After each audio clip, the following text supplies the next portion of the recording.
adventure fans, calling all Dick Tracy fans. Stand by. Dick Tracy is on the air.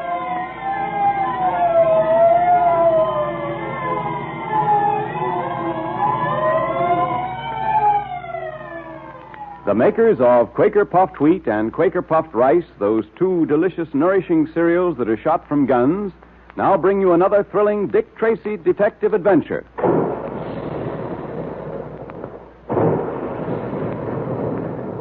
And there go the big guns, reminding us all that puffed wheat and puffed rice actually are shot from guns right in the Quaker plant. Nourishing grains of sun-ripened wheat and rice are loaded into the guns, and then they're exploded to 8 times their normal size. That's what makes puffed wheat and puffed rice so specially easy to digest, so that you get their trigger-fast food energy much more quickly and easily. And that's important if you want to think fast and act fast like Dick Tracy does.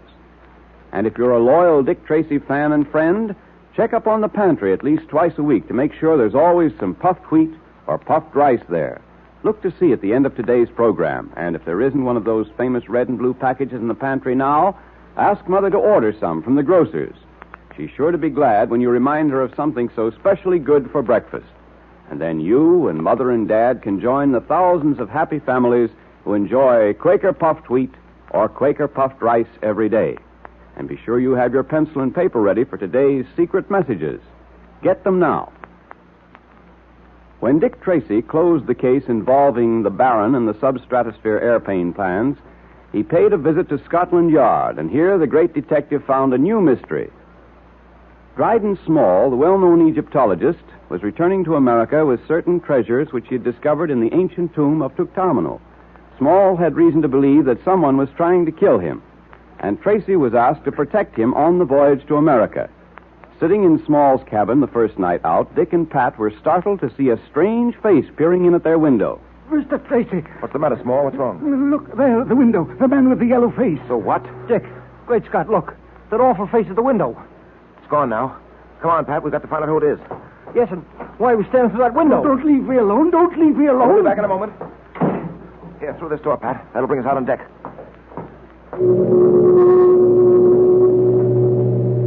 I don't see anyone. No, neither do I. We'd probably waste our time if we tried to find out who it was now. It's got too much of a head start, and it's too dark to recognize anyone. Come on, we might as well get back to the cabin. There are a few questions I want to ask Dryden Small. You know, Dick, there's something about that tomb digger rubber that I don't like. We're here to protect him, not to make a friend of him, Pat. What I want to know is why he was so secretive. He hasn't told us the whole story by any means, Pat. What's your theory, Dick? What do you think he's trying to conceal? Well, I'm not sure. But I think perhaps he stole something from Tutankhamun's tomb, something which might be considered very sacred. And those who consider it so are trying to get it back. That's only a wild guess. Well, it doesn't sound so wild to me. Well, Mr. Small, we couldn't find a trace of your friend with the yellow face. Mr. Tracy, I must say I'm surprised. You promised me protection, and then you run off and leave me alone. Why, I might have been murdered. Oh, nonsense. We were nearby. Nothing could have happened to you. I wish you wouldn't treat this so lightly. You may not realize it, Mr. Tracy, but I'm in very serious danger. I don't treat any of my obligations lightly, Mr. Small. I tell you, the people who are after me are very clever. Not only that, but they have at their command all the forces of evil and black magic. Oh, so it's black magic now, is Yes, it? black magic and worse, perhaps. A curse has been set on me. I know it. I feel it. I'll never escape from it. Never. Small, precisely what are you taking back to the States with you? Oh, not a great deal. Some ancient pots and utensils used by the pharaohs, a fragment of the Great Seal, and also the mummy of Tutankhamun's second son. The mummy is stored in the hold of the ship, isn't it? Yes, yes. And what else are you bringing back with you? Nothing but those things I told you about. Are you sure of that? You don't believe me, do you? To put it bluntly and briefly, no. You think I'm holding back something from you, eh? Well, I'm not. I'm not, you hear? I've told you everything. I don't know why they want to get me any more than you do. But I know they're after me, and you've got to help me. I'm not so sure of that. I'm not so sure that I'm not going to rid myself completely of all responsibility in this case. What? What do you mean? I'll take the trouble to explain for the last time. When you go to a detective and ask his protection, you've got to tell that detective just what you're afraid of and what he's got to protect you against. Now, Mr. Small, don't withhold any information from me, because in this case, too, it may mean the difference between life and death. I've told you everything. I swear it. Who is the man in the yellow face? I don't know. I don't know any more about him than you do. From the way you spoke of him, you've seen him before. The man with the yellow face, you said. Do you know him, Small? Have you seen him before? Yes, I have. You were right all the time, Dick. He was holding something back. Where did you see him before? Several times in Cairo and once in London. I don't understand it. I'm not sure I know how to explain it. But it seems I saw him every time I received one of those scarabs. Those scarabs which mean death and destruction for those who receive them. The only time I saw him in London was at the theater. The usher handed me a program as I came in. When I opened it, there, folded in between its leaves, was one of the scarabs. At that very moment, I happened to look up at the boxes. And looking down at me was the man with the yellow face. What else do you know of the man with the yellow face? Well, that's all. I don't believe you, Mr. Small. You know who he is, and you know what he wants. I tell you... Now, let me warn you once again. If anything happens to you, you'll have only yourself to blame. Because when you had the chance, you wouldn't tell us everything you know. And now, shall we go down to dinner?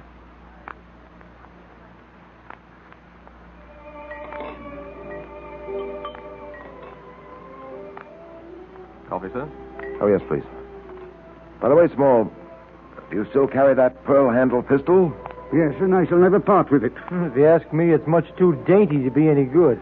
I'm afraid it isn't very much to depend on. This pearl-handled revolver has been with me a long time, Mr. Tracy. I intend to hold on to it. Hello. The lights have gone out. Dynamo must have failed or something. Certainly pitch black in here. Tracy! Tracy! In the name of heaven!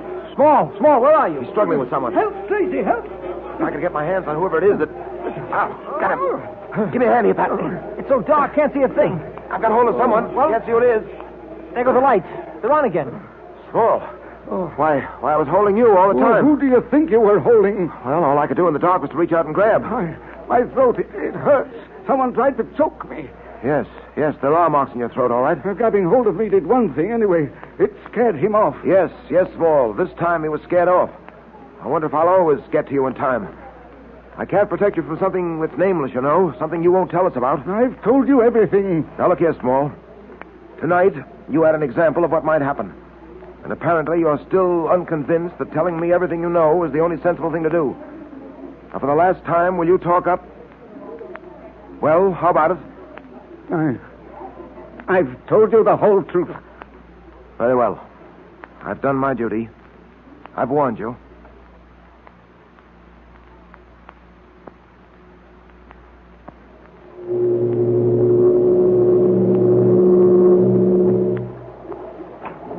Hiya, Dick. Oh, hello, Pat. Where you been? Walking about on deck? Yeah. Isn't it a beautiful night?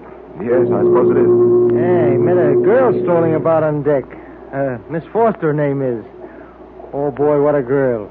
She's swell platinum hair and... Say, what's the matter with you? Huh? Oh, nothing. You got something on your mind? Yes, Pat. And his name is Dryden Small. Where is our friend Small?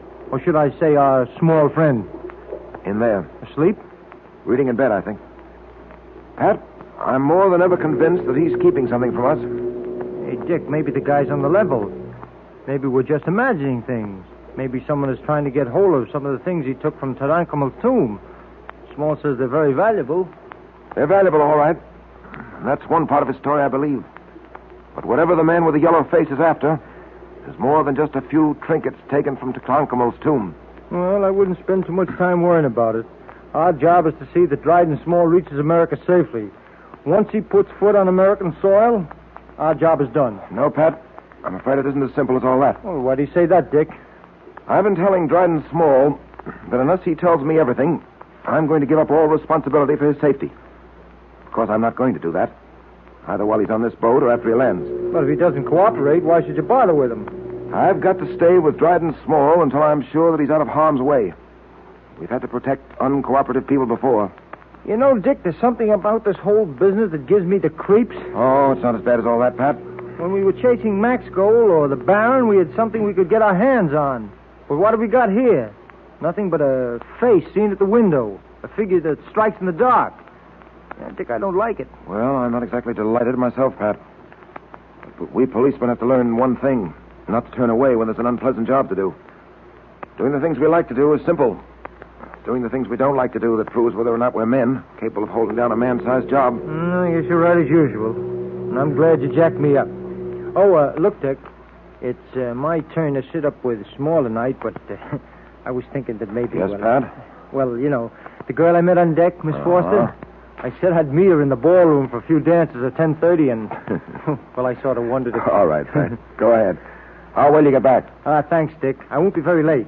Tracy, Yeah? What is it, Small? come into my bedroom one moment. There's something I want to show you. What's the matter with you, man? Come. He sure looks funny to me, Dick. All right, come along, Pat. In here. Look. The wall above my bed. Holy mackerel, Dick. Look. Someone's writing a message on the wall. Look, it's being written right before our eyes. You see it, too? I thought I was going crazy. It's an invisible hand writing something on the wall. I can't escape it, and you can't help me. This thing is too big for us. It's too powerful. Oh, the saints preserve us. No, take it easy, you two. Let's see what the invisible hand is writing.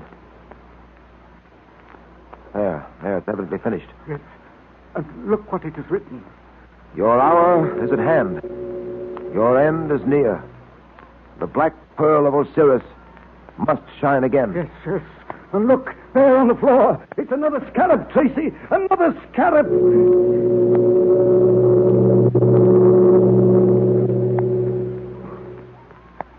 What is the meaning of the strange message on the wall? And how is it written? It's a puzzler, all right. But now it's time for the Dick Tracy Secret Service Patrol meeting. The makers of Quaker Puffed Wheat and Quaker Puffed Rice, the specially delicious, nourishing cereals that are shot from guns, invite you to attend. The 19th meeting will now come to order, and today the members of the Dick Tracy Secret Service Patrol congratulate the Boy Scouts of America on their 28th anniversary. Let's all stand at attention, patrol members, as a tribute to that great boys' organization. Boy Scouts of America, we salute you. Fine, Junior. And now, patrol members, have you got a pencil and paper ready for the special secret code message? All right, Junior, let's have the message. Here it is. Prisoner 25, 9, 3, 20, 11. 26, 21, 8, 17, 16, 20, 8, 16, 3. 8, 18, 15, 4. Did you get it? I'll repeat it again just to make sure. Ready? It's prisoner 25, 9, 3, 20, 11. 26, 21, 18. 17, 16, 20, 8, 16, 3. 8, 18, 15, 4. Now you can decode that secret message with your Dick Tracy secret code book. And remember what it says, patrol members. It's important. You know, Dick Tracy wants you to be as good as he is at decoding messages. So we're sending you a secret message every day this week. Be sure you have your code book, a pencil, and some paper handy every day when you tune in on Dick Tracy. And listen, if you don't have a code book, join the Dick Tracy Secret Service Patrol now, so you won't miss all the swell secret detective activities and good times. Now, here's all you do to get your secret code book, your patrol pledge, and special badge. Just tear the tops off 2 packages of Quaker Puffed Wheat or Quaker Puffed Rice, or one of each. Be sure it's the top panel that says, 3 wrappings guard its crispness. Then mail the 2 box tops with your name and address to Dick Tracy, Box L, Chicago. And you have the time of your life in the Dick Tracy Secret Service Patrol. So ask Mother to get you some Quaker Puffed Wheat or Quaker Puffed Rice at the grocer's. Remember, they're the 2 delicious, nourishing cereals that are shot from guns to give you trigger-fast food energy.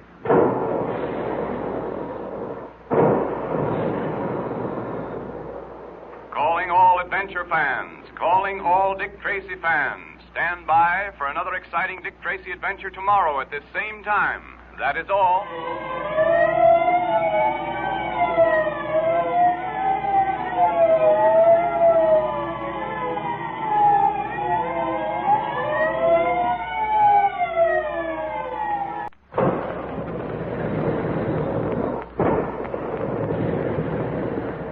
Calling all adventure fans, calling all Dick Tracy fans.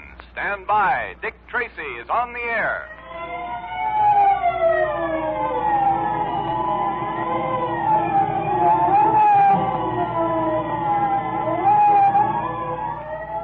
The makers of Quaker Puffed Wheat and Quaker Puffed Rice, the two tempting, delicious, nourishing cereals that are shot from guns, now bring you another thrilling Dick Tracy detective adventure.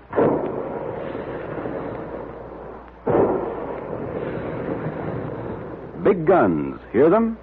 For the next time you have a big dish of crisp, nourishing Quaker Puffed Wheat or Quaker Puffed Rice for breakfast, remember the sound of the big guns, because those two delicious cereals are actually shot from guns.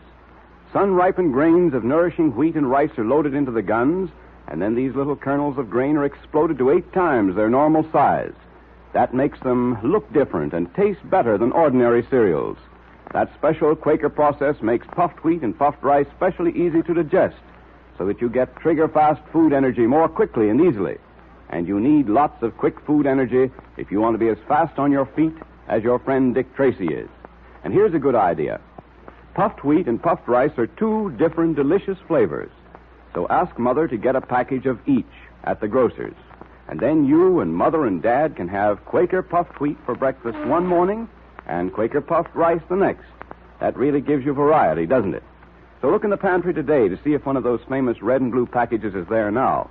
If it's Quaker puffed wheat, ask Mother to get a package of Quaker puffed rice. And if it's Quaker puffed rice, ask her to get some Quaker puffed wheat. And then you have both for a delightful change that thousands of wide-awake boys, girls, and grown-ups enjoy every day. And remember, fellows and girls, there's another secret code message at the end of the program today. So be sure you have your pencil, paper, and code book ready. Dick Tracy has been trying to protect Dryden Small, a well-known Egyptologist, from dark forces which seek his death. Small has received strange warnings, and several times his life has been attempted unsuccessfully due to the daring efforts of Dick Tracy. Both Dick and Pat are convinced that Small has kept from them the real reason for these mysterious attacks.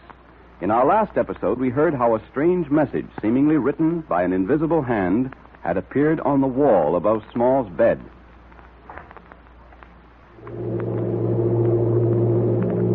Let's see what the invisible hand is writing. Your hour is at hand. Your end is near. The black pearl of Osiris must shine again. Yes, and look there on the floor. It's another scarab, Tracy. Another scarab. Yes, so I see. Another symbol of death and destruction. Why don't you do something? But it's no use. You can't fight the supernatural. They told me there was a curse upon the tomb of Tutankhamun. I should never have gone into it. All the others who have been in it have come to sudden death. Oh, stop it, Small. There's nothing supernatural here. I know, but Dick, the writing on the wall, we saw the message being written. Yes, sir. And now look, it's beginning to fade. Ghost writing, that's what it is. The handwriting of a ghost. Oh, come, Small. Pull yourself together. This isn't the work of a ghost. The man with the yellow face, whoever he may be, paid a visit to this cabin in our absence. How do you know he was here? Why, it's simple enough. The scarab on the floor, he left it there. The handwriting on the wall, he put it there. No. He might have put the scarab there, but the handwriting, that couldn't have been done by anybody human. We saw the message being written, and there was no one here. Of course there wasn't. The message was written before we got here. We saw it when we turned on the bed lamp. I don't get it, Dick. Pat, put your hand over that lamp, about 6 inches away. All right. I've got it there now. What do you feel? Nothing but heat. Ah, precisely. Heat. The heat from the lamp. Do you recall ever having used heat in connection with invisible messages before, Pat? Oh, why, sure. Say, I get it. This message was written in invisible ink and couldn't be seen until the heat of the lamp brought it out on the wall. Go to the head of the class, Pat. That's exactly what happened here. The man with the yellow face wrote his message in invisible ink. Small came in, turned on the lamp, and in half an hour or so, the heat from the lamp brought the message out. There's your supernatural for you, Mr. Small. You make it sound simple. It is simple. If the rest of this case were as simple as that handwriting, we'd have no problem. But it's not simple, Small, because you choose to make it difficult. I choose to make it difficult? Yes. You refuse to tell us all you know about this. You refuse to tell us what we've got to know if we're to protect you against the man with the yellow face. There's a definite reason why you're being followed. There's a definite reason for these attempts on your life, such as the one in the dining salon tonight. There's some reason for these scarabs and that message on the wall. Now, what is it? I'm sorry, but I don't know any more than I've told you. And I've told you once, and I'll tell you again, that you're not being entirely truthful. Now, look here. I want you to tell me the meaning of that message about the Black Pearl of Osiris. Yeah, that was a queer one. What is the Black Pearl of Osiris anyway, Dick? I don't know about the Black Pearl, Pat. I do know, however, that Osiris was a god worshipped by the ancient Egyptians, and that even today there are certain secret societies which still worship him. Your knowledge of Egyptian history is remarkable, Tracy. Well, unfortunately, I don't know quite enough. But you know what I want to know, Small. What is the Black Pearl of Osiris? I demand an answer. I don't know, Tracy. I swear it. If I knew, don't you think I'd tell you? I feel rather faint. I wonder if one of you would mind going up on deck with me, just for a little while. Well, I had a date with her. All right, Pat, you'll have to forget your date. I've got to see the captain at once. You'll have to stay with Small. Keep close to him on deck, and don't let him out of your sight. Okay. I hope I get a chance to explain to that girl that I didn't mean to disappoint her.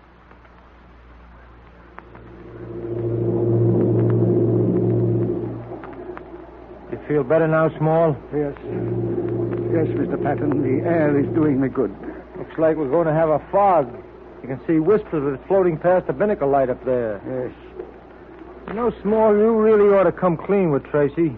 Patton. Yeah? That man leaning against the rail. What? He just looked this way, and his face. Well, what about his face?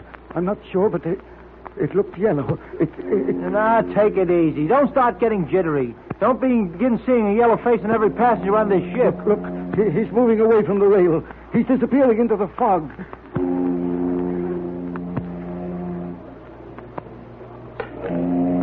What was that? Something dropped at our feet. Yeah, I heard it. Let me see. Hey, here it is. What? Why, say, it looks like a scarab. A scarab? Patton, it's another warning. That was the man with the yellow face. Yeah, we'd better get down and get to your cabin. I'll get in touch with Tracy. No. Not back to the cabin. I'm afraid to go there. Let's stay in the open. Okay, but I better get Tracy here as quick as I can. Come on over by the light. What are you going to do? Well, Dick's in the captain's cabin. I'm going to send him a message. A message in code.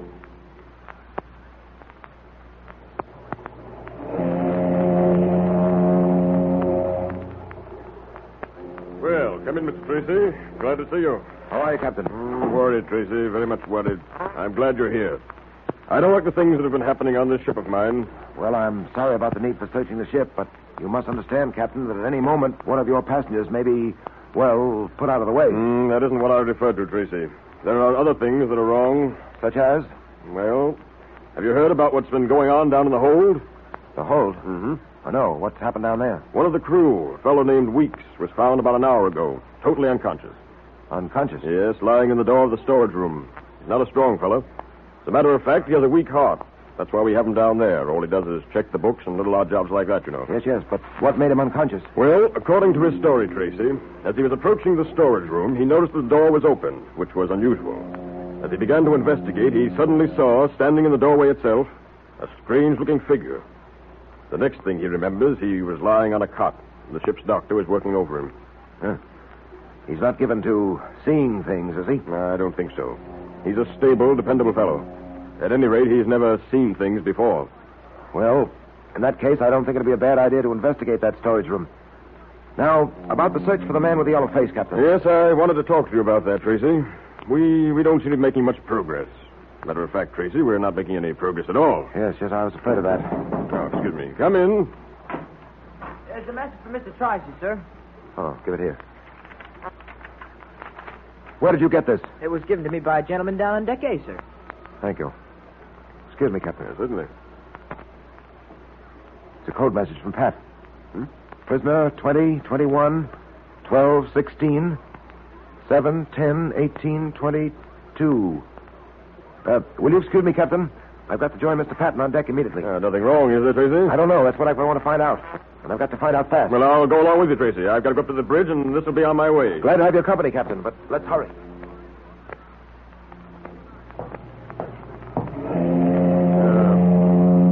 We can take this companionway here, Tracy. It leads down to deck A. Fine.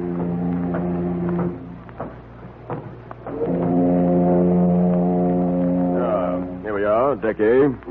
I don't see Mr. Patton, do you? No, but this fog is getting thicker. He may be down at the other end. Come on. Well, I'll leave you here, Tracy. Overboard! Man overboard! Man overboard, Tracy. Get down there as fast as you can. I'll see to ordering the boats over the side. Right. Man overboard! Man overboard! Hey, you there. Where is he? Oh, this thing! Man overboard! Man overboard! Man overboard! Trident Small. What's happened here? The man with the yellow face. Patton fought with him. Yes. What happened? Overboard. Patton was thrown overboard. What? Pat overboard? Wait, Tracy, what are you doing? Why are you taking off your coat? Why do you think? I'm going after Pat. Stop! Don't! Another man overboard! Another man! Tracy, they'll both be drowned! Patton and Tracy, too!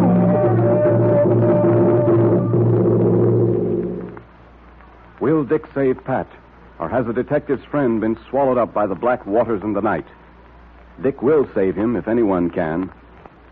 But now the makers of Quaker Puffed Wheat and Quaker Puffed Rice, those two popular, delicious, quick energy-giving cereals that are shot from guns, invite you to attend another meeting of the Dick Tracy Secret Service Patrol. Here comes Dick Tracy, Jr. now. The 20th meeting will now come to order, patrol members. And let's be sure we all have pencils and paper ready to take down today's secret code message. Are you going to give Dick Tracy's friends the message that Pat sent Dick today, or have you a special secret patrol message, Junior? Oh, both, Mr. Quakerman. First, I'm going to repeat the message that Pat sent to Dick Tracy. Good. Are you ready, patrol members? Here it is. Prisoner 20, 21, 12, 16. 7, 10, 18, 20, 2. Once more, Junior, to make sure everyone got it. All right, Mr. Quakerman. It's prisoner 20, 21, 12, 16. 7, 10, 18, 20, 2. Fine. And now what's the special patrol message, Junior? Here it is. Are you all ready? It's Buffalo. 21, 12, 14, 10, 12, 4. 10, 20, 13, 3, 6, 10, 20, 13, 3, 21. 1, 8, 14, 5. Better repeat that one, too, Junior, I think. Okay. Ready, everyone? It's Buffalo. 21, 12, 14, 10, 12, 4. 10, 20, 13, 3. 6, 10, 20, 13, 3, 21. 1, 8, 14, 5. Well, that sounds very important, Junior. It is. It's a special order for patrol members. But how about the fellows and girls who aren't members and can't decode the messages? Well, we can't very well give away the patrol secret. Of course not. I can't imagine any real wide-awake boy or girl not joining, can you? Not unless they don't know how to join on the Dick Tracy Secret Service Patrol. So maybe you better tell them, just in case there are some fellows and girls listening in for the first time. Good idea. Well, here's how you can join the patrol and get the secret code, the patrol pledge, and the membership badge so you don't miss any of the fun. Just tear the tops off 2 packages of Quaker Puffed Wheat or Quaker Puffed Rice, or one of each. Put them in an envelope with your name and address printed on a plain piece of paper and mail them to Dick Tracy, Box L, Chicago. Then you get in on all the secret detective activities, too. And Dick Tracy sends you a secret code book, a patrol pledge, and a special badge, all free. Tell Mother how those nourishing, delicious cereals are shot from guns to make them specially easy to digest. So ask her to get you some Quaker Puffed Wheat or Quaker Puffed Rice at the grocer's.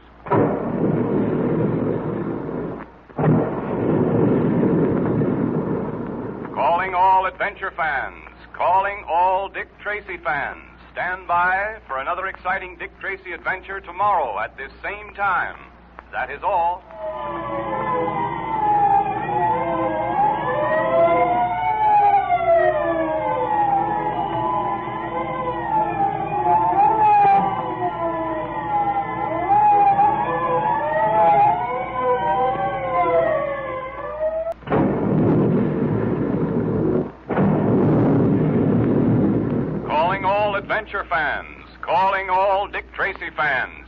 by. Dick Tracy is on the air.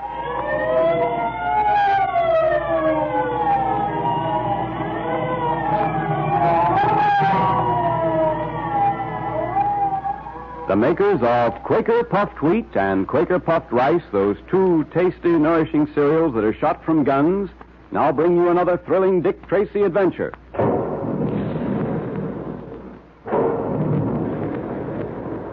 And there's the sound of the big guns in the Quaker plant, where they're making puffed wheat and puffed rice for the thousands of happy families who enjoy something specially good for breakfast every day. You know, breakfast is a very important meal. It follows the longest stretch between meals and comes just before you start your active day. That calls for lots of real food energy, and that in turn calls for nourishing puffed wheat and puffed rice. That's why they're shot from guns. A special Quaker process explodes each grain of wheat and rice to 8 times its normal size. The tiny, hard-to-digest food cells are unlocked for you so that you can use their trigger-fast food energy easily and quickly. So have Quaker Puffed Wheat or Quaker Puffed Rice for breakfast often. Try them turnabout. Puffed wheat one day, puffed rice the next. You know, there's a good idea for you to tell Mother about. She's always trying to give you and Dad something different that you really enjoy and that's specially good for you, too. Well, with Quaker Puffed Wheat and Quaker Puffed Rice, you have 2 delicious flavors for a taste variety that the whole family goes for. So tell Mother about it and ask her to get some Quaker Puffed Wheat and Quaker Puffed Rice at the grocer's. And then you can change flavors every day and still be getting the trigger-fast food energy you need to be as quick in thought and action as Dick Tracy is.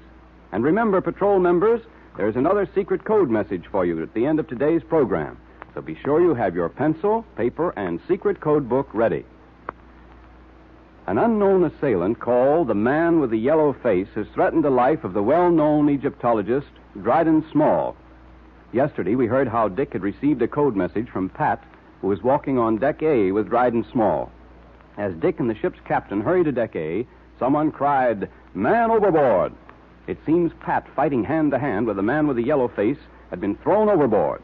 The brave and courageous detective leaped over the side after his friend.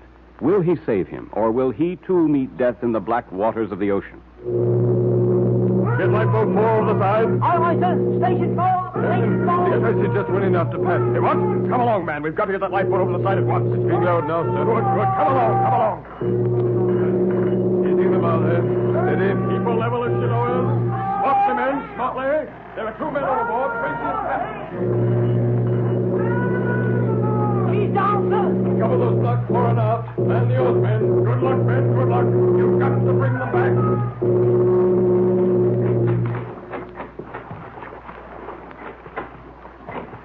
Thank goodness they're keeping their searchlights going. Right, sir. I don't see... Hold on, sir. They're settling to port. 2 points in the port bow, sir. This way! Help! That's Tracy and Pat. Bullard, men. Right, sir. Sight of them. Heave away there. Heave, boys, heave. Stand by on the bow, bosun, to help him aboard. Aye, aye, sir. Oars. Yeah. All right, Mr. Tracy. We've got you, sir. We've got you. Take Patton. He's out. Right, sir, right. Pull him in, boys. Pull him in. Now, Here lend we him a are. hand. Up he comes. There we are. All right, you're next, Mr. Tracy. Grab hold, sir. Grab hold. Easy. Up you come, sir. Up you come. Over. Thanks. There we are. Well, that water's cold. How's Patton? He'll be all right, Tracy. He's suffering from cold and shock, most likely. But we'll get him back to the ship at once. And pull away together. Stroke. Stroke. Stroke. Well, Dick, I guess I owe my life to you once again. Someone else would have pulled you out if I hadn't been there, Pat. But no one else did. That's the point. Now that you're able to talk, Pat, tell me, what happened up there on deck? Well, Small and I noticed someone whom we took to be the Man with the Yellow Face. Uh-huh. I immediately sent you that message asking you to come up on deck. Well, after the steward left with the message, Small and I walked aft along Deck A when suddenly a figure slipped out of the shadows. He was on us before I could get set. He knocked Small to the deck, and then I grappled with him. Dick, I've never met anyone so powerful in all my life. I couldn't do a thing against him.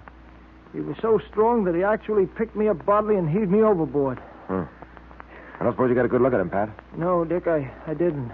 Everything happened so quickly. This man, Dryden Small, he knows why he's being hounded, Pat. He knows what the man with the yellow face is after. And I'm convinced he also knows who the man with the yellow face is. Well, why don't we just wash our hands of the whole matter, Dick? Well, now, you know we can't do that, Pat, even though I told Small I would. There's something I can do. I can have this out with Dryden Small. So far, we've managed to protect him, but we can't go on this way. We've got to make that fellow realize that the closer we get to America, the more desperate our adversaries will become. Come on, we might as well have this out right now. Yeah, but the doctor said he was sleeping. I can't help that. I wonder who that is. Come in. Well, Captain, come in. I don't mean to disturb you, Mr. Tracy, but something terrible has happened. Well, what is it, Captain? The thing I've been dreading has come at last. You recall earlier this evening I spoke of one of the crew being found unconscious in the storage room. He was a man with a weak heart, I said. Yes, I remember. He's the man who claimed to have seen a figure standing in the door of the storage room. Yes, well, he insisted on going on with his work in the storage room. He's had another shock, Tracy. One that may be fatal. Another heart attack? Yes. From what I know, I'm convinced he was scared into his present state. I see. Where's the victim now? He's still down in the storeroom. The doctor is giving him first aid, trying to revive him. Pat, you stay with Dryden Small. Yeah? I'm going down to that storage room with the captain. Those two things may be linked up. I don't know how, but they may be. Okay, Dick. But don't worry about me. I'll be all right. Here, take my gun. You may need it since you lost yours overboard. All right, thanks. And don't let Small out of your sight. Oh, I won't. Come along, Captain. Right. If what you say is true, we may have to make new plans at once to trap the man we're looking for.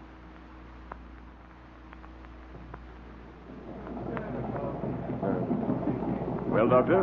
He's still in a deep coma, Captain. I haven't been able to do a thing for him. I'm afraid he must be taken to the ship's hospital. Oh, very well, Doctor, very well. I've already sent for a stretcher. Splendid. Give him the best of care. I tell you, Tracy, it was something the man saw. Captain, may I suggest that your men make a thorough search of the hold at once, especially the storage room? I've already seen to that, Tracy. What you told me this evening about the strange apparition this man saw may certainly have something to do with this. Perhaps it was the man with the yellow face. By the way, what's that thing over there? That? That's the mummy case Dryden Small is bringing back to America. I believe it contains the mummy of Tutankhamun's second son. Frankly, Tracy, I'd feel much happier if Tutankhamun never had a second son. Yes. A mummified passenger isn't altogether pleasant. What I'm worried about is the effect of all this on the crew, Tracy. They talk a great deal. Too much, perhaps. Rumors get around, you know.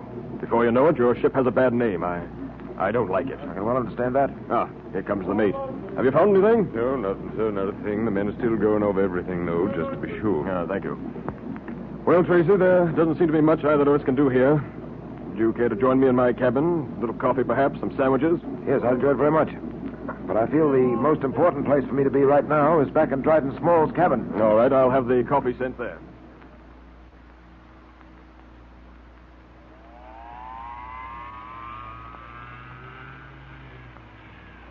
Hey, Dick, sir.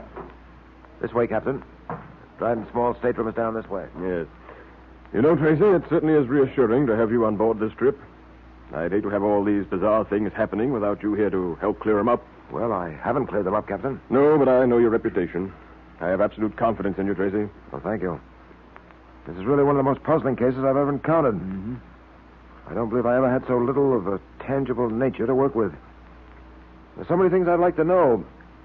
I'd give a great deal, for instance, to know what the Black Pearl of Osiris is and where it is. I'd like to know why the man with the yellow face is so anxious to get hold of it.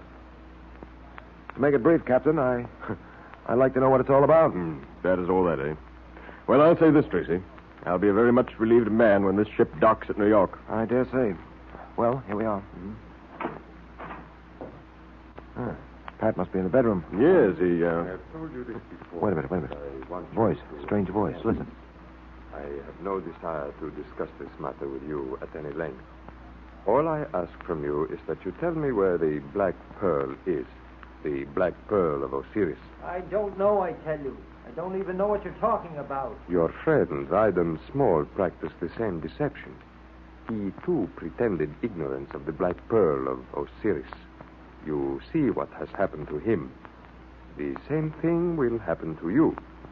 This pearl-handled revolver of his may not be very impressive looking, but I rather think if it is well aimed and skillfully handled, it can be deadly indeed. Now listen, I'm telling You you... will tell me nothing but what I want to know.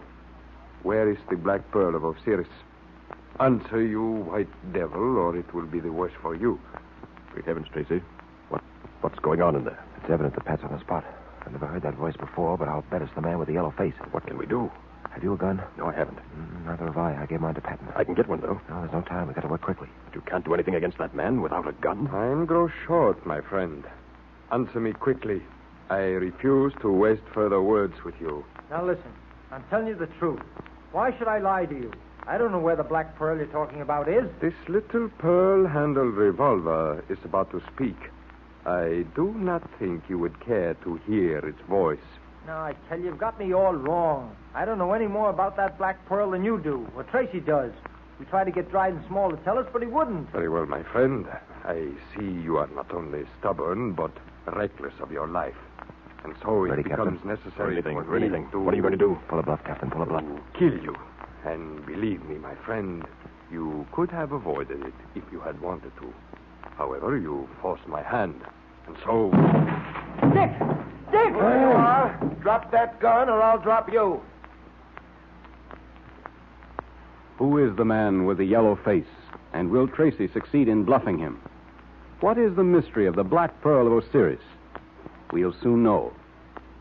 But now the makers of Quaker Puffed Wheat and Quaker Puffed Rice, those two delicious, nourishing cereals that are shot from guns, invite you to attend the meeting of the Dick Tracy Secret Service Patrol. And here's Dick Tracy, Jr., your patrol president now. The 21st meeting will now come to order. And today I have another secret code message for you patrol members. So get your pencil and paper ready, fellows and girls. You know, one reason why we're sending you these secret messages every day is that Dick Tracy wants you to be able to use the code as easily and as quickly as he does. That's important. And that's why you should send at least one code message to every patrol member you know every day. That's the way to get good at it, and it's a lot of fun. But now, get ready for today's secret message from Dick Tracy. Here it is. It's football. 10, 11, 7, 17, 11, 26. 17, 9, 12, 25. 5, 17, 6, 15. 11, 25, 13, 3, 26. Did you get it? Repeat it, Junior, to make sure. Okay, here you are. It's football. 10, 11, 7, 17, 11, 26. 17, 9, 12, 25. 5, 17, 6, 15. 11, 25, 13, 3, 26. And remember, fellows and girls, that's a real message from Dick Tracy to you. Follow those instructions because something very important is about to happen. And if you or any of your friends are missing all the fun we're having, tell them how to join the patrol right away. You know, you just mail 2 Quaker Puffed Wheat or Quaker Puffed Rice box tops, or one of each with your name and address, to Dick Tracy, Box L, Chicago. Then you're a full-fledged member. You get the secret code book, the Dick Tracy Pledge, and the patrol member's badge. And don't forget to form your own active Dick Tracy patrol. It tells you how to in the secret code book. And then you're a patrol leader, and Dick Tracy sends you the special patrol leader's badge to wear with your regular badge. And say, patrol members, have you been promoted to the rank of sergeant or lieutenant yet? It's a real honor to wear one of those officer's badges, you know. Look it up in your code book and start now to win your promotion. Show Dick Tracy the kind of stuff you're made of.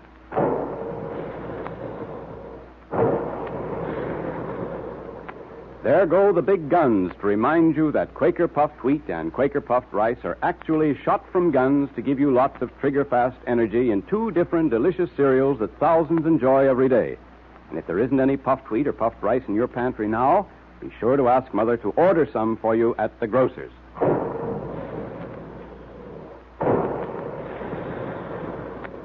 Calling all adventure fans, calling all Dick Tracy fans. Stand by for another exciting Dick Tracy adventure tomorrow at this same time. That is all.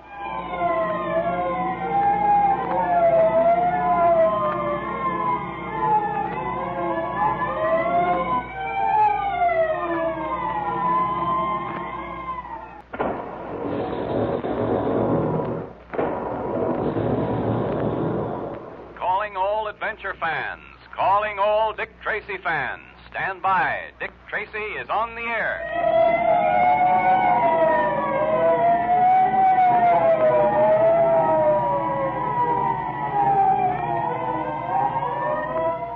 The makers of Quaker Puffed Wheat and Quaker Puffed Rice, the two tempting, delicious, nourishing cereals that are shot from guns, now bring you another thrilling Dick Tracy detective adventure.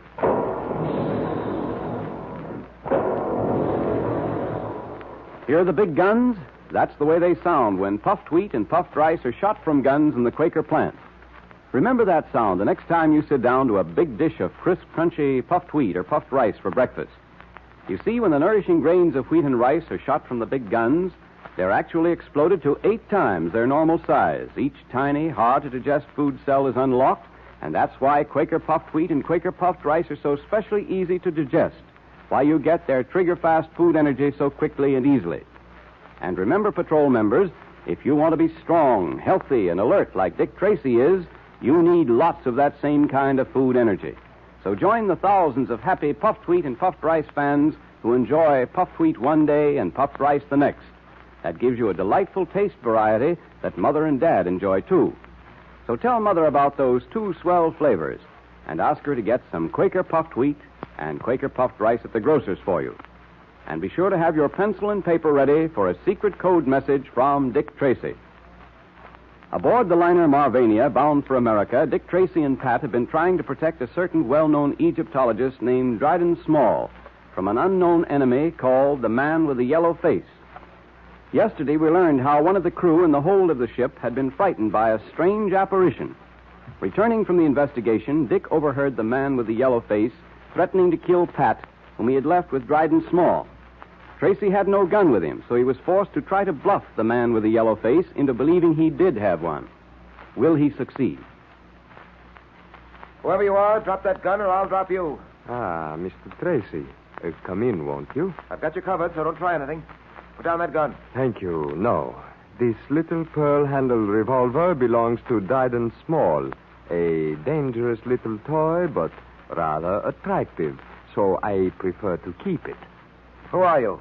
What's your name? I believe I have been called the Man with a Yellow Face. Rather an unpleasant, distressing name. I don't like it.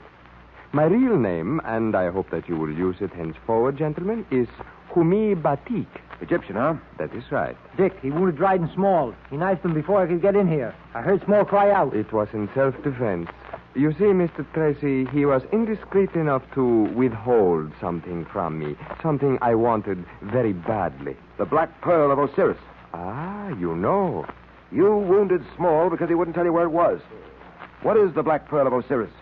And why have you been following Small to get it? That gun you are holding in your pocket, if you actually are holding a gun there, Mr. Tracy, compels me to answer more or less.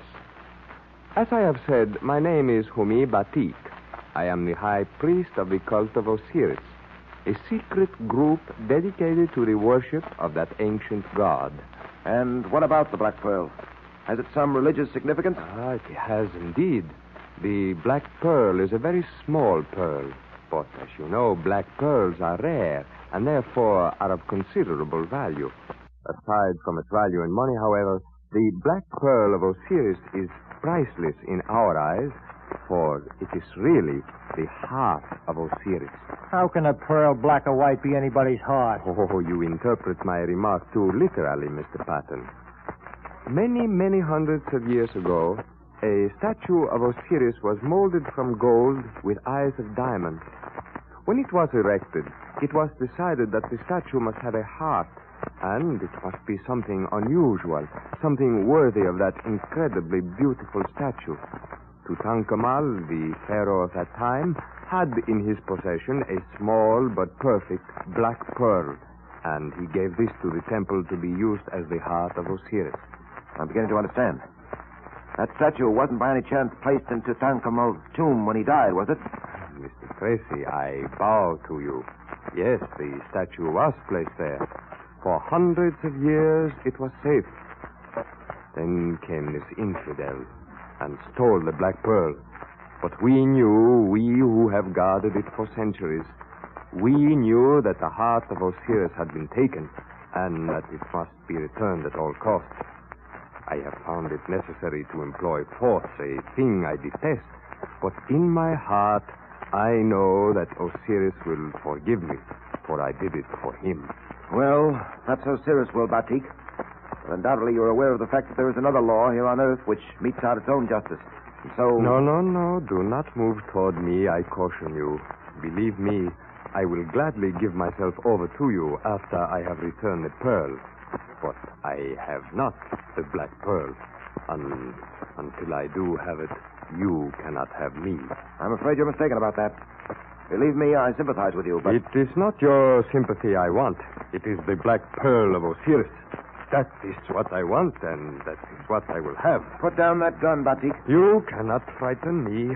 I am not sure whether you have a gun there in your pocket or not, but if you have, you had better begin firing it now, because... Look out, Dick. He's aiming at the light. Guard that door, Captain. The door, Captain. Don't let him get out. Oh. Dick, you're hurt. You're hurt. Out of my way, Captain, or I will... After him, for heaven's sake, don't let him get away. Oh, my leg, I can't stand on it. Go after him. Don't let him get away. Yes, and by the Lord Harry Tracy, I'll have the whole crew out to look for him. Does that hurt, Mr. Tracy? A little, Doctor, not much. Not much, huh? I admire your nerve, sir, but you can't tell me that you aren't experiencing intense pain. I've probed for bullets before. Well, you have to get it out, don't you? Yes, but I'm not so sure that I can. That thigh of yours ought to be x-rayed to find out the exact location of the bullet. The bullet must be a very small one to judge from the wound. Yeah, it was a very small revolver. Small pearl handle, one belonging to Dryden Small. Ah, yes, Mr. Small. I treated him for a few knife wounds an hour ago. He'll be laid up for a long time. Mr. Tracy, I don't like that man. He deserved everything he got. Ah, that hurt you, didn't it? No, it's all right. Please go on. Yeah. The crew are searching for Humi Batik, are they, Pat? Yeah, every available man. They'll find him, too. I wonder. He's clever, that Egyptian. They searched for him before and couldn't find... Sorry. All right, Doctor. Pat, I'm afraid our Egyptian friend is clever enough to find a safe place to hide. I wish I could be out with the crew hunting for him. What about that black pearl, Dick? The Egyptian seems sure Dryden Small had it. Have you any idea where it might be? No, Pat, I haven't. I can't help thinking that if only I'd known about this before, Dryden Small had told me the whole story, all this might have been avoided. That would have meant telling you that he stole the pearl of Osiris. You always suspected him, didn't you? Well, I thought he was dishonest and evasive, but I didn't know anything definite. Mr. Tracy, Yes? I'm not going to probe for that bullet anymore. It's useless. Oh?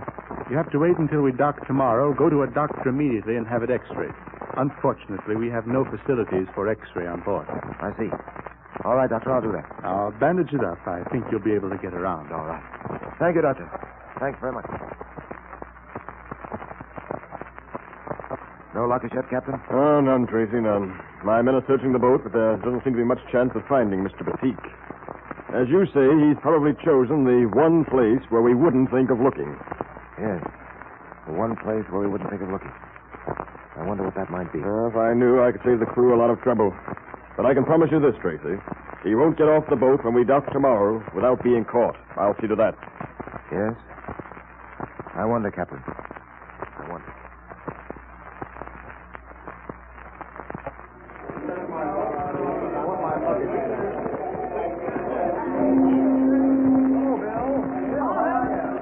I've been watching the passengers go down the gangplank, Dick. And so far, I haven't seen anyone resembling Batik. No, neither have I, Pat. But he's going to try to get off this boat. You can depend on that. We have every gangplank guarded. Hey, Dick! Junior! Well, old man, I'm glad to see you. Oh, gosh, am I glad to see you, Dick. Oh, hello, Pat. Oh, thanks. Oh, Pat. That's okay, kid. I know when Dick's around, no one else exists. Tell me, Junior, how's the Dick Tracy Secret Service Patrol going? You got lots of members? Boy, I'll say we have. Hey, what are you looking for?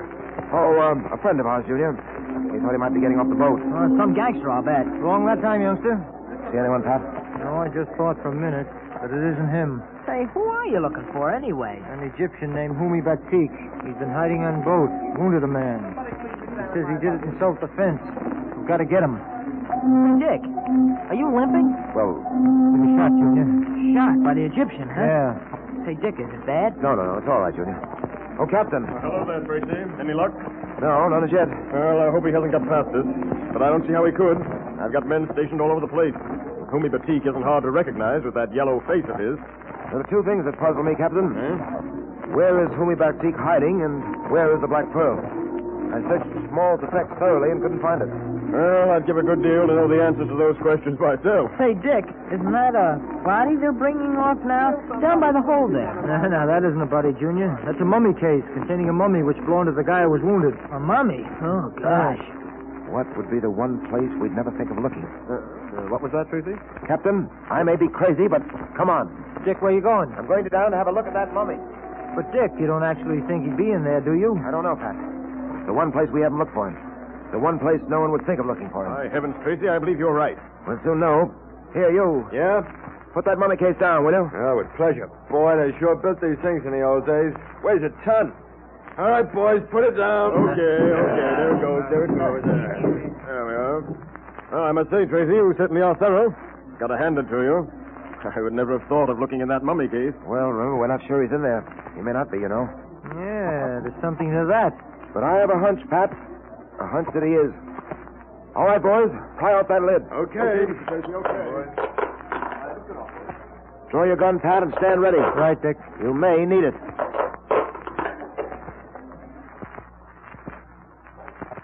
Is Hume Batik concealed in the mummy case? And supposing he is, where is the Black Pearl? A big surprise awaits us, a surprise you won't want to miss for anything.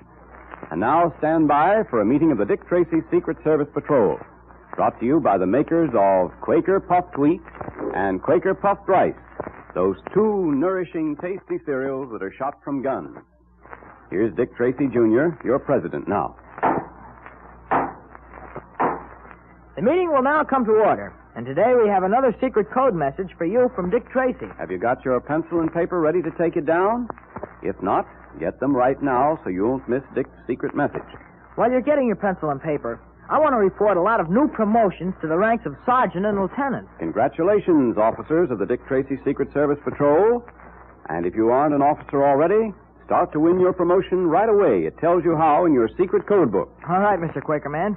Here's the secret code message. You ready, everyone? It's prisoner 20, 6, 10, 16, 3, 21, 17, 16, 20, 8, 16, 3, 8, 18, 15, 4, 12, 21, 15, 13, 9, 14. That's a long one, Junior. I think you better repeat it. Okay, here it is again. It's prisoner 20, 6, 10, 16, 3, 21, 17, 16, 20, 8, 16, 3, 8, 18, 15, 4, 12, 21, 15, 13, 9, 14. That's real news for you from Dick Tracy patrol members. Be sure you decode that message. It's important. And with all the big things that are happening, be sure there's some famous Quaker puffed wheat and Quaker puffed rice in the pantry so you can get your box tops. Look today to be sure. And if there isn't any, ask Mother to get some at the grocer's, and then you and Mother and Dad can have puffed wheat one day and puffed rice the next for a delicious variety that really brightens up your breakfast. And don't forget those two swell cereals are shot from guns.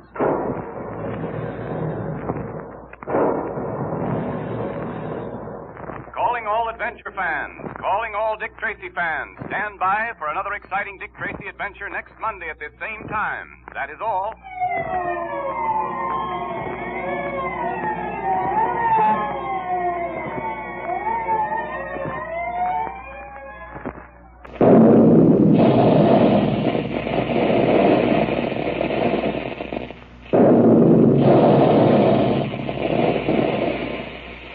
Calling all adventure fans, calling all Dick Tracy fans. Stand by. Dick Tracy is on the air.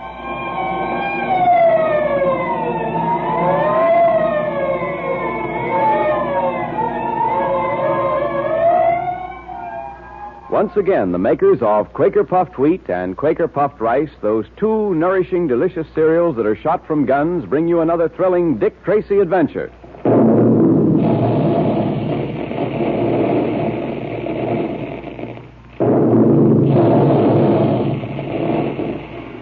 Hear those big guns? They're making puffed wheat and puffed rice, those two delicious cereals that are shot from guns right in the Quaker plant to give you nourishing wheat and rice in their most digestible form. The wholesome, sun-ripened grains are actually exploded to 8 times their normal size, and that makes them especially easy to digest, so thousands of boys and girls and grown-ups the country over can get the trigger-fast food energy they need to be as alert and strong as Dick Tracy is, quickly and easily. And you get it in 2 swell breakfasts that taste even better than they look, and boy, they look good. Mother and Dad enjoy puffed wheat and puffed rice, too, because they're so different from ordinary cereals. The plump, crisp, nut-like grains of goodness fairly melt in your mouth. So join that great, happy family of thousands of puffed wheat and puffed rice fans. Ask Mother to get you some Quaker puffed wheat or Quaker puffed rice from the grocer. In our last episode, we learned how Dryden Small, the Egyptologist whom Dick Tracy had been trying to protect, was seriously wounded by Humi Batik, the man with the yellow face. Batik claimed that Small had stolen from the cult of Osiris a black pearl said to be the heart of the god of Osiris. Tracy, who had been shot in the leg while Batik was escaping, is trying to solve 2 problems. Where is Humi Batik, and where is the black pearl of Osiris? As we continue our story, we find ourselves at the pier where the SS Marvania has just docked. Tracy, Pat, and Junior have been watching the passengers disembark, trying to find Humi Batik, when suddenly... Well, I've got to hand it to you, Tracy. I would never have suspected that Humi Batik might be hiding in that mummy case. It would never have occurred to me. Well, we're not sure he's in there yet. He may not be, you know. Yeah, there's something to that. All right, boys, pry out that lid. Okay. Draw your gun, Pat, and stand ready. You may need it. Right. Well, we were wrong. The man with the yellow face isn't here. That's a mummy, all right, Dick. Yes, so it is. Stand back, Junior. Just to be sure, Pat, I think I'll put a bullet in it. No, Tracy. In the name of Osiris, I command you, stop. Dick, it's not a mummy after all. It's Batik, the man with the yellow face. I recognize his voice. Yes, and so do I. I rather suspected he'd be there. Unwind that sheet, boys. Okay. Come on, boys, come on. Hurry it up. Come on, pull it on the side there. Take the wrappings off his feet. Yeah, they're off now, Mr. Tracy. Thanks. Well, Batik, have you anything to say? What can I say, Mr. Tracy? You have captured me. I bow to you, sir. You had your duty to do as you saw it, Batik, and I had mine. If I was to be caught, I'm glad it was by you, Mr. Tracy. At least you understand and respect my purpose. One thing only do I regret. I did not find the black pearl of Osiris before you caught me. Take him to the tombs, Pat. Where are you going? Down to headquarters at once to see Dr. Goldman and get this bullet probed out of my leg. It's beginning to hurt pretty badly. Well, that hurts, I know, Tracy, but I'll have it in a few moments. Go ahead, Dr. Goldman. I can stand it. Gosh, Dick, does it hurt that bad? You sure can take it. Well, you can take almost anything, Junior, if you make up your mind to it. One moment now, Tracy. I believe I've got the bullet. There it is. Peculiar-looking thing. Smallest bullet I've ever seen. Yes, I've never seen one quite like it. Cooper, the ballistics expert, would be very much interested in this bullet. I'm very much interested myself. The ballistics department is right across the hall. Why don't you call Cooper in? I'd like him to take this bullet and examine it for markings. Right. Here, I'll put this temporary dressing on. Be back in a moment.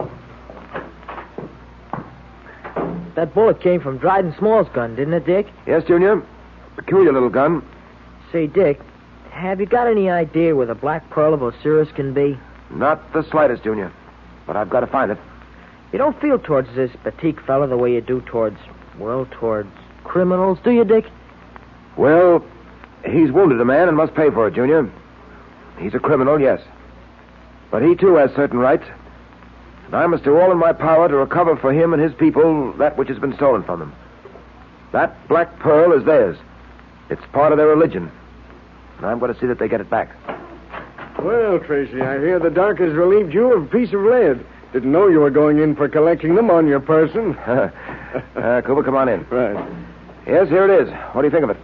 Yeah. The queerest-looking bullet I've ever seen. Like to add it to my collection, if you don't mind, Tracy. Not at all, Cooper.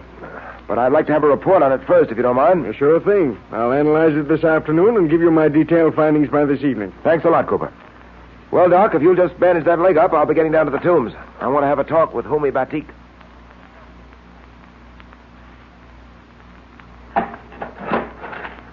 Batiks in cell 4, down this way, Mr. Tracy. Thank you. Come on, Junior. Yeah, right behind you, Dick. Hey, someone here to see you, Batik. I have no wish to see anyone. It's Tracy, Batik. Oh, Tracy, welcome. I'm afraid I cannot offer you a great deal in the way of comfort. Oh, that's quite all right. Comfort's a small matter. I do not believe I have met the young man with you. Oh, this is Junior. How do you do? How do you do, sir? I am glad to see, Mr. Tracy, that your leg has not been seriously injured. I have worried about it. You see, I am not really a criminal. I detest force in any shape, but it was necessary. Well, fortunately, that pearl-handled revolver belonging to Dryden Small was a toy and nothing more. Ah, yes, Small. How is he, Mr. Tracy? I have been worried about even him. He's in the hospital. He's been placed under arrest and be removed to prison as soon as possible. And what of me, Mr. Tracy? Well, Batik, a board of inquiry is investigating your case now.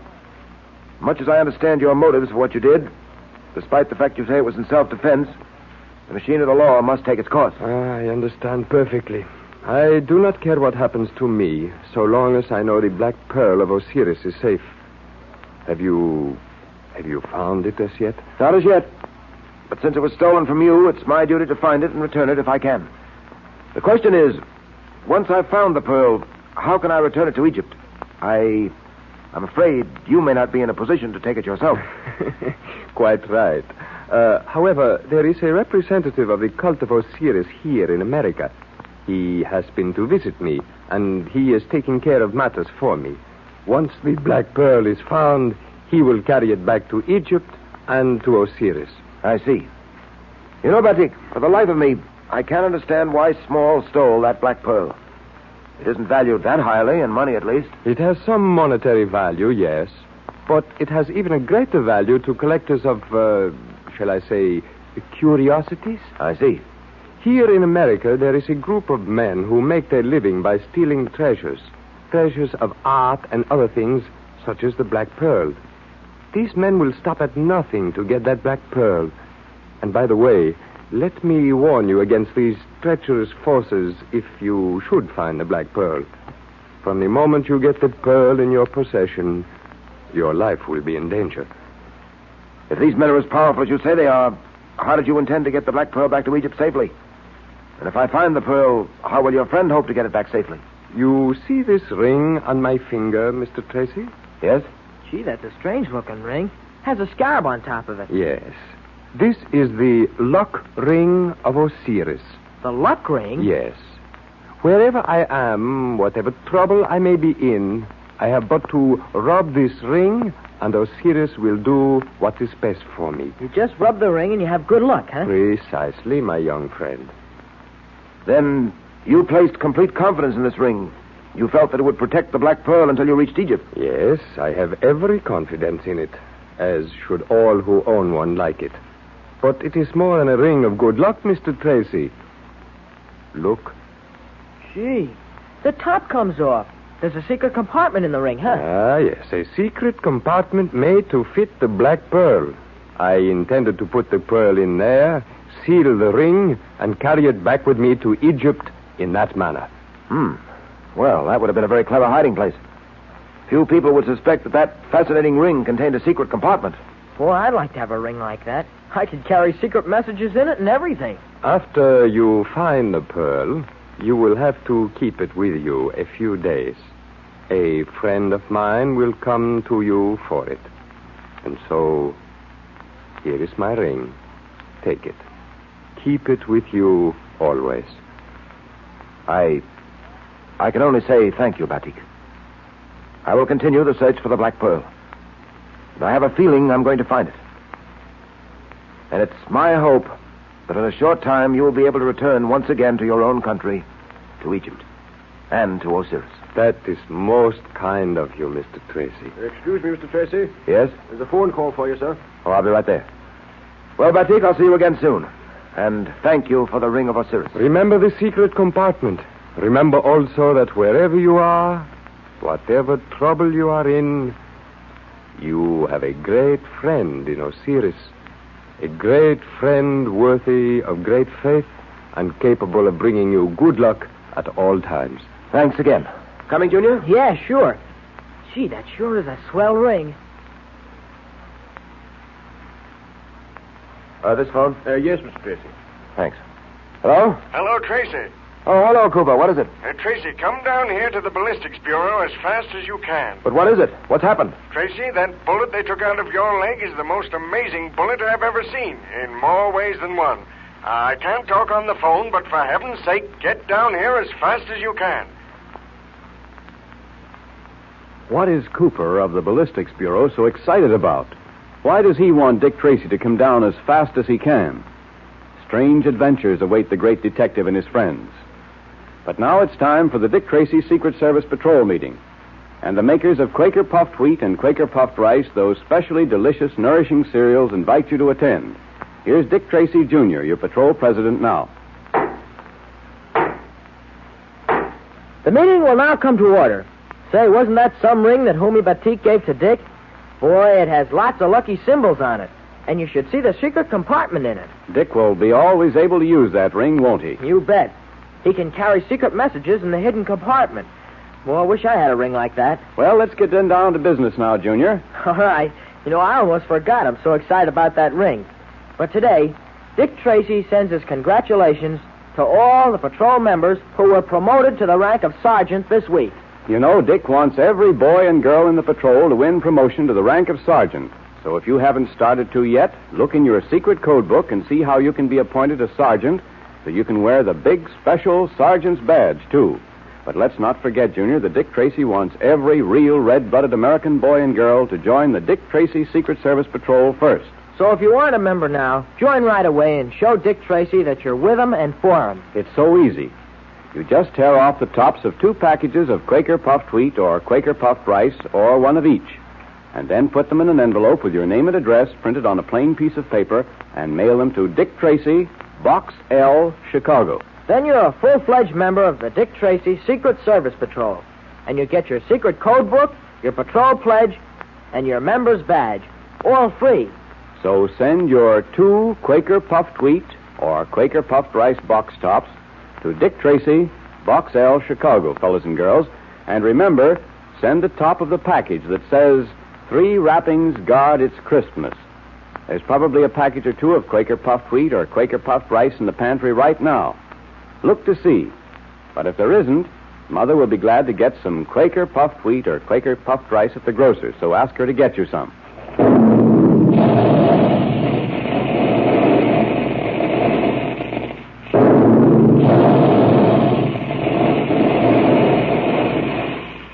Tell Mother how Quaker Puffed Wheat and Quaker Puffed Rice are shot from guns to make them especially easy to digest, so that you get their trigger-fast food energy more quickly and easily. Ask her to get some for you.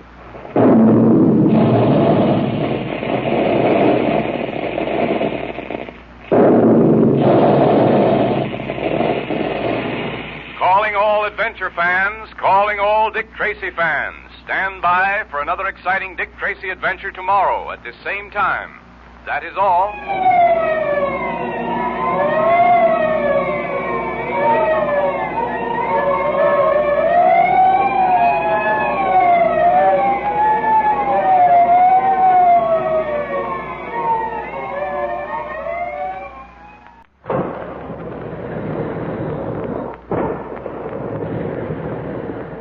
Calling all adventure fans, calling all Dick Tracy fans. Stand by. Dick Tracy is on the air.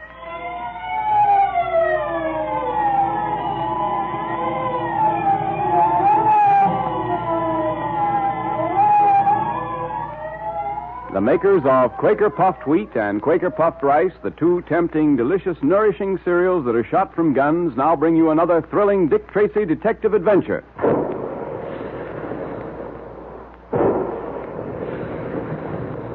Big guns. Hear them?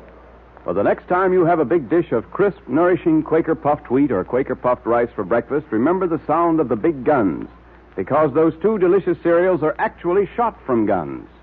Sun-ripened grains of nourishing wheat and rice are loaded into the guns, and then these little kernels of grain are exploded to 8 times their normal size. That makes them look different and taste better than ordinary cereals. That special Quaker process makes puffed wheat and puffed rice specially easy to digest so that you get trigger-fast food energy more quickly and easily. And you need lots of quick food energy if you want to be as fast on your feet as your friend Dick Tracy is. And here's a good idea. Puffed wheat and puffed rice are two different delicious flavors. So ask Mother to get a package of each at the grocer's. And then you and Mother and Dad can have Quaker puffed wheat for breakfast one morning and Quaker puffed rice the next. That really gives you variety, doesn't it? So look in the pantry today to see if one of those famous red and blue packages is there now. If it's Quaker puffed wheat, ask Mother to get a package of Quaker puffed rice. And if it's Quaker puffed rice, ask her to get some Quaker puffed wheat. And then you have both for a delightful change that thousands of wide-awake boys, girls, and grown-ups enjoy every day.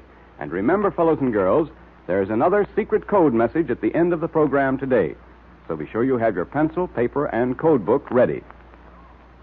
Dick Tracy has been trying to protect Dryden Small, a well-known Egyptologist, from dark forces which seek his death. Small has received strange warnings, and several times his life has been attempted unsuccessfully due to the daring efforts of Dick Tracy. Both Dick and Pat are convinced that Small has kept from them the real reason for these mysterious attacks. In our last episode, we heard how a strange message, seemingly written by an invisible hand, had appeared on the wall above Small's bed.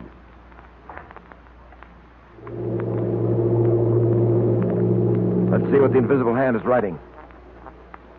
Your hour is at hand. Your end is near. The black pearl of Osiris must shine again. Yes, and look there on the floor. It's another scarab, Tracy. Another scarab. Yes, so I see. Another symbol of death and destruction. Why don't you do something? But it's no use. You can't fight the supernatural. They told me there was a curse upon the tomb of Tutankhamun. I should never have gone into it. All the others who have been in it have come to sudden death. Oh, stop it, Small. There's nothing supernatural here. I know, but Dick, the writing on the wall, we saw the message being written. Yes, sir. And now look, it's beginning to fade. Ghost writing, that's what it is. The handwriting of a ghost. Oh, come, Small. Pull yourself together. This isn't the work of a ghost. The man with the yellow face, whoever he may be, paid a visit to this cabin in our absence. How do you know he was here? Why, it's simple enough. The scarab on the floor, he left it there. The handwriting on the wall, he put it there. No. He might have put the scarab there, but the handwriting, that couldn't have been done by anybody human. We saw the message being written, and there was no one here. Of course there wasn't. The message was written before we got here. We saw it when we turned on the bed lamp. I don't get it, Dick. Pat, put your hand over that lamp, about 6 inches away. All right. I've got it there now. What do you feel? Nothing but heat. Ah, precisely. Heat. The heat from the lamp. Do you recall ever having used heat in connection with invisible messages before, Pat? Oh, why, sure. Say, I get it. This message was written in invisible ink and couldn't be seen until the heat of the lamp brought it out on the wall. Go to the head of the class, Pat. That's exactly what happened here. The man with the yellow face wrote his message in invisible ink. Small came in, turned on the lamp, and in half an hour or so, the heat from the lamp brought the message out. There's your supernatural for you, Mr. Small. You make it sound simple. It is simple. If the rest of this case were as simple as that handwriting, we'd have no problem. But it's not simple, Small, because you choose to make it difficult. I choose to make it difficult? Yes. You refuse to tell us all you know about this. You refuse to tell us what we've got to know if we're to protect you against the man with the yellow face. There's a definite reason why you're being followed. There's a definite reason for these attempts on your life, such as the one in the dining salon tonight. There's some reason for these scarabs and that message on the wall. Now, what is it? I'm sorry, but I don't know any more than I've told you. And I've told you once, and I'll tell you again, that you're not being entirely truthful. Now, look here. I want you to tell me the meaning of that message about the black pearl of Osiris. Yeah, that was a queer one. What is the black pearl of Osiris anyway, Dick? I don't know about the black pearl, Pat. I do know, however, that Osiris was a god worshipped by the ancient Egyptians, and that even today there are certain secret societies which still worship him. Your knowledge of Egyptian history is remarkable, Tracy. Well, unfortunately, I don't know quite enough. But you know what I want to know, Small. What is the black pearl of Osiris? I demand an answer. I don't know, Tracy. I swear it. If I knew, don't you think I'd tell you? I feel rather faint. I wonder if one of you would mind going up on deck with me, just for a little while. Well, I had a date with a... All right, Pat, you'll have to forget your date. I've got to see the captain at once. You'll have to stay with Small. Keep close to him on deck, and don't let him out of your sight. Okay. I hope I get a chance to explain to that girl that I didn't mean to disappoint her.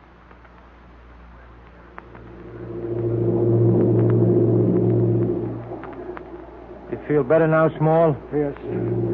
Yes, Mr. Patton. The air is doing me good. Looks like we're going to have a fog. You can see wisps of it floating past the binnacle light up there. Yes. You know, Small, you really ought to come clean with Tracy. Patton. Yeah? That man leaning against the rail. What? He just looked this way, and his face. Well, what about his face? I'm not sure, but it looked yellow. Now, take it easy. Don't start getting jittery. Don't begin seeing a yellow face in every passenger on this ship. Look, he's moving away from the rail. He's disappearing into the fog.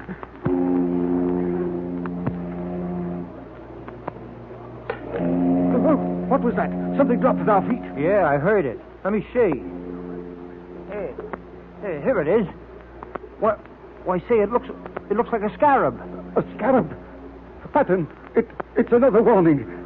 That was the man with the yellow face. Yeah, we'd better get down and get to your cabin. I'll get in touch with Tracy. No. Not back to the cabin. I'm afraid to go there. Let's stay in the open. Okay, but I better get Tracy here as quick as I can. Come on over by the light. What are you going to do? Well, Dick's in the captain's cabin. I'm going to send him a message. A message in code.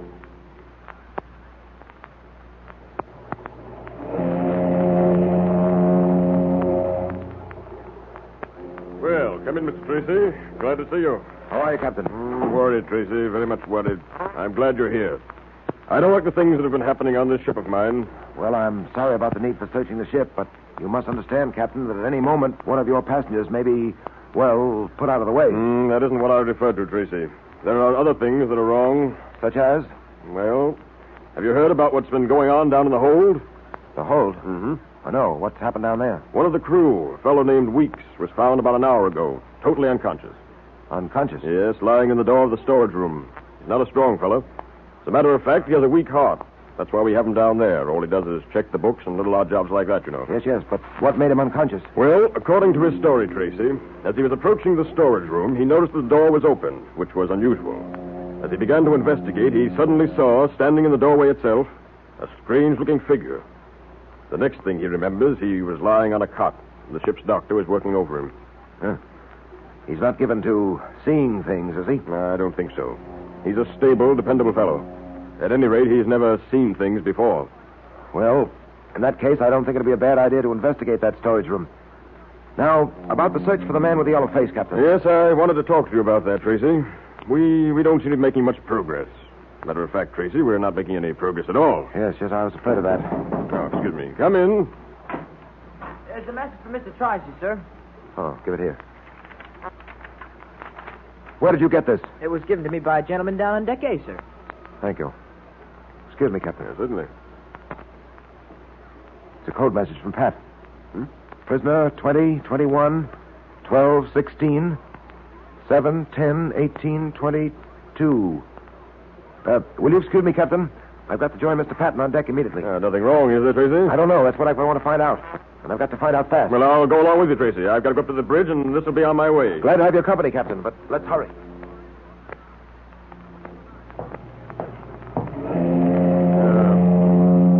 We can take this companionway here, Tracy. It leads down to deck A. Fine.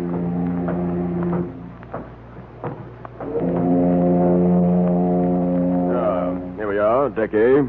I don't see Mr. Patton, do you? No, but this fog is getting thicker. He may be down at the other end. Come on. Well, I'll leave you here, Tracy. Man overboard! Man overboard!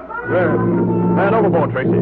Get down there as fast as you can. I'll see to ordering the boats over the side. Right. Man overboard! Man overboard! Hey, you there. Where is he? Oh, there. It's Dick. Man overboard! Man overboard! Man overboard! Oh, Dryden Small. What's happened here? The man with the yellow face. Patton. Yes. What happened? Overboard. Patton was thrown overboard. What? Pat overboard? Wait, Tracy, what are you doing? Why are you taking off your coat? What do you think? I'm going after Pat. Stop! Don't! Another man overboard! Another man! Tracy, they'll both be drowned! Patton and Tracy, too!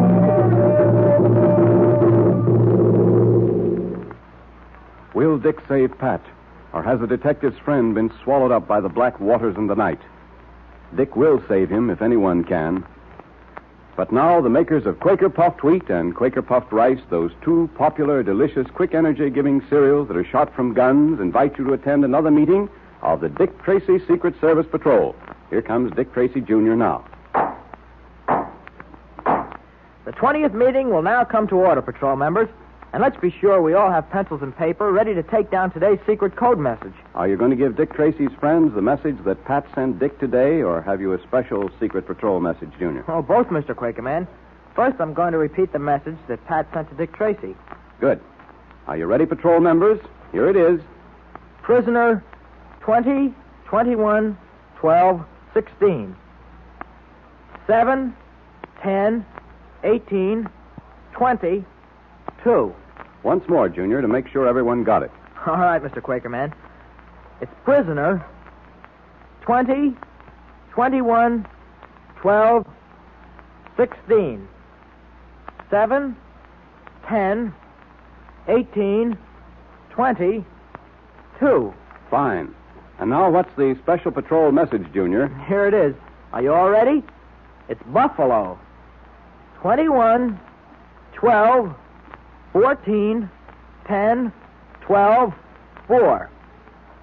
10, 20, 13, 3, 6, 10, 20, 13, 3, 21. 1, 8, 14, 5. Better repeat that one, too, Junior, I think. Okay. Ready, everyone? It's Buffalo. 21, 12, 14, 10, 12, 4. 10, 20, 13, 3. 6, 10, 20, 13, 3, 21. 1, 8, 14, 5. Well, that sounds very important, Junior. It is. It's a special order for patrol members. But how about the fellows and girls who aren't members and can't decode the messages? Well, we can't very well give away the patrol secret. Of course not. I can't imagine any real wide-awake boy or girl not joining, can you? Not unless they don't know how to join on the Dick Tracy Secret Service Patrol. So maybe you better tell them, just in case there are some fellows and girls listening in for the first time. Good idea. Well, here's how you can join the patrol and get the secret code, the patrol pledge, and the membership badge so you don't miss any of the fun. Just tear the tops off 2 packages of Quaker Puffed Wheat or Quaker Puffed Rice, or one of each.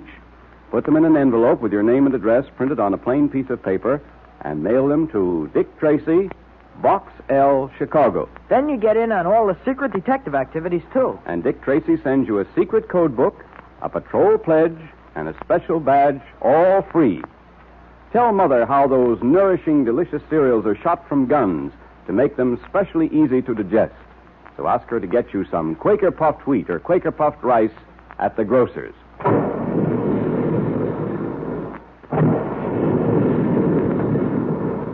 Calling all adventure fans. Calling all Dick Tracy fans. Stand by for another exciting Dick Tracy adventure tomorrow at this same time. That is all.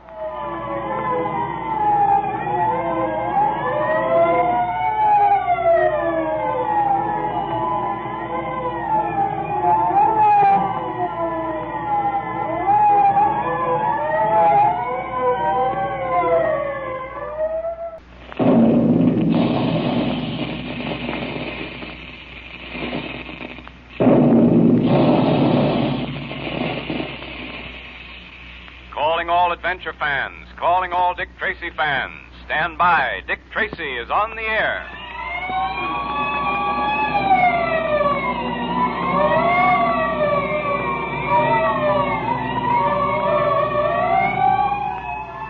Now the makers of nourishing, delicious Quaker Puffed Wheat and Quaker Puffed Rice bring you the thrilling Dick Tracy Detective Adventures.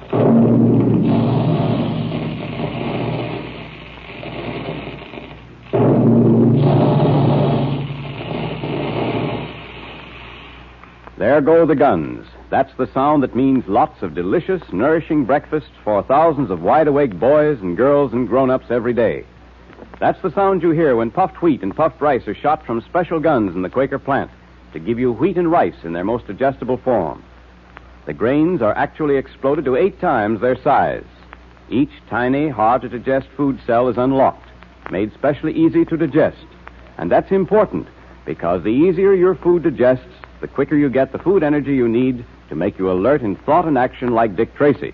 So tell Mother about that special Quaker process and ask her to get you some Quaker puffed wheat or Quaker puffed rice at the grocer's. Dick Tracy, in search of a black pearl belonging to the Egyptian cult of Osiris, was given a ring containing a secret compartment by Umi Batik, a member of the cult.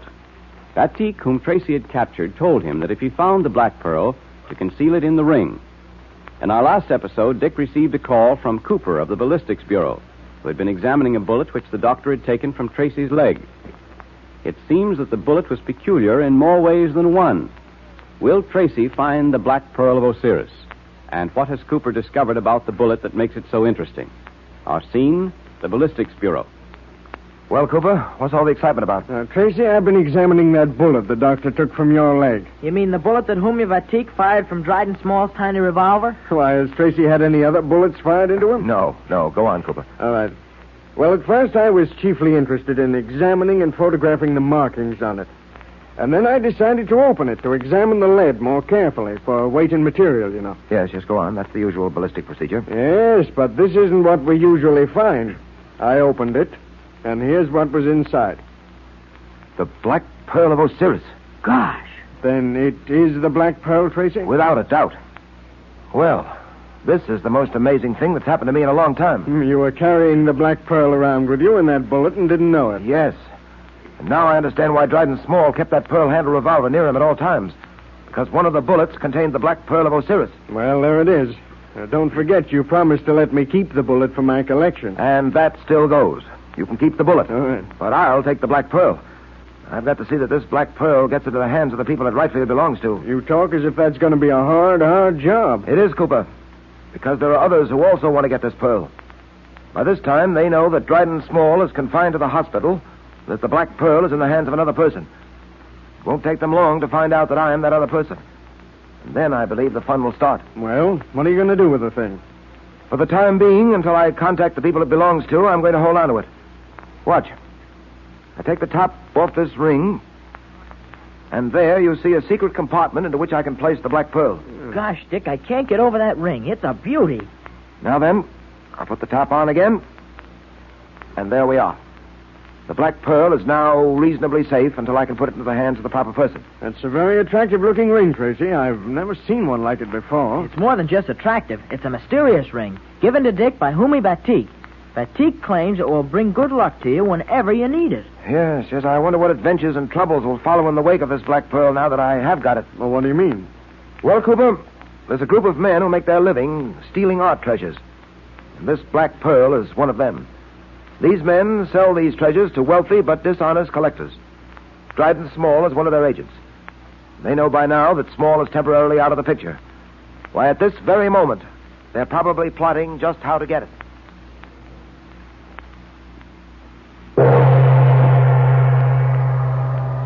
Silence.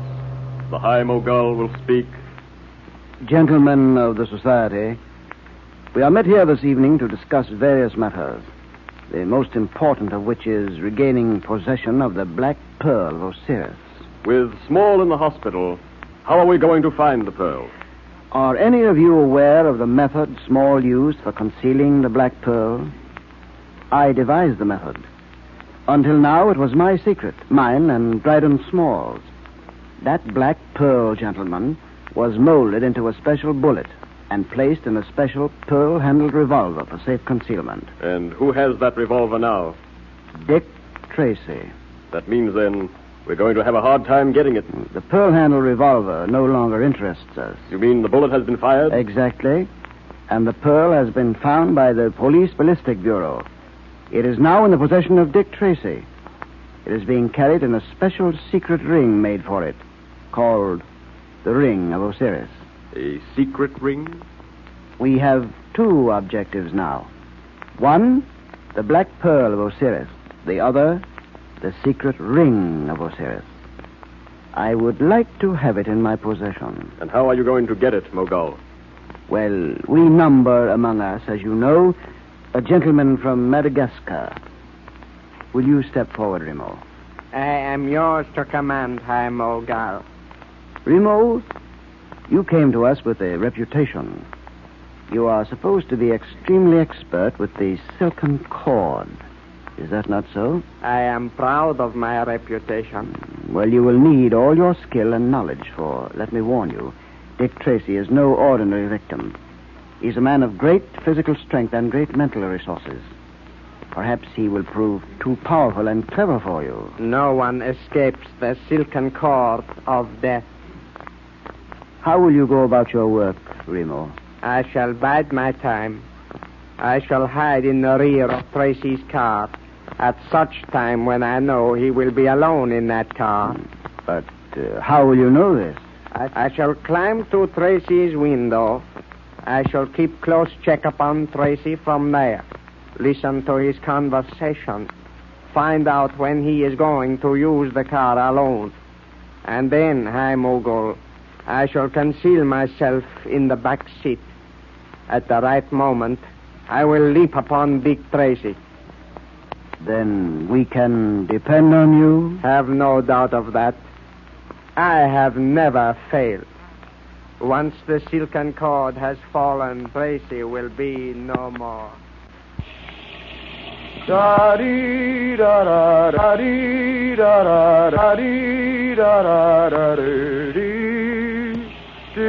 you're a great detective. But as a crooner, my oh my. I sing, my critical friend, not because I sing well, but because I feel well. Yep, I'm very happy tonight. Things seem to be breaking right. A little threat like the death hanging over your head doesn't mean a thing, does it? By this time, Pat, you want to know that threats may not mean a thing. Where's the large bath towel? Yeah. Oh, here it is. Besides, showing that you're scared of a threat doesn't happen to be my style. Oh, I can't help wishing this Black Pearl business was finished. You've got the thing in that ring there, haven't you? Yep, yeah, I have. Well, Junior's eyes shine every time he talks of that ring. By the way, do you really believe this ring brings good luck to the wearer? Well, we'll soon know just how lucky it is. By the way, Dick, when is that friend of Batique's going to come for the pearls? I don't know, Pat. Well, how will you know when he does come? He'll use the secret password that Batique and I have arranged. If he doesn't know the password, well... Then you know he's one of that gang Batique warned you about? Exactly. You know, Pat, this gang that Batique has told me so much about, I'd like nothing better than to get my hands on them, round them up, finish them for good. Well, it's a trick you've done before, Dick, with Blackie Moran and the Baron. Neither Moran nor the Baron were pushovers. Neither is this mob. Don't make the mistake of underestimating them. Is the car downstairs? Yeah. I drove it over because I got a date tonight. Hey, hold on. This is my night to use the car. Huh? You had it last night and the night before. Oh, but Dick, I got a date. Oh, sorry, old man, but so have I, with Tess. I was supposed to have the car last night, and I let you use it instead. Nope, I'm afraid I'll have to insist on having it tonight. Well, okay, Legree. You can have the chariot. You take so few nights off, anyway. I wouldn't be the pal I want to be if I said anything. See, I promised Tess I'd take her for a drive up the shore road tonight. Perhaps we'll stop off someplace and dance. How long has it been since you were on a dance floor, Dick? Why? I'll bet you're rusty and out of practice. Oh, I don't know about that. Wait a minute. What was that? What was what? I thought I heard something at the window. Oh? I'll have a look. Felt sure I heard something. Guess I was mistaken. No, Pat. You weren't. Huh? Look there. Where? That flower pot here in the fire escape has been moved. I remember putting it over on this side. Well, maybe someone else moved it. No, I don't think so. Look, the wet spot where the water soaked through. Yeah? If that pot had been moved an hour or so ago, the water would have dried up. It's still wet. That pot was moved less than 15 minutes ago, Pat. Well, what does it mean, Dick? It means, Pat, that I've been spied on. You mean someone's been at this window watching us? And listening to everything we've said. It started. What started? The attempt to get the Black Pearl of Osiris away from me. How do you know that, Dick? Wait a minute. Hello? Oh, hello, Tess. Yes, dear, I'll be right over. Yes, the car's waiting downstairs.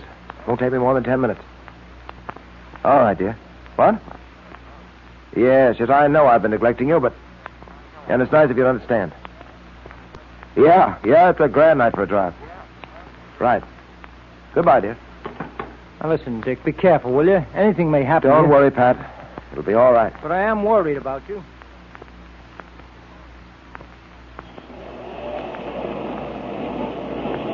Well, there's the chariot waiting for you. It's all yours, Dick.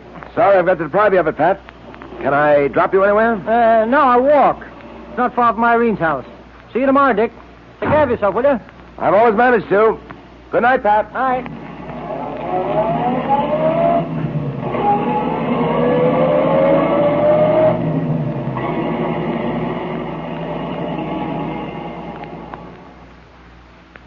We know, but Tracy does not, that Remo lies concealed in the back of Tracy's car while the detective drives to Jess Trueheart's home. Will Remo succeed in his devilish scheme? Tracy is on the spot. Well, let's hope the secret ring of Osiris will really guard the pearl for Tracy, because he'll certainly need luck to escape this time. And now for our Dick Tracy Secret Service Patrol meeting, which the makers of tasty, nourishing Quaker puffed wheat and Quaker puffed rice invite every active, alert boy and girl to attend. So stand by, because here's Dick Tracy Jr. now. The meeting will now come to order, and today we have a special announcement for you from Dick Tracy. Yes.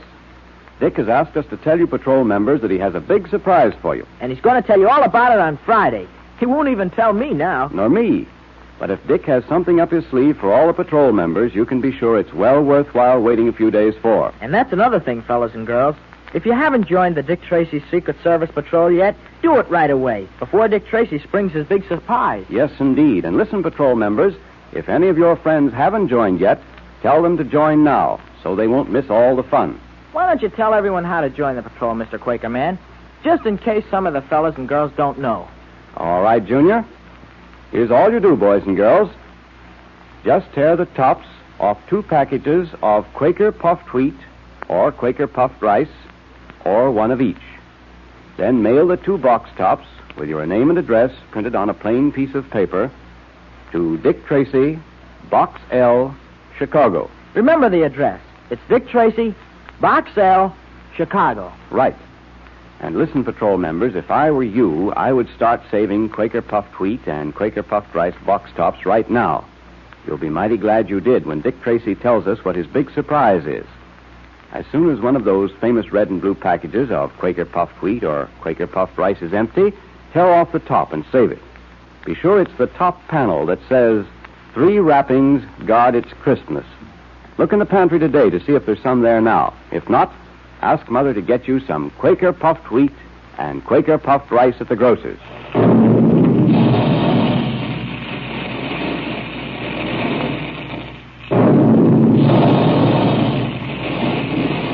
Those 2 tasty, trigger-fast cereals are shot from guns, you know, to give you and thousands of other wide-awake boys and girls and grown-ups 2 of the most delicious, nourishing breakfasts you've ever enjoyed.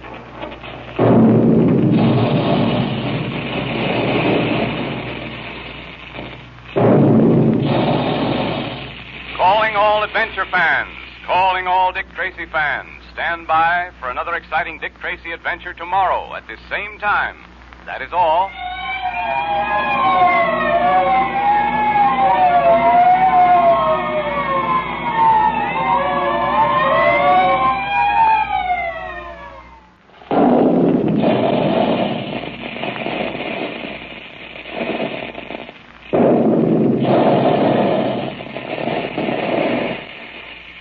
Calling all adventure fans, calling all Dick Tracy fans. Stand by. Dick Tracy is on the air.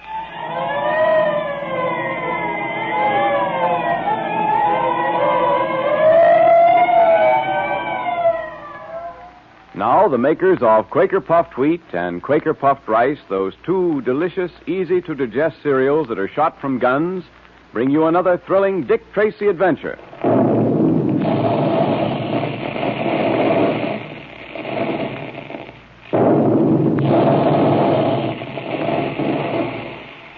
Hear that? Well, that's what we mean when we say shot from guns. Nourishing grains of wheat and rice are actually loaded into special guns in the Quaker plant. And then the guns are fired, and each grain is exploded to 8 times its normal size. That's why puffed wheat and puffed rice look and taste so different from ordinary cereals. But that's not all. If you could look inside a grain of wheat before and after it's shot from the gun, you'd see how each tiny, hard-to-digest food cell is shattered, so that all the goodness is unlocked. Then it's specially easy to digest so that you get the trigger-fast food energy much more quickly and easily. And you need lots of that same kind of food energy to be as mentally and physically alert as Dick Tracy is. So join the thousands of happy boys and girls and grown-ups who enjoy a big dish of crisp, delicious puffed wheat or puffed rice every morning. Mother's glad, and so is Dad, to have you remind her of something that tastes so specially good. So look in the pantry, and if there isn't one of those famous red and blue packages there, ask Mother to get you some at the grocer's. The Black Pearl of Osiris, its theft is Dick Tracy's latest case, was found concealed in a bullet which had been fired into the leg of the great detective. Tracy now carries that pearl in his secret compartment ring, which was given to him by Humi Batik, a member of the Osiris cult. Yesterday, Remo, a member of the society trying to get the Black Pearl, lay hidden in the back seat of Tracy's car while he drove to Tess Trueheart's apartment. Will Remo succeed in his plan to overpower Dick Tracy? The great detective is just stopping outside the apartment house where Tess Trueheart lives. So, gotta pull up the emergency brake. This is a pretty bad hill. The car should roll and... No, you don't. You're quick, Tracy, but There. I surrender. You have me. Give me that cord. Silken cord, huh? Who are you working for? I have nothing to say. Perhaps you haven't now, but you will later. Can you drive a car? Yes. Then get up here and drive this one to headquarters. Remember, I've got a gun on you, so no tricks. So he wouldn't talk, eh, Dick? No, Pat. I couldn't get a thing out of him. No sense trying any further, either. When a fellow like that makes up his mind not to talk, you can't get a thing out of him. What I don't understand yet, Dick, is how did you manage to catch him? I could see him coming, Pat. I reached down to pull the emergency brake, and as I leaned back, Remo came up behind me with a silken noose. I saw him in the glass mirror on the dashboard. That was lucky. Lucky? Huh. I think it was lucky. Humi Batik would say it was the ring that did it. Yeah, most likely. Well, Pat, I'm afraid it's going to take more than luck to win out against the men who are trying to get their hands on this ring and the black pearl that it contains. Well, after tonight's experience, I can believe that all right. They were willing to kill you to get hold of it. This black pearl must be worth a small fortune. Hey, pardon me, Pat. Yes? There's a man to see you, sir. Who is he? What's he want? He says he comes from Humi Batik. Ah, send him in. This must be the fellow we've been waiting for, Pat.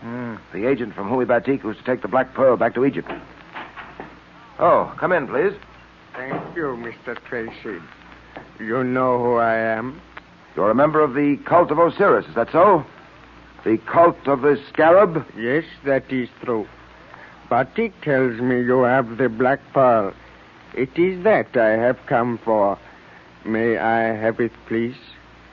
I can't give you the black pearl just yet. Why is that? You have it in that ring on your finger, have you not? Batik told you to keep it in that ring. When I'm protecting something, I do it in my own way, thank you. But you were given that ring for that purpose? Perhaps I believed it'd be safer elsewhere. The black pearl, it is here in your office. I can have it for you in a little while. If you'd care to come back, let's say tonight about 6 o'clock, I can have it for you then. You should have kept the pearl in the secret ring of Osiris. There is danger otherwise. If you will return tonight at 6 o'clock, I'll be glad to turn the black pearl over to you at that time. Very well, Effendi. I shall return at 6 o'clock. And now, until that time, farewell. Dick, you didn't tell me you'd put the black pearl somewhere else. I thought you were carrying it in the ring. Yes, and I am, Pat. The black pearl is in this ring on my finger now.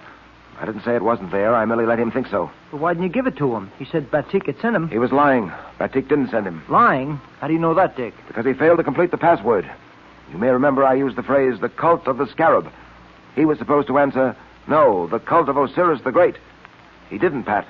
And so I knew he was a fraud. Then why'd you let him get away? Why'd you hold him? Oh, we're not letting him get away. We're following him right now. I just wanted to give him time to get out of the office. Come on, Pat.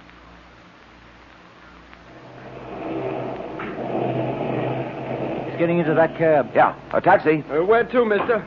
Follow that cab up ahead. Keep it a safe distance. I don't want them to know we're following. Hey, wait a minute. I don't want to get mixed up in no kind of trouble. I'm Dick Tracy. My badge. Dick Tracy?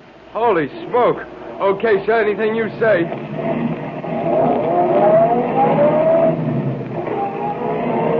Not too close, driver. Stay as far behind as you can. Yes, sir, Mr. Tracy.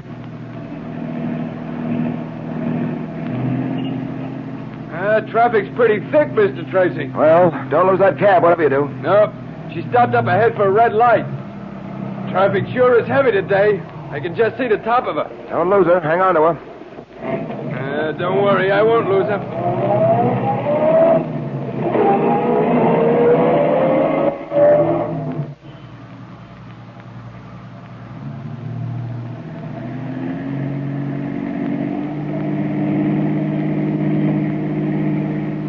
Hey, that cab's pulling up to the curb.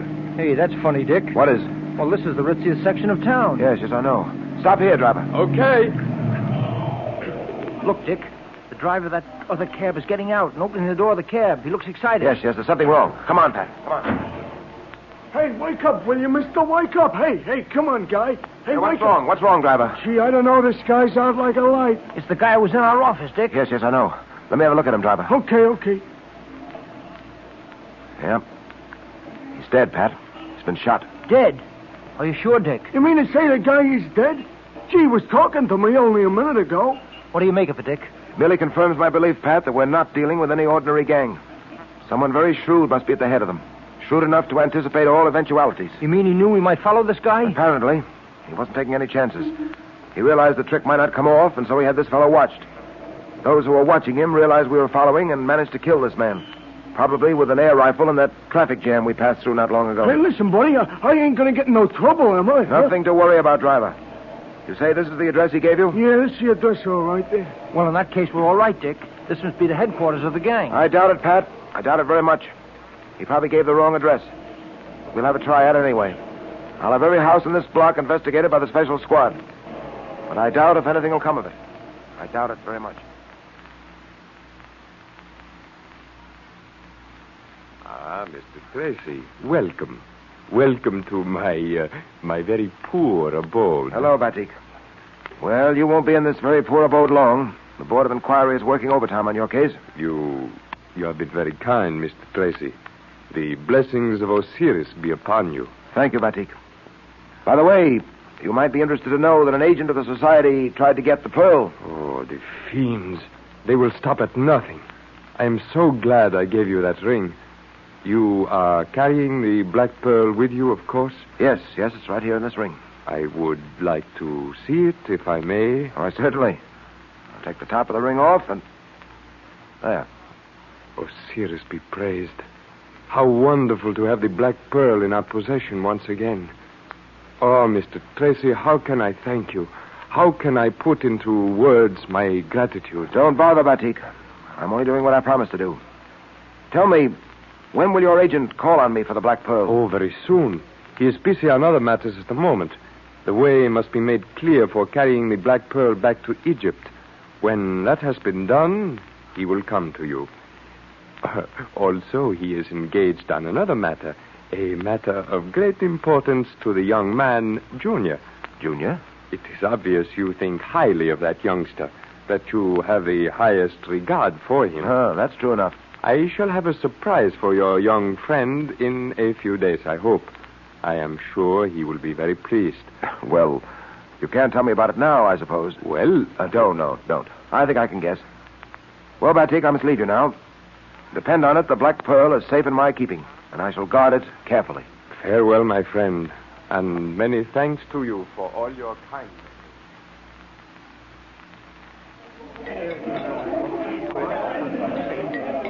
Gee, this is a swell place to eat, Dick.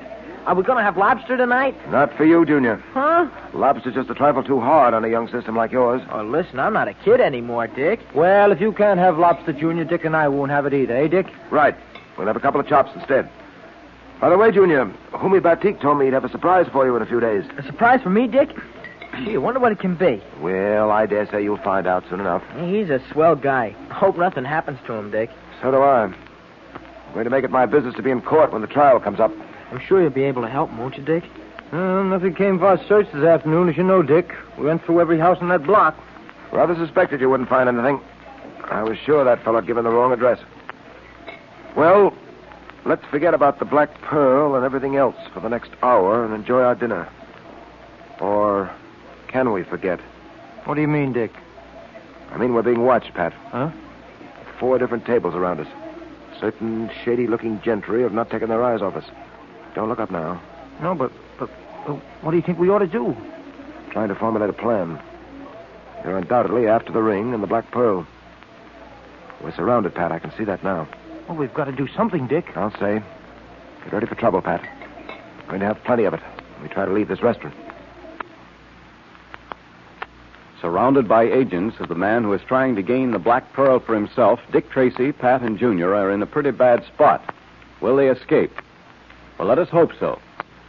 But now it's time for our Dick Tracy Secret Service Patrol meeting, which the members of Tempting, Tasty, Nourishing, Quaker Puffed Wheat, and Quaker Puffed Rice especially invite you to attend. All right, Junior, we're ready. The meeting will now come to order. Say, Junior, has Dick Tracy told you what his big surprise is? No, Mr. Quaker Man. I've tried to guess, but Dick says no to everything I can think of. Same here, but I know it's something really swell from the way he talks about it. It's for all the patrol members, too. Boy, I can hardly wait. Well, you won't have to wait long, Junior. And we ought to be sure that every wide-awake boy and girl joins the patrol before Dick springs his big surprise on Friday. That's right. And you patrol members ought to make sure that all your friends join, too, so they don't miss all our fun. Good idea. And be sure to tell them how to join the Dick Tracy Secret Service Patrol. You remember you send 2 Quaker Puffed Wheat or Quaker Puffed Rice box tops, or one of each with your name and address, to Dick Tracy, Box L, Chicago. Isn't that easy? Then Dick Tracy sends you the secret code book, the patrol pledge, and member's badge, all free. So if you aren't a member now, send your 2 Quaker Puffed Wheat or Quaker Puffed Rice box tops to Dick Tracy, Box L, Chicago, right away. Look to see if there's some Quaker Puffed Wheat or Quaker Puffed Rice in the pantry right now. And as soon as your packages are empty, tear off the tops and save them for the big surprise Dick Tracy is planning for you.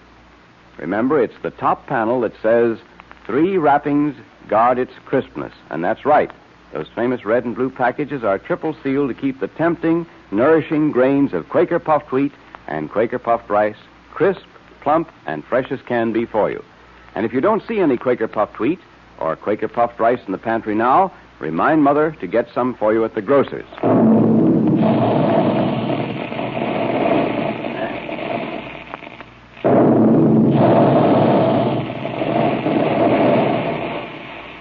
Tell Mother how Quaker Puffed Wheat and Quaker Puffed Rice are shot from guns to make them especially easy to digest as well as especially good to eat. She's glad to have you tell her, and you'll be able to start saving your box tops for Dick Tracy's big surprise.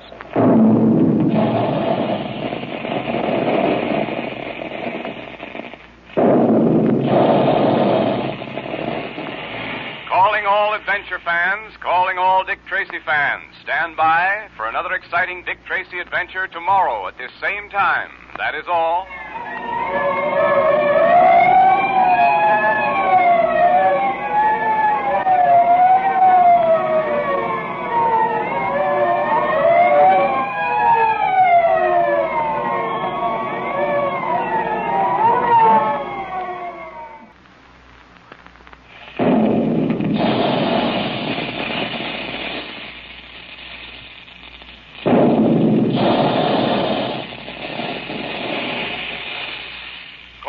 Adventure fans, calling all Dick Tracy fans. Stand by. Dick Tracy is on the air.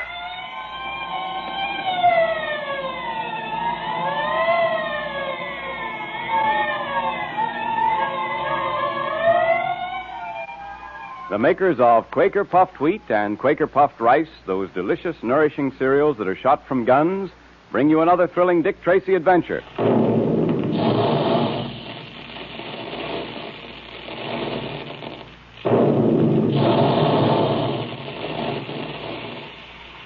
That's the way the big guns in the Quaker plant sound when they're making puffed wheat and puffed rice. Remember that the next time you sit down to a big dish of crisp, crunchy puffed wheat or puffed rice for breakfast. That special, careful Quaker process, plus the fact that puffed wheat and puffed rice are triple sealed in moisture-proof packages, keeps Quaker puffed wheat and Quaker puffed rice firm, crisp, and plump for you. And that's why they taste so much better than ordinary cereals. Puffed wheat and puffed rice are especially easy to digest, too. Each grain of sun-ripened wheat or rice is actually exploded to 8 times its normal size when it's shot from the guns. Each tiny food cell is unlocked so that you get all the trigger-fast food energy quickly and easily. It's the kind of energy that helps make you strong, healthy, and alert like Dick Tracy. So join the thousands of happy puffed wheat and puffed rice fans. And if there isn't one of those famous red and blue packages in the pantry now, be sure to remind Mother to ask the grocer for some Quaker puffed wheat or Quaker puffed rice. And remember, there'll be a secret code message today, so have your pencil and paper ready. The Black Pearl of Osiris, belonging to an Egyptian society dedicated to the worship of the ancient god Osiris, is desired by a band of thieves and murderers. Dick Tracy has concealed the pearl in the secret compartment of a mysterious ring given to him by Batik of the cult of Osiris, who told Dick it would bring him good luck. In our last episode, we heard how Dick, Pat, and Junior, while dining in a restaurant, suddenly realized they were surrounded by henchmen of the murderous band. I've noticed, Pat, that we're being watched. 4 different tables around us. Certain shady-looking gentry have not taken their eyes off us. Don't look up now. No, I won't. What do you think we ought to do? Well, I'm trying to formulate a plan. We're undoubtedly after the ring and the Black Pearl. Yes, we're surrounded, Pat. I can see that now. We've got to do something, Dick. I'll say. Get ready for trouble. We're going to have plenty of them when we try to leave this restaurant. Go on with your dinner, both of you. Pay no attention. Okay. Pretend you haven't noticed a thing. What? This dinner's got to end sometime, Dick. Yes, I know, Junior. By that time, let's hope we'll dig up an idea that'll get us out of here safely.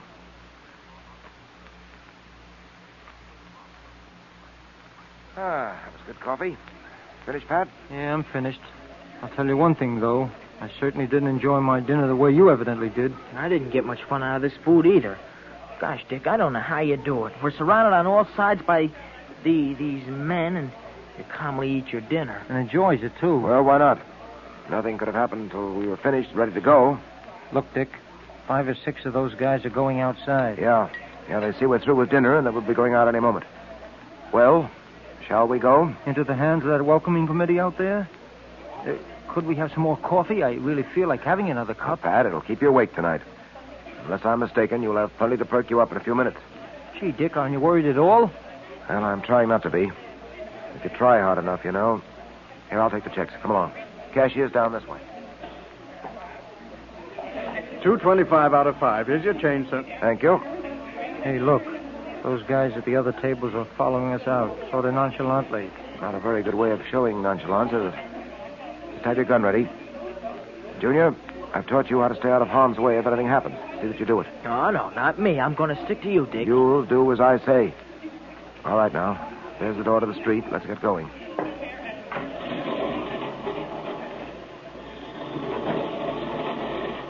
Well, there's the car. Yeah, and a couple of fellows leaning against the fenders. Come on. Just a minute, buddy. Just a minute. This your car? Yes. Do you mind? Maybe you don't know it, buddy, but this is my private parking place, see? I usually parks me car here. Well, that's very interesting. Step aside, please. Wait a minute. Where do you think you're going? What's the matter, Joe? This guy getting tough? Yeah. Looking for a paste in the jaw. So happens I wasn't looking for anything. However, I see that you very possibly are, and so... Hey, you can't do that. Well, Get in, Pat. Junior, quick. Come on. Get him, boys. Get him. Here they come, Dick. Let him have it, Pat. Keep behind me, Junior. That's the old featherweight. The ring, Dick. They're trying to get the ring. Keep slugging and stop talking. Get him, you guys. The cops, they're coming, Dick. Yeah. Swinging kind of wild, aren't you, big fella? Here's the way to do it. Run, you guys. Run. It's the cops. Chase it. They're running away, Dick. So I see. Well, they're taking a few of our souvenirs on their jaws. Yeah. Hey, what's been going on here? Street fights, eh? Well, we'll see. Hello, Donovan. Lovely evening, isn't it? Tracy, well, what the devil All right, is he? Donovan, it's all right. The boys are chasing those rascals. They'll bring him in all right. Good. Meantime, I've got hold of someone's coat. I grabbed one of those yeggs by the collar, and he slipped out of the coat, leaving it in my hands. I wish we had gotten the fellow in the coat. Perhaps we will, Pat. Oh, Dick. Oh, great Scott, Dick. What's the matter? Your finger. Look. The ring. The secret ring of Osiris. It's gone. Gone. Gee, then so is the Black Pearl. Oh, they got it. They got it after all. Oh, no. They didn't get it, Pat. Because you see, you have it. I have it. Now, listen, Dick. This is no time for gags. Feel in your pocket. The right-hand pocket. Huh? Let me see. Well, I'll be a cross-eyed owl. It is the ring. How'd it get in my pocket? I put it there. I slipped it off and put it in your side pocket. I knew they'd try to get the ring. They were sure I was wearing it. I didn't think they'd suspect you. Yeah, that certainly was fooling them, all right, Dick. 2 of them made for the hand that was supposed to be wearing the ring. I'm afraid they were a little disappointed when it folded into a fist. Yeah, I'll bet they were, Dick. If only we knew where we could get our hands on that gang.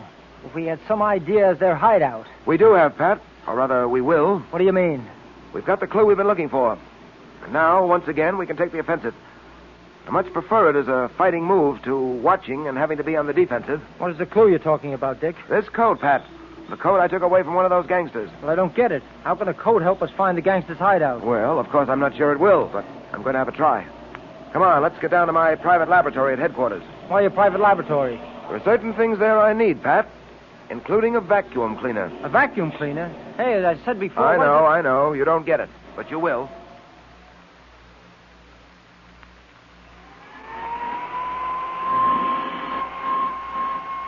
Say, Dick, what's the point of going over that coat with a hand vacuum? Yeah, come on, let us in on it, will you, Dick? Why all the little piles of dirt you put on the table? Why don't you put them all in one big pile? Well, you see, Pat, each one of those piles of dirt is labeled.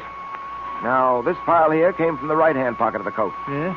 This one came from the left-hand pocket. This pile here is the dust I took out of the back of the coat. And when I empty this dust bag, this little pile will be the dust from the sleeves. All of which adds up to what? Well, Pat, you know that there's more to being a detective than hand-to-hand encounters with criminals. There are times when the fight against crime is carried on not by guns and forces, but science and skill. Some of the most brilliant wars against crime are fought and won in scientific laboratories. Now, I said that this code would lead us to the gang's hideout, and it's going to do just that. Yeah, now, let's see. Hand me that microscope, will you, Junior? Sure I will. Here you are, Dick. Thanks. Now we'll examine each of these little piles separately. Yeah. Have a look, Patrick. Okay. Well, what do you see? Well, you got me. All I see are some particles of black stuff that look like hair, and some gray dust that gleams a little bit, and some more gray stuff that seems sort of dull, and some colored particles of, well, it might be cloth. Is that all, Pat? Yeah, I think so. What else is there to see? Here, let me have a look, Pat. Well, Pat, you'll have to learn to identify things like that at first glance. Took me several years of study, but it was worth it. Tracing the origin of these little particles, being able to build up the story they have to tell is indispensable to a detective. Now, let me demonstrate. Go ahead, I'm waiting. Those black particles that look like hair, Pat, they're really horsehair. I'll test them later, but I'm sure of it without testing them. All right, horsehair. So what? Those gray particles that gleam in the light, they're particles of emery dust from machines, Pat. Machines. Horsehair and emery dust. Come on. Now, these gray particles that don't gleam are particles of felt. Gray felt. Gray felt. I'm still listening. And those other little pieces of dust, the colored pieces, are particles of vari-colored cloth. You see, Pat, your clothes pick up and retain the dust that is in the air about you. Examine the clothes of a man who works, let's say, for a coal company. And his clothes will contain coal dust. A man who works in a coffee factory will have particles of coffee beans in his pockets and in the dust of his coat, and so on. Okay, but where does all this get us? Well, Pat, don't you see? We've taken from this coat particles of horsehair, emery dust, felt, and colored cloth. Now all we've got to do is to decide what industry uses these articles. In other words, what's made out of them. Put them all together and they spell zero for me. Well, as I figured out, Pat, the one product in which these particles will be found exclusively, including the horsehair, would be mattresses. Mattresses, eh? Oh, say, that's right. I should have thought of that. Now what? Where do we go from here? Well, don't you get it, Pat? All this means is that the gang we're after probably has its hideout in or near a mattress factory. Well, I'll be darned. Say, Dick, that's amazing. And a lucky thing it was that you got that coat. Well, don't let's get too excited about this. We may not be right. But we've got to find out how many mattress factories there are in this town. And we've got to check every one of them.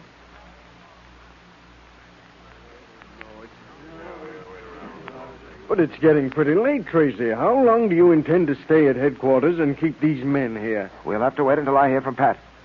We've discovered that there are only 3 mattress factories in town. There are 3 squads out now.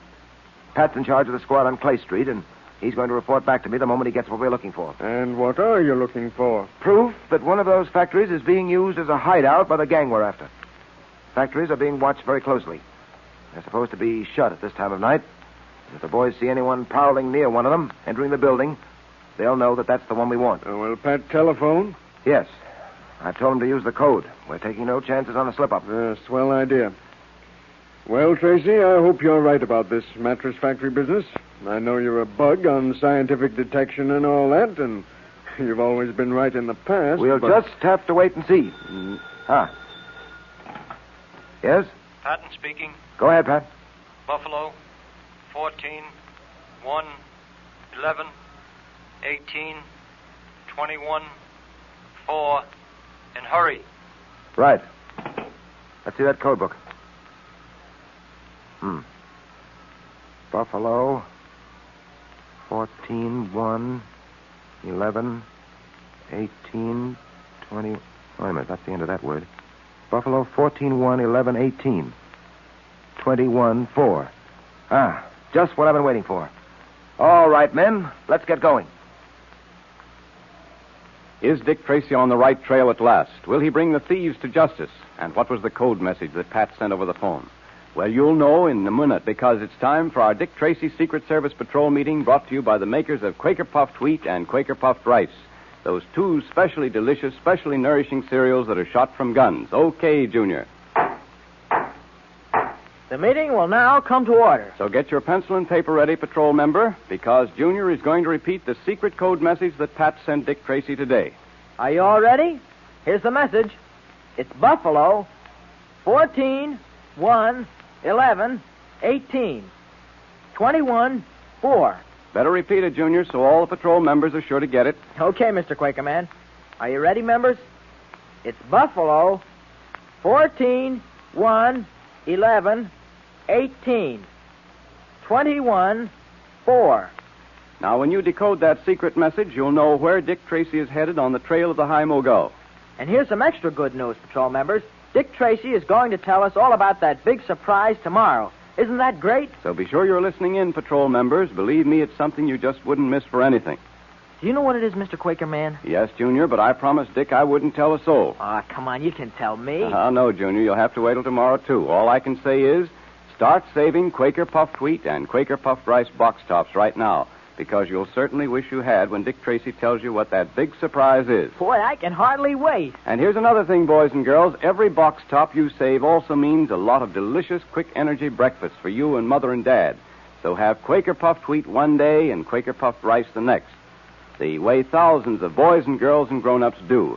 And that gives you a grand taste variety, because there are two different delicious flavors of the famous cereals that are shot from guns.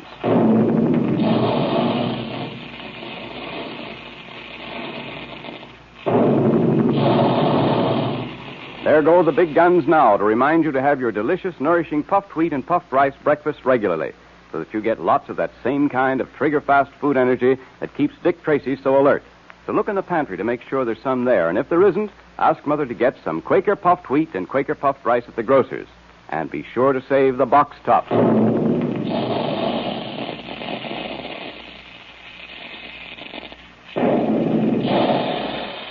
Calling all adventure fans, calling all Dick Tracy fans. Stand by for another exciting Dick Tracy adventure tomorrow at this same time. That is all.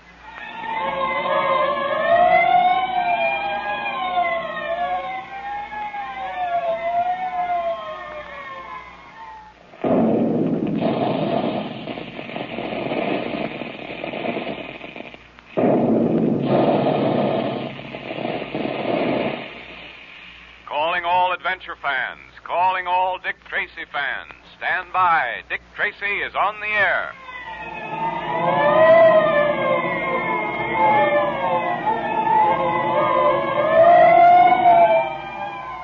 Now, the makers of Quaker Puffed Wheat and Quaker Puffed Rice, those two nourishing, delicious cereals that are shot from guns, bring you another thrilling Dick Tracy detective adventure.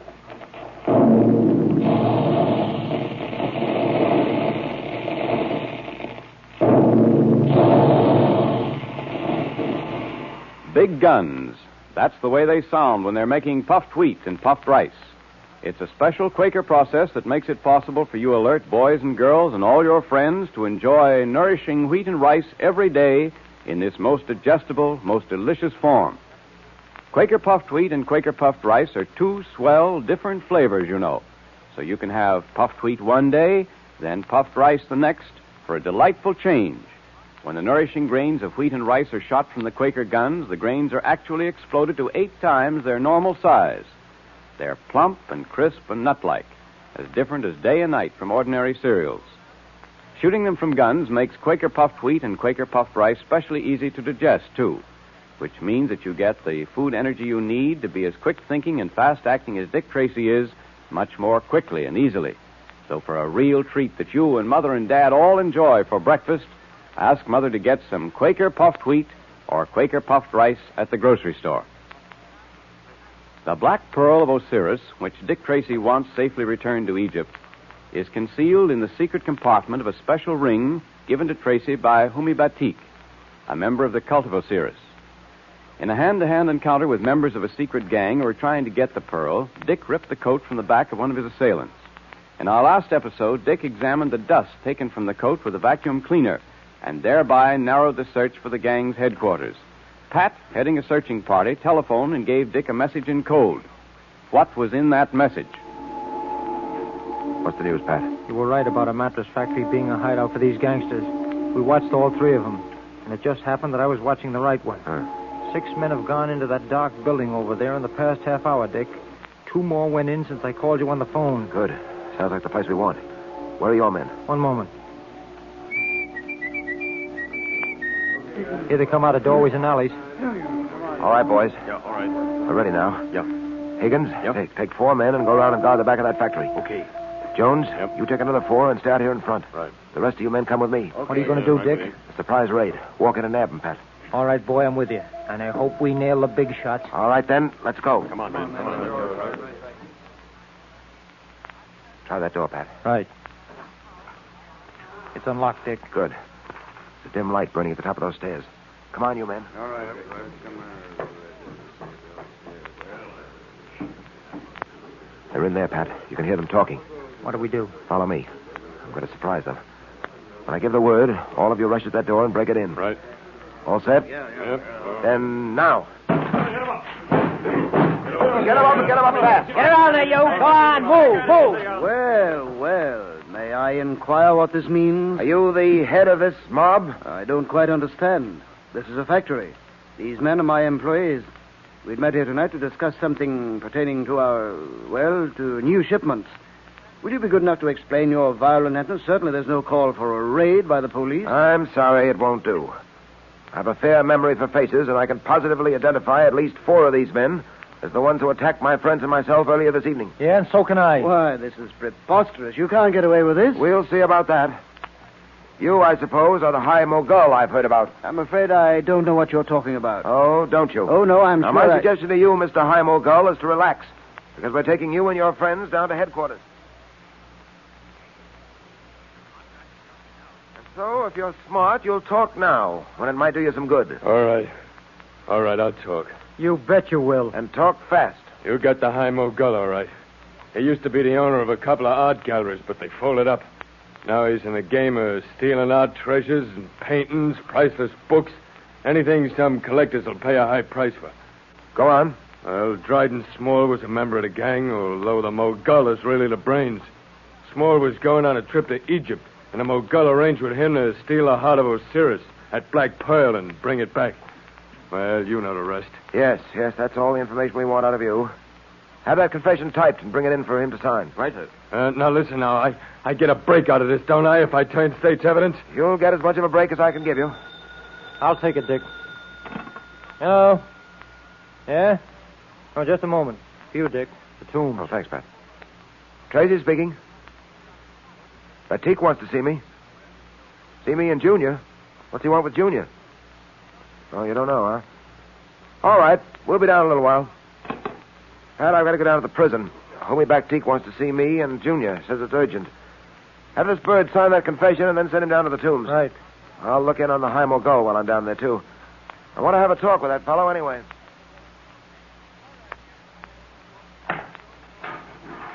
And as I was telling you, Mr. Tracy, this High Mogul fellow has been very quiet.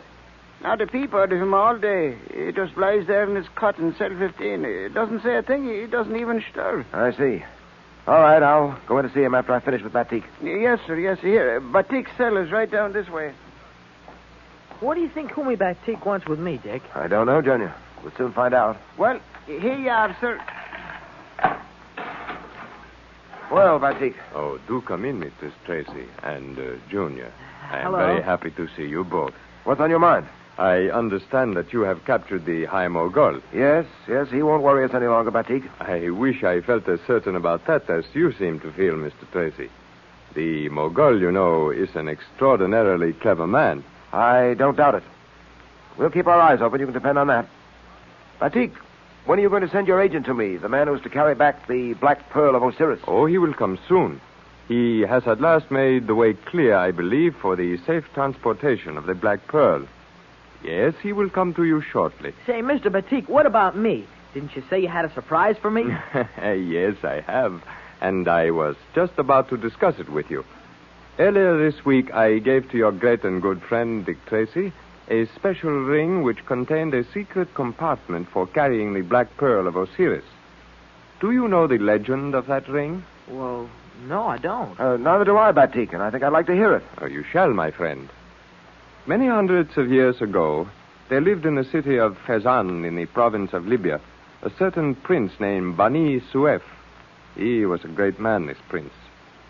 But alas, there came a time when the young prince was wounded on the field of battle. Dangerously wounded. Gee. His father's heart was full of sorrow, for he feared that his son might die, and death seemed very close.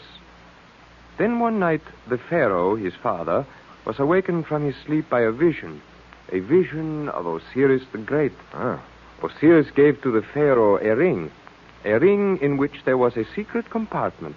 And in this compartment was some fluid that looked like water, but was not water. And Osiris said, "Take that fluid from out of the ring and anoint your son with it, and he will be well." And then he disappeared. Did he get well? Then the Pharaoh leaped from his bed and rushed into the room where his son lay dying. He opened the secret chamber of the ring and anointed his son with the fluid, and lo, the eyes of the young prince opened. The fever left him. Once again, he was strong and healthy. Gosh. And all was well. That, Junior, Mr. Tracy, is the legend of the secret ring of Osiris. It's a wonderful story. Gee, I'll say it is. But, you didn't call us down here just to hear a legend. Oh, no. Earlier this week, when I gave the secret ring to you, Mr. Tracy, I could not help noticing the eyes of your young friend, Junior, as he studied the ring. They were wide with eagerness. He said that he would like to have a ring just like it. And so, as a small token of my gratitude to you, Dick Tracy, I wish to present this to your young friend. Wow. It's a ring. A secret ring of Osiris. Yes, we have had it made especially for you, just like the ring of Osiris. And it is all for you, Junior. We have made one special change. We know how greatly you admire Dick Tracy, so your ring bears the likeness of Dick Tracy on it. We thought you would prefer it that way. Oh, boy, I'll say I do. Gee, it's wonderful. So wear it always, and I am sure it will bring you good luck. I certainly will. Gee, thanks. Thanks a lot. Gee, Dick, isn't it a beauty? And that secret compartment, I can make good use of that for carrying secret messages and things. Gee, Mr. Batik, you're swell. I'm glad it brings you happiness, my young friend. Gee, Dick, now I've got a ring just like yours, except that it's got your picture on it, and that makes it better than yours. Oh, boy. Batik, I certainly appreciate this thoughtfulness on your part. And Junior, I'm glad. Oh, Mr. Tracy. Yes, Keeper, what is it? Will you please come with me? I think something's happened to that High Mogul guy. What? Wait here for me, Junior. You say you think something's happened to him? Mm-hmm. Yes, look, he looks dead. There, here's his cell door. Remember I told you he was very quiet all day long? Well, I went in to have a look at him, and, well, here you are. See for yourself. No pulse. He is dead. I wonder who could have done this. It must have been a heart attack. Yes, probably. But the medical examiner will undoubtedly be able to tell us exactly what happened.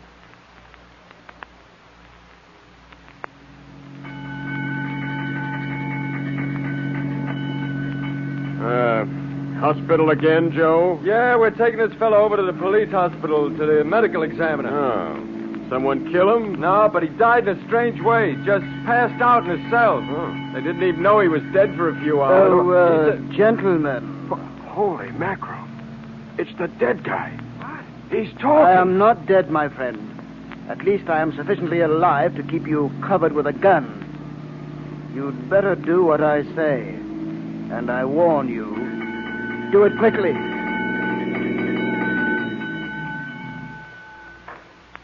What is the answer to the riddle of the High Mogul's miraculous recovery? And what will happen if he makes his escape? Well, that's a surprise.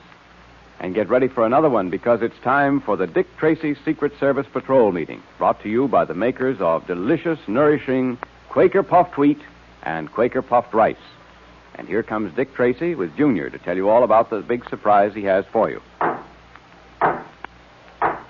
The meeting will now come to order. Okay, Dick, we're all ready for that big surprise. Well, I don't know whether you can stand another surprise, Junior.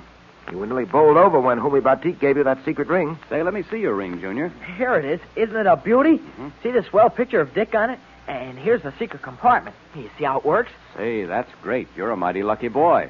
Gee, you can carry secret messages in there, just the way Dick keeps the Black Pearl of Osiris.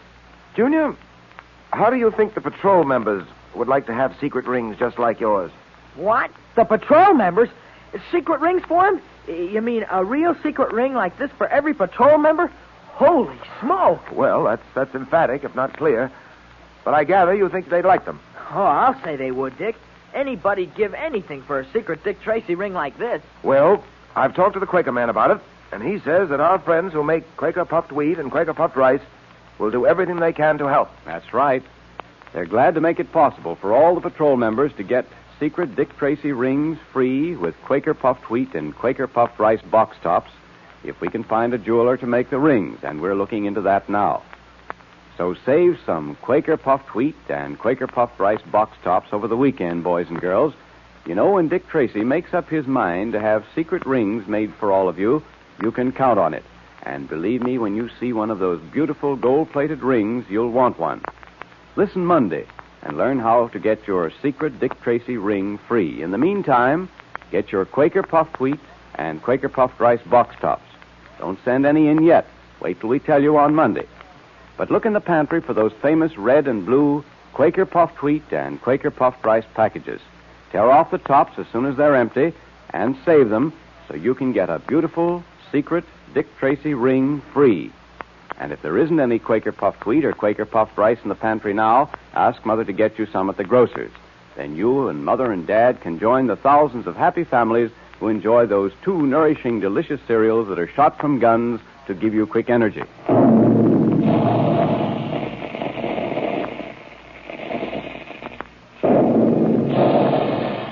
Calling all adventure fans, calling all Dick Tracy fans. Stand by for another exciting Dick Tracy adventure Monday at this same time. That is all.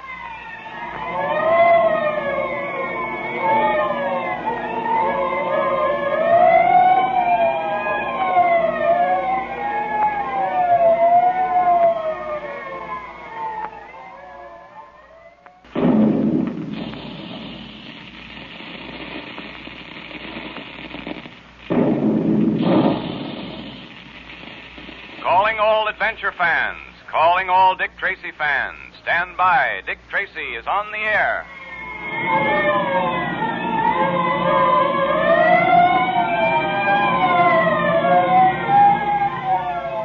The makers of Quaker Puffed Wheat and Quaker Puffed Rice, those specially digestible, delicious cereals that are shot from guns, now bring you another gripping Dick Tracy adventure. And now listen. Today, Dick Tracy tells you how to get a genuine Dick Tracy secret ring free. Think of it. A beautiful gold-plated ring with a special secret compartment just like the one Humi Batik gave Junior. Remember? Well, now you can wear one, too. And it doesn't cost you a cent. So be sure you're listening in at the end of the program to hear how to get your secret Dick Tracy ring free. Dick's a great fellow, isn't he? Have you noticed how fast his mind works? Like lightning. And what a great athlete he is, just full of trigger-fast energy. And I don't know of a better, more enjoyable way to get lots of the same kind of food energy than to have a big bowl of delicious Quaker puffed wheat or Quaker puffed rice for breakfast, the way thousands of active, athletic boys and girls and grown-ups do every day. Those two nourishing, delicious cereals are shot from guns.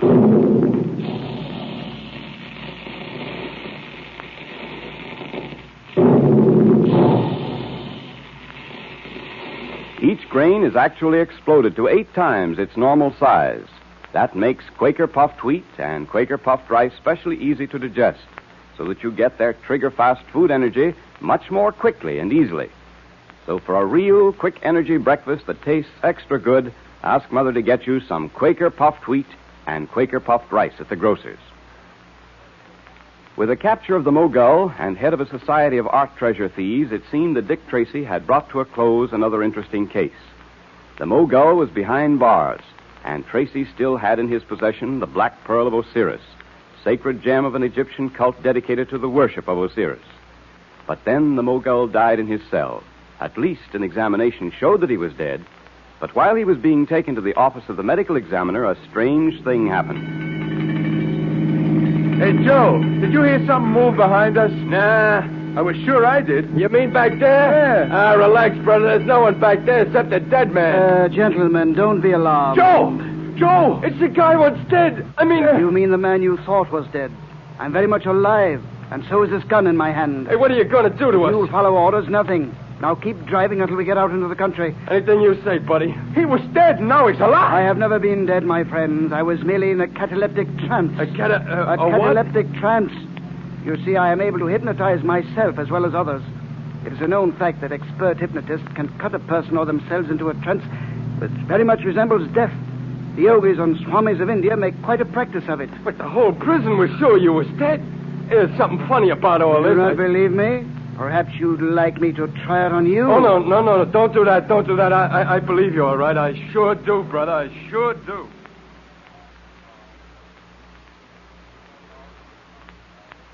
Escaped.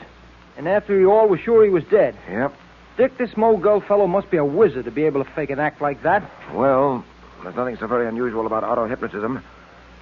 Unfortunately, I didn't think of it in connection with the Mogul. He's clever and well-informed, which should put us on our guard. Every man on the force has instructions to keep his eyes open for the Mogul. Have you heard anything yet, Dick, from the Board of Inquiry? You mean about Huey Batik? Yeah. Yes, Pat. I've been kept posted. They're still going over the evidence in the case. I had a report this morning indicating that the board, from the evidence available, is coming to the conclusion that Dryden Small was definitely in the wrong. He was guilty of several criminal offenses. Small is recovering from his wound, too, isn't he? Yep. All of which seems to indicate that Batik will be released shortly. Well, I'm glad of that. I'm glad they feel the same way as we do about Dryden Small. Gosh, Dick, when we consented to escort that fellow home from England, we never thought we'd get all mixed up in a thing like this. The Black Pearl of Osiris, Egyptian high priest like Huey Batik, art treasures, thieves like the Mogul and his gang, the secret ring of Osiris. Say, that reminds me. Did I show you mine, Pat? Hey, quite a number of times, Junior. But I must admit it's worth showing, especially with that swell likeness of Dick on it. Hey, that'd make a swell ring for any boy or girl to have. Say, I can't wait to hear what the members of the Secret Service Patrol who got rings like this will say about it. And the special compartment. Gee, I know they're going to think it's a beauty, Pat. Oh, incidentally, Dick, you still have that black pearl safely hidden in that ring you're wearing, haven't you? I certainly have, Pat. It's going to stay there until I can give it into the safekeeping of Huey Batik or one of his agents. You know, Pat, this case of the Black Pearl of Osiris and the gang that's after it has opened up an entirely new field for investigation. You mean the fake art treasures? Yes, the papers have been full of it. The manufacture of fake and imitation works of art, which are sold as the genuine articles, has become a problem. The moment we're finished with this Black Pearl business, we'll have another job in our hands, cleaning up this other racket. Oh, it's a vicious racket, too, no question about it. These racketeers imitate pictures by the old masters and sell them for terrific amounts. The price you'd pay for an original. Yeah. Tracy speaking. Yes? Nothing yet, huh? All right, Brooks, but keep on it. Scatter your men and see that every inch of the ground is gone over thoroughly. Right. Sergeant Brooks. Still nothing. Looks like the Mogul has really escaped us, Pat. Yeah, he's taking it on the lamb, all right. What did you say, Junior? I said he's taking it on the lamb. Now, where did you pick that up? What?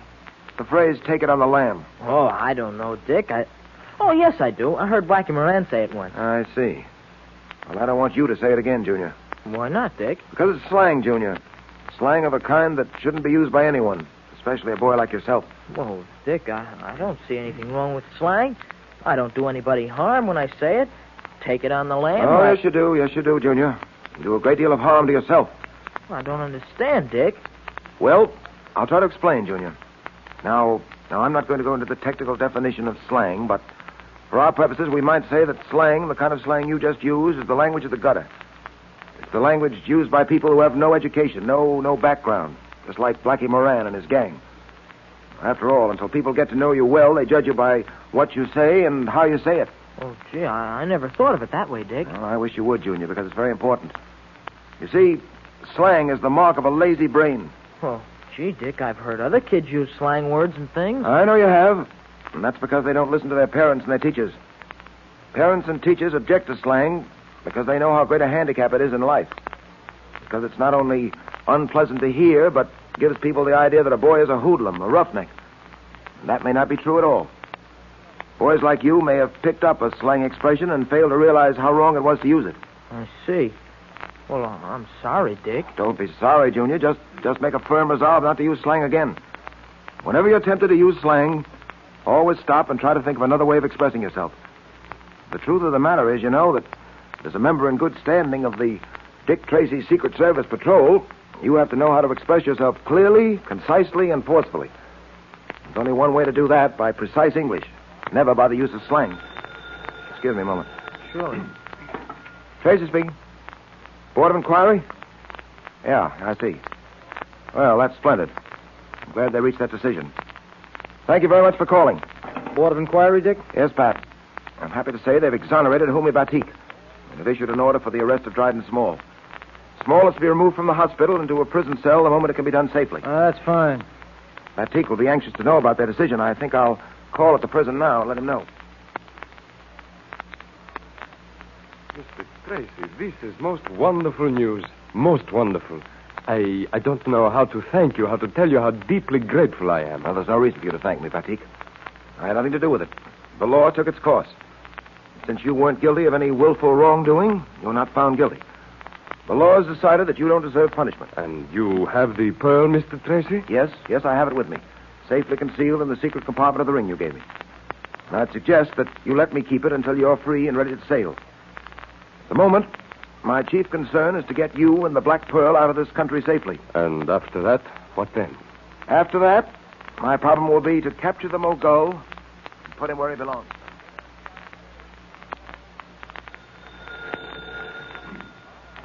Hello. Oh, hello, Tess. No, Dick went down to the prison about an hour ago to see Humi Batik. Uh-huh. Oh, I'm just writing a few letters.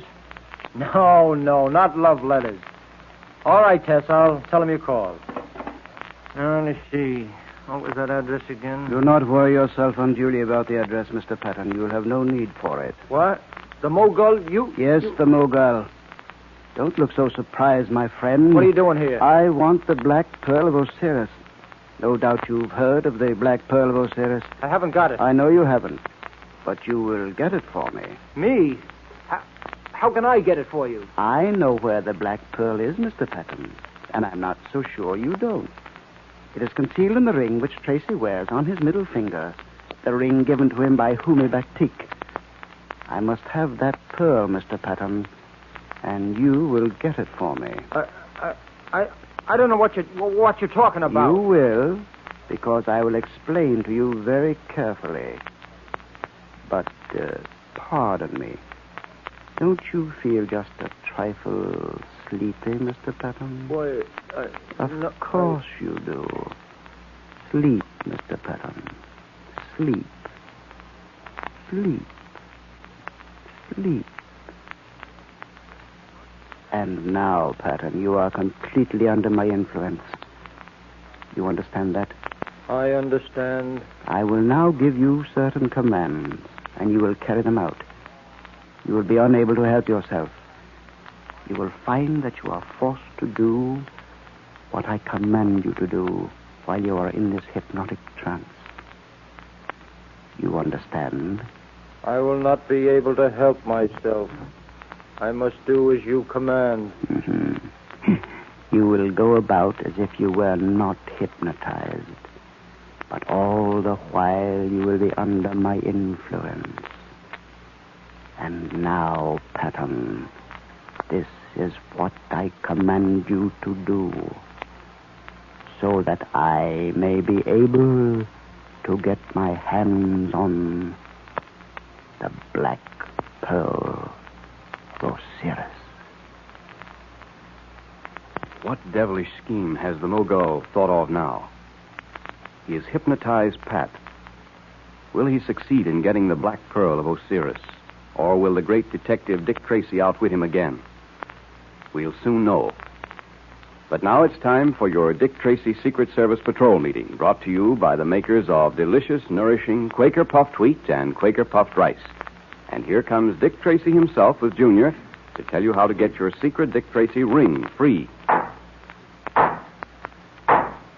Hello there, boys and girls. Last Friday, we told you we were trying to get secret Dick Tracy rings for all of you, just like the one Homi Batik gave to Junior. Well, we've succeeded. Gosh, 3 cheers, Dick. And we've arranged with the jeweler to make the rings for you. Say, will they be gold-plated just like mine with your picture on them, Dick? And all those lucky signs? Of course, Junior. Yeah, but you can see for yourself. Here's one of the rings now. Boy, it's exactly like mine. Here, you see, Mr. Quaker Man? Say, isn't that a beauty? And look here, it's adjustable. You can make it fit any size finger. Gee, that's a great idea. Because this is one ring you'll always want to wear. Well, mine's got a secret compartment just like yours, too, Junior. Listen, boys and girls, here's the best news of all. To get one of these beautiful gold-plated Dick Tracy secret rings free, you just mail 5 Quaker Puffed Wheat or 5 Quaker Puffed Rice box tops, or some of each, with your name and address printed on a plain piece of paper to Dick Tracy, Box L, Chicago. And you get your Dick Tracy secret ring free. Isn't that great? And that's not all. Tess Trueheart went to the jeweler's with us. And she fell in love with a very good-looking gold-plated bangle bracelet. The charms show Dick Tracy, Jr., and Lucky Four-Leaf Clover. Listen, girls, be the first in your crowd to wear a smart, gold-plated Dick Tracy bracelet, as well as a beautiful Dick Tracy secret ring. It's free, too. You just send 5 Quaker Puffed Wheat or Quaker Puffed Rice box tops for your Dick Tracy bracelet to Dick Tracy, Box L, Chicago. Be sure to write whether you want the Dick Tracy secret ring or the Dick Tracy bangle bracelet or both. And remember, send 5 Quaker Puffed Wheat or Quaker Puffed Rice box tops for each one to Dick Tracy, Box L, Chicago. Now, don't wait, because those secret rings will go like hotcakes.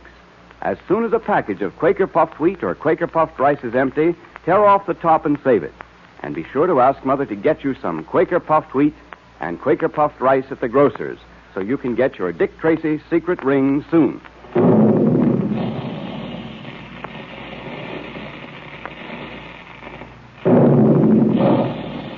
Calling all adventure fans, calling all Dick Tracy fans. Stand by for another exciting Dick Tracy adventure tomorrow at this same time. That is all.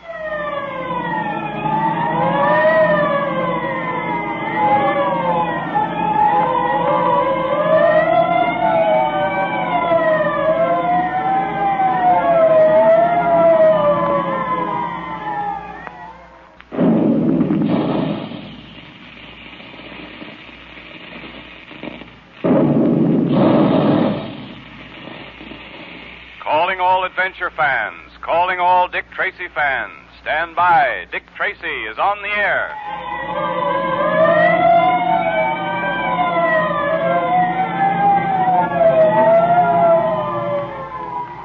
Now, the makers of Quaker Puffed Wheat and Quaker Puffed Rice, those specially delicious quick energy cereals that are shot from guns, bring you another exciting Dick Tracy adventure. Say, don't you wish you could go on some of those adventures with Dick Tracy the way Junior does? Wouldn't that be keen? You'd have to be on your toes, though, ready for anything. And you'd certainly need lots of trigger-fast energy to keep up with Dick and Junior. Of course, you get lots of trigger-fast food energy in those grand-tasting Quaker Puffed Wheat and Quaker Puffed Rice breakfasts that thousands of alert, active boys and girls and grown-ups enjoy so much every day. Because those 2 delicious cereals are shot from guns.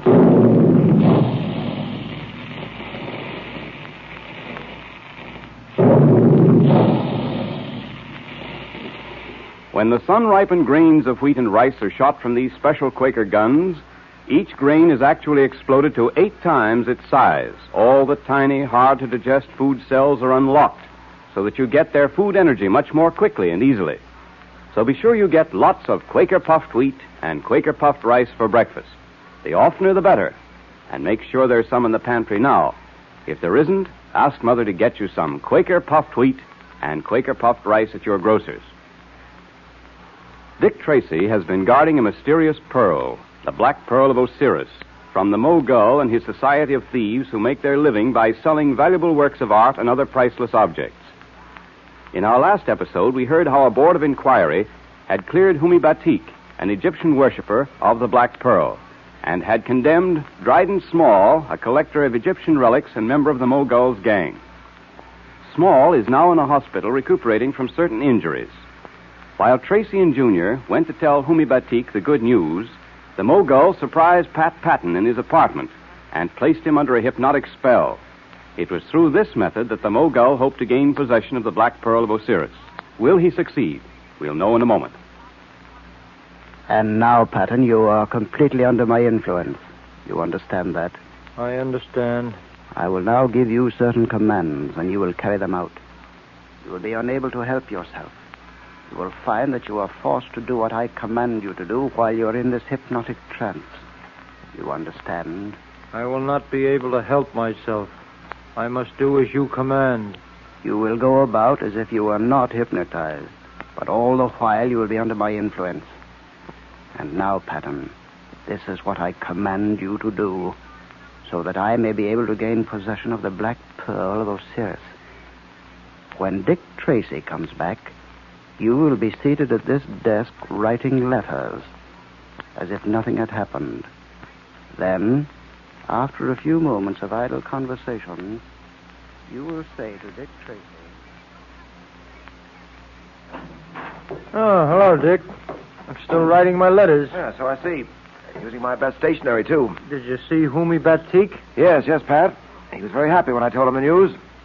Have there been any calls? Any word about the Mogul? No, none at all. Are you sure? Oh, yes, I'm sure, Dick. Why do you ask that? No reason at all. Say, Pat, you should have been there when we told Mr. Batik about the board of inquiry. Dick's got everything all planned, too. He's going to send them... I'll tell Pat about my plans later, Junior. You better get ready for bed. Oh, Dick, it's early yet. Not that early. Good night, Junior. Oh, gee, you're always treating me like a kid, Dick. You going to turn in early, Dick? No, I don't think so, Pat. I think I'll drop in at headquarters for a little while to see how things are going. Maybe some news on the Mogul. I'm afraid I can't get much rest while the Mogul is still at large. No, I suppose not, as long as he's still after the Black Pearl. Oh, that ring you're wearing, Dick. You've still got the Black Pearl concealed in it, huh? That's right. Well, Dick, I was thinking it might be a good idea to let me have the ring for a while. No, Pat, I wouldn't part with that ring under any circumstances. Why do you want it? Well, Dick, the Mogul's loose, and he knows you're carrying the Black Pearl in that ring. There have been several attempts to get the ring away from you. You know that. Well, there may be other attempts, too.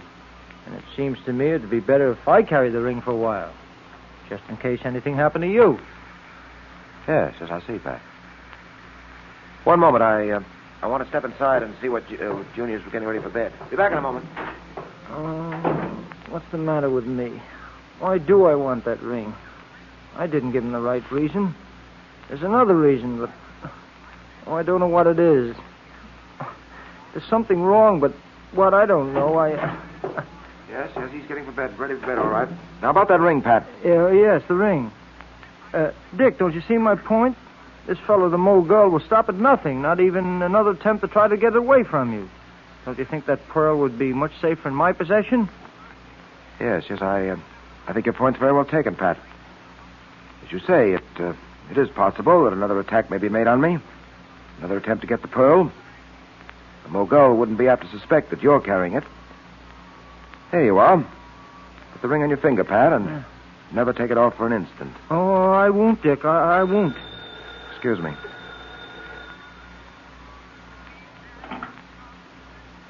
Tracy speaking. What's that? Escaped. But how? Why weren't you on your toes? Well, why didn't you stay on duty? I see. Well, you'll hear about this later. What is it, Dick? What's happened? Dryden Small has escaped from the hospital. Small escape? But how? He was guarded, wasn't he? Yes, but Fielding, the man on duty, decided to step out for a smoke. Small was sleeping, he said. At least he thought he was sleeping. When Fielding got back, Small was gone, escaped through the window and down the fire escape. Don't you think you'd better get down to headquarters? No time for that. I'll have to issue orders from here. Give me that phone. Here.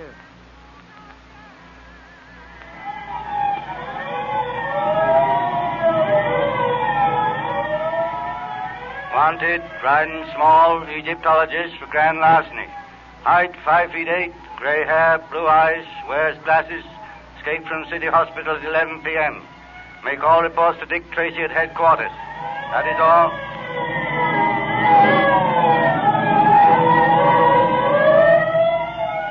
Calling all cars. Calling all cars. Be on the lookout for a man answering this description. Height 5 feet 8, gray hair, blue eyes, wearing tortoiseshell glasses. All police cars in vicinity of City Hospital keep a double watch for this man. Escaped from City Hospital at 11 o'clock tonight. Wanted for grand larceny. That is all.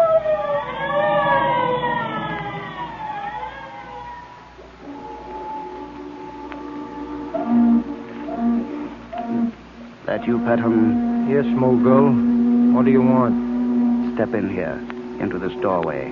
Is that your car at the curb? Yes, but never mind that. Where's the ring? You got it from Tracy, didn't you? Oh, yes. You make an excellent subject for a hypnotist, Patton. Give me the ring. Yes, Mogul. Just a moment, like, get it off my finger. Did you have any trouble getting it from Tracy? No, I guess I said what you told me to say, and he gave it to me. Here it is. Oh, good. Oh, I've wanted it a long time, and I wanted to get this ring and the pearl it contains. It will bring me a fortune, Patton. You've been a fine hypnotic subject and done an excellent job, old boy. Now listen to me. Listen carefully. It's now almost midnight. At the stroke of 12, you will wake up out of your hypnotic trance. You will remember nothing of what has happened. You will be unable to remember what you did with the ring or to whom you gave it. One moment, my friend. Tracy! Yes, Tracy, and I've got you covered. Put up your hands. Oh, he tricked me. Patton wasn't under my spell after all. Oh, yes. Patton was under your spell, all right. But I sensed that something was wrong. He wasn't himself. He didn't act normal somehow. I gave him the ring, all right, but I decided to follow him here even so, because Dryden Small escaped. I am needed at headquarters. Small has escaped? Yes. The police are looking for him now, just as they're looking for you, my friend. Oh, you're very clever, Tracy. I'm afraid I may have underrated you. I'll know better in the future. You're not going to have very much of a future. I wouldn't be too sure of that, Tracy. Custody, and I was ungracious, who had me in your custody, and I was ungracious, or shall I say, clever enough to escape. I should have thought of that cataleptic trance trick when you posed as dead. However, it's going to take more than a trance to get you free this time. What's that? Steady, Pat, steady. You're all right. Where am I? What are we doing here? How did we get here? You've been hypnotized, Pat. You're just coming out of it. Hypnotized? Me? What? Why, I don't remember anything at all, Dick. That's because I ordered you not to. Oh, this beats me. I don't know what it's all about. Well, I'll explain to you later, Pat. Meanwhile, we've wasted enough time. I'll trouble you for that ring, Mogul. Oh, yes, to be sure. The ring. The secret ring which contains the black pearl of Osiris. Yes. Hand it over and be quick about it. Well, under the circumstances, I suppose I'd better. There seems to be nothing else I can do at the moment. There is nothing you can do. Perhaps there is nothing he can do, Mr. Tracy. But I can do a great deal. Small! Dryden Small! How did you get here, Small? Very simple. After I made my escape from the hospital, I went at once to the Mogul's secret headquarters. I got there just in time to see him drive off. I followed in a taxi and stayed out of sight to see what was going to happen. Very clever of you, Small. I was never so glad to see anyone in my life. Thanks. Fortunately, I was on the spot and I saw everything. I saw Patton hand the ring over to the Mogul. You saw me hand over the ring? I saw you arrive, Tracy. Watched you as you slipped along in the shadows, keeping the Mogul covered. Isn't it too bad that you had no idea that I, too, was slipping along in the shadows, keeping you covered. Oh, good work, Small. If I had planned it myself, I couldn't have planned it any better. I intend to be well paid for what I've done, Mogul. Remember that? You will be well paid. Don't worry. Well, now, if you gentlemen are through congratulating each other and talking about the division of spoils, you might tell me what you intend to do with Patton and myself. Well, thanks to Small, Tracy, I still have the secret ring and the black pearl it contains. And as for you and Patton... Yes? As for me and Patton? Well, I think the best thing to do in your case, the best thing to do from the point of view of Mr. Small and myself, would be to put you and Mr. Patton out of the way for good. Yes, it seems to me that would be the best and only thing to do, Mr. Tracy. And we might just as well do it now. Will Dick Tracy and Pat escape from the Mogul? Faced by pistols in the hands of both the Mogul and Dryden Small, they seem to have very little chance. And what about the Black Pearl? Will the Mogul keep it in his possession? Time will tell. But now it's time for our Dick Tracy Secret Service Patrol meeting, brought to you by the makers of delicious, nourishing Quaker Puffed Wheat and Quaker Puffed Rice. Shot from guns to give you quick energy like Dick Tracy's. The meeting will now come to order. And boy, am I excited. Aren't you? About those swell Dick Tracy secret rings, I mean? I certainly am, Junior, and I have been ever since I saw them. In fact, I've got one myself. Look. Gee, that looks great. You'd never know there was a secret compartment in it, would you? Well, not unless you're in the know. That's a wonderful place to keep secret messages and notes.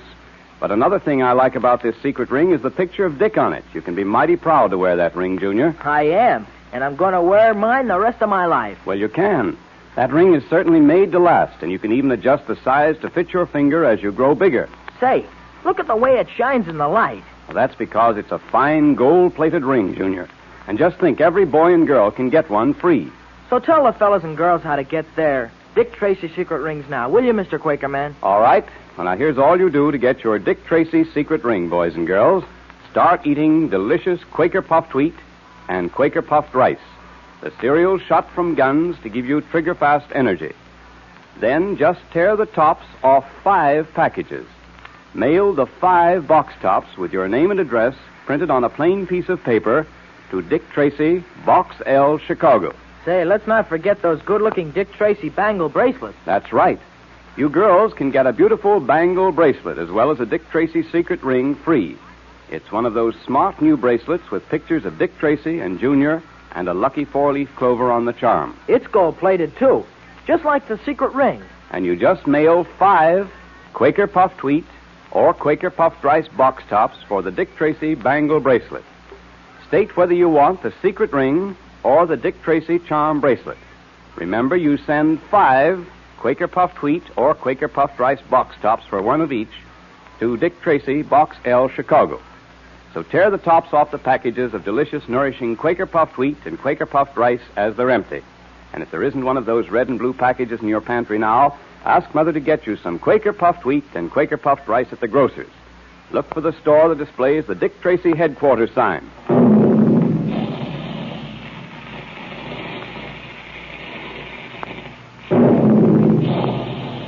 Calling all adventure fans, calling all Dick Tracy fans. Stand by for another exciting Dick Tracy adventure tomorrow at this time. That is all.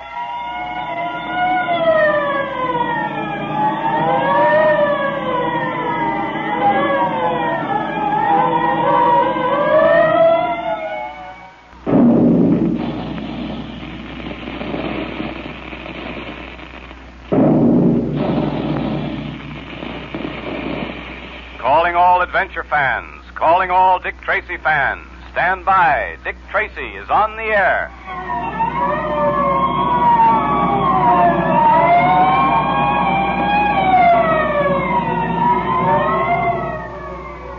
Now, the makers of Quaker Puffed Wheat and Quaker Puffed Rice, those specially delicious quick energy cereals that are shot from guns, bring you another thrilling Dick Tracy adventure.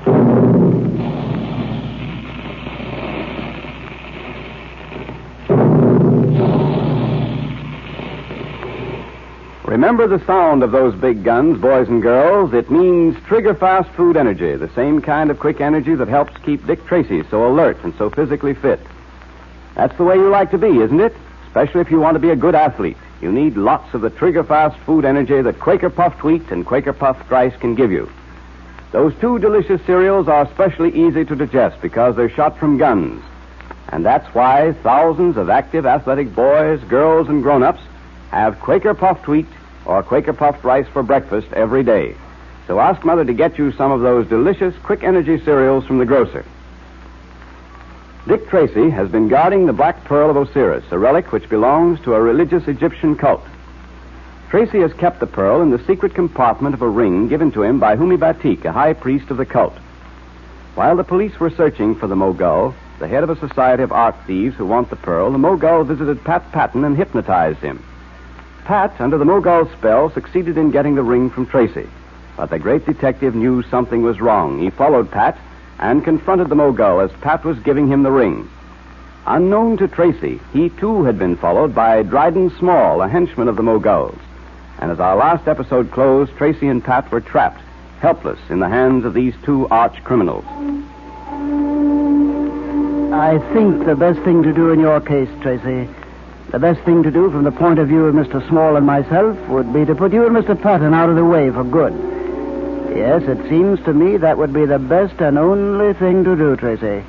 And we might as well do it now. Wait a minute. You can't do that, Mogul. And why not, Small? We've got these two just where we want them. We might as well get rid of them now. That's all right for you to say. You've got one murder on your hands now, and they can't hang you twice. But it's different with me. I may be in trouble with the police, but I'm not wanted for murder. And that's what this would let me in for. You're showing good sense at last, Small. That's enough, Tracy. Small, I'll handle this. That'll let you out. And now, Tracy... You forget I've got a gun, Mogul. Don't think I'm worried about Tracy, do you? But I am worried about myself. We've got the pearl in the ring, and that's what we're after.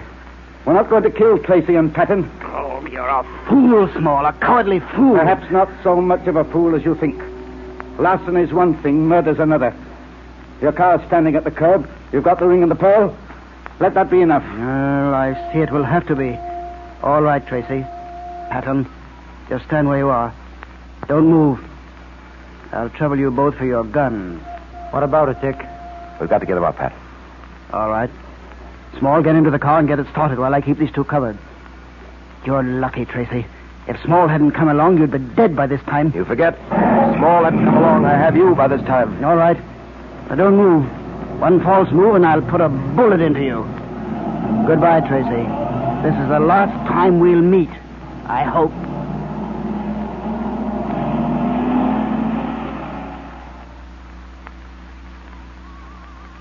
Oh, but Dick, I couldn't sleep. I just had to wait up for you. Well, that's all right, Junior.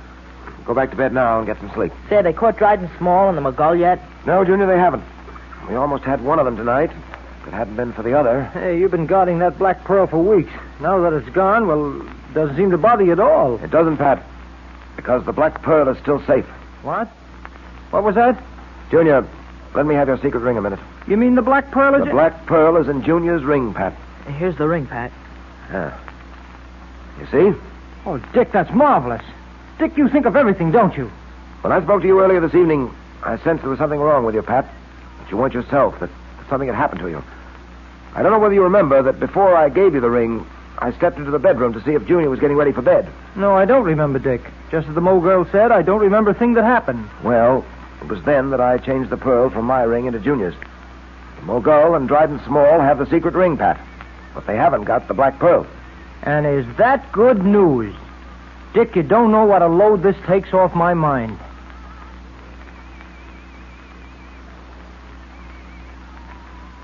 Well, Mr. Tracy, indeed welcome. Thank you, Batik. I've come to tell you that everything's been arranged. You sail tonight for home, and you'll have the Black Pearl of Osiris with you. Well, that makes me so happy. And I owe all this to you, Mr. Tracy. Forget it, Batik. By the way, Mr. Tracy, I just noticed you are not wearing your ring. No, I'm afraid my secret ring is now in the possession of the Mogul. But the Black Pearl... It's safe. Have no fear. I'll deliver it to you tonight on the boat.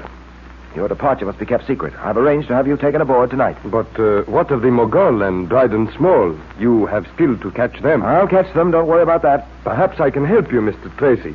You've done so much for me. Surely there is something I can do for you in return. No, thanks just the same, Batik.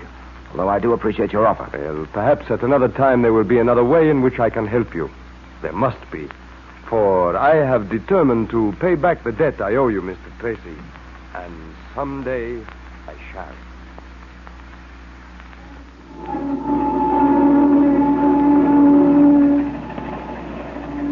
Ready to sail, Captain? Any moment now, Mr. Tracy. Good. Well, Batik, Pat and I will leave you now. I don't think anyone knows that you're freed from jail or that you're leaving for Egypt. No, the fog tonight helped us get you aboard secretly, all right. You have both been most kind. The young man, Dick Tracy, Jr., I would have liked to say goodbye to him. You will remember me to him? I certainly will, Batik.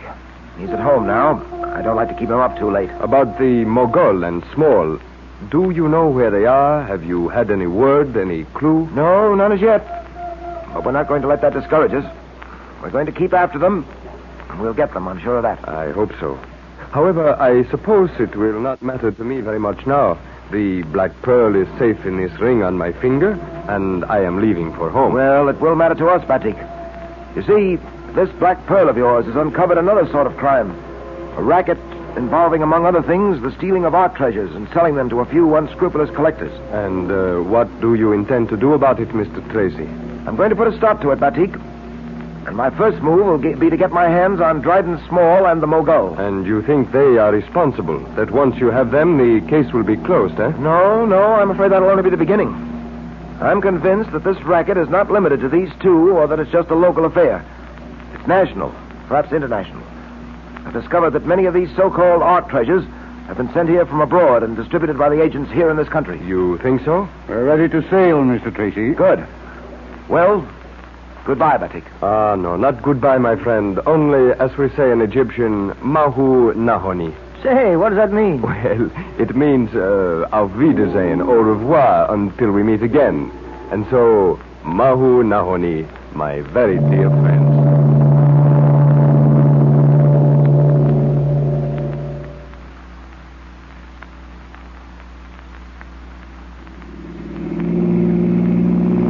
You know, Dick, I'm going to miss that fellow Batik. I was getting to like him very much. Yes, so was I, Pat. I'm very glad things have turned out nicely for him. Batik's job is finished now. He's taking the Pearl of Osiris back to his people. I wish I could say the same about our job. You mean we've still got to get hold of the Mogul and Dryden Small, huh? Yes, that for one thing. I'd like to have seen their faces when they opened that ring and found it didn't contain the Black Pearl. They don't know that the Pearl itself is now on its way back to Egypt. Unless I miss my guess, Pat, they're wondering at this moment where the Pearl is. Planning to find out. Get it. Gosh, they certainly are a very slippery pair and managed to cover their tracks well. The boys have been unable to get one lead or clue as to their whereabouts. What I'd like to know is, who's behind the Mogul? Who's the real power behind the throne? Don't look at me. I can't even begin to guess, Dick. Are you sure there's someone else? Oh, yes, quite sure, Pat. Of course, I've nothing to go on, nothing concrete and tangible, but you and I have been in this business long enough, Pat, to know the signs. And I think the signs definitely point to agents higher up. All of which means no rest for the weary, huh? Don't we ever get a break, Dick? Must a new case come right on the heels of an old one?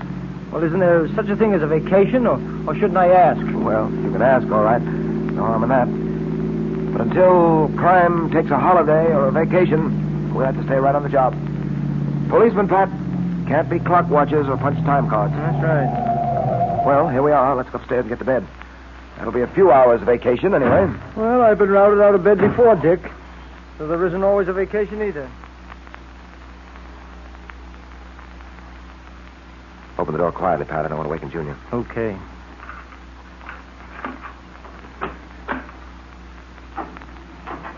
Well, here we are. Snap on the light, Pat. Right.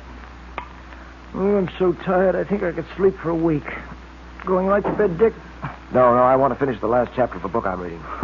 Not a detective story, is it? No. It's a textbook, Pat, on scientific investigation.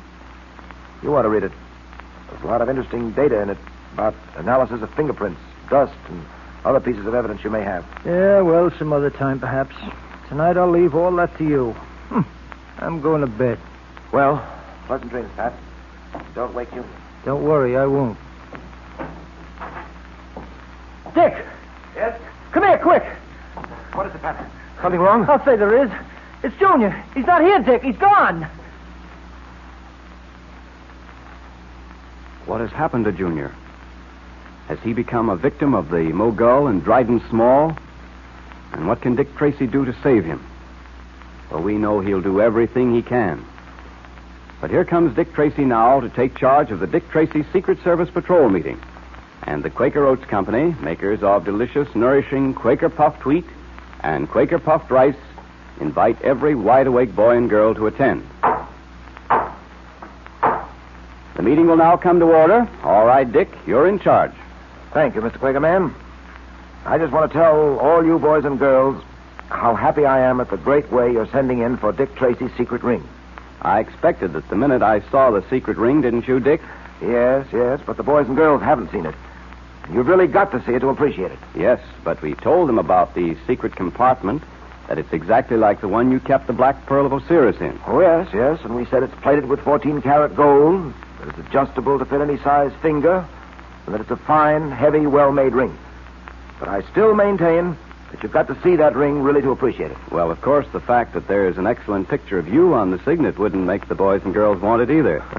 They'll want it in spite of that, Mr. Quakerman. That's a great ring, and I want every boy and girl to wear one. So get your free Dick Tracy secret ring now. Just mail 5 Quaker puffed wheat or Quaker puffed rice box tops with your name and address on a plain piece of paper to Dick Tracy, Box L, Chicago. And don't forget, you girls can be stylish and smart with a new gold-plated Dick Tracy bangle bracelet, as well as a Dick Tracy secret ring. It's a beauty, girls. The charms show pictures of Dick Tracy and Junior and a lucky 4-leaf clover. It's free, too, just like the secret ring. You send 5 Quaker puffed wheat or Quaker puffed rice box tops for the Dick Tracy bracelet and 5 Quaker puffed wheat or Quaker puffed rice box tops for the secret ring to Dick Tracy, Box L, Chicago. Enclose your name and address printed on a plain piece of paper and state whether you want the ring, the bracelet, or both. And don't wait until they're all gone, boys and girls.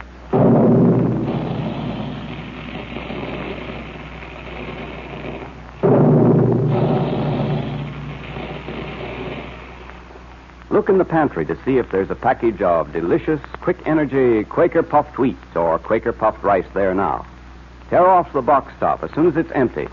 And if there isn't any, ask Mother to get you some Quaker puffed wheat and Quaker puffed rice from the grocer. Look for the store that displays the Dick Tracy Headquarters sign. Remember, there'll be a secret code message in tomorrow's adventure, so be sure to have your pencil and paper ready when you tune in on Dick Tracy.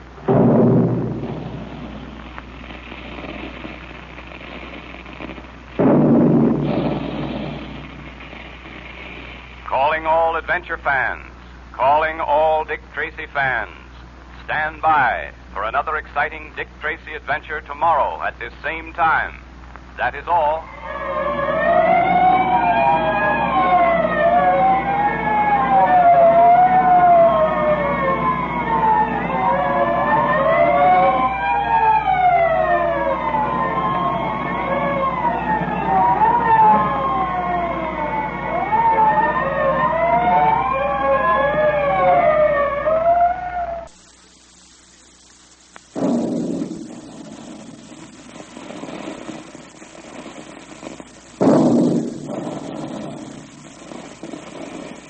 Calling all adventure fans. Calling all Dick Tracy fans. Stand by. Dick Tracy is on the air.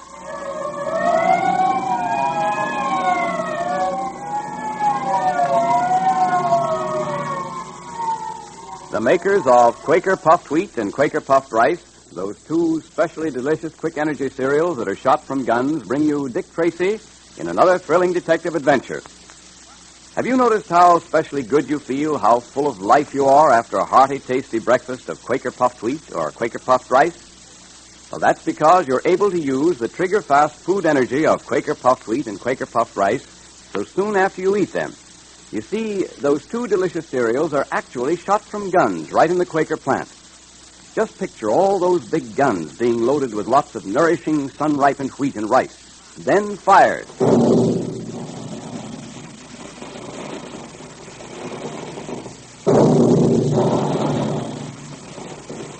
Now, each grain of wheat and rice is exploded to 8 times its size. The tiny, hard-to-digest food cells are all unlocked, made specially easy to digest so that you get the trigger-fast food energy you need to be active Healthy, athletic like Dick Tracy, much more quickly and easily. Thousands of wide-awake boys and girls and grown-ups have Quaker Puffed Wheat one day and then Quaker Puffed Rice the next day for variety. Try it. Ask Mother to get you a package of Quaker Puffed Wheat and Quaker Puffed Rice at the grocer's. And look for the store that displays the Dick Tracy headquarters sign. And be sure you have a pencil and paper ready for the secret code message in today's adventure. In our last episode, we heard how Unmasking, the Egyptian high priest of the cult of Osiris, had been released from jail and had secretly set sail for his native land, carrying with him the Black Pearl of Osiris. Dick and Pat were there to see him off. And meanwhile, the Mogul, head of a society of art thieves who want the Black Pearl, and Dryden Small, his henchman, managed to evade the police. Returning to their apartment after seeing Batik underway, Tracy sat down to read a while, and Pat decided to go to bed. Pat walked into the bedroom, turned on the light, and discovered that Junior was missing. I'll say there's something wrong, Dick. It's Junior. He's not here. He's gone. What? Gone? Yeah. Let's see. Bed's been slept in. Look there, Pat. That chair's been knocked over. There's been a struggle here. But who could have... Oh, Dick, what do you think? I think that the Mogul and Dryden Small came here to find the Black Pearl. Failing to find it, they took Junior with them when they left. Oh, but why? Why did they take Junior? Well, Pat, they intend to use Junior to force me to give up the pearl. They don't know that the pearl is now on its way back to Egypt with Humi Batik. Oh, we certainly succeeded in keeping Batik's departure secret. Too much of a secret, if you ask me, if it's going to endanger Junior. We have no way of knowing that, Pat. Well, there don't seem to be any clues. If only we knew where they'd taken him. Oh, we've got to work fast, Dick. Pat, it's just possible that the Mogul may be using one of his old hideouts. One of those we've already uncovered. Come on. Oh, but Dick, they wouldn't be likely to do a thing like that? Yes, they would. For the very reason that we might think they wouldn't dare and neglect to investigate. Come on. You're going to talk, my young friend, or it'll be the worse for you. You'd better tell us all you know. I tell you, I don't know where the Black Pearl is. You sure you don't know? Yes, I'm sure. And if I knew, I wouldn't tell you. Why, you impertinent young... Let me handle this, Small. Now, look here. We're not playing. We're serious. We intend to get that Black Pearl, and we're going to stop at nothing. Do you know what I mean when I say that? I don't know where the Black Pearl is. Maybe he really doesn't know. But Tracy must know. Maybe you ought to stop questioning the boy and go to work on Tracy. All right, maybe we'll do just that. Untie the kid's hand. Now, young man, we have a little job for you to do. What kind of a job are you talking about? You're going to write a note for your friend Tracy. You're going to tell him it will be a very good idea for him to turn over the Black Pearl to us. That unless he does... Well, I think you understand me. Yeah, I think I do. But I'm not going to write that note. So you don't need to bother to untie my hand. You'll write that note, my young friend. And it might be a good idea to write it before I lose my patience. There. His hands are untied. Yeah. Bring him over here to the desk and sit him down. All right, boy, come on. Now, here's some pen and paper. Write as I tell you. Dear Dick, I'm held prisoner. Dick, I am held prisoner. Prisoner? Yeah, go on. Prisoner by the Mogul and Dryden Small. By the Mogul and Dryden Small. They are forcing me to write this note. Forcing me to write this note. The Black Pearl must be turned over to the Mogul at once. The Black Pearl turned over once. If it is not, I'm told it will go badly with me. If not, told it will go badly with me. Now sign it. There. It's signed. Just a moment. Let me see that note. I wrote it just as you told me to. But these numbers you've written between some of the words, what do they mean? Those numbers? Why, well, it's the code, obviously. After the word prisoner, there's a number. And there are numbers following along after every word. He's written them very small, so we wouldn't see them too easily. This is a code, isn't it, my friend? Yes, it's a code, all right. I thought I could get a message through to Tracy, but I couldn't get away with it. You're too clever for me to fool you. Perhaps he's not as bright as we thought he was, Small. Trying to pull an obvious trick like that on us. Now, don't try any more tricks or you'll be sorry. Now, my young friend, you write this note to Mr. Tracy once again. This time without numbers.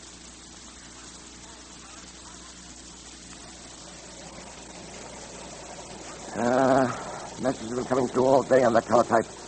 Still no clue to Junior's whereabouts. Oh, I'm getting sick with worry over that kid. If we don't hear something soon, I'll... Oh, steady, Pat, steady. That's not helping, Junior. I'm just as anxious about him as you are, but it'd be a mistake for us to get panicky. We've got to keep ourselves under control. We're doing all we can. We can't do any more at the moment. Mr. Tracy? Yes? Letter just came for you, sir. Brought by messenger. Thanks. Now, this may be something, Pat. Let's see. It is, Pat. It's a note from Junior. Oh, good.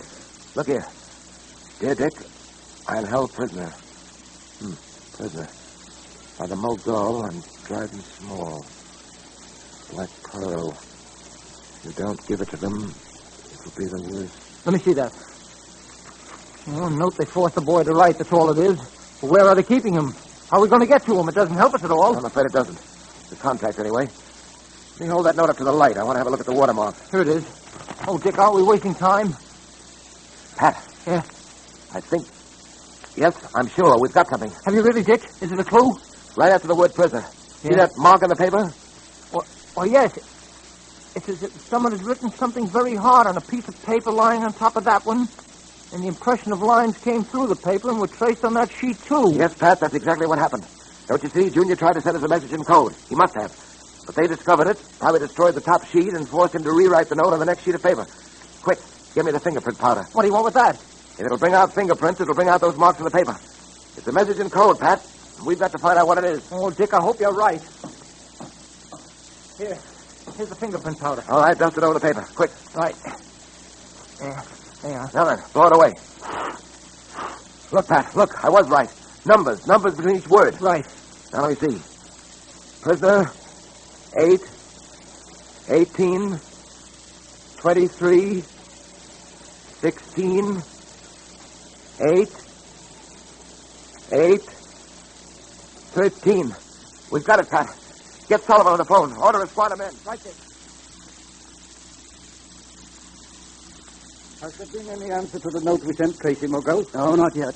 He'll probably reply by the way of the newspapers. That's the only medium he can use. Don't you think I ought to go out and have a look around? No, you can't do that. Someone's got to stay here with the boy, and I can't do it. I've got an appointment myself in 15 minutes. With whom? With number one. Number one? You're surprised, eh? Number one arrived from Europe this morning. He'll want an explanation about the Black Pearl. Well, I'm going now. Well, I'll go down with you and pick up the papers. No, you can't leave the boy alone in here. Besides, there's no use looking for the paper yet. Tracy couldn't get an ad in the paper till tomorrow morning. Oh, I can't sit here alone playing with my thumbs. The papers will help me pass the time. The boy will be all right until I get back. He's tied up and gagged, isn't he? All right. Come on. But you'd better get back here as quickly as you can. I will. And, oh, yes, don't forget to give my regards to number one.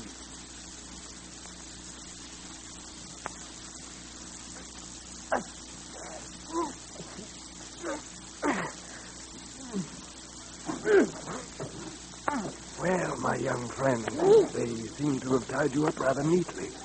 Let me take that gag out of your mouth. Nasty things, gags. There you are. Oh.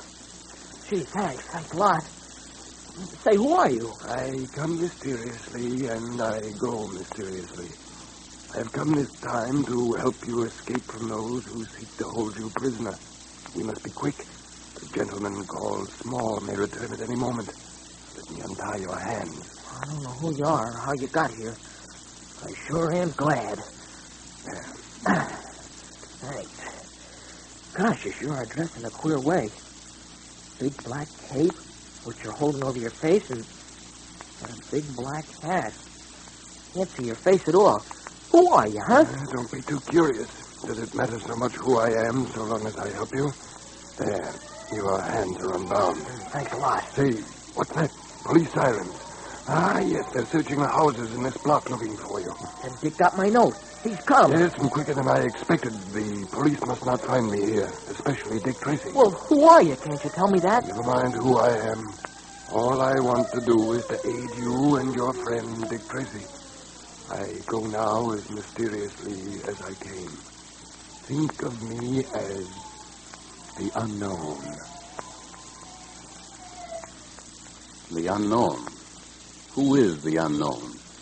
And who, incidentally, is the person the Mogul spoke of as number one, the person with whom he had an appointment? Well, let's hope Dick finds out soon.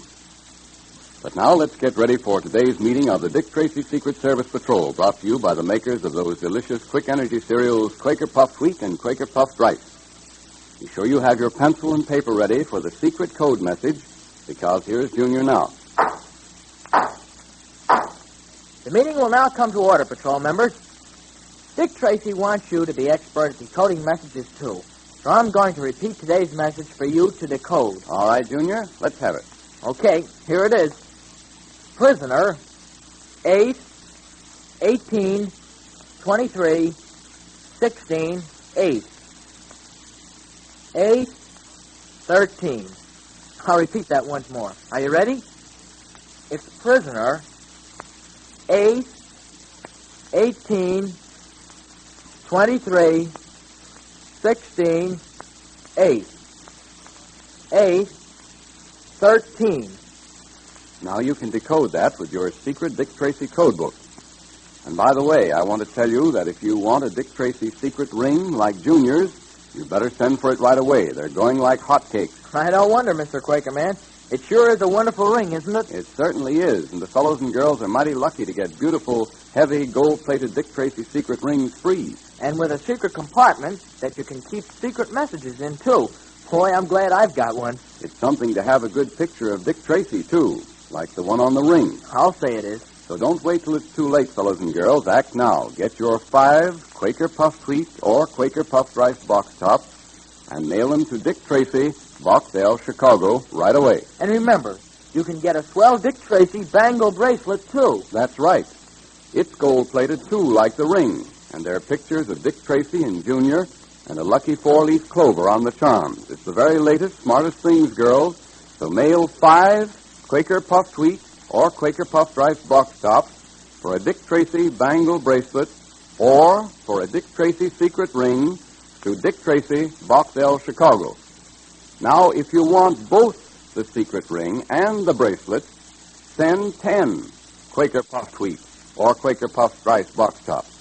Enclose your name and address, printed on a plain piece of paper, and state whether you want the ring, the bracelet, or both.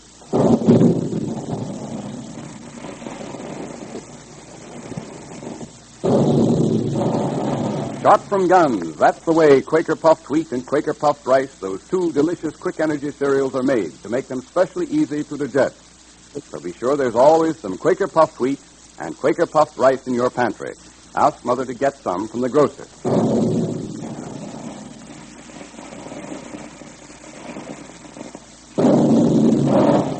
Calling all adventure fans, calling all Dick Tracy fans. Stand by for another exciting Dick Tracy adventure tomorrow at this same time. That is all.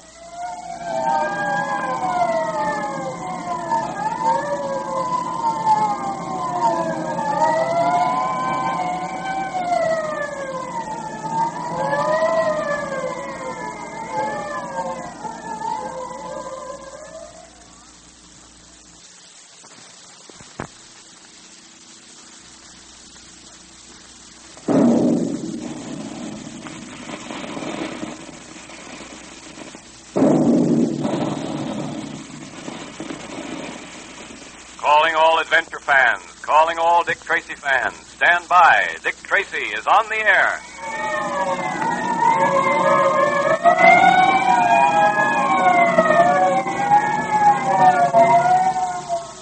Now, the makers of Quaker Puffed Wheat and Quaker Puffed Rice, those 2 specially delicious quick energy cereals that are shot from guns, bring you another thrilling Dick Tracy adventure. Are you good at games, one of the best in your crowd? Or do you get left out of a lot of fun because you can't keep up with the rest of the crowd? Well, Dick Tracy wants you to be one of the best, one of those lucky boys or girls who's just as alive with trigger-fast energy as Dick Tracy is himself. And I know you want to be, too. And that's why you always hear the big guns on these thrilling Dick Tracy programs.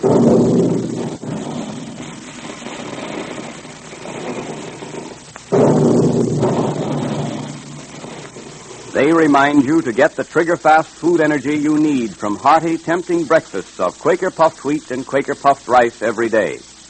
Those 2 delicious cereals really are shot from big guns, not just to make them look different and taste better than ordinary cereals, but to make them specially easy to digest, so that thousands of active boys and girls and grown-ups get lots of trigger-fast food energy every day in breakfast that tastes extra good. And remember, Mother's always glad, and so is Dad, when there's a big dish of crisp, delicious Quaker puffed wheat or Quaker puffed rice for breakfast. So be sure to ask Mother to get some for all of you from the grocer.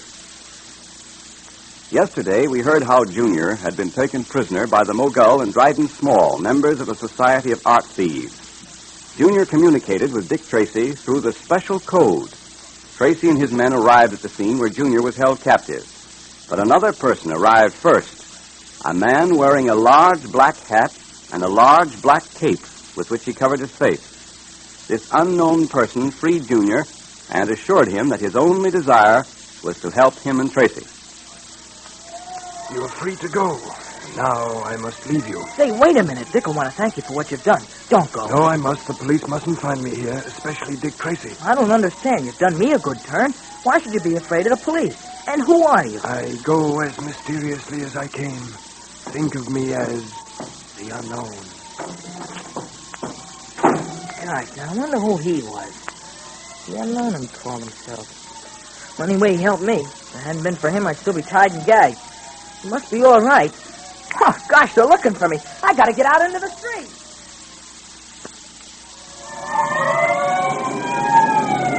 Hey, Dick! Dick! Junior, are you all right, boy? Yeah, sure, I'm fine, Dick. Thank heaven. You got my message, didn't you? Yes, we got your message. That's how we got here. Well, so you found him, Dick. Hello, Pat. Hello, Junior. Talk about being pleased to see anybody. I'm certainly pleased to see you, boy. Tell me, how did you get away from Small and the Mogul? Oh, they left the places for a while, and they had me tied and gagged in another room. Well, I was trying to get free, see, when the door opened up. And in comes this fella dressed in a big black cape with a black hat and a wide brim. He untied me and set me free. What did he look like, Junior? Well, I don't know, Dick. He kept his face concealed behind the black cape. He said he was afraid to meet the police and that he had to go as mysteriously as he came. Those are his exact words. And he also said we could call him the Unknown. The Unknown? Uh-huh. Does it make sense to you, Dick?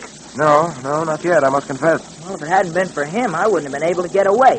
Oh, and Dick, before I forget it. Yeah? I could overhear a little of what Small and the Mogul were talking about in the next room. And I heard the Mogul say something about number 1 being in town. Number 1, huh? Uh-huh. Pat, that convinces me I'm right. About what? About there being someone behind the Mogul. A power at the head of the ring of art treasure thieves. Number 1 must be that power. Well, I hope you're right. But I wouldn't know whether you were or not. This thing is getting too deep for me. What was number 1, the Mogul, Dryden Small, and now this Unknown.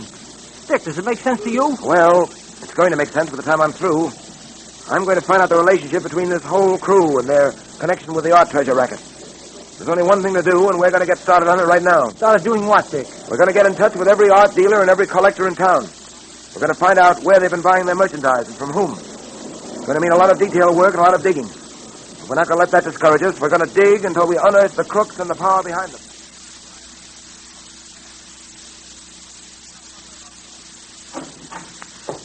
Hello, Pat. Hi. Any messages? No, none at all. Where were you today?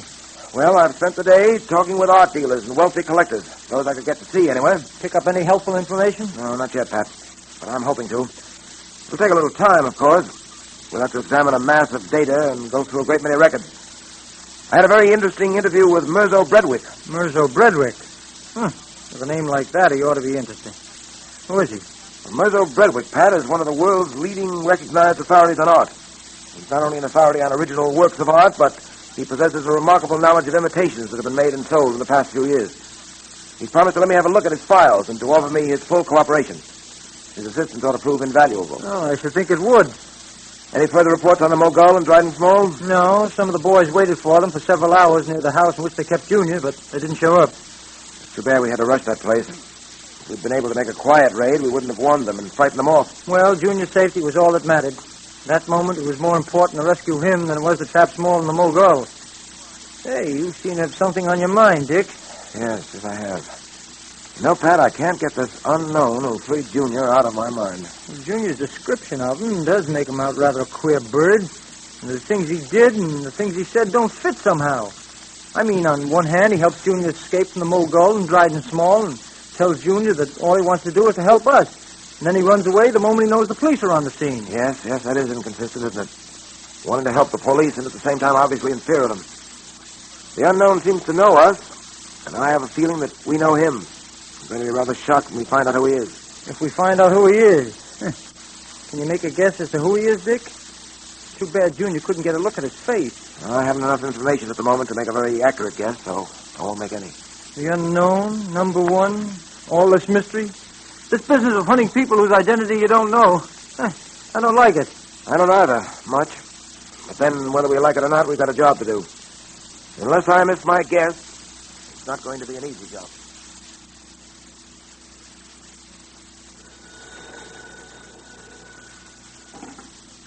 Hello? Yes? Oh, it's you, McGill. Yes, this is Small. You say number one wants to see me? Well, what's it about? It's not about that black pearl, is it? Because it wasn't my fault, you know. What? Oh, it's about something else. All right. Where do I go? I see. Number one sending a chauffeur to pick me up. All right. He knows enough to be careful, doesn't he? The people are combing the city for us. All right. I wonder what number one wants to see me about. Now, McGraw said it wasn't about the black pearl. What? I wonder who that could be. That chauffeur couldn't have got here that quickly. That's the knock, all right. Must be the chauffeur. No one else would know the signal. Just a moment. Coming. What? Good evening, Dryden Small. What? I startled you? Who are you? You may call me the Unknown. The unknown? How do you know the signal? What do you want? I want you. Well, I've done nothing. Nothing, I tell you. Why do you turn so deathly white? Why do you tremble so?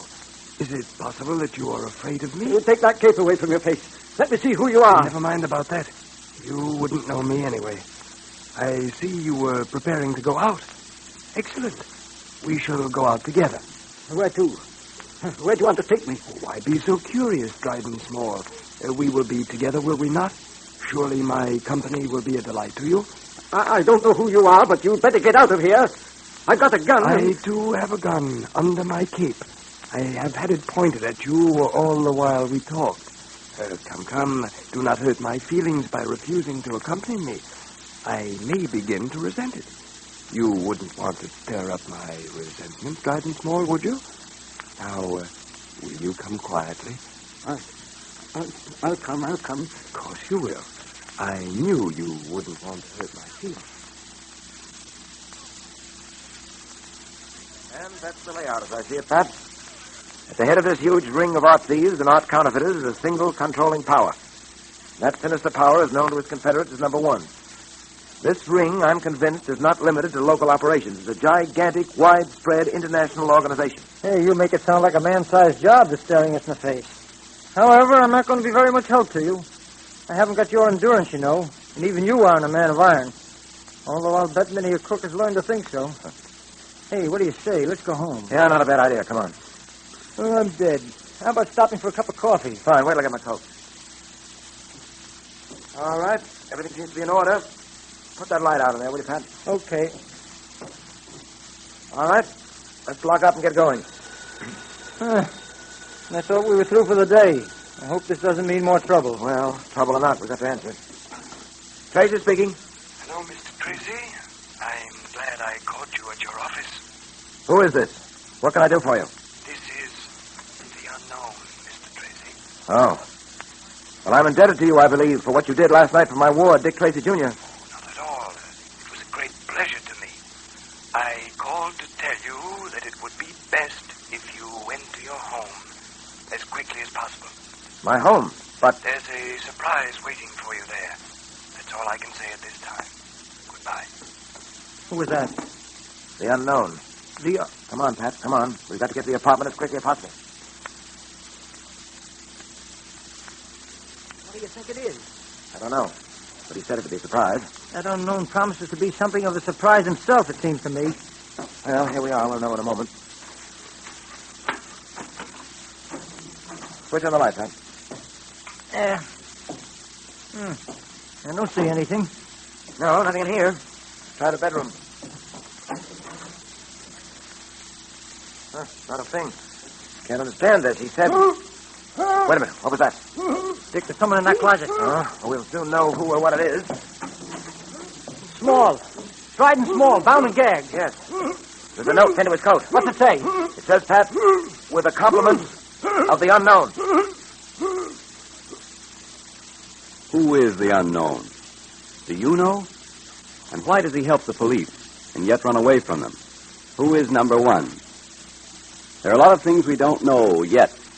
But now let's stand by for your Dick Tracy Secret Service Patrol meeting, brought to you again by the makers of Quaker Puffed Wheat and Quaker Puffed Rice, those delicious cereals that are shot from guns to give you quick energy like Dick Tracy. All right, Junior. The meeting will now come to order, patrol members. And the first thing I want to say is this.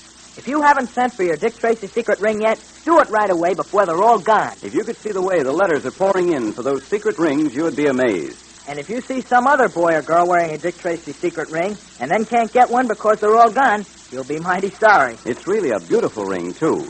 Your friends certainly envy you when you wear it. It's plated with 14-karat gold, and the big, handsome signet with Dick Tracy's picture on it is really a secret compartment for carrying secret messages and notes. That's where Dick kept the Pearl of Osiris. And I'll bet that's where you keep your girl's picture, Junior. Oh, I haven't got a girl. Well, that's too bad, because lots of boys do have a girl, and because now you could tell her how to get one of those smart new Dick Tracy bangle bracelets. Yes, sir. I could help her get a Dick Tracy secret ring and a Dick Tracy bracelet, too. Well, then it's too bad you're such a confirmed bachelor, Junior. Think what some girl is missing. Oh, I don't know. Thousands of girls and boys are getting their swell Dick Tracy secret ring or Dick Tracy bangle bracelets free. You're right. Now, here's all you do, boys and girls. Just tear the tops off 5 packages of Quaker Puffed Wheat or Quaker Puffed Rice as soon as they're empty, and mail the 5 box tops to Dick Tracy, Box L, Chicago, for either the secret ring or the bangle bracelet. Enclose your name and address printed on a plain piece of paper, and be sure to state whether you want the Dick Tracy secret ring or the Dick Tracy bracelet or both. But be sure to send 5 Quaker Puffed Wheat or Quaker Puffed Rice box tops for each one to Dick Tracy, Box L, Chicago. Those big guns are busy making delicious, nourishing Quaker Puffed Wheat and Quaker Puffed Rice for you. Eat some every day and send your box tops right away. Look for the store that displays the Dick Tracy headquarters sign. Ask Mother to get you some Quaker Puffed Wheat and Quaker Puffed Rice from the grocer.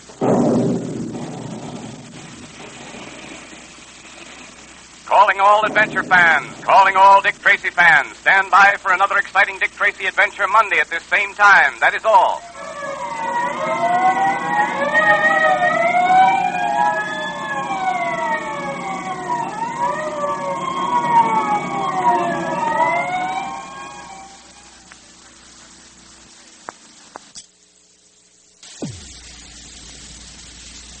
And now, Dick Tracy.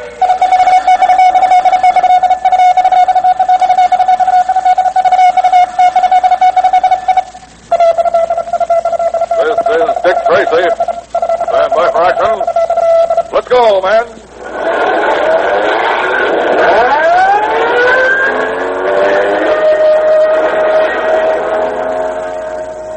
Yes, it's Dick Tracy, protector of law and order. Boys and girls, aside from the actual trees destroyed in forest fires, can you think of what else is destroyed? Well, fires destroy the life-giving qualities in the soil besides killing the seeds which would ordinarily grow into more trees. They kill the wildlife that's part of every forest, the birds, animals like deer, squirrels, rabbits, chipmunks, and many, many others. Think of this. If there were nothing but forests in the states of Connecticut, Delaware, Massachusetts, New Hampshire, New Jersey, Rhode Island, and Vermont, and all those forests were destroyed, there wouldn't be as much as was destroyed by fire in just the year 1943. No country, not even the United States, can afford to lose that much lumber. And 70% of the fires were caused by human carelessness. Now, here's what you can do to help prevent fires when you're out in the woods. After using a match, blow it out, break it in two, pinch the burnt end until you're sure it's dead. You can be certain the match will be harmless because you won't care to pinch a burnt end while it's still hot. And make sure you put out any fire you might build before you leave it. In this way, you'll do your part in conserving our forests. And now, Dick Tracy. I walked out onto the center of the stage and called to the stage manager. Vitamin. I said to him, "Me good man, I know the line. What is the name of the play we are doing?" Vitamin. Yes, my love? Tracy is asleep, dear. Asleep? Gad, do you mean to say that I've been telling that story to myself all this time? You didn't seem to mind, darling. Oh, yes, I didn't, did I? What? Tracy, old man, wake up. Wake up. What's up? You, Tracy. You've been asleep. Oh, I'm sorry. What time is it? 2:30, old man. Oh, good heavens. I've got an early conference with the fire commissioner in the morning. I've got to run. May I have my coat and hat, Vitamin? Of course, old man. I'll get it for you. Well, I had a nice time at your party, Snowflake. Oh, even if you did fall asleep. Oh, I'm sorry, Snowflake. But that series of fires we've been having in the city lately has kept me going day and night. You see, we suspect there are more than accidents. Here's your hat and coat, old fella. Oh, thanks, Vitamin. Well, you're a wonderful cook, Snowflake. Oh. Well, thanks again for asking me over to dinner. Good night. Oh, the telephone. Pardon me. This is the Flintheart apartment. Flintheart speaking. Hi, Flint. Let me speak to Tracy, will you? Why, Gravel Gertie. Who'd you think it was, Greer Garson? Let me speak with Tracy. They told me he was at your flat. Why, yes, he is Gertie. Hold on, I'll get him. It's for you, old man. Gravel Gertie. Here. Oh, thanks, Vitamin. Hello, Gertie. Look, Tracy, I've been trying to call you ever since the big fire started Big today. fire? Where? Over here on River Street, 101. Where all those warehouses is. Well, how long has it been burning? About a half hour, Tracy.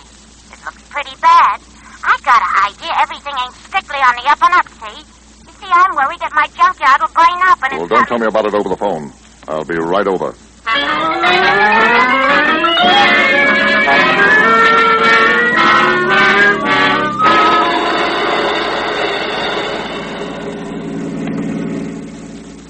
Yes, I know there have been a great many fires down in the warehouse district, old man. But what makes you suspect foul play? Fires like that don't just happen, Vitamin. There's some reason behind all this. Did you hear that, Tracy? You must be getting close. Look at the sky up ahead, Vitamin. Gad, hadn't noticed. The fire makes it as bright as midday. Vitamin, 6 people have died since those fires started. I'd like to get my hands on the one who's causing them. Oh, I see, old man. Isn't that a woman standing in the middle of the street just ahead up there? Why, yes. It's Gravel Gertie. Stop the car, Vitamin. Gertie! Gravel Gertie! Is that you, Tracy? I've been waiting here for you. Oh, what is it, Gertie? I think I got an idea about why them fires are being started, Tracy. You have? Yeah. You see that shack? Well, that's mine. And you see that yard piled high with scraps and junk?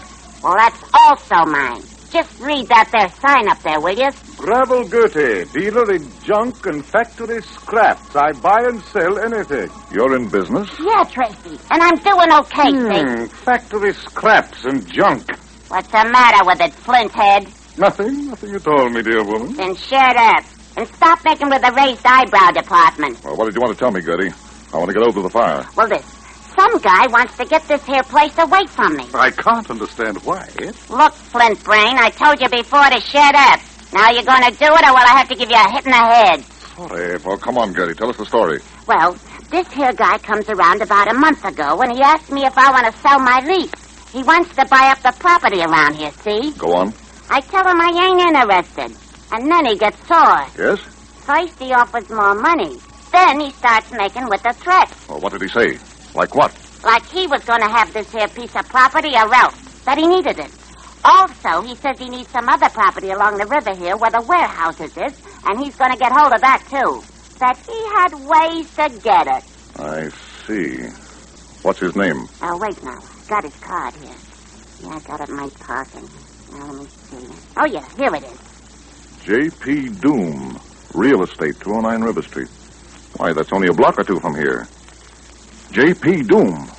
I know that name. I don't quite follow all this, old man. Do you suspect this Doom person of setting the fire? I don't know yet, Vitamin. There's that possibility.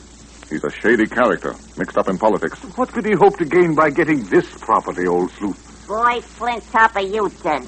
Look, there's been so many fires around this here neighborhood, you can't get insurance no more. Property owners is getting scared, so they sell out at this guy Doom's price. So he gets what he wants. And what he wants is that river property.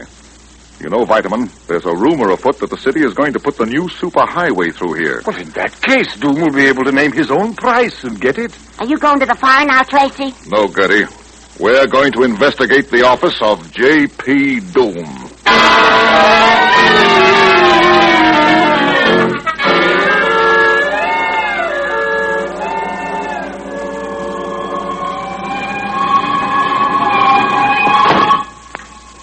Come away from that window, Hotfoot. Stop watching that fire. Not watching. It's beautiful. Beautiful. And it's mine. I made it. You know, Doom, I think he enjoys watching them fires. We make more than the money you pay us to make them. Listen, you. I don't want to hear you say that. Well, why not? It's true, ain't it? Don't say it. Suppose someone were to hear you. At 3 o'clock in the morning in your office? Why, there ain't nobody in this here building at this hour. Just the same, don't say it. They'll never stop it. It'll burn and burn and burn until there's nothing left. Listen, Hotfoot, you should never have come back here to my office. Suppose you've been seen. Nobody ever sees me make my fires, Doom. I am an artist. The fires don't start till Gimmick and I are out of the neighborhood at least 1 hour. Yeah. I gotta hand that to you, Hotfoot. You got the alibi angle worked out fine. That's because I'm smart. Smart. Well, Doom, what next? What do we burn tomorrow night? Nothing. Nothing? But you... We're laying low for a few weeks. The police have been snooping around this district like a pack of bloodhounds. They'll never catch me. I'm too clever for them. No, look, Hotfoot. I think Doom's right. Take it easy for a while till the heat's on. Don't forget, Tracy's working on this case. Tracy. I'd like to match wits with Dick Tracy. Yeah? Well, I wouldn't. Someone knocked. Yeah. How did anyone know we was here? The light's out. Not the light from my fire. It lights up the whole city.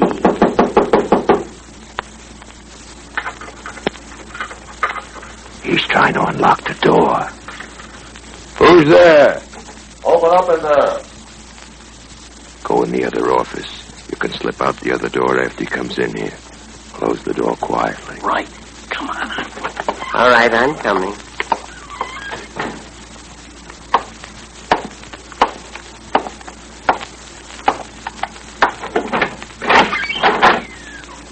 Yeah? J.P. Doom? Yeah. What do you mean by trying to break into my office? I'm Dick Tracy of the police. I thought I saw some men come in here. Thought I'd investigate. Oh. I see. Come in, Mr. Tracy, come in. Oh, thanks. Come in, Vitamin, and shut the door. Right-ho, old sleuth. There's no one here but me, Mr. Tracy. Rather late to be at your office, Mr. Doom, isn't it? Why, yes, Mr. Tracy, but when I heard there was another fire down here, I came right over. Like fires, Mr. Doom? Like 'em? I know, Mr. Tracy.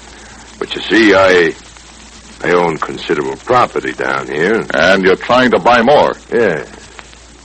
Anything criminal in that, Mr. Tracy? Depends on the method you use, me fine fella. Vitamin. But Tracy, Gravelgertie said he made threat. Vitamin. Let me handle this. Oh, yes, quite proceed, old man. Well, Mr. Doom, you heard what Mr. Flintheart said. I assure you, Mr. Tracy, I never threatened Gravelgertie.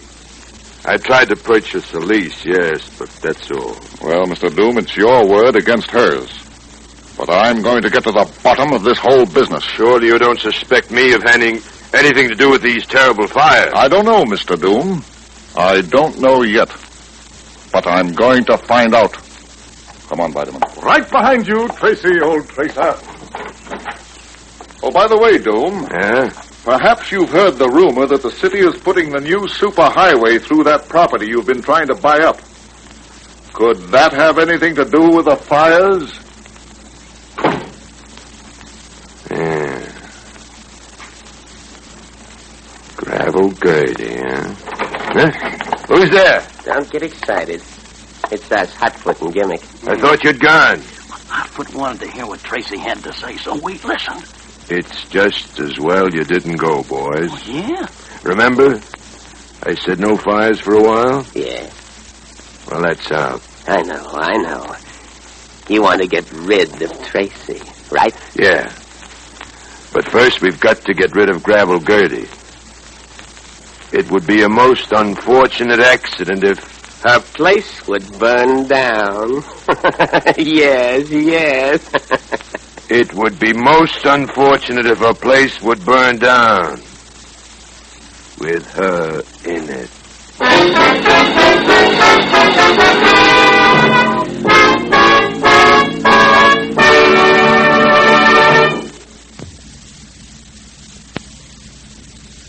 Let's return to Dick Tracy and the case of the Firebug murders.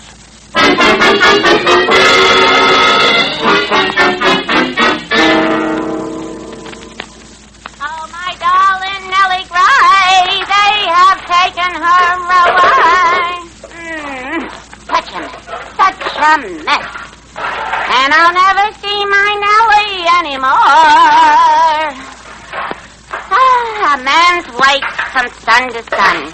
A woman's work is never done. Ain't it the truth? Now, who can that be? At this time of night, too. Well, don't get in an uproar. I'm coming. Oh, hello, Gertie. Well, Snowflake. Come on in, dearie. Come in. I wasn't expecting no visitors. You see, I was just about ready to hit the hay. Ain't this shack a mess? Gertie, have you seen Vitamin this evening? Vitamin? No. Him and Tracy was here last night, but Then you haven't seen him. Not tonight, I ain't. Tracy was around the neighborhood this afternoon, looking around, but your husband wasn't with him. Oh, dear. Well, what's the matter, dearie? Worried? Went out after lunch to see his agent, he said. And here it is 11 o'clock at night, and I haven't heard a word from him. Now, ain't that just like a man? Well, what made you think he was here? He told me that he and Tracy had been here to see you last night. And you think he's with Tracy tonight, huh? I don't know, Gertie. I don't know. I tried to reach Tracy, but he wasn't at his office. Hey, maybe that's them now. Just a minute, dearie. Yeah? Hello, Gertie. Remember me? Oh, remember? How could I forget my best customer? Come in. Come on in, Gimmick. Yeah. Now, what can I do for you two, gents? The regular order? 15 pounds of magnesia scraps? Yeah, Gertie. That's right, huh, Hotfoot? No, Gimmick. We want a double order tonight. Double? Yeah. Okay. I got at least a ton of that stuff. Bought it from that small parts factory. Oh, I beg your pardon. This is Mrs. Flintheart. This is two customers of mine, Hotfoot and Gimmick. How do you do? How do you do? I'll get the scraps for you. I got them back here.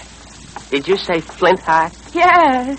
Do you know my husband? No, Mrs. Flintheart. We don't know him, Mrs. Flintheart, but, as a matter of fact, we nearly met him last night. Didn't we, Gimmick? Yeah. Yeah, he was with Tracy. Oh, you haven't seen him this evening. No, lady, we ain't seen him, but we'd like to. Oh. Fine gents you are, letting a lady lug a heavy box like this without trying to help her. Oh, sorry, Gertie. Here, let Gimmick take that. Yes. Too late now. Well, there you saw it. 30 pounds of magnesia scrap. Now, that'll be, let me see now. 25 cents a pound. 4 goes into 15. Carry the 1. $6.35. Okay, Gertie. Give her the money, Gimmick. Okay. Say, by the way, what do you use this here stuff for? We treat this with special chemicals to set fires. Oh, sure, to set fires. Why didn't I know? What? Sure, Gertie. We set all the fires in this neighborhood. Oh. Why, you dirty so-and-sos. I'm going out and call Dick Tracy on the payphone and tell him. He ain't gonna go out and leave this here shack, Gertie. He's got a gun. That's right. Okay, Gimmick. Tie him up. Oh, you ain't going to get away with this when I tell Dick Tracy. You're not going to tell anyone anything again, Gertie. Because we're going to shut you up forever. Oh.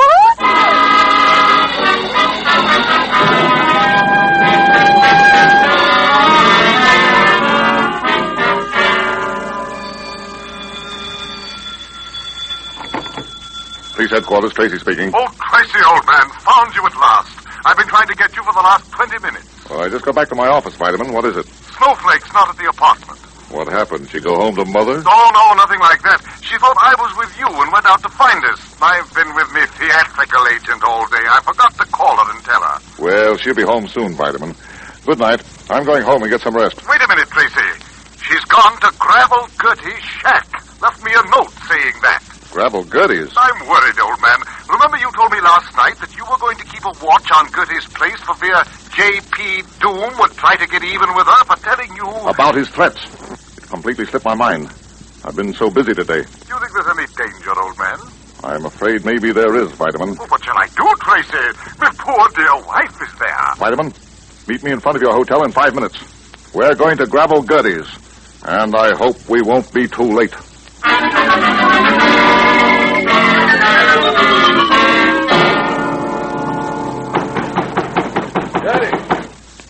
Gertie! Open up! There's no answer, old sleuth. Do you think she's home? Well, there seems to be some sort of light inside. Can't see anything through the window. It's too sooty. Oh, stand back, Vitamin. I'm going to crack that door open. Once more ought to do the trick.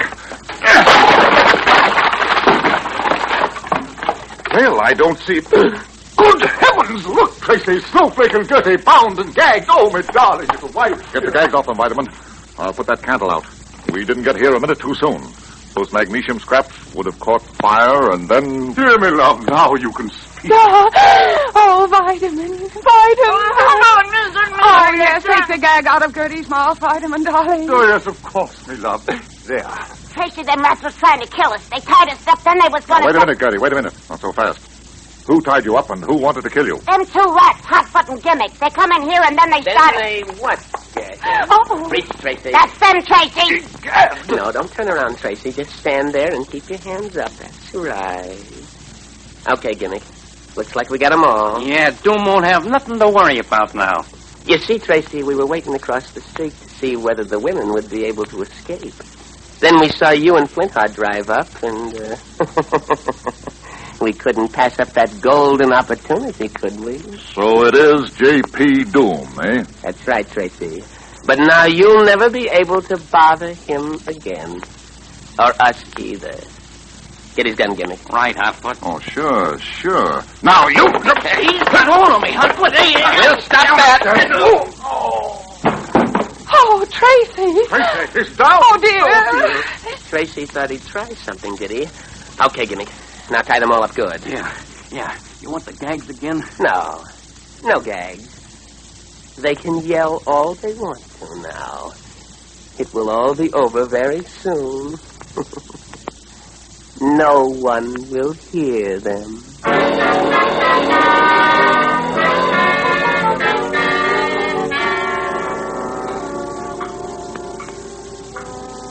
How is Tracy, my dear? I can't see him. They have me tied to this chair, and I'm facing the other way. He's still unconscious, Vitamin. Tracy, please wake up, Tracy. If I ever get out of this here place alive, I'm going to make them two rats rich they were never born. The candle is rapidly running out. Or is it the sands of time? Tracy. That there candle's getting mighty low, close to that there magnesia. Out, brief candle. Life is but a walking shadow. A poor player who struts and frets his weary hour upon the stage, and then is heard no more. Ah, shut up. Ain't it bad enough to have to die? Do you have to make with a torture, too? Why, me good woman, I was quoting. Tracy, he's waking up. Oh, my head. Tracy. Oh, where am I? We're all here in Gertie's shack. Tied up, waiting for the end, old man. What's that? In a moment, the candle will ignite the magnesium scraps, and then we... Oh, I've got to get these ropes off my hands. Tracy, it's no use. We've been trying to get our own ropes off for the last 20 minutes while you were unconscious. Yeah, can't be did, Tracy. In my language, there's no such word as can't. It's impossible, old friend. Well, he certainly did a good job. We've got to get out of here before that candle burns. I've got it. Got what, old Houdini? I wonder if I can roll over to the candle. Tracy, what are you going to do? I'm going to try to burn the ropes off my hands by holding them over the candle flame. Good idea, Tracy. But careful with the candle. If it gets knocked over into them scraps, this place will go up so fast we won't know what happened. I've got to take that chance. Got it yet, old smoke eater? There. Now. Oh, hurry, Tracy, hurry. The candle's so low. The stuff will catch fire in a minute. Come on, burn through. Burn through. The ropes have got to burn through.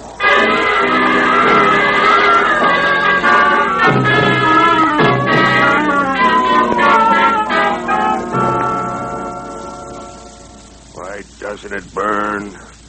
Why doesn't it burn? I thought you said the shack would burn down in about 20 minutes. What's taking so long? It will. Don't be impatient. It should go up in about 30 seconds. Come over here to the back window of the office and see it happen. No. I don't want to see it. You come over here, Gimmick. Come on. It'll make quite a sight. No, I don't want to see it either. The candle is very short, and what a blaze it will make. The shack is full of oily waste rags and magnesium scraps. It'll be the biggest blaze I've ever set. Come away from that office window. Someone might see you. What are you so nervous about, Doom? You're getting everything just the way you want tonight. Tracy and the others out of the way. And now you're in the clear. What about my conscience? Conscience? Have you got a conscience? Oh, now, cut it out. This ain't no time to argue. We all gotta hang together now. We're in pretty deep.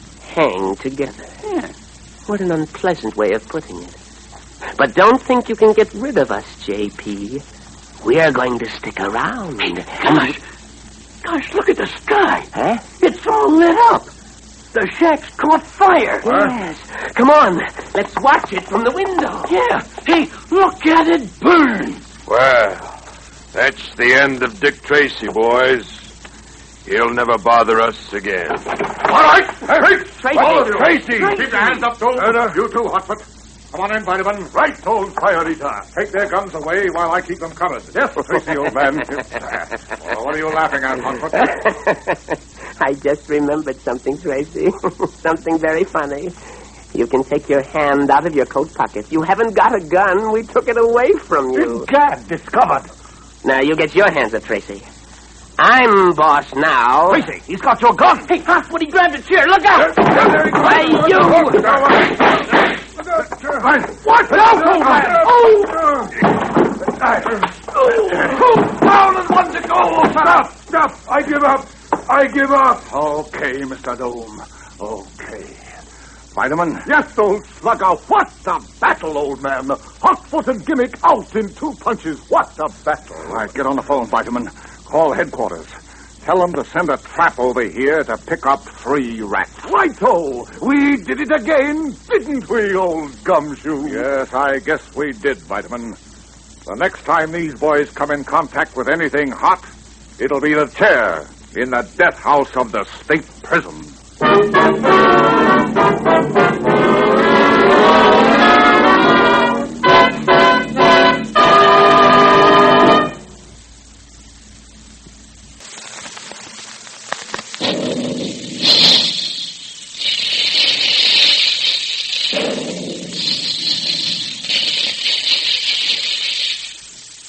Adventure fans, calling all Dick Tracy fans. Stand by. Here comes Dick Tracy now.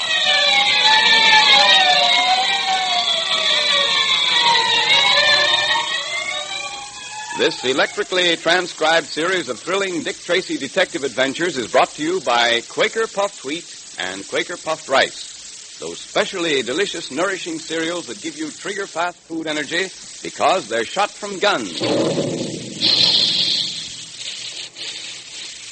Remember the sound of those big Quaker guns the next time you sit down to a tempting dish of crisp, crunchy puffed wheat or puffed rice for breakfast. And remember the special Quaker process and moisture-proof package that makes Quaker puffed wheat and Quaker puffed rice so firm and plump, so much more delightful than ordinary cereals. Puffed wheat and puffed rice are especially easy to digest, too. Each grain of sun-ripened wheat or rice is actually exploded to 8 times its normal size as it's shot from the guns. Each tiny, hard-to-digest food cell is unlocked, but all its quick food energy, all its goodness is retained and released to you much more quickly and easily. So join the thousands of happy, healthy, puffed wheat and puffed rice fans tomorrow morning. Enjoy the tasty, nut-like flavors of those 2 swell cereals. Eat puffed wheat one morning and then puffed rice the next. Ask Mother to get a package of each from the grocer displaying the Dick Tracy Secret Service Patrol Headquarters sign right away. The notorious outlaw of the great Northwest, Vernon Kyle, has terrorized the inhabitants of the town of Pitchblende in the Yukon into sharing their mines with him. Kyle planned to force the miners to ship their pitchblende ore, containing radium, to Peel River by way of his airplane instead of dog sled, obliging them to pay very highly for the privilege. Dick Tracy's arrival inspired the downtrodden miners to refuse. Naturally, Kyle's next move is to do away with Dick Tracy. In our last episode, Dick was sitting in the cabin of Captain McKean of the Northwest Mounted Police when he noticed a sinister figure lurking at the window. Dick immediately started talking to Junior in code. What was Dick saying? Hey, why all this talk about football? If you fellas have run out of things to talk about, well, we can deal some three-handed bridge. Well, Captain, Junior and I are just brushing up on... Now, Junior, now! Dick, you fired that shot. And without turning around. Quick, outside. Tracy, did you expect to hit anything firing over your shoulder like talk that? later, McKean. Come on. Oh, my shoulder. My shoulder. Lucky for you, it only was your shoulder. The next time you try to shoot someone through a window, my friend, don't make the mistake of letting your target see you first. Tracy, I don't get all this. Who is this man? McKean, our wounded friend here was sent by Vernon Kyle with instructions to kill me, which he tried to do by shooting at me through the window. Fortunately, I caught a glimpse of him in the mirror over the mantelpiece. Yeah, and it's a good thing I ducked when I did, too. I'll say it was. Dick, that was some shooting. Well, it was a long chance, Pat. Fortunately, it worked. Well, my friend, what have you got to say for yourself? I wasn't going to shoot you. I swear I wasn't. Oh, no, of course not. You were carrying this rifle and pointing it at me through the window in a spirit of good, clean fun. Well, what are you going to do with this fella, Dick? I think we better lock him up. McKean, after you see that he gets first aid. Not that he's badly hurt. I wouldn't be surprised if he were one of the men who ganged up an old man Weir. Trying to kill someone by shooting from behind, as he tried to do me, or ganging up on a defenseless old man like Weir. They're the sort of dirty work that go together. Well, there's no thanks to these rats that old man Weir's going to be all right. By the way, Tracy, Weir said he wanted to see you, wants to have a talk with you. Good. I'll go along to the doctor's with you then. Come along, Pat.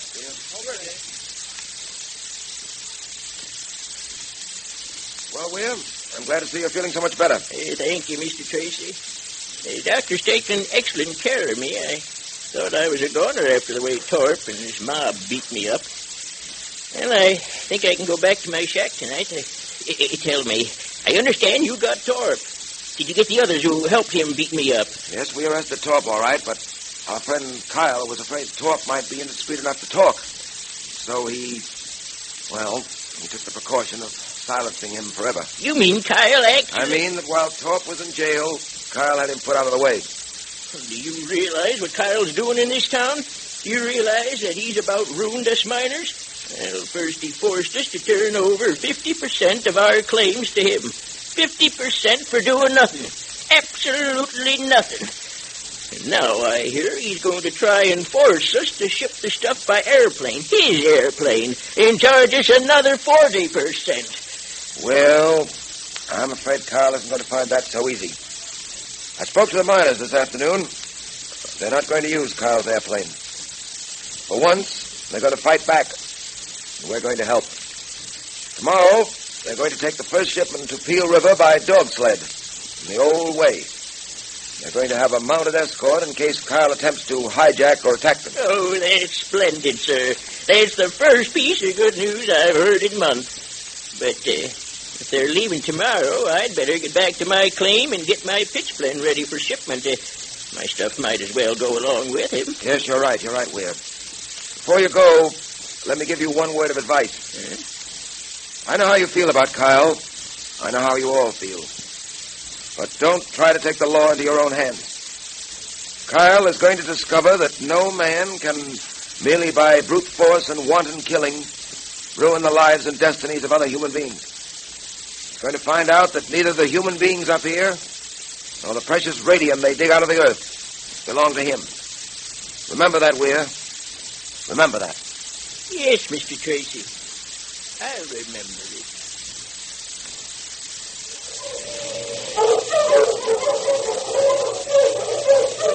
Well, Tracy, the dog sleds are about ready to start for Peel River. Still feel you want to send Patton along with them? Yes, I do.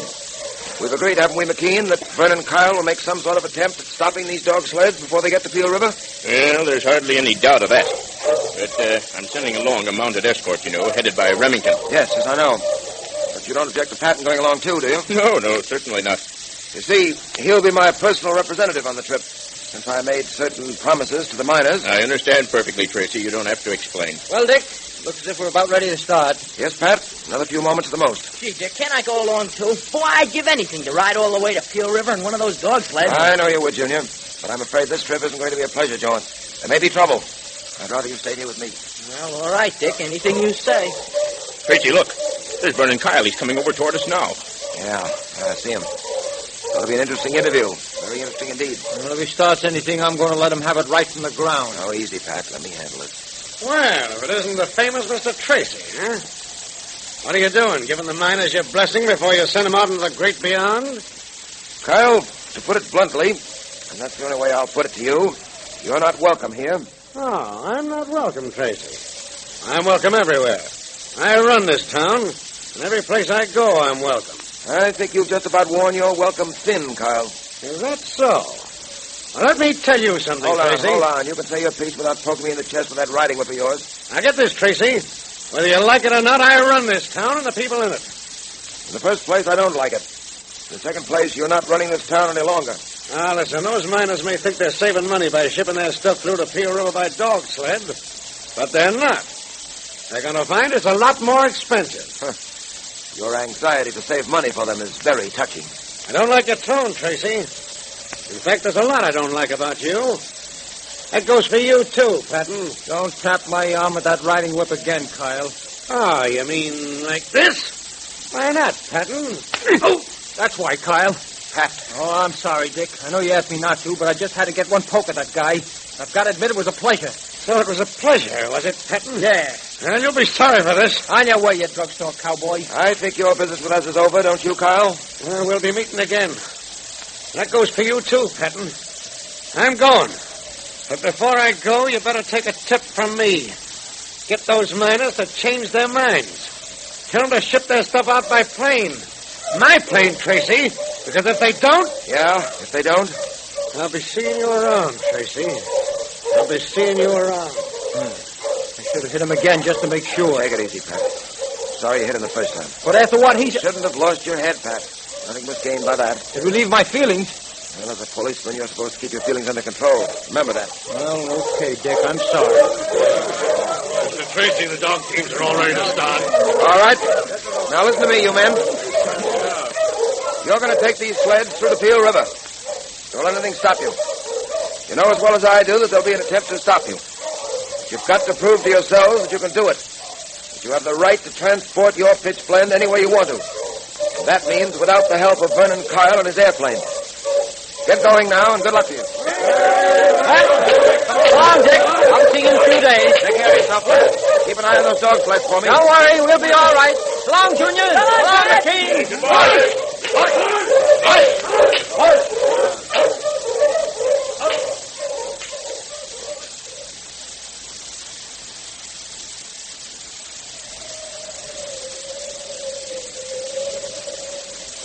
Terrible night, Tracy.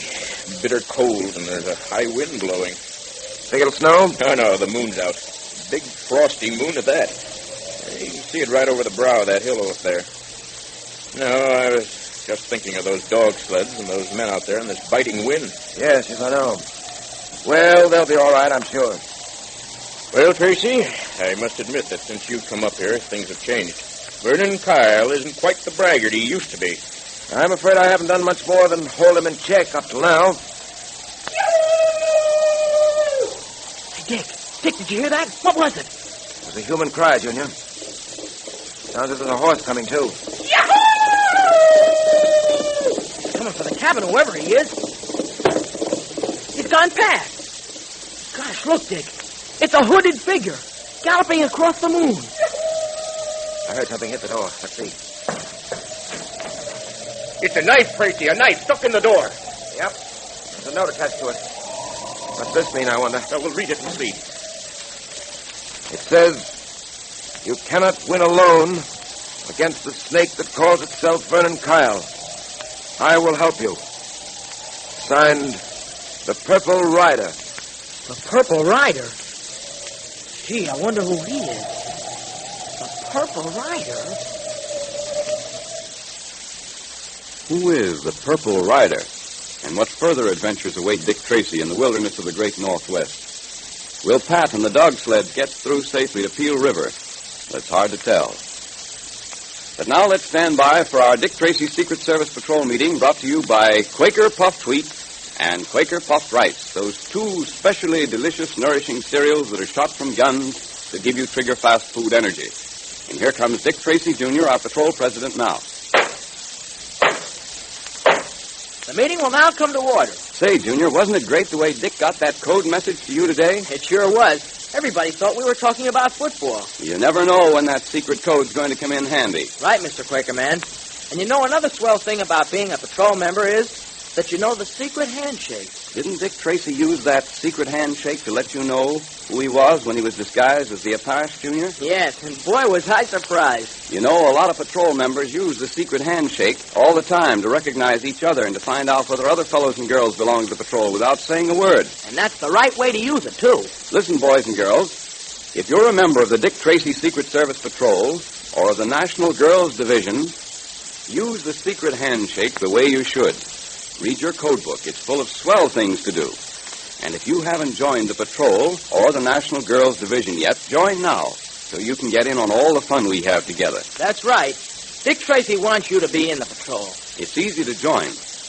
You just tear the tops off 2 packages of Quaker Puffed Wheat or Quaker Puffed Rice, and then print your name and address on a plain piece of paper.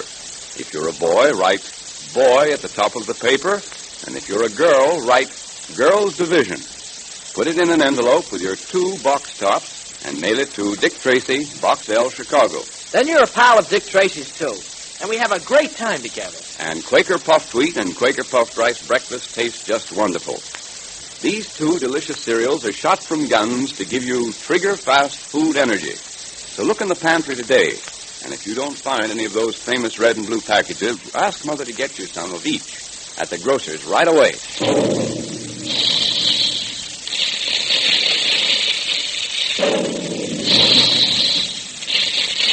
Calling all adventure fans, calling all Dick Tracy fans. Stand by for another exciting electrically transcribed Dick Tracy adventure tomorrow at this same time. There goes Dick Tracy now. That is all.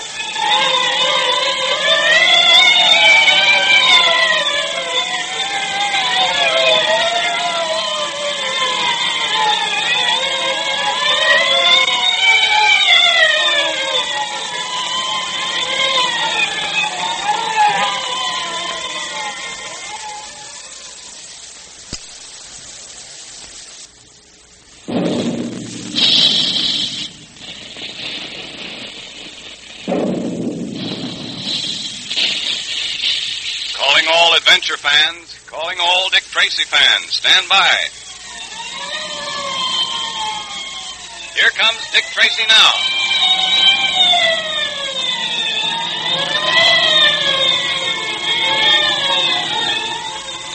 Quaker Puffed Wheat and Quaker Puffed Rice, those specially delicious, refreshing cereals that are shot from guns to give you lots of trigger-fast food energy, now bring you another electrically transcribed episode in this new series of thrilling Dick Tracy adventures. Listen to that big gun. That's the sound you hear all day long at the Quaker plants, where Quaker Puffed Wheat and Quaker Puffed Rice are made. It's actually shot from guns, you know. Now, that may seem a strange way to make cereals as delicious and refreshing as puffed wheat and puffed rice are, but there's a reason. When nourishing grains of wheat and rice are shot from these special Quaker guns, they're exploded to 8 times their normal size. And that gives puffed wheat and puffed rice those tempting, different flavors that thousands of boys and girls and grown-ups enjoy so much. It makes them specially easy to digest, too, so that you get their trigger-fast food energy quickly and easily.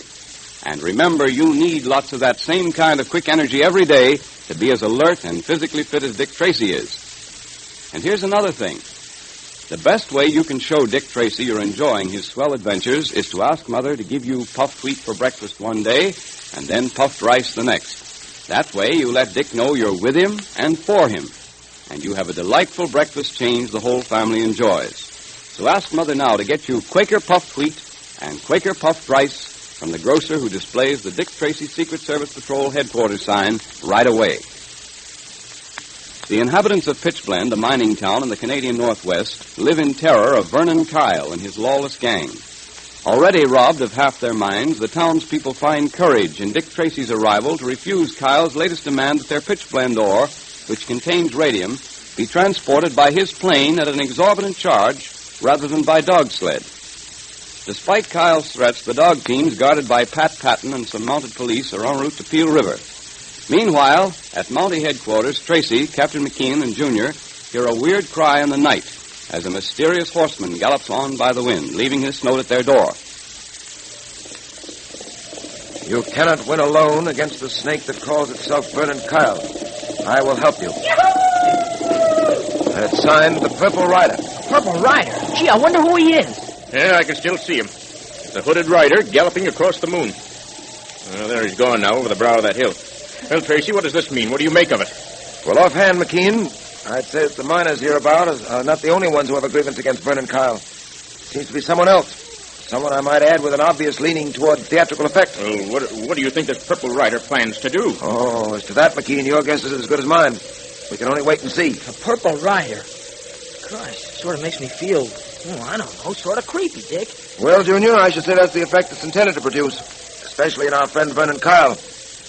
Might be that the Purple Rider hopes to scare Kyle into leaving town, but of course that's just a guess. Nevertheless, whatever the reasons of the Purple Rider happen to be, he's definitely acting outside the law, and it'll be our job to capture him now as well as Vernon Kyle. Yes, Captain. You're quite right about that. Quite right. Hey, Kyle, the jaw of yours is swelling up like a balloon. You sure you don't want some ice or something to put on it? When I want anything, I'll ask for it. Oh. I think that fool Patton broke a tooth when he hit me this afternoon. I'll get him for that, I swear I will. Yeah, well, how about those dog sleds and the fellows are driving them? They're the ones we ought to get right now. Don't you think I knew it? Yeah, but what are you going to do about it? I'm going to kill two birds with one stone. What do you mean? It's simple. I said I'd get Patton, and I said I'd stop those dog sleds. Well, the boys are on their way to Dead Man's Pass right now. They'll get there before the dog sleds do. And it's going to be just too bad for Patton and the rest of them. You're going to shoot them up a little, eh? Don't be a fool. Think I want to find myself at the end of a rope? Oh, no. Tracy knows I'm out to get those dog sleds, and he heard me say I'd get Patton. Well, I'm going to do both those things, all right. But I'm going to do it so that Tracy won't be able to pin anything on me. Yeah, but how are you going to do it? Boys, they got their orders. Well, aren't you going to let me in on it? You talk too much. Oh, now listen, Ren. I can keep my mouth shut. Let me in on it, will you? I don't like this guy Patton or Tracy for that matter any more than you do. Not a chance. What time is it? 8 o'clock. Why? Baldy was supposed to be here by 7:30, and he ain't showed up yet. Have a look outside. Maybe he's at the bar. Okay. Jumping coyotes, look at this. What is it? Why, well, I'll be hanged if it isn't a knife stuck in the door with a note attached to it. A knife with a note? Let me see it quick. Here you are. You will never see Baldy again. He is the first. Signed the Purple Rider. What the? Jumping Jenny Wren. Hey, what does it mean? You can see what's written here, can't you? It says we'll never see Baldy again. He's the first. What does that mean, the first? Well, it must mean that somebody else will be the second, Kyle. Hey, I don't like this. Say, who is this Purple Rider? You ever hear of him before? No, but I wouldn't be surprised to hear that Tracy's behind this. Yeah, the more I think of it, the more I'm sure. He's trying to frighten us out of town. Well, he won't get away with it, I tell you. He won't get away with it.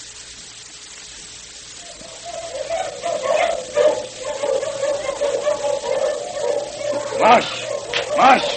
Get along there. Oh, boy, this wind sure is sharp and cold. It goes right through these firs. Sure does. We're used to cold nights up here, but we don't get many like this, I can tell you. You boys going to make camp for the night? Later on, Patton, after we get through Dead Man's Pass. That's the halfway mark, you know. Yeah. Hey, you know, it's funny.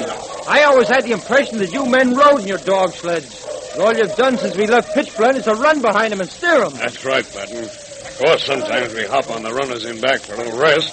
But most of the time, we run along with the dogs. Yeah, I noticed the dogs keep up a mighty steady pace. Yes, Patton, that's right. They last longer that way. Conserve their strength. I see.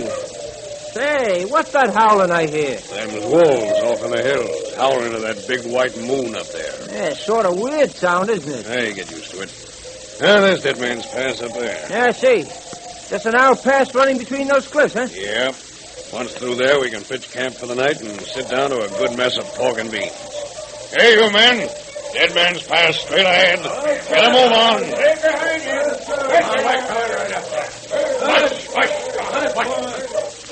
Well, we're coming into Dead Man's Pass now. Say, look at those cliffs of snow and ice towering about us on both sides there. That's each over the other. Yep. Gosh, they're beautiful. Especially with the moon shining on them. Yeah, another 5 minutes and we'll be through. And then for that pork and beans. Oh, I could do with a mess of pork. Hey, what's that? The snow. It's coming down. It's a snowslide. The snowslide. Run for your lives. Run, you fools. Run!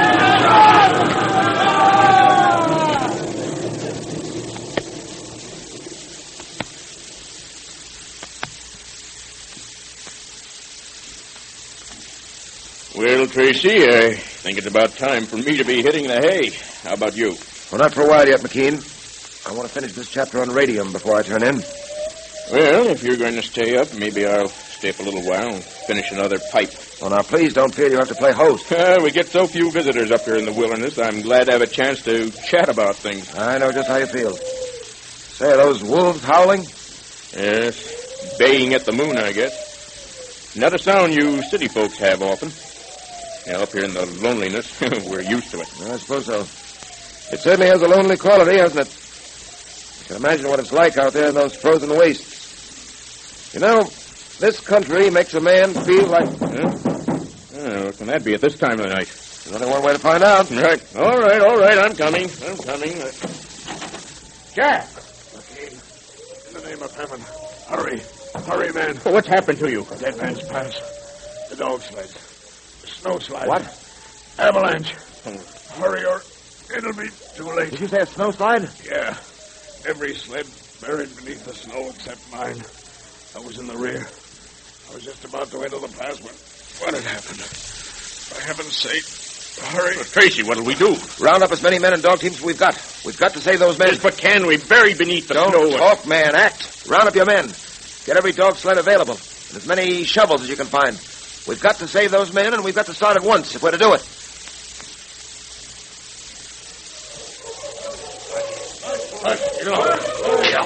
Hell, heaven help us to be in time. Push, you dogs. Get along there. Push those dogs to their limit. Don't let up. The lives of the men may depend on those animals. It's strange, Tracy. Very strange. Oh, what is, McKean? There's never been a snowslide at Deadman's Pass. They can't figure out what could have caused one at this time. And one just as those men were passing through, too. Well, the fact that there's never been one before, and this one happened just as the men were passing through, those aren't meaningless, unrelated facts. What do you mean? I mean, McKean, that pass was exploded. I know it sounds like a wild guess, but I have a strong hunch. Dynamite was used to move that snow at precisely the right moment to trap those dog sleds. You think Vernon Kyle did it, eh? Yes, sir. I'm quite certain that Vernon Kyle is mixed up in this. But I'm not as certain that we'll be able to prove it. He didn't want that dog sled party to get through. He also wanted to get back at Patton. He's chosen the one method by which he could accomplish his plans and cover his tracks at the same time. Well, if he's responsible, we'll find some way of getting him. I hope so. Keep them moving, McKean. Get along there.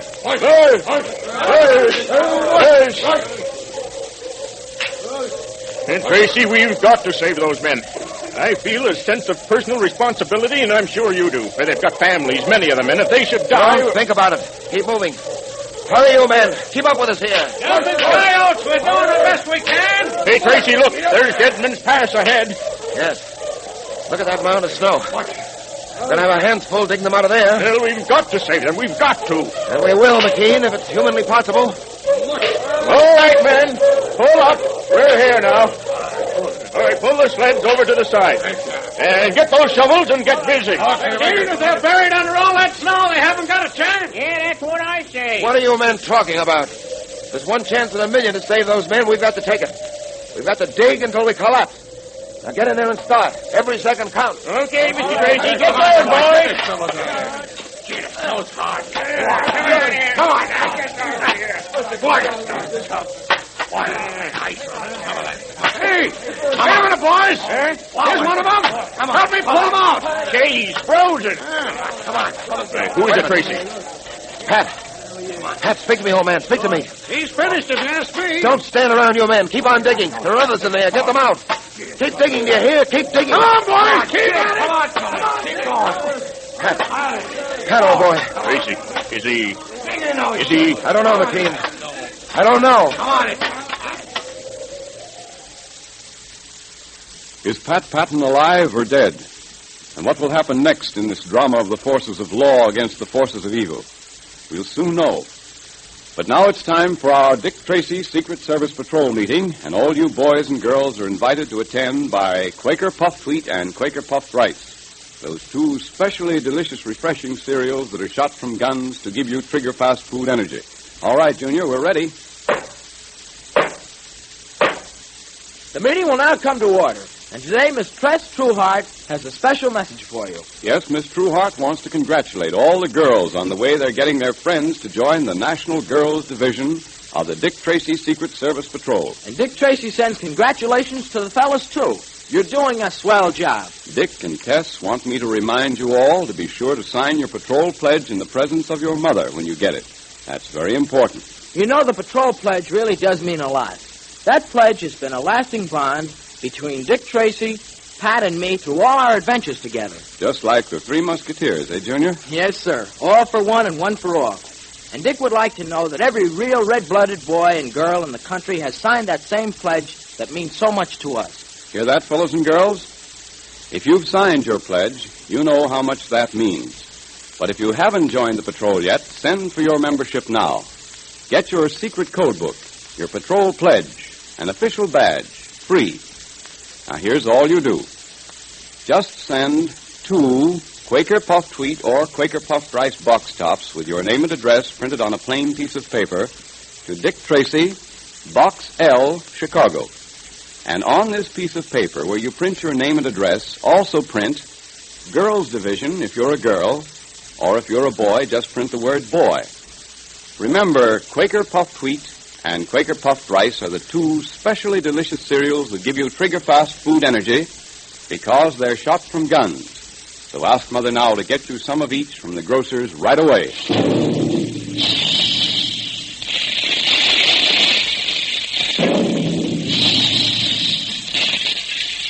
Calling all adventure fans, calling all Dick Tracy fans. Stand by for another exciting electrically transcribed Dick Tracy adventure tomorrow at this same time. There goes Dick Tracy now. That is all.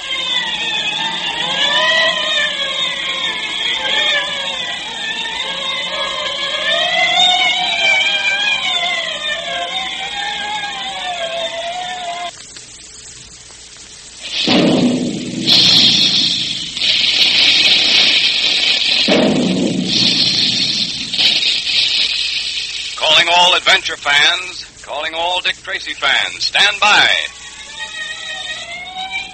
Here comes Dick Tracy now.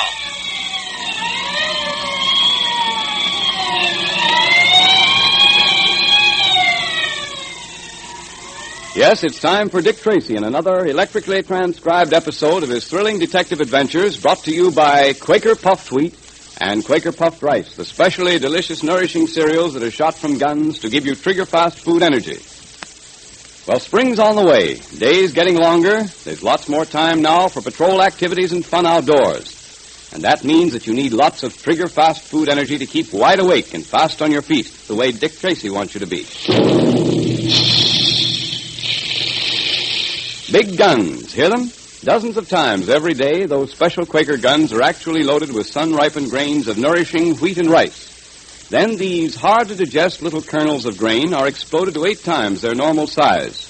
And that not only makes them look different and taste better than ordinary cereals, that special Quaker process makes puffed wheat and puffed rice specially easy to digest, so that you get trigger-fast food energy more quickly and easily. So have puffed wheat one morning, and then puffed rice the next, for a delightful variety. Look in the pantry now to see if you have any of those famous red and blue packages. And if not, Ask Mother today to get you some Quaker puffed wheat and Quaker puffed rice from the grocery that displays the Dick Tracy Secret Service Patrol headquarters sign. Dick Tracy has been trying to bring to justice the notorious outlaw of the great Northwest, Vernon Kyle. In our last episode, we heard how the mysterious Purple Rider had kidnapped one of Kyle's men. But Kyle and his men made good their threat to stop the dog sleds carrying loads of pitch blende from getting through to Peel River by causing a snowslide, just as the dog teams were passing through Dead Man's Pass. The mounted police were frantically trying to dig the men out.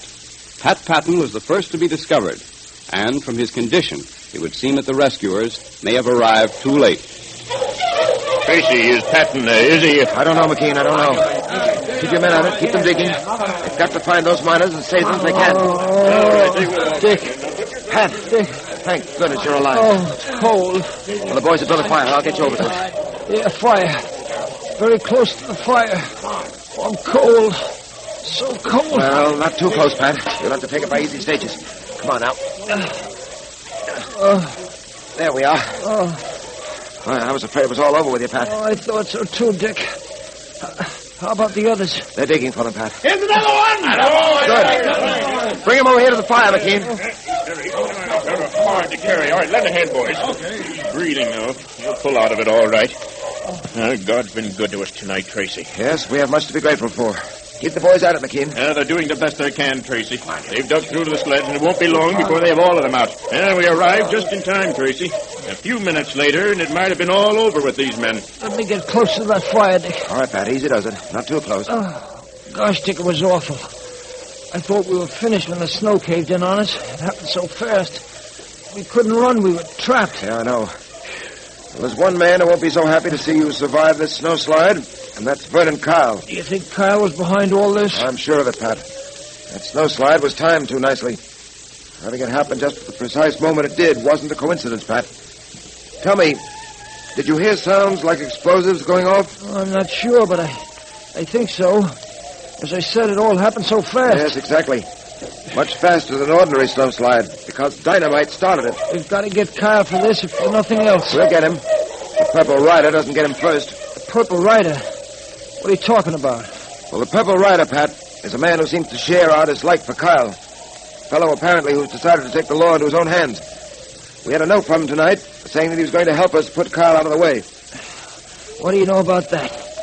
Have you any idea who the Purple Rider is, Dick? No, Pat, I haven't. All I do know is that he's a man with a flair for showmanship, wears a purple hood and goes in for a mystery atmosphere. But this much is certain. Whoever he is, we'll have to do what we can to stop him. Stop him? But if he wants to help us, Dick... I know. His intentions may be all right, Pat, but his methods are wrong. If we sanction what he's trying to do, we're sanctioning mob rule. Doesn't make any difference whether it's just one individual taking the law into his own hands or 20. No, Pat, our job up here is twice as big now as it was before. We've got to bring Kyle to justice, and we've got to stop the Purple Rider as well. Tracy. Always Tracy. Everywhere I turn, he's there. This is the last time that fellow's going to cross me. Oh, now take it easy, Shut Kyle. up. I know what I'm doing. What's the matter with you guys, anyway? You put guys out of the way before. Why can't you take care of Tracy? His life isn't charmed. First one of you fools misses out on a good chance to put Tracy out of the way and lets Tracy shoot him through the window. Then there's this Purple Rider. Well, I know one thing. Tracy's behind that Purple Rider. And by the time I'm through, I'll know more. And now there's this Dead Man's Pass business. You made a mess of that, didn't you? Oh, we tried. Shut up, I said. All right. I know the sleds didn't get through, but that isn't enough. I wanted to get those miners. I wanted to teach them a lesson. And Patton. I wanted Patton out of the way. Well, can we help it if Tracy was told about the snowslide? Can we help it if the Mounties got there in time and dug those men out? Snowslide? You call that a snowslide? They were able to dig Patton and the miners out in 15 minutes. You had enough dynamite to blow Dead Man's Pass and everything in it to the moon. Why didn't you do it? Well, we did the best we could. The best, huh? Well, if that's your best, I better get me another gang. A gang that isn't scared at the sound of Dick Tracy's name. Oh, now, boss. Hand me my cigarette case out of my coat there. Okay, boss, I'll get it. Everything goes wrong, everything. I wanted to teach them miners they couldn't get away with using them dog sleds when I wanted them to use my plane. Here's your cigarette case, boss. Them miners get away with this, the next thing you know, they'll decide they don't want me for a partner anymore. With Tracy behind them, encouraging them to stand up and fight, they may get the idea they can win out against me. Well, if they do, they're crazy. I'll put the screws on. I'll show him what it means to... Carl, what is it? What happened? Hey, you look pale. My cigarette case. Look. What's the matter with your cigarette case? A note. A slip of paper pasted inside. What do you know? It says Baldy is gone. Another will follow him tonight. Expect me at 9 o'clock.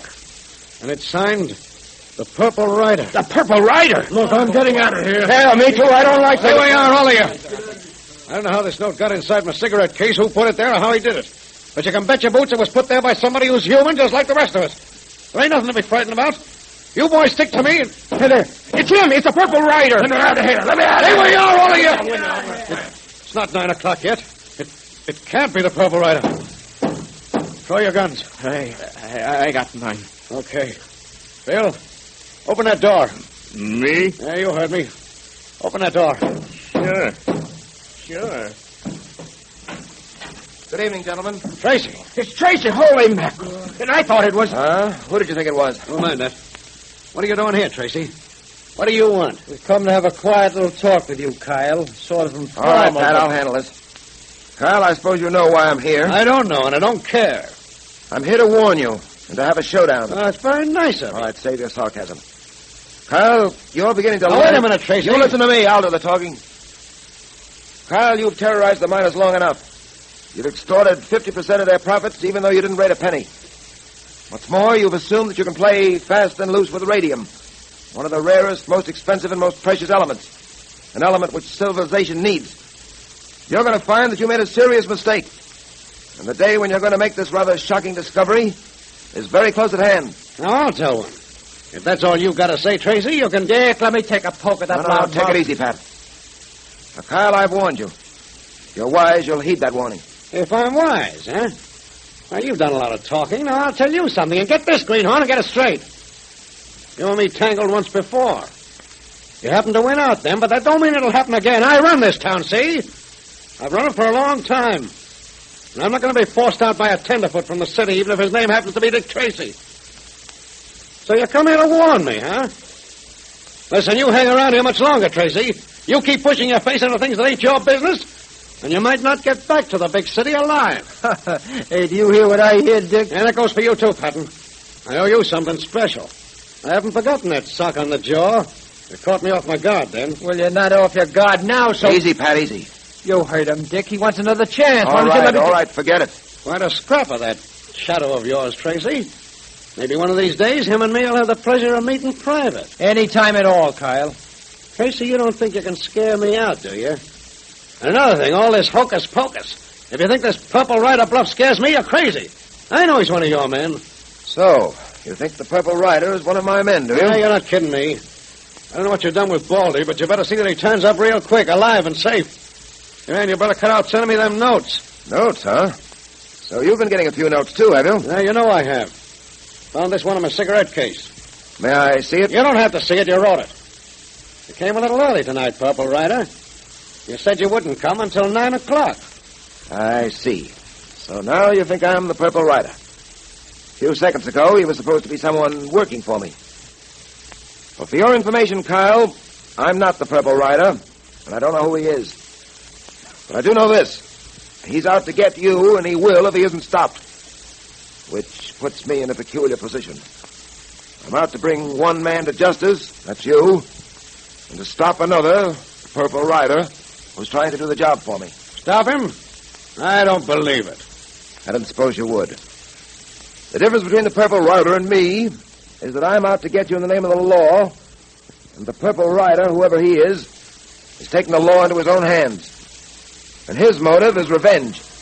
It's 9 o'clock now, Kyle. Well, what of it? The guy that calls himself the Purple Rider, he said he'd be here at 9. And he'd take one of us guys away with him. I wouldn't worry about that. You're looking at the Purple Rider right now, and his name is Tracy. Yeah, well, how do you know he's the Purple Rider? Tracy just told you he wasn't. You ain't got no proof that he...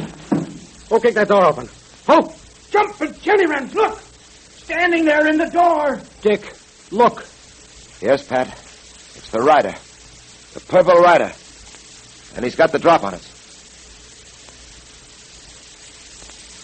Who is the Purple Rider? And what will happen next? Can you guess? It's a puzzler. Now, all you wide-awake Dick Tracy fans are invited to attend our Dick Tracy Secret Service Patrol meeting brought to you by Quaker Puffed Wheat and Quaker Puffed Rice, the delicious, nourishing cereals that give you trigger-fast food energy because they're shot from guns. All right, Mr. President, we're ready. The meeting will now come to order, and today we have great news. Whoa, Junior. Just a second here. Here comes the president of the National Girls Division of the Dick Tracy Secret Service Patrol. Oh, hello, Miss Trueheart. Hello, Junior and Mr. Quakerman. Hello. I just had to run up today and tell you all the good news. Oh, great. What is it? Well, we've been checking the new memberships in the Girls Division, and what do you think? I don't know what. The National Girls Division was only started 9 days ago, and already the girls' membership has more than doubled. Isn't that wonderful? Oh, I'll say. It certainly is, Miss Trueheart. Congratulations. The girls are the ones to be congratulated, Mr. Quakerman. All the wide-awake girls who love fun and adventures, who stand for law and order, and who do things are joining and telling their friends to join. All the regular fellas are joining the patrol, too. And it's swell to see them join and then be promoted to sergeant, then lieutenant, captain, and then to inspector general. The girls are starting to win their promotions to the officers' ranks, too. We had a lot of applications this week. Dick and I are very proud of all our patrol members and the great work they're doing. And you're just as proud when you're a patrol member, so don't miss another day of the fun. Join now and get your secret code book, your patrol pledge, and official badge all free. It's easy to join the Dick Tracy Secret Service Patrol or the National Girls Division. You just tear the tops off 2 packages of Quaker Puffed Wheat or Quaker Puffed Rice or one of both. Print your name and address clearly on a plain piece of paper, and if you're a boy, be sure to write Boy at the top of the piece of paper, and if you're a girl, write Girls Division. And then mail it with your 2 box tops to Dick Tracy, Box L, Chicago. And then you're a full-fledged member of a great nationwide organization of hundreds of thousands of the finest, keenest boys and girls in the country. So look to see if there's some delicious, refreshing Quaker Puffed Wheat or Quaker Puffed Rice in your pantry now. They're the different, nourishing cereals that give you trigger-fast food energy like Dick Tracy has, because they're shot from guns. And if you don't see those famous red and blue packages there, ask Mother today to get you some Quaker Puffed Wheat and Quaker Puffed Rice from the grocer right away.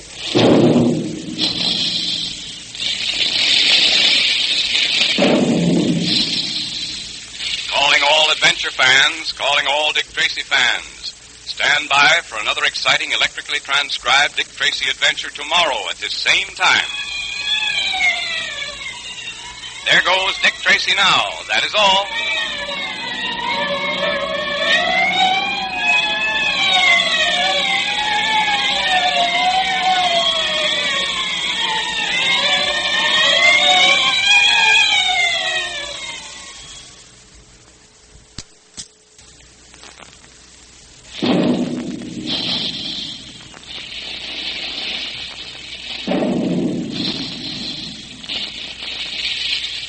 Calling all adventure fans, calling all Dick Tracy fans. Stand by. Here comes Dick Tracy now.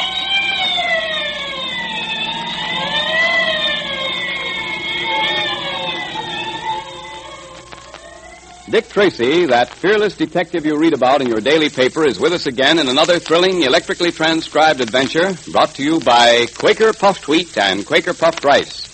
Those 2 delicious, ready-to-eat cereals that are shot from guns to give you lots of trigger-fast food energy. That's the sound you hear when the big Quaker guns are making puffed wheat and puffed rice. By this special Quaker process, the hard little kernels of sun-ripened wheat and rice are exploded into plump, crisp, delicious Quaker Puffed Wheat and Quaker Puffed Rice, 8 times the original size. That's why they look and taste so different from ordinary cereals, and why they're so specially good for you. All the tiny, hard-to-digest food cells are exploded, unlocked, so that you get their quick energy much more easily. So to get lots of trigger-fast energy, to help make you quick thinking and quick acting like Dick Tracy wants you to be, have a big dish of delicious, refreshing puffed wheat one day, and then puffed rice the next. Look in the pantry right now to make sure Mother has some of those famous red and blue packages there. And if you don't see any, Ask her to get some of each for you right away from the grocer displaying the Dick Tracy Secret Service Patrol headquarters sign. And now for Dick Tracy. In our last episode, we heard how Pat and the miners who were dog sledding to Peel River were rescued from the snowslide which buried them, a snowslide caused by Vernon Kyle. After rescuing Pat and the others, Tracy went to Kyle's headquarters to have a showdown with the outlaw. But before Tracy arrived, Kyle received a note from a man calling himself the Purple Rider and threatening to appear at 9 o'clock that evening. Promptly on the stroke of 9, the door of Kyle's headquarters was kicked open, and there stood the Purple Rider. Listen. Dick, look. Yes, Pat. It's the Rider. The Purple Rider. And he's got the drop on us. Yes, Tracy, I've got the drop on you. 2 guns, my friends, and they'll go to work if any one of you makes one wrong move. Tracy, I didn't believe you when you said you weren't the Purple Rider. I see I was wrong. Well, there are lots of other things you're wrong about, Kyle. Tracy, you have something there. So, Vernon Kyle, you fool, you thought Tracy was the Purple Rider. Where's Baldy? What'd you do with him? I told you in my last note you'd never see Baldy again. You never will. And that note you found in your cigarette case. I told you I'd be here promptly at 9 tonight, and I'd take another of your men with me. It's exactly 9 o'clock, Vernon Kyle. Who are you? Take off that purple hood. Never mind who I am. All you need to know is that I'm not a friend of yours. You'd know me, Vernon Kyle, if you could see my face. We've met before. What are you going to do? What do you want? Vernon Kyle, I want to see you tortured as you tortured others. I'm going to make you pay. Pay separately for every sin you've committed against mankind. First, I'm going to deprive you of your men. One by one. I'm going to remove this gang that's done your dirty work for you and protected you. One by one, Vernon Kyle, I shall take them with me. Then, Vernon Kyle, when you're all alone, I shall come for you. You can't stop me, and you can't escape me, and you can't harm me. I can see you're a little worried, Kyle. Don't try that, Mr. Tracy. You're pretty sharp, Purple Rider. Thought I saw my chance. I intend no harm to you, Tracy. Yes, I know. You implied as much in your note. Well, I appreciate your motives. And I'm grateful for the fact that you're trying to help me. But you're not going about it in the right way. You've taken the law into your own hands, and I can't permit that. You have no choice, Mr. Tracy. Perhaps not. But you might as well know now that I'm going to do all in my power to stop you. You must do your duty as you see it, Mr. Tracy. And I have my duty as I see it. I'm going to rid the world of such people as Vernon Kyle and his outlaws. I said that people. I meant Vernon. The world will be a better place without him, and you must agree to that, Mr. Tracy. Yes, I know, but... Then we have no quarrel that I can see. We both agree that Vernon Kyle and his men must be put out of the way. We only disagree in the manner of doing it. You can't get away with this. Whoever you are, I'll get you for it. Stop blustering, Kyle. You. What's your name? Me? Yes, you. Everybody calls me Bill. Well, Bill, how would you like to go where Baldy went to? Where did Baldy go to? You'll find out, Bill. And now, you're coming with me. No, listen. For the love of Pete, be reasonable. Well, I can name many occasions when someone begged you for mercy. And you didn't give it. Someone who wanted to go on living as much as you do, but whose life served a better and more useful purpose. Say goodbye to your friends. You'll never see them again. You men, stop him. Don't let him get away with this. We don't see you lift your head to stop him. Nor will you.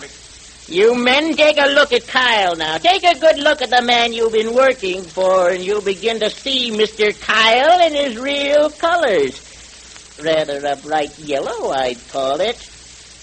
All right, Bill, move. Listen, Move! Yeah, sure. Goodbye, gentlemen. I will call again very soon, Vernon Kyle, for another of your men. Farewell. Farewell. Look out, Pat. Let me go after him. Don't be a fool, Dick. It's going to get Get you. out of my way, Pat.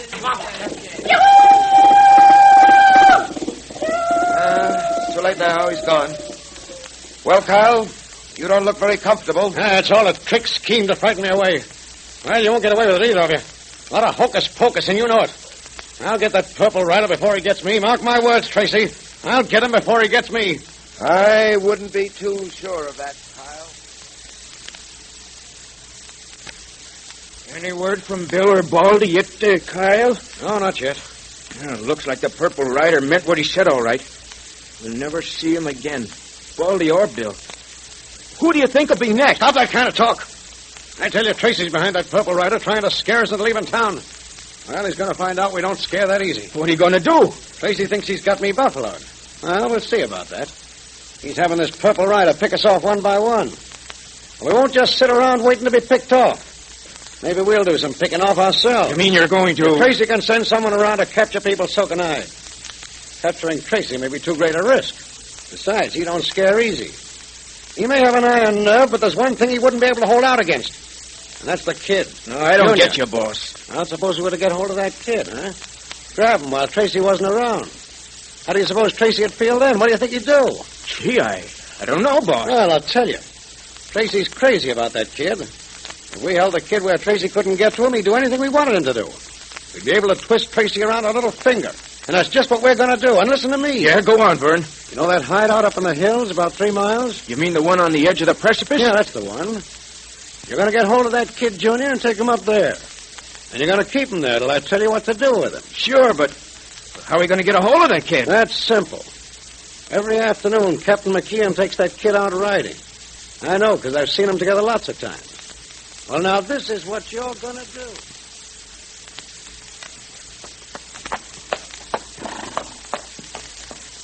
Oh, gee, Captain McKeon, it certainly is great up here in the mountains. Yeah, isn't it, though? Junior, the man who first saw this and said it was God's country, knew what he was talking about. He must have been a city man who came up here and saw these hills and the open prairies and compared them with what he had come from. Why, you can breathe out here.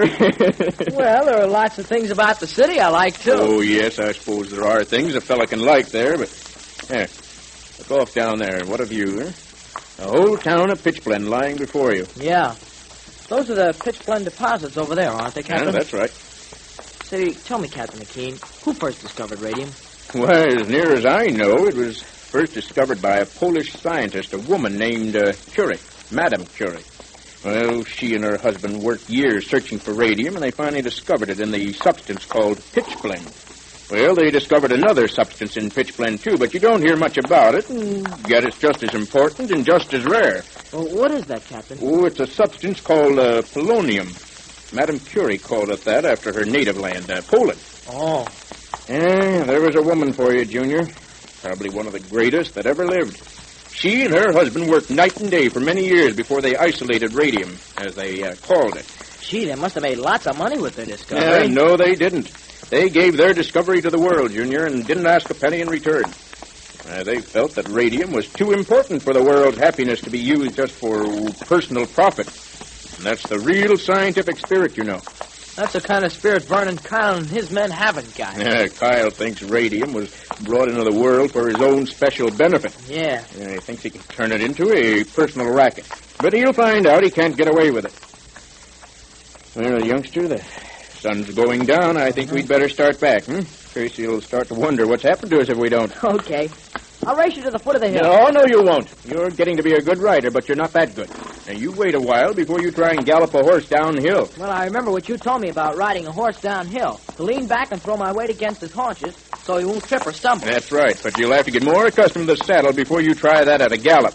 Why, I remember when I was a boy about your age, Say, Captain, what was that? Sounded like shooting. Why, it is shooting. Gosh!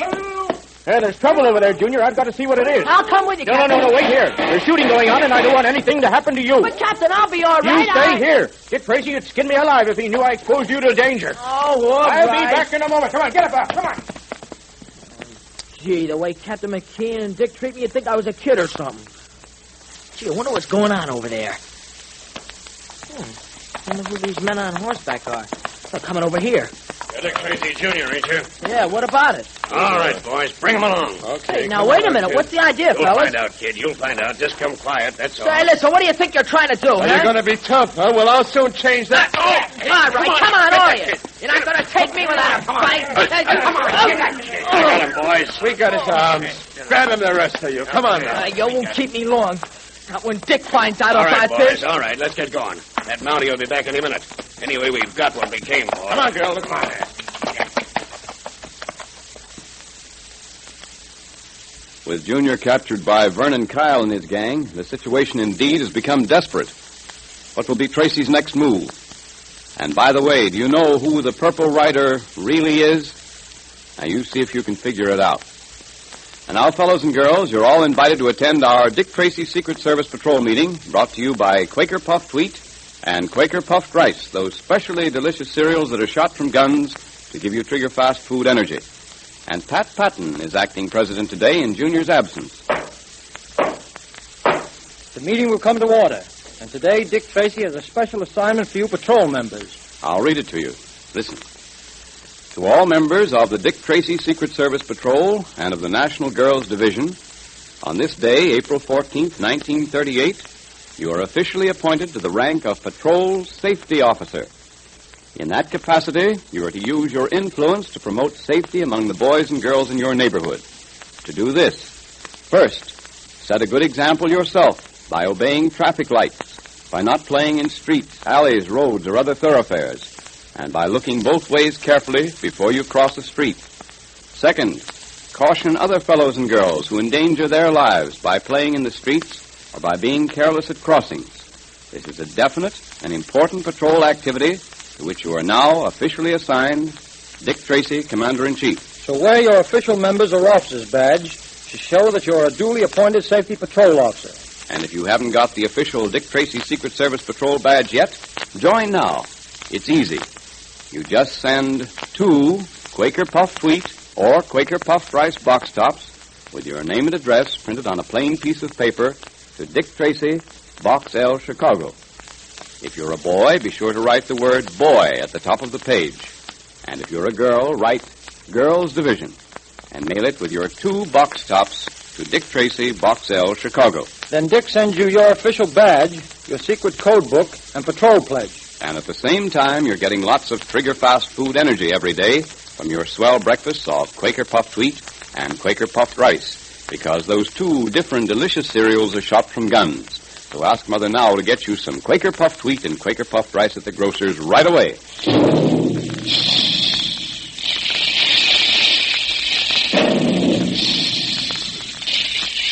Calling all adventure fans, calling all Dick Tracy fans. Stand by for another exciting electrically transcribed Dick Tracy adventure tomorrow at the same time. There goes Dick Tracy now. That is all.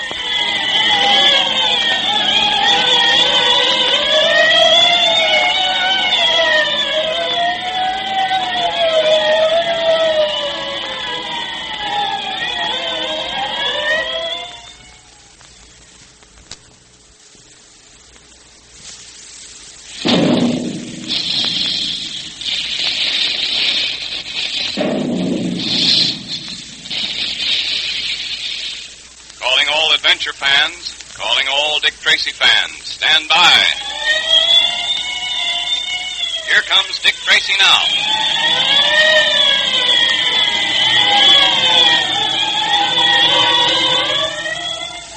Quaker Puffed Wheat and Quaker Puffed Rice, those specially tasty, nourishing cereals that are shot from guns to give you lots of trigger-fast food energy, now bring you another episode of this electrically transcribed series of thrilling Dick Tracy adventures. You know, Mother and Dad enjoy Quaker Puffed Wheat and Quaker Puffed Rice just as much as you do. They're different from ordinary cereals. The plump, crisp, nut-like grains of goodness fairly melt in your mouth. And they give you trigger-fast food energy because they're shot from guns. Every time the sound of those special guns is heard at the Quaker plants, nourishing, sun-ripened kernels of wheat and rice are being exploded into plump, delicious grains of puffed wheat and puffed rice. 8 times their original size. That makes them easy to digest, because all the tiny, hard-to-digest food cells are shattered and locked, and you get the quick energy and goodness of the wheat and rice more quickly and easily. So join the thousands of happy, healthy families who are puffed wheat and puffed rice fans. Look in the pantry now to make sure there are some of those famous red and blue packages there. And if there aren't, ask Mother to get one of each from the grocery displaying the Dick Tracy Secret Service Patrol headquarters sign. Then invite Mother and Dad to enjoy these two swell breakfasts with you. Have puffed wheat one day, and then puffed rice the next for a delightful change. And listen, be sure to have your pencil and paper ready for a secret code message. Get them now. In our last episode, we heard how the Purple Rider, having made his appearance at the headquarters of Vernon Kyle, took one of the Desperado's men away with him. Kyle, believing that Tracy has some connection with the Purple Rider and is trying to frighten him into leaving town, decided to turn the tables and capture Junior.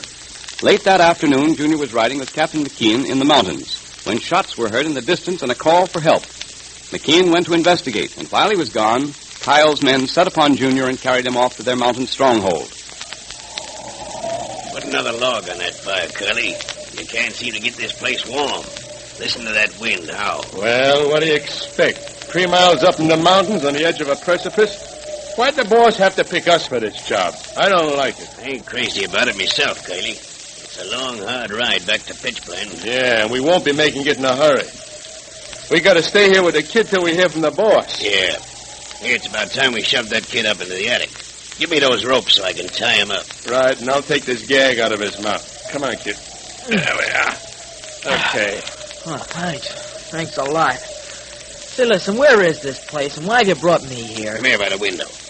Now, you see through the trees way down below us there, about 3 miles? Uh-huh. You see those little houses? Yeah? Well, that's Pitchblende. And the reason we brought you here, well, maybe it's because we don't want you to be lonesome. Well, what are you going to do with me? That's up to the boss, kid. We follow his orders. Oh, I think I see it now. You're working for Vernon Kyle. He's the boss. He had you capture me to get back at Dick Tracy and force Dick to do what he wants him to do.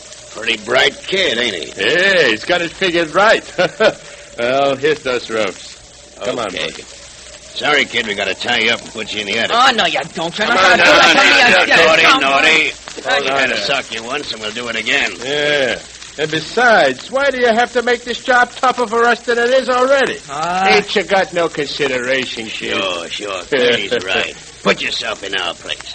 This ain't anything personal, you know. You ain't a bad kid. We're just following orders, that's all. Now hold still or else. Oh, okay. Guess you guys win. Go ahead and tie me up. Now you're acting sensible. Hey, don't tie those ropes too tight, Curly.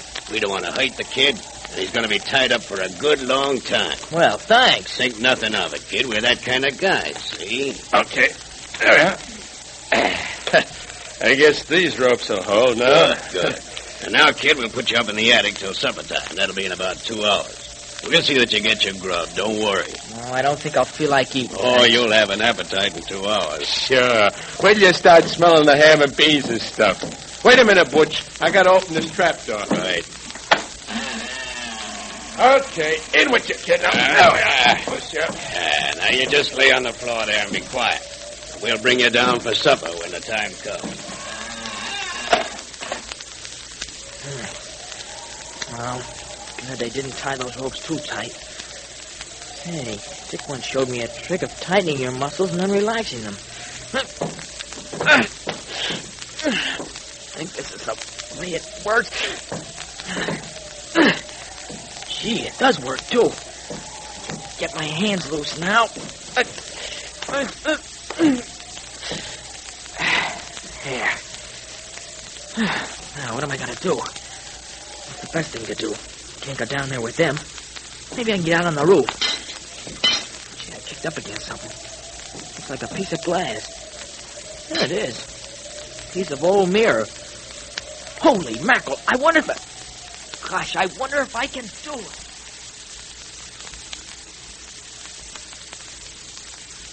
You think Kyle's got hold of him, Dick, huh? I know he has, Pat. That's why I'm on my way down to see him now. If he or his men have harmed Junior... They'd better not. That's all I've got to say.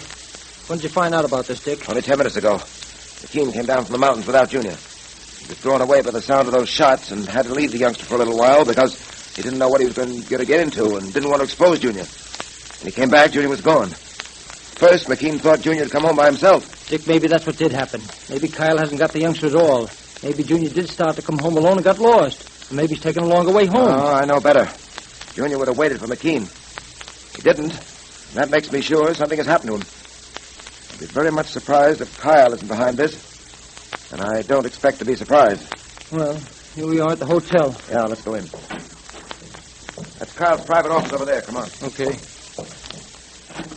Tracy, what the... I want to have a talk with you, Kyle. Well, I don't want to talk to you. What have you done with Junior? With who? You know whom I'm talking about. My ward, Dick Tracy Jr. Where is he? I still don't know what you're talking about. What would I want to do with him? Well, I could make a good guess, Kyle. But I'm not going to do any guessing because I know you've got him. You produce that boy right now, or I'm going to search this place from top to bottom. Go ahead, search it. We got a warrant, of course. He's got us there, Dick. You did. Why didn't we think of bringing a warrant? Isn't it too bad you didn't think of bringing it? I'll tell you what I'll do. I'll wait till you go back to headquarters and you get McKean to swear one out for you. Anything to keep you out, you know. You're not so clever, Kyle. Even if the boy isn't here, that still doesn't mean you haven't got him. You think you've got me just where you want me, don't you? Well, haven't I? Of course, I'm not admitting anything, but I wouldn't be at all surprised if you never saw that kid again, unless... Unless what? Unless you decide to see things my way. Why, you flannel-mouthed... Pat. And, just what is your way, Kyle? Tracy, I've worked a long time to get this town in line. Hasn't been an easy job either, but now I've got everything just the way I want it. I don't like the idea of any change, see? I've got a 50% interest in every pitch blende claim that's been discovered within miles of here. And when the boys get sensible and start shipping their stuff out on my planes, I'll have more than 50%. Things were working out fine for me, Tracy. I never had any trouble. The miners had never have dreamed of continuing to use dog sleds when I wanted them to use my planes. If you hadn't come along and given them ideas... Well, get to the point, Kyle. I'm coming to it, Patton. Stop giving the boys ideas, Tracy. Forget all your nice plans for interfering with my business. Call off the dogs. Send back Baldy and Bill. And one more thing. Yeah, it's kind of important, too. Get out of town yourself. If you're smart, Tracy, you'll do what I say. And suppose I don't do what you say? You never know. Something might happen to that kid of yours. I see. You would try this way of getting back at me. I'll admit it's a way I find hardest to fight. Well, you hold the winning hand, Kyle. There doesn't seem to be much I can do. I'd like a little time to think it over. Sure, Tracy, sure. All the time you want. Come on, Pat. I'd just like to take one more poke at him.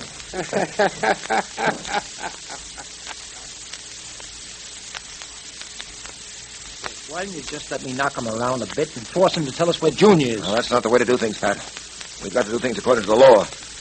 We can accomplish the results we want, too. There's more than one way of bringing Kyle to justice. All we need is a little time to figure a way out. Well, if there is a way, I don't see it. All I know is that they've got Junior. You don't doubt that now, do you, Pat? Well, how can I? Kyle admitted it. Well, he almost did anyway. Here we are at Mountie headquarters. Want to go in and get that warrant? Yes, and... One moment. What was that? What was what? Up there in the mountains. I thought I saw something flash in the sun. There it is again. Yeah, I saw it, too. Look, there it comes again. Say, it almost looks like dots and dashes. It is, Pat. It's code. Code? Someone is signaling with a mirror. A mirror reflecting the rays of the sun. And, Pat, it might be Junior. Holy mackerel. It is, Pat. It is Junior. I recognize the code. How, Dick? Is there a special code? Yes. We've often talked about it. And decided that in a case like this, we'd use the Buffalo code. Quick, take this down. Okay, shoot. Here come the flashes again now. 4, 10, 11, 26, 26, 12, 15. Got it. Go on. 20, 13. Yeah. 14, 11, 6, 20, 13. Is that all? Wait a minute. No, here come some more flashes. 7, 8, 10, 18. Got all that? Yeah. What's it say? Holy mackerel, Dick. It says that kid's awful quiet up there in the attic, Kylie. Yeah, I was just thinking about that. I'll just have a look up there to be sure he's okay. Yeah, go ahead. Hey, jumping catfish, the kid's gone. You're crazy. We've been here all the time. He couldn't have got away. The trapdoor to the roof is open. He got out that way. He must still be up there. Come on, get that ladder onto that roof. Okay, now take it easy. There he is on the edge of the roof by the precipice. What are you doing with that mirror, kid? Wouldn't you like to know? Yeah, we would like to know. We're going to find out. Stay away from me. You come near me and I'll... You what? I'll jump. That's what I'll do. We can't let the kid do that, Butch. Don't worry, he won't. He hasn't got the nerve. You get him from that side, Curly, and I'll get him from this side. Oh. You come up here and I'll jump. I swear I'll jump. Then you better jump, kid, because we're coming, and we're coming pronto. Junior is in a desperate situation. It doesn't seem possible that Dick will arrive in time to save him. And what was the code message Junior sent to Dick? We'll repeat it for you in a minute, because it's time for our Dick Tracy Secret Service Patrol meeting, brought to you by Quaker Puffed Wheat and Quaker Puffed Rice. Those crisp, tasty, refreshing cereals that are shot from guns to give you lots of trigger-fast food energy. And here comes Pat Patton now to take charge as acting patrol president. The meeting will now come to order. So get your pencil and paper ready for that secret code message that Junior sent to Dick Tracy. It's certainly a good thing that Junior knows the Dick Tracy secret code and the Morse code, so that he could flash that secret message to Dick. All you patrol members should be able to use both codes. They're in your secret code book. Right.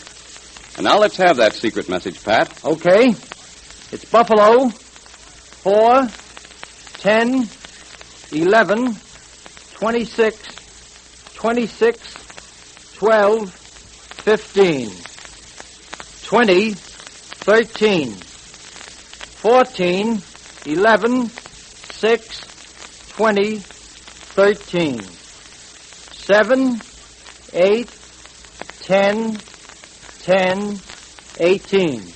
Now all you patrol members can decode that message as soon as the meeting is over.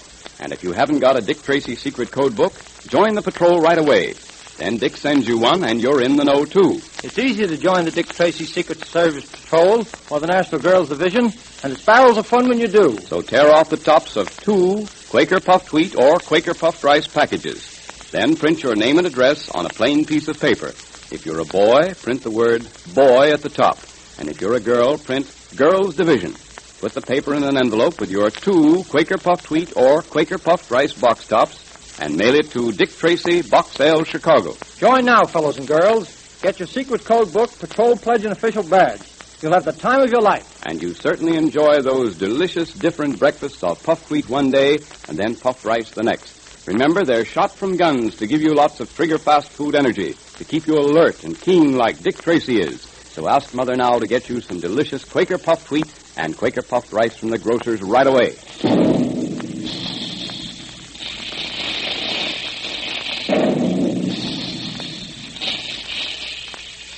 Calling all adventure fans, calling all Dick Tracy fans, stand by for another exciting electrically transcribed Dick Tracy adventure Monday at this same time. There goes Dick Tracy now, that is all.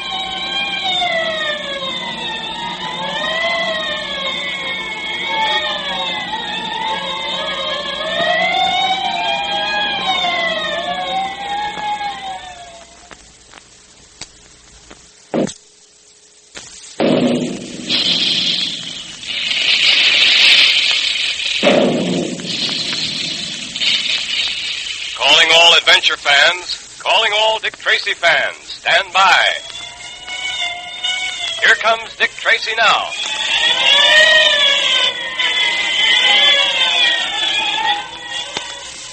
This electrically transcribed series of thrilling Dick Tracy adventures is brought to you by Quaker Puffed Wheat and Quaker Puffed Rice. Those 2 specially delicious digestible cereals that are shot from guns to give you lots of trigger-fast food energy. And all you puffed wheat and puffed rice fans know how true that is. Those 2 swell cereals certainly do give you lots of the nourishment and energy you need to be keen, alert, and athletic like Dick Tracy. Yes, and they give it to you quickly and easily because they're so specially easy to digest. Now, you've seen grains of wheat and rice. They're chock full of energy, but there's so much of it packed tightly into each small grain that they're hard to chew and digest. So it isn't much fun to eat the natural grains, but it takes a long time to get their food energy.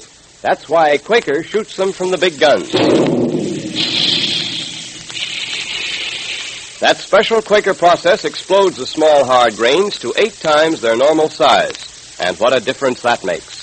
Now they're plump, crisp, nut-like, and specially easy to digest. Now you can get all their trigger-fast food energy the way thousands do in delicious, refreshing, puffed wheat and puffed rice breakfasts. So make breakfast more fun. Have puffed wheat one day and then puffed rice the next. Ask Mother to get a package of each right away from the grocer that displays the Dick Tracy headquarters sign. Well, Dick Tracy is trying to bring to justice the notorious bad man of the great Northwest, Vernon Kyle, who owns practically the entire town of Pitchblende and runs it as he sees fit. In our last episode, we heard how Kyle decided to stop Dick Tracy by capturing Junior and holding him in a mountain cabin. This he succeeded in doing, but Junior, ever resourceful, managed to communicate with Dick in code. As the episode ended, Junior had been discovered sending the code from the roof of the shack, and his position was indeed a perilous one. Listen. I'll jump, that's what I'll do. Wait a minute, don't do that. We can't let the kid do that, Butch. Don't worry, he won't do it. He hasn't got the nerve. There's a sheer drop of 2,000 feet down that precipice. You go after him from that side, Curly, and I'll get him from this. You come near me and I'll jump. I mean it. I tell you I'll jump. And you better go right ahead and jump, kid, because we're coming, and we're coming pronto. Stay right where you are. Don't come any nearer, I warn you. Butch, what are we going to do? What do you think we're going to do? Keep moving toward the kid. We got to get him. Okay. Maybe he was signaling for help. Maybe Kyle would want us to let that kid jump or get killed. That'd be better than if we let him escape alive. Yeah, but Butch, look out, that rope. What? Holy Joe! What is this? There's a lasso around my shoulders. Somebody's lassoed me. Butch. Hey, what? He's pulling me off the roof. Curly, give me a hand. Curly. What the devil? Dick Tracy down there. Gee, he's got my code message. He's come to rescue me. Yeah? Well, if it is Dick Tracy, he's not going to get me. Oh, you stop talk too soon. The rope's got you now, just the way it got Butch. And there's nothing you can do about it. You down there, stop pulling on that lasso. You're pulling me off the rope. You break my neck. There's something funny about this, though. Dick couldn't have gotten here this fast. Well, it can't be Dick. Come down from that roof, Junior. It's safe now. Not Dick's voice, either. Wonder who it can be. Guess I better go see. What's the idea? Who are you anyway? Yeah, where did you come from? Where did he come from? I think I can tell you that, Butch. He's the Purple Rider. Good for you, Junior. You've never seen me before, but you've heard of me, no doubt. Are you all right, boy? Yeah, I'm all right. Hey, I guess I owe you plenty for helping me out like you did. You came just in time. I'm glad I did, Junior. Fortunately, I happened to be riding by on my way down to Pitchblende from my own little hideout up in the hills. Yeah, I'll say it was fortunate. It wasn't too much trouble after that to lasso these two gentlemen and pull them down from the roof. Cut out all the gab. What are you going to do with us? Don't be too impatient. What are you going to do with them, Ryder? Something your friend Tracy doesn't approve of, Junior. What do you mean? I'm after Vernon Kyle for my own reasons and in my own way. First, I intend to remove Kyle's men one by one. Finally, I shall remove Kyle. And then, my young friend, we'll have no more lawlessness and terror in the Yukon. What are you hiding behind that purple hood for? Take it off. Let's see your face. Don't be too curious, and never mind what I look like. I'm not going to waste any more time with you. Come on, let's get this over with. Wait a minute, buddy. Listen, we weren't going to hurt the kid. We had orders to watch him. Watch him? By forcing him to the edge of the precipice? You got us all wrong. It's like Butch says. The kid got away from us. We wanted to get him back. We didn't want to hurt him honest. Just two interested friends, eh? We ain't making this up. We knew the kid wouldn't jump, and we had to get him back. Forget it. The Yukon will be well rid of you two. Come along, Junior, and see me hang these rogues. Now, wait a minute. You can't do that. That's murder. Whoever you are and whatever your reasons may be, I know you're not a murderer. Perhaps you're right. Very well, friends, I will not hang you by the neck. I'll hang you by your belts. By our belts? The guy's out of his head. Not quite. As a matter of fact, I'll demonstrate I'm not only sane, but a man of my word. I said you men would hang. And hang you will, by your belts. Stand still, Butch, while I tie this end of the rope to the back of your belt. Listen, I don't know what you got against us. You do Kyle's dirty work, don't you? For me, that's an unpardonable offense. Now we throw this lariat over the bough of yonder tree. So. Then we wind this end around the pommel of my saddle. Ranger, my horse, moves off about 20 feet, and so up in the air you go. Hey, you can't get away with this. Cut it out. Let me down. You can't get away with it. I seem to be doing pretty well. And now, Curly, you're next. Hey, listen, have a heart. And now we pass the rope through the back of your belt. And so over the limb of that tree, and come on, get up, Ranger. Hey, I'm going up in the air. Let me down. Let me down. Oh, not for some time, my suspended friends. What are you going to do with them, Ryder? I don't mind telling you that, Junior. I have two other members of Kyle's gang at my hideout. It's about a 2-hour ride from here. I'm going to go up, get those men, Bring them down here, and I'm going to force them to walk off the side of that precipice. You can't do that. That's murder. I know that's murder. You call it murder. I call it justice. Justice? But you can't condemn these men without a trial. You can't take the law in your own hands. Up into the saddle with you. I'm not going with you. I'm not going to do Don't it. let your usual good sense desert you. I said you're coming with me. All right. Put down the gun and I'll go. I said you were a bright kid. Up with you. Come on. There. Come on, get up, girl. Come on.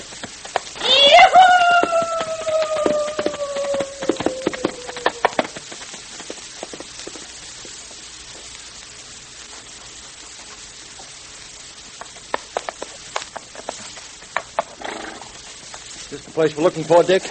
Well, those flashes from Junior's mirror, that code message came from up in here somewhere. And we ought to find a cabin or some sort of hideout around here somewhere. Yeah, that's right. Keep your eye peeled, Pat. That's exactly what I'm doing. I'm positive the boys signaled from this vicinity. Quit your beeping. How was that into the Purple Rider? Wait a minute, I told Dick. you not to chase that kid when he Listen got to to that. the precipice. Yeah, come on. Get up, girl. Come on.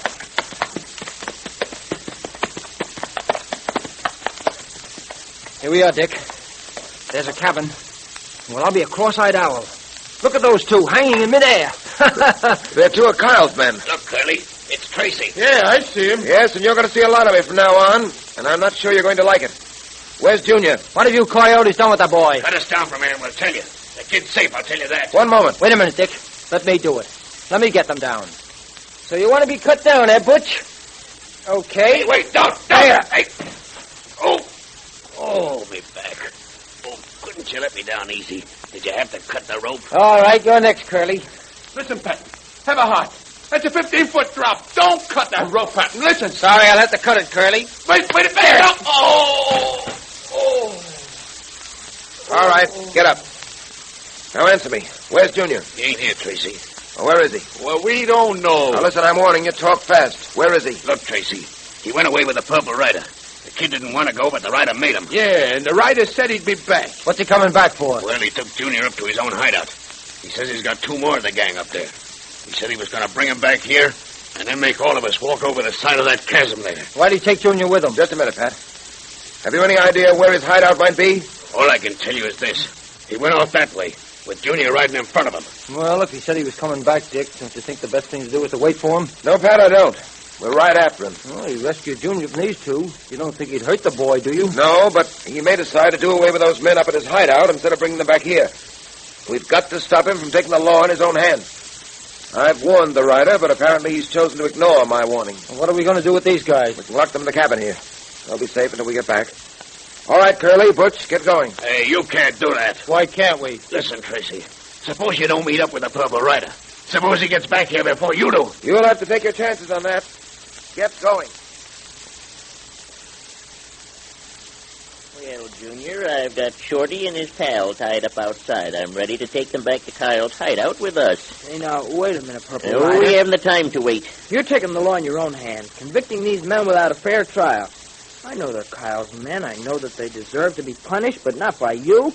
There's a legal right way of bringing these men to justice. That's Dick Tracy's way. This time, I'm going to save our friend Tracy a lot of trouble. Yes, make a lot of trouble for yourself. If you hurt these men, then you're as guilty of breaking the law as they are. You'll become a fugitive of justice. I'm sorry to cut off this discussion, Junior. It's a waste of time. Tom, we'd better get back to Kyle's hideout. I want to get this over with before it gets dark. I'm sorry, but I'm not going to let you do it. Don't move, Ryder. What? Is that a pistol you've got in your pocket? What do you think? You're bluffing. Oh, no. Don't you believe it. And what's more, I'm a very good shot. Yes, I suppose you are. I shouldn't have left this extra gun around loose. Drop your guns, Ryder. And remember, don't try anything. I've got you covered and I can shoot fast. All right. I only have one gun. What are you going to do with me? I'm afraid I'll have to turn you over to Dick Tracy. Come on, let's get going. We're returning to Pitchblende right now. Go on, Ryder, move. Wait a minute, I said move. All right. I'm going. Has Junior the upper hand, or has the Purple Rider a trick or two he may play yet? Well, Junior certainly turned the tables that time. And now he's going to step out of his thrilling adventure to take charge of a very special meeting of the Dick Tracy Secret Service Patrol, brought to you by Quaker Puffed Wheat and Quaker Puffed Rice, the delicious quick energy cereals that are shot from guns. So stand by, all you boys and girls, because here comes Junior now. The meeting will now come to order, and Dick Tracy has a special assignment for all patrol members. Here, Mr. Quaker Man, will you read it to all the boys and girls, please? Why, certainly, Junior. Attention, patrol members.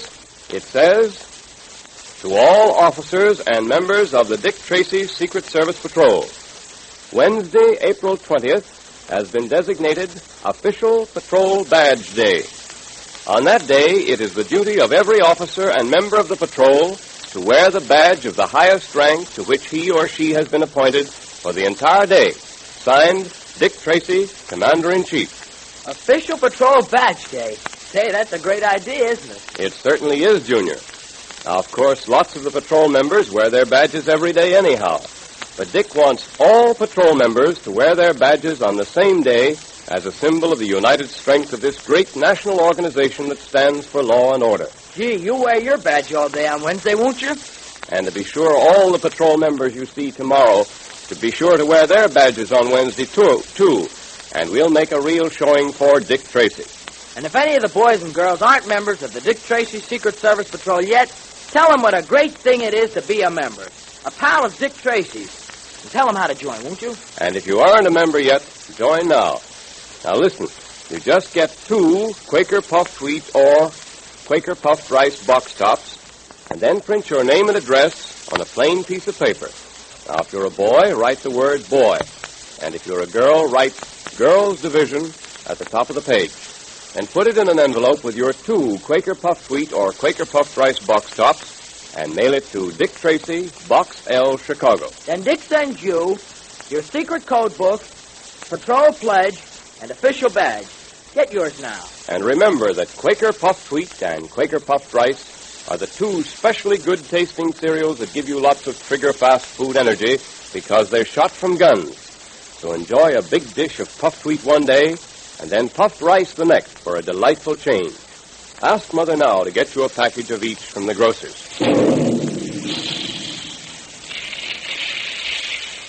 Calling all adventure fans, calling all Dick Tracy fans. Stand by for another exciting electrically transcribed Dick Tracy adventure tomorrow at this same time.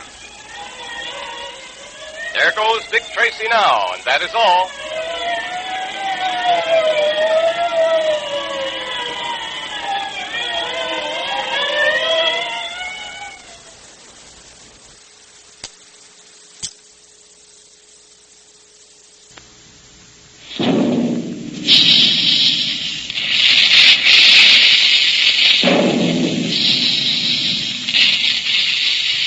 Calling all adventure fans, calling all Dick Tracy fans. Stand by.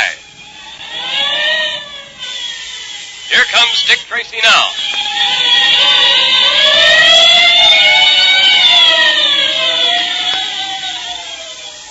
This electrically transcribed series of thrilling Dick Tracy adventures is brought to you by Quaker Puffed Wheat and Quaker Puffed Rice, especially delicious, nourishing cereals that are shot from guns to give you trigger-fast food energy. Dick Tracy, Jr. sure has lots of quick energy, hasn't he? Well, that's the way you want to be, trigger-fast and thought in action. And you can be if you eat the right food, because all your energy comes from the food you eat. Now, you take puffed wheat and puffed rice, for instance. Those 2 swell-tasting cereals give you all the nourishment of wheat and rice in its most delicious, digestible form. That's because they're shot from guns. The grains of energy-rich wheat and rice are exploded to 8 times their normal size. Now, that changes them from small, hard kernels into crisp, tempting grains of wholesome goodness like magic. Now they're specially easy to digest. All the trigger-fast food energy is retained, and you can use it quickly and easily. It's great fun to have puffed wheat one day and then puffed rice the next, the way thousands of wide-awake families do. Try it. Ask Mother now to get you some Quaker Puffed Wheat and Quaker Puffed Rice right away from the grocer who displays the famous Dick Tracy headquarters sign. In our last episode, we heard how Junior was saved from Kyle's men by the mysterious Purple Rider who, leaving Kyle's men tied to trees, rode off with Junior. He intended to pick up 2 other members of Kyle's gang, held prisoner at his hideout, bring them back to the cabin, and force all to walk to their deaths over the side of the precipice. Meanwhile, Dick and Pat arrived at Kyle's cabin in answer to Junior's code message and found Junior gone. The Purple Rider was about to return to the cabin when Junior, fighting for law and order, turned the tables on the mystery man. What are you going to do with me, Junior? I'm afraid I'll have to turn you over to Dick Tracy. Come on, let's get going. We'll return to Pitchblende right away. Move, Ryder. Now, wait a minute. I said move. All right. All right, I'm going. I'm sorry I had to do it, Ryder, but it was the only way. You see, you wouldn't listen to reason. There's only one way to reason with Vernon Kyle and his coyotes. Yes, but your way is not the legal way. Not Dick Tracy's way. You're a strange youngster. Oh, I don't think so. I'm only doing what Dick Tracy taught me. Even though you've prevented me from doing what I set out to do, I can't help liking you. Yes, and I can't help being grateful to you because, well, after all, you did save my life. You won't believe this, but by preventing you from taking the law into your own hands... You're doing me a great favor. If you're taking me back to Pitchblende, let's get going. Right. I suppose you want me to unmask her. I suppose you want to know who I am. Yes, I do. But I'm not going to unmask you. That's Dick's job, not mine. Besides, I do owe you something, and if you want to remain a man of mystery, it's all right with me. My job, as I see it, is to turn you over to Tracy. It's Dick's job from there on. All right, shall we go? Jumping jellyfish. It's the kid. He's captured the Purple Rider. It looks that way, doesn't it, Baldy? Well, what do you know? Hey, kid, what are you going to do with us? I'm taking you back to Pitchblende and Dick Tracy, boys. Junior is very anxious to see that you boys get a fair trial. A fair trial, huh? If we get in a court of law and those miners are in the jury, we won't have a chance. I was going to save you the trouble. Never mind that. Listen, kid, I want to talk to you. You have nothing to say to me. All right, Ryder, up on your horse. I'll ride this one here. That's Pinto. He's a pretty wild Mustang. You sure you can ride him? Oh, I think so. Easy, boy. Easy, boy. I guess I'll be all right. All right, come in. Get up, Ranger. Get up there, Pinto. Come on, boy.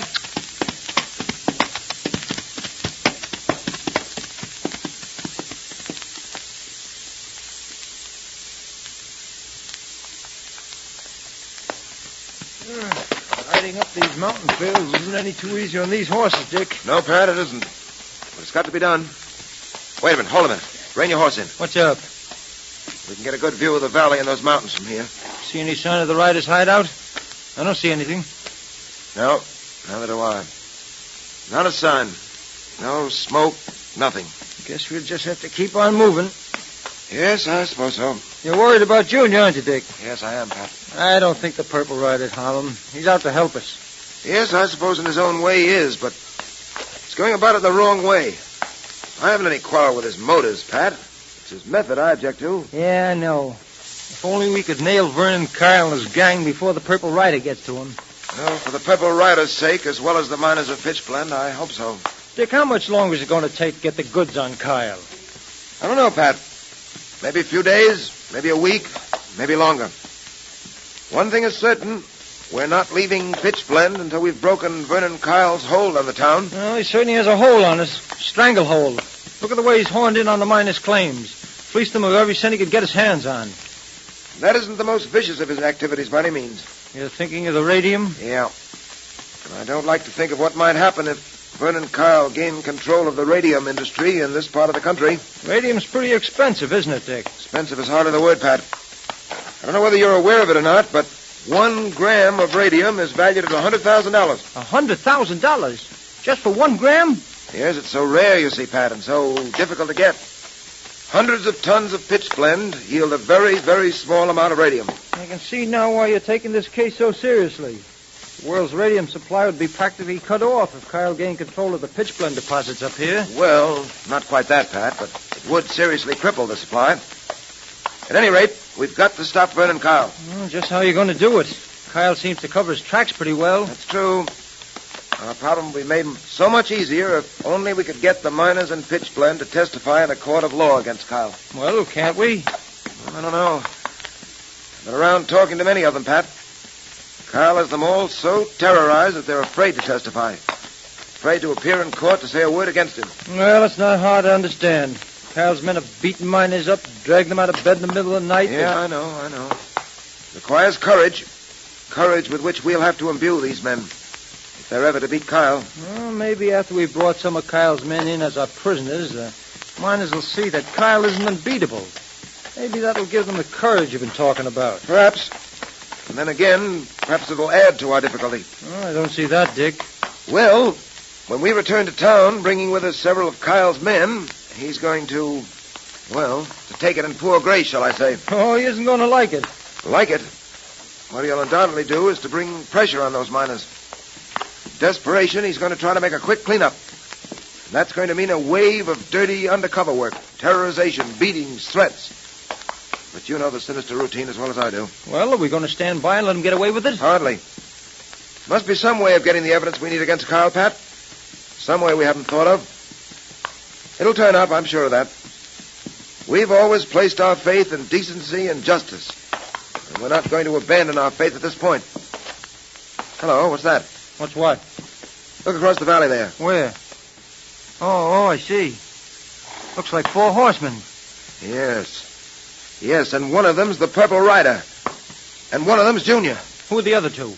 They must be Baldy and his pal. The men the Purple Rider kidnapped. Dick, isn't there something funny down there? Junior's riding the horse in the rear with the other 3 in front. It looks to me like... You're right, Pat. You're right. The 3 of them are Junior's prisoners. I wonder what could have happened. Well, we'll soon know. Come on. Let's ride over to meet them. Right. Yeah.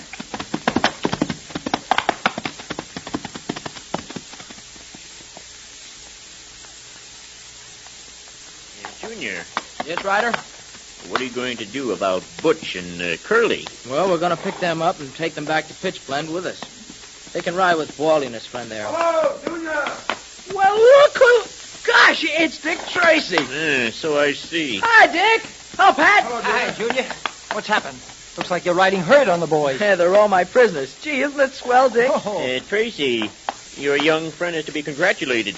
He turned the tables on me very neatly. He managed to locate a gun I had lying around. And I didn't say I had a gun, Ryder. What do you mean? Well, it wasn't a gun I was holding in my pocket. Here, look. Well, an old broken stirrup. Yeah, I picked it up outside your cabin. Well, I must say... Junior, I'm proud of you. It looks as if you've not only captured the Purple Rider, but part of Kyle's gang as well. We've got a couple of others waiting back at Kyle's headquarters. Junior, you did a swell job. Oh, thanks, Pat. Boy, wait till we ride into town with a whole bunch of them. Won't everybody be surprised, though, huh? Well, Tracy, we meet again. Yes, and I'm glad of it. I warned you that no matter what your motives were, you had no right to take the law in your own hands, to decide to administer justice in your own way. Well, I'm afraid I have no other choice now but to turn you over to the mounted police. So you're going to turn me over to the police, eh? I am. You've made that unavoidable. However, you'll get every consideration. Meanwhile, I want to know who you are. Yeah, it's about time we found that out. Remove that hood, Ryder. You know who I am, Tracy. Do I? I'm afraid I don't. Come on. Take off that purple hood. I'm afraid I can't do that. In fact, you'll have to catch me first. Dick, he's getting away. No, don't shoot, Pat. We don't want to get him that way. Say, Dick, he's heading for that cliff. He's going to try to jump to the other side. He'll never make it, Dick. Hey, where are you going, Dick? Gotta catch him. He mustn't escape us now. Look at that boy ride. Yeah, look at the Purple Rider. He's coming to the cliff. Look, he's going to jump his horse. Yeah. He made it, by the skin of his teeth. Dick, don't try it. Don't try it. Pat, Dick's going right after him. Dick's going to try and make it, too. There he goes. Pat, he'll get hurt. He'll never make it. Oh, he's made it, Junior. He's made it. Oh, gosh. Hey, Pat, look. Dick's uncoiling his lariat. Yeah. He's going to try and lasso the Purple Rider. Yeah. He's swinging the rope. He's letting it go. He's done it. He's pulled the rider from his horse.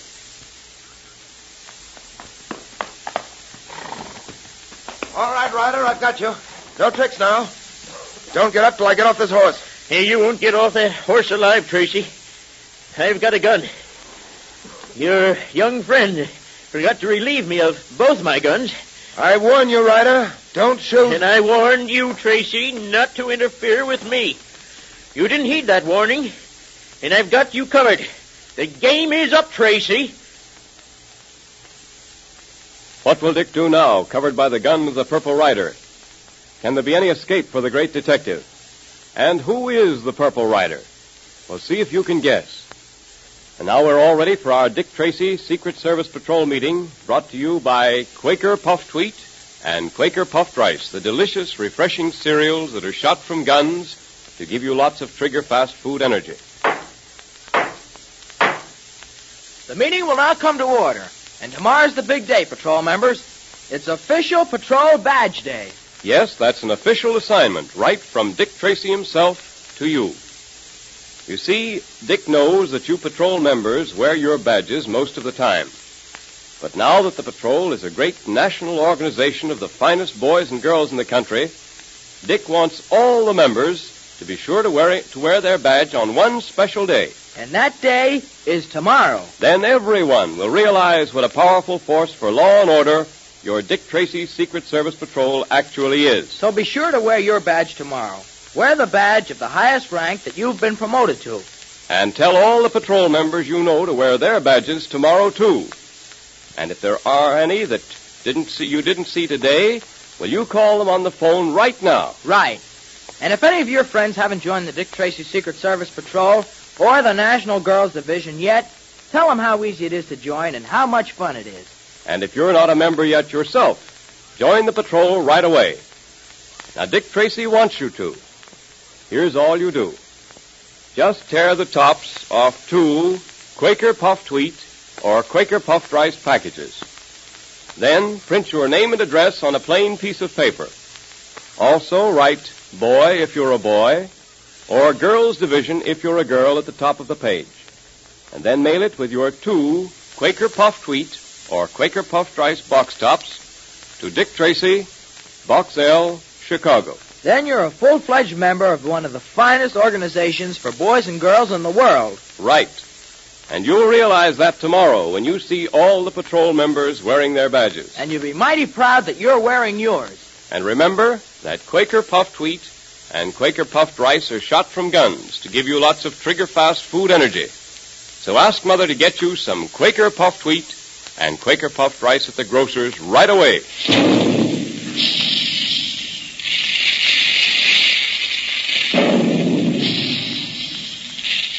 Calling all adventure fans, calling all Dick Tracy fans. Stand by for another exciting, electrically transcribed Dick Tracy adventure tomorrow at this same time. There goes Dick Tracy now, and that is all.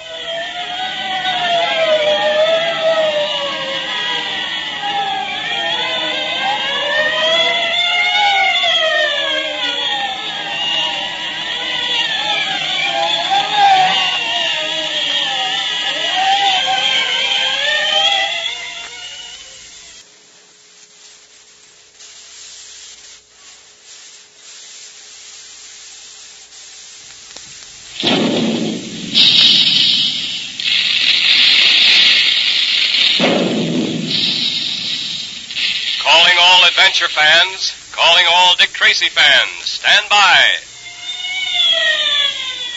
Here comes Dick Tracy now.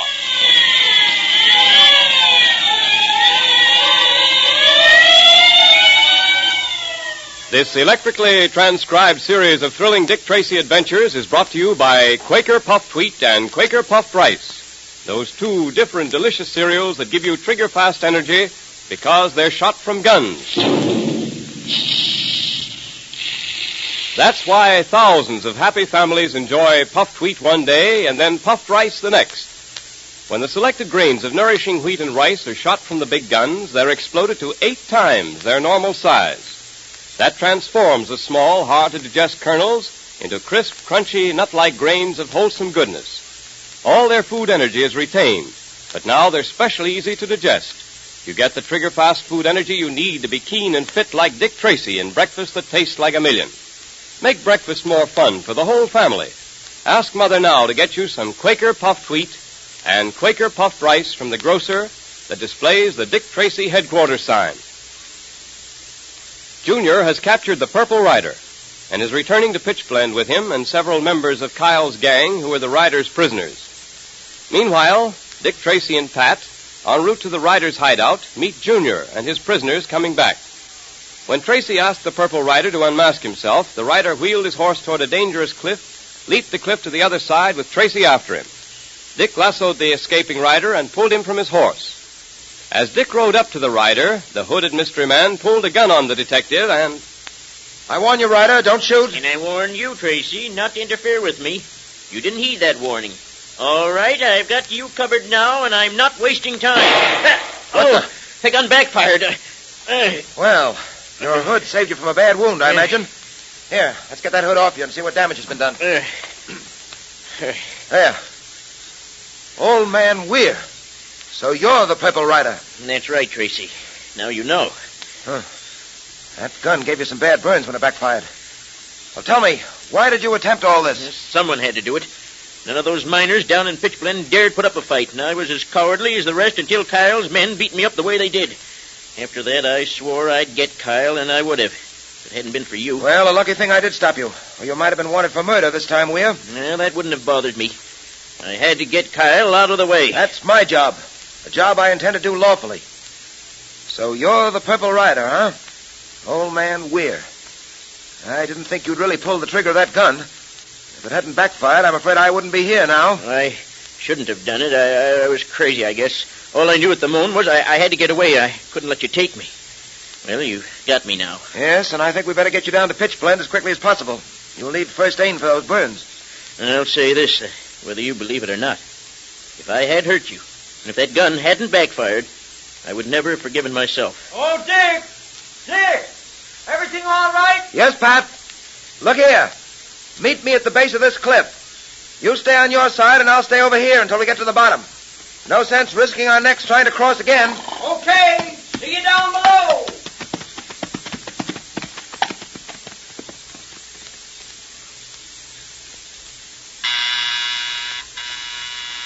One moment, coming. Miss Trueheart? Yes? You don't know me, but may I come in? It's important that I have a word with you. Certainly. Please come in. Thank you. Yes? My name is Shelby, Professor Acton Shelby. Professor Shelby. Yes, Professor? Miss Trueheart, I need your help, and the help of your fiancé, Dick Tracy. Well, Mr. Tracy is away now. He's handling a case in Pitchblende in the Yukon. Yes, I know that, and that's why I've come to you. Miss Trueheart, you've got to prevail on Mr. Tracy to come back to the city at once. Perhaps you'd better explain what this is all about, Professor. Miss Trueheart, my life is in danger. Oh, just what do you mean? I can't tell you too much now. All I can tell you is that I have invented something of incredible value. And because of that, my life is in danger. You mean there's someone who's trying to take your invention away from you? Yes. Well, who is this person? Miss Trueheart, have you ever heard of the brain? The brain? It's evident that you have not. I will tell you about him. The brain, Miss Trueheart, is as ruthless as he is clever. Diabolically clever. There's nothing he cannot get his hands on if he wants it badly enough. And he does want my new invention. Have you gone to the police about this? Miss Trueheart, if anyone is to protect me, if anyone is to save my invention for humanity, it must be only one person. And that person is Dick Tracy. I see. Well, I'll try to help you. How quickly can you get in touch with him? I'm afraid that would take a few days, Professor. You see, he's living in a primitive mining town now. There are no telegraph offices and no telephones. The best I can do is to write him a letter and explain your situation. Then I beg you do that. Tell him to come back just as quickly as he can. I'll try to hold out against the brain until he gets here. But I must have his help. No one else will do. I understand. Very well, Professor Shelby. I'll write to Mr. Tracy immediately. Oh, thank you. Here is my address. Will you get in touch with me the moment you hear from him? Certainly I will. Good. And now, good night, Miss Trueheart. Good night. I'd better write to Dick at once. And I think perhaps I'd better write in code.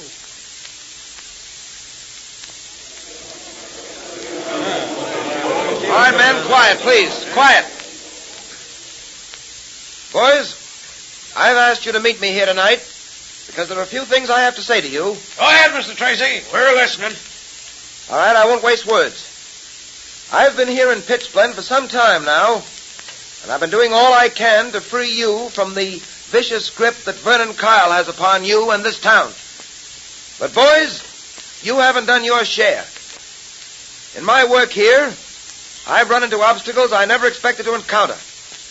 And many of those obstacles have been put there by you yourselves. Now, hold on, Mr. Tracy. We don't know what you're talking about. We're for you, not against you. Yes, I know that, boys. But you're for me in what I might call a negative way. There's only one way to rid this country of Vernon Kyle. Yeah, what's that, Tracy? You boys must find the courage to stand up in court and testify against him. Kyle has threatened and terrorized you into signing away over 50% of your claims. Those who have offered resistance have been beaten. Several have been killed. And still, we haven't the evidence to convict Kyle. All because you boys here, who can supply that evidence, are afraid to appear in a court of law and tell what you know.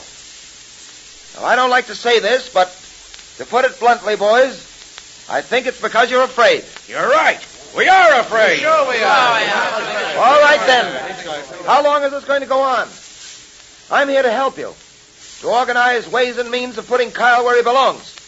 And make no mistake about it, it can be done. Well, maybe it can, and maybe it can't. I'm afraid you're barking up the wrong tree, Tracy. We've learned our lesson. Say, Dick, do you think it'd be all right if I said something to these men? Certainly, Junior.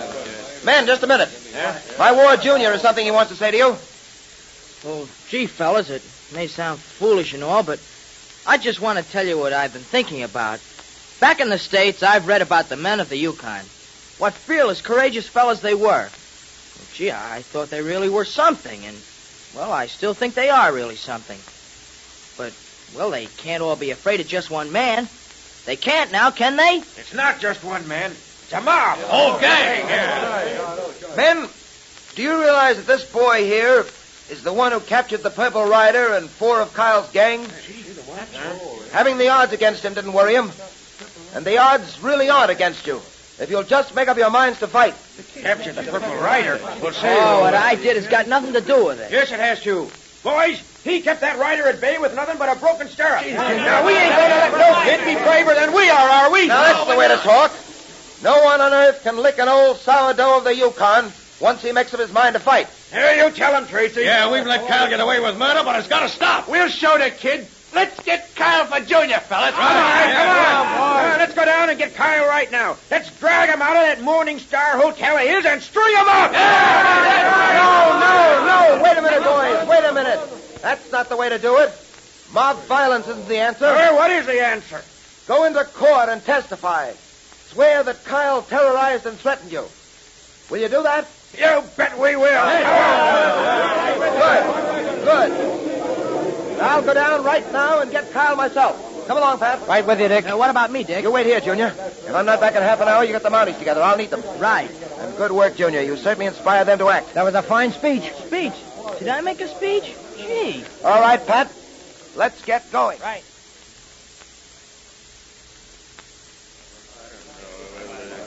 Hey, shut up, you guys. Kyle wants to say something. Boys, we're getting out of pitch blende. Pulling out?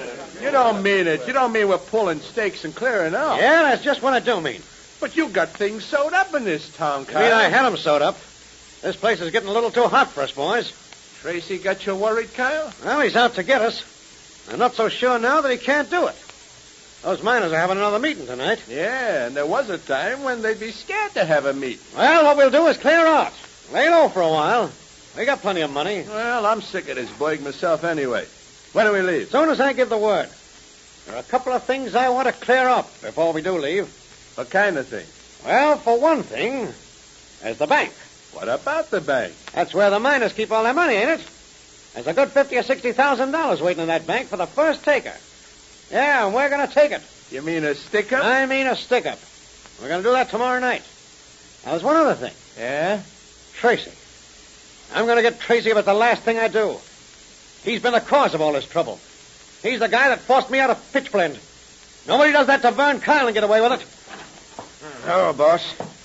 I got something for you. Yeah, what is it, Chuck? I was just down at the post office getting the mail, and I happened to see this letter addressed to Tracy. Oh. I slipped it in my pocket when the postmaster wasn't looking. Yeah. A letter, huh? Return address, Tess Trueheart, 19 Grove Street. Yeah. Say, maybe we better have a look at this. What will happen now? With Tracy on his way to arrest Kyle and Kyle vowing vengeance against the great detective, almost anything can happen. And what about that intercepted letter from Tess Trueheart? Well, here's a pleasant surprise. Here comes Miss Trueheart with Junior now to attend our Dick Tracy Secret Service Patrol meeting, brought to you by Quaker Puffed Wheat and Quaker Puffed Rice, those specially delicious, nourishing cereals that are shot from guns to give you lots of trigger-fast food energy. The meeting will now come to order, and today we're all happy to have Miss Tess Trueheart, president of our National Girls Division, with us. Thank you, Junior. I just had to be here on official patrol badge day. Say, wasn't it a great sight to see all the patrol members wearing their badges at the same time? It was thrilling, Junior. And didn't the new Girls Division badges look smart? Well, they certainly did, Miss Trueheart. But the most impressive thing was to see what exceptionally fine boys and girls we have in the patrol. Yes, and to see how many swell fellas and girls belong to the patrol. It looked as though every real, wide-awake, adventure-loving boy and girl in the country was a member. Well, hundreds of thousands of them do belong to the patrol, but there are thousands who haven't joined yet.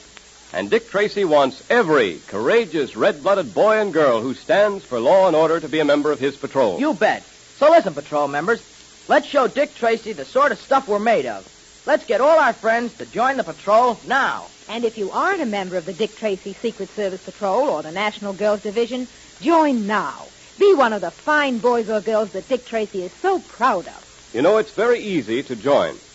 There are probably some of those famous red and blue packages of Quaker Puffed Wheat or Quaker Puffed Rice in your pantry right now. Now, just tear off the top panel that says, 3 wrappings guard its crispness. And then print your name and address on a plain piece of paper, and also print the word boy if you're a boy, or girls division if you're a girl, at the top of the page. Put it in an envelope with 2 Quaker Puffed Wheat or Quaker Puffed Rice box tops, or one of each, and mail it to Dick Tracy, Box L, Chicago. Now, if there isn't any Quaker Puffed Wheat or Quaker Puffed Rice in the pantry now, ask Mother to get you a package of each at the grocer's right away. Remember, those 2 delicious cereals are shot from guns to give you lots of trigger-fast food energy.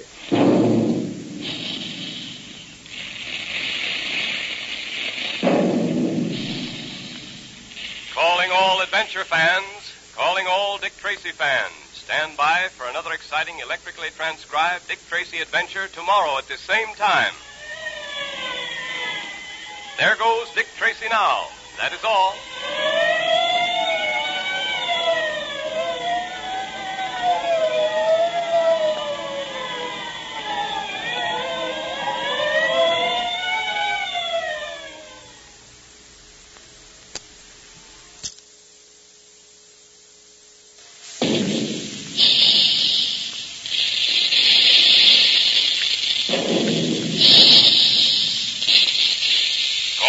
Adventure fans, calling all Dick Tracy fans, stand by. Dick Tracy is on the air.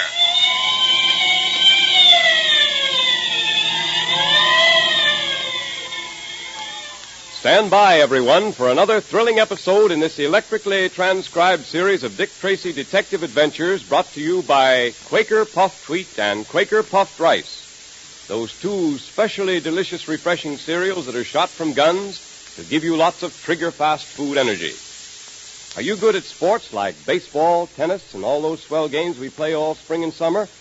Are you one of the first to be picked when the fellows and girls choose up sides? Well, I hope so, because it's not much fun to be left out. And one reason why some boys and girls are left out is that while they may be big and have lots of muscle, they're short on food energy. That's why so many thousands of keen, athletic fellows and girls get the trigger-fast food energy they need from hearty breakfasts of crisp, delicious puffed wheat one day and then puffed rice the next. Those 2 tasty cereals are shot from guns. The energy-packed grains of nourishing wheat and rice are actually exploded to 8 times their normal size. All the tiny, hard-to-digest food cells are unlocked.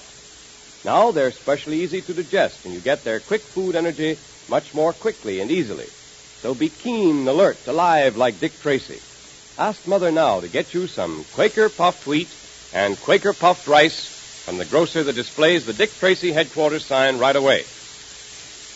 Well, the battle between Dick Tracy, foremost detective of his time, and Vernon Kyle, bad man of the great Northwest, has indeed become desperate. In our last episode, we heard how Kyle and his men, in a hand-to-hand encounter, overcame Dick and Pat and took them to a secret hideout in the hills. Dick contrived to send a code message to Junior by means of the secret ring. And then as the episode ended, Kyle and his men robbed the local bank and were about to flee to Fairbanks. But not until they had put Dick and Pat out of the way. Listen. Well, I warned you, Tracy, but you wouldn't listen, huh?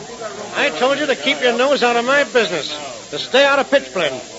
Well, now I'm going to show you that I meant every word I said. Tracy, you haven't got much longer to live. If you got anything to say, you better say it. I have nothing to say. Well, Patton, you've done a lot of talking in your time. Here's your last chance. Got anything to say? Nothing. Only get it over with. Impatient, huh? You're not fooling me. You're not as cool as you pretend to be. I suppose you'd like a few tears and a plea for pity. We're ready, boys. Good. So you're not going to plead for yourself, huh? Well, it's just as well. You'd be wasting your time. Okay, boys. And be gentle with them. Okay, boys. All right, boys. Get on your horses. Dick. Yes, Pat. Well, looks like we'd better say goodbye. Yes, Pat, I'm afraid it is. Goodbye. I guess that message didn't get through to Junior. No, it doesn't look like it. Ready with those horses? Full slip, boys. Well, so long, Dick. Well, don't give up all hope, Pat. We may still have a chance. All right, you guys. Get going. Move that horse and you're a dead man, friend. Round him up, boys. All right, boys. Get him out. Get over there. Look, it's Junior in the mountains. Junior. Dick, Junior, all right? Yes, we're both all right, thanks to you. Good work, Junior. Drop those guns, Kyle, and you better advise the boys to do the same. All right, boys. All right. They haven't got anything on us anyway. Nothing about it. Just a little matter of catching you in the act of trying to hang Tracy and Patton. And if I'm not mistaken, that black bag contains the money stolen from the Pitchblende Bank last night. Kyle, perhaps you'd better change your mind about our not having anything on you. We've got you just where we want you. Gee, Dick, I was afraid the Mounties wouldn't get here in time. Well, you did get here, Junior, and that's all that matters. I'm always glad to see you, Junior. But this time, well, boy, I'm positively overjoyed. Tracy, you certainly got away with it this time. I warned you a long time ago, Kyle, that the game you were playing was a losing one, but you couldn't get away with it forever. You'll have plenty of time to think things over in jail. All right, boys, take them away. We'll meet again someday, Tracy. When we do, watch out. It'll be a long time before he has a chance to meet anybody except his prison keeper.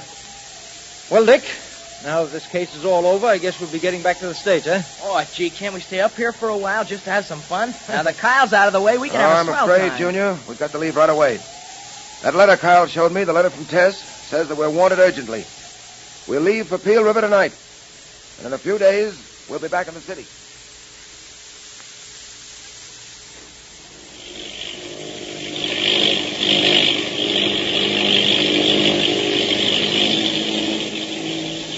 Well, Dick, you can see the lights of Newark in the distance.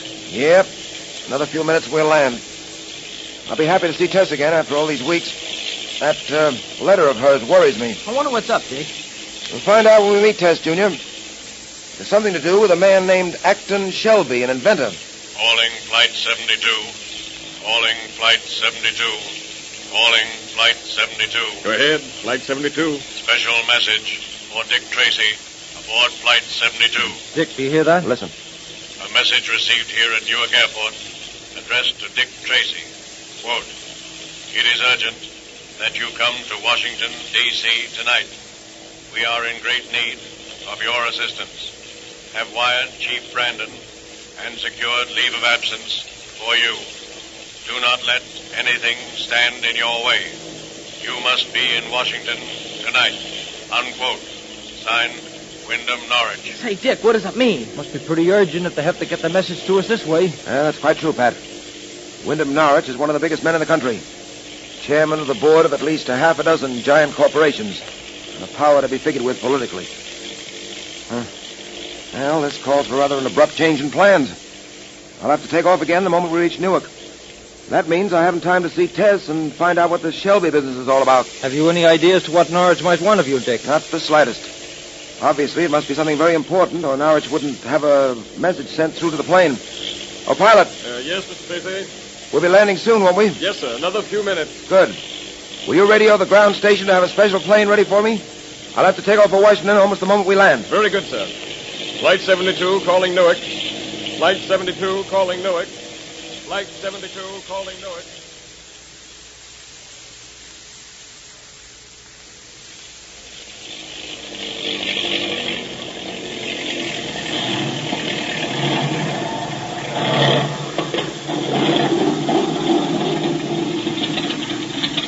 Well, here we are back at Newark Airport. Yep.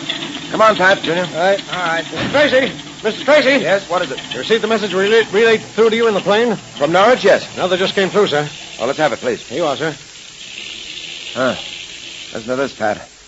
Proceed with all haste. Also, watch your step. Spies may be watching you. Signed, Wyndham Norwich. Spies? What spies?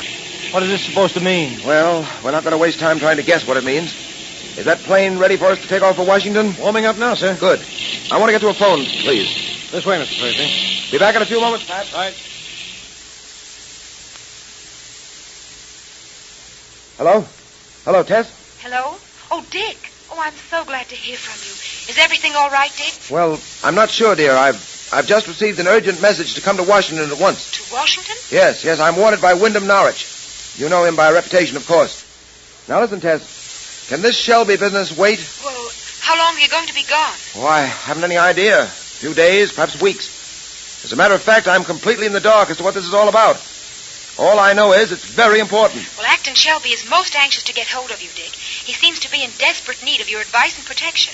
It's something about his invention, an important invention, I gather, and someone called the Brain who's trying to rob him of it. The Brain, huh? Well, if the Brain is involved, Shelby has reason to be uneasy. Where is Shelby now? Why, he left this morning for a meeting with some railroad officials in Chicago. Chief Brandon has given him a bodyguard of 2 policemen. Good. Well, I'm afraid the Shelby business will just have to wait, Tess. This message from Washington is very urgent. Mr. Tracy. Excuse me, Tess. Yes, what is it? Your plane's ready to start, sir. All right, be right there. Well, Tess, dear, I've got to go. I'll call you from Washington just as soon as I can. All right, Dick.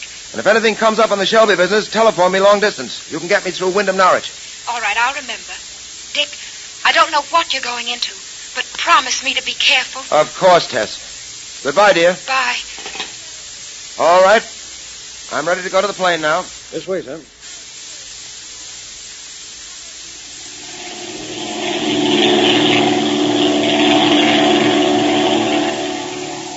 Dick, the more I think about it, the more stirred up I get about these messages you've received. I've been trying to make out what they mean. What do you suppose Wyndham Norwich wants with you? I don't know, Pat. But there can be no question about its importance. I'll say. First a radiogram to your plane, and then another warning you to be careful, saying the spies may be on your trail. If that isn't the way a big case begins, I don't know the signal. Well, who could these spies be, Dick? Do you know? Haven't any idea at the moment, Junior. All I can say is goodbye to that rest I've been looking forward to. Well, there'll be time to talk arrest, Pat. Any summons from Wyndham Norwich is bound to be important. He has no time for anything but vitally important matters. Calling Flight 43. Washington, calling Flight 43. Washington, calling Flight 43. Flight 43. Go ahead, Washington. Message for Dick Tracy, aboard Flight 43. Quote, you are in a dangerous position, and I feel it necessary to warn you once again to exert all the caution at your command. My messages to you have been picked up by the enemy. I am afraid they may try to prevent your safe arrival here in Washington. Be on the lookout. Unquote. Signed, Wyndham Norwich. That is all. Another warning from Norwich, huh? Yep. And a man of Norwich's standing isn't scared of his shadow, you know. Gosh, Dick, looks like we're in for... Oh, gee, what are we in for? It's all so mysterious. The enemy intercepting messages and trying to prevent our arrival. Yeah, and who is this enemy? We don't even know that. It certainly sounds as if Norwich expects plenty of trouble. Say, look, there's the Washington airport down below there. You see the lights on the runway? Yes, Junior. We'll be in a few moments. Mr. Tracy? Yes, pilot? I'm afraid there's something wrong, sir. Something wrong? Well, then don't let the others hear you. No use worrying them. What is it, pilot? The undercarriage of the plane is stuck. I can't seem to let it down. What's that? Did I hear you say the undercarriage is stuck? Say, if something's wrong, Dick, we want to know about it, too. What were you whispering about? Well, it is the undercarriage. What are the details, pilot? I've been trying to lower it for the past 5 minutes. The mechanism is jammed. Well, can't you fix it? Not a chance. Looks like someone has tampered with the wires. Tampered with the wires? It'll take 2 good mechanics and a couple of hours' work to fix this. Huh. Well, it looks as if the enemy, whoever he is, has begun his dirty work early. Well, what do we do? We've got to land, don't we? Gosh, we'll crack up. What can stop us? We've enough gas for about another half hour. We'll have to keep circling around until then. Yeah, and after that, we'll have to land, whether we want to or not. Pilot, radio down to the field to have a fire engine and an ambulance stand by. Right. That's all we can do, sir. Get them there and then land and take our chances.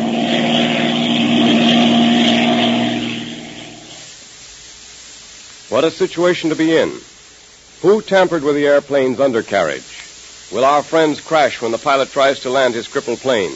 And what is the meaning of the mysterious message from Wyndham Norwich?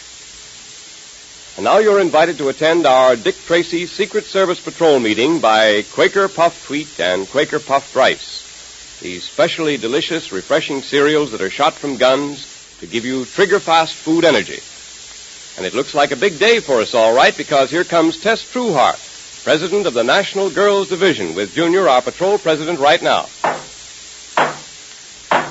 The meeting will now come to order, and today we're happy to report that last week was a banner week for the Dick Tracy Secret Service Patrol. Thousands of the finest boys and girls in the country joined the patrol. And believe me, Dick Tracy is mighty proud of you fellas who are joining the Dick Tracy Secret Service Patrol. He's proud of all you girls who are joining the National Girls Division, too, and so am I. Say, let's give all the new members a special salute, shall we? Fine. Members of the Dick Tracy Secret Service Patrol and of the National Girls Division, we salute you. And now Dick Tracy wants me to ask you a question. Listen, have you joined the Dick Tracy Secret Service Patrol or the National Girls Division yet? If not, join now, boys and girls. Show Dick Tracy that you're with him and for him. Show him that you're on your toes, that you love real adventure, and that you stand for law and order. Right. And share in all our swell secret detective activities with us. It's great fun. As soon as you join, Dick Tracy sends you your Dick Tracy Secret Code Book, your official badge, and Special Patrol Pledge, all free. So join right now. It's easy. You just get 2 Quaker Puffed Wheat or Quaker Puffed Rice box tops, or 1 of each. Print your name on a plain piece of paper, write the word boy or girl at the top, put it in an envelope with your 2 Quaker Puffed Wheat or Quaker Puffed Rice box tops, and mail it to Dick Tracy, Box L, Chicago. And then you're a full-fledged member, and you also enjoy Quaker Puffed Wheat and Quaker Puffed Rice, those specially delicious, nourishing cereals that are shot from guns to give you lots of trigger-fast food energy. So ask Mother now to get you some Quaker Puffed Wheat and Quaker Puffed Rice at the grocer's right away.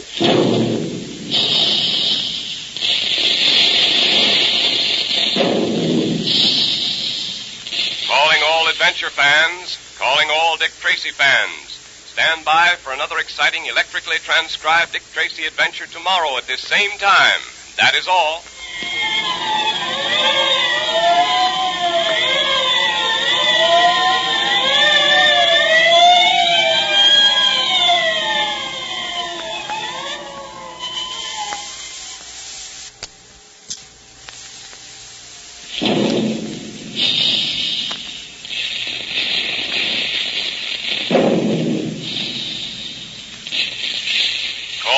Adventure fans, calling all Dick Tracy fans. Stand by. Dick Tracy is on the air.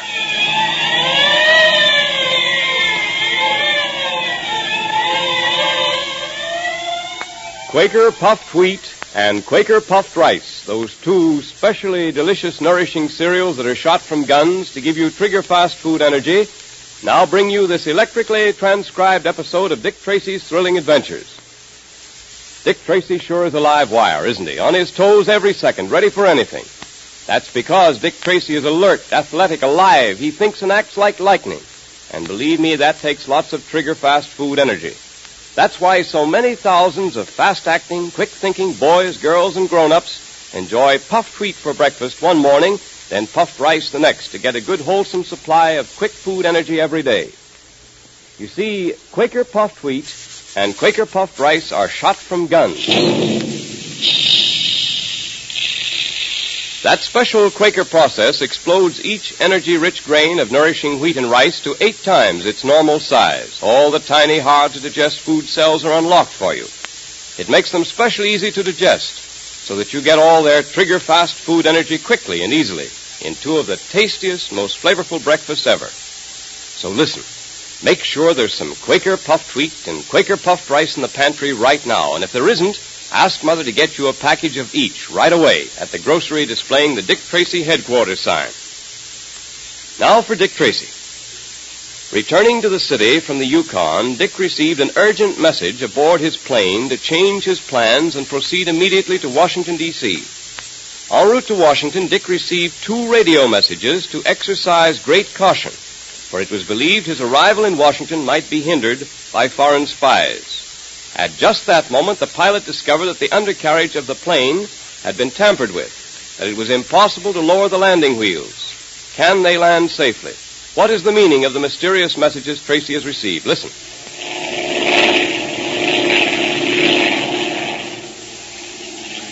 We're about out of gas, Mr. Tracy. Yes, so I see. And it won't be long before we'll have to land. Yes, I know. I can see the fire engines and ambulance waiting for us down there on the field. Boy, I'm glad they've got such swell floodlights down there. They've got good floodlighting, all right. But this is one of the most difficult fields to land at in the whole country, and no undercarriage. Say, why don't you let Dick Tracy handle the controls? Tracy? Gee, if anyone can bring this plane in safely, Dick can do it. Well, Mr. Tracy has chartered this plane. I'll naturally take orders from him. Very well, pilot. Then I will take over if you don't mind. Calling Flight 43. Calling Flight 43. Flight 43, go ahead. The field has been cleared for your landing. Emergency equipment standing by. Come in when you're ready, and good luck. Thanks. Hey, Dick, the motor. Yep. We'll use the last of our gas, Junior. Well, gentlemen, it's now or never.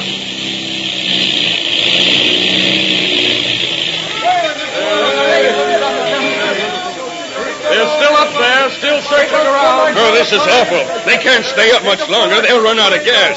But how can they land without a landing carriage? They've got to try it, that's all. Oh, Doctor! Just arrived. Where's Dr. Bronson, the airport doctor? Out there on the field with emergency equipment waiting for them to come in. I hope they can make it. I'm going out to join Bronson.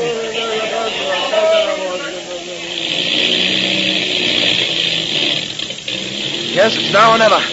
I'm going to try and volplane in and pancake to a landing. Do you think they can make it, Tracy? We've got to make it.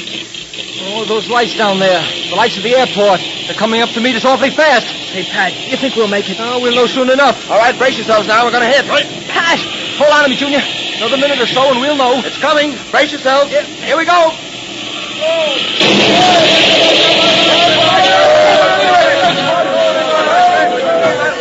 Don't go too close. She may go up in flames. Well, there's no danger of that if they were out of gas. Come on, we've got to get them out of there. Let me through. They may be badly injured. Here we are. The door's pretty badly smashed in. Here, you guys, grab hold and pull. Tracy, are you all right? Yes, I'm all right. What about the others? Oh, I guess Junior and I are all right, too. How about it, Junior? Yeah, I'm all right, I think. Yeah, I'm sure of it. How's the pilot? He's knocked unconscious, but I think he'll be all right. Oh, boy, talk about close calls. Much too close, Pat. Much too close. Mr. Tracy? Yes. First, I want to congratulate, sir, on your escape. Thank you. We've got to hurry. Hurry? What do you mean? I've been sent by Wyndham Norwich, sir. I'm to drive you to his headquarters at once. There's a high-powered car waiting with a police escort. Oh, fine. All right, Pat, Junior, come along. Look here, I still don't know what this is all about. I'm sorry, sir, but I can't help you. Wyndham Norwich is the only one who knows what this is all about. Apparently, though, there are several people who are deeply interested in the matter and also in keeping you out of it. So interested that they even tried to kill you before you got out of that plane. You mean the undercarriage? Yes. No, here's the car, sir. We'll pull down these shades. Gosh, everything is so mysterious. Too mysterious to suit me. A word of caution. I suggest you all slump down in your seats. Why? So as to be less of a target. Oh. It's not at all unlikely that someone may try to get Tracy before we arrive at Norwich's office. You mean someone may try to take a shot at Dick? That's exactly what he does mean, Junior. Oh, but look. Better do as he says, Pat. He knows more about this than we do. Oh, thank you. All right, Ralph, get going. Right, sir.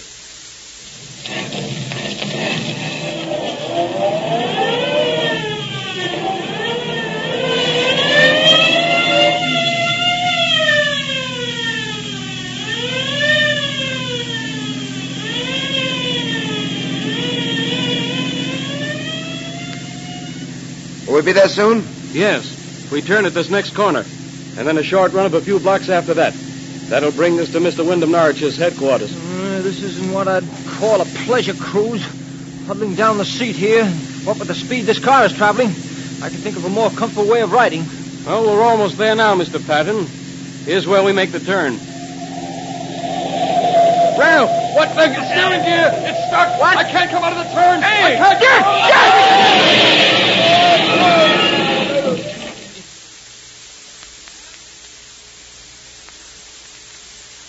Mr. Norwich will see you now, Mr. Tracy, if you feel up to it, sir.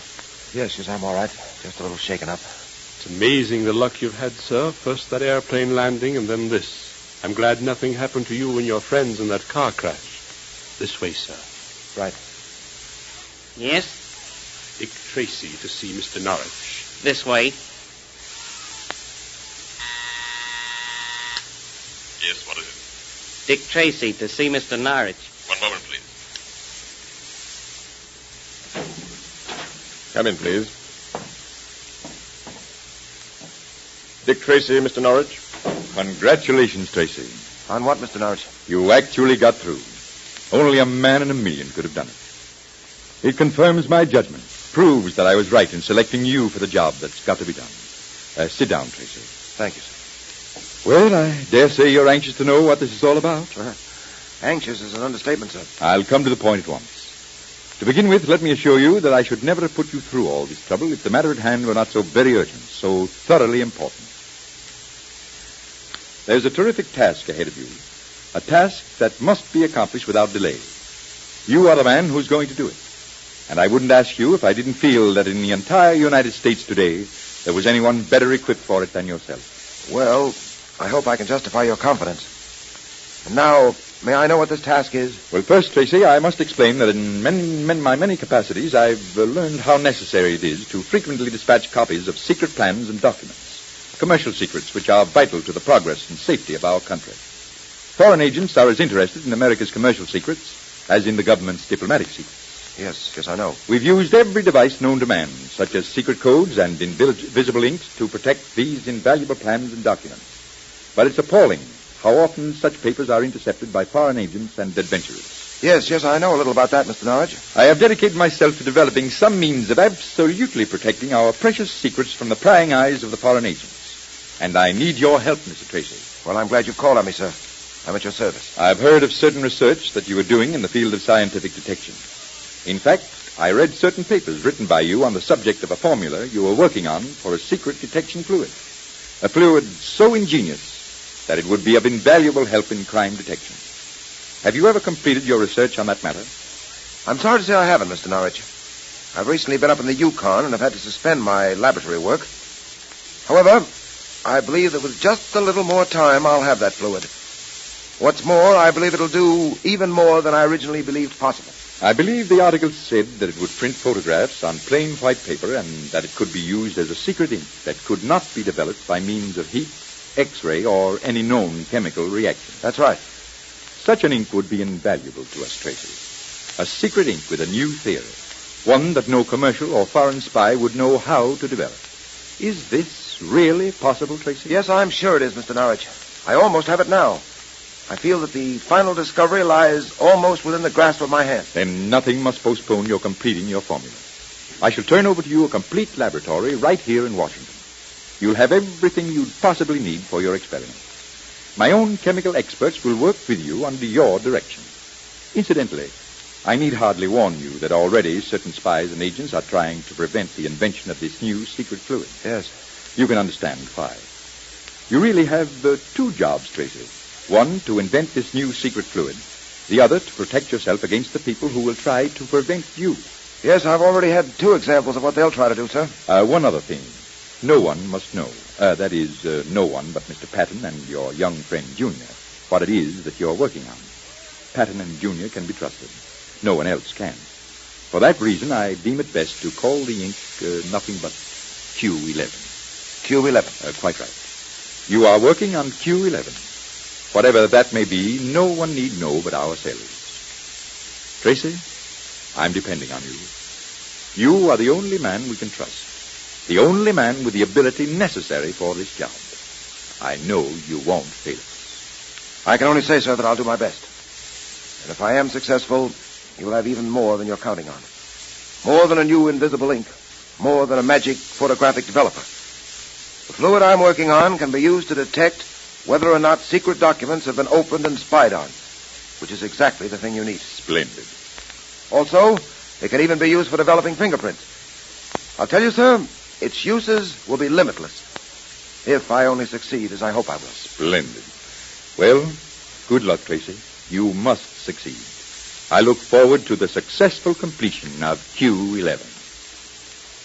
Q11. That is the secret formula Dick Tracy must invent, a formula for a new secret fluid that will protect America's commercial secrets from foreign spies. Will Dick succeed in inventing this new ink? And what will be the next move of the spies who are trying to stop him? And now all you fellows and girls are specially invited to attend our Dick Tracy Secret Service Patrol meeting as guests of Quaker Puffed Wheat and Quaker Puffed Rice, the specially delicious, nourishing cereals that are shot from guns to give you lots of trigger-fast food energy. All right, Junior, we're ready.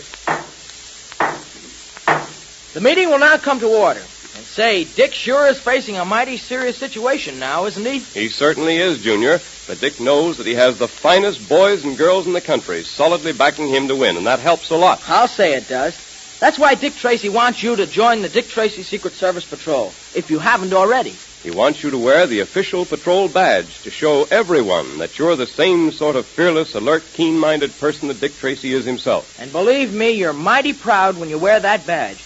It really stands for something. So listen, join the Dick Tracy Secret Service Patrol, or the National Girls Division, right away. And join Dick Tracy, Pat, and me in all our swell secret detective activities.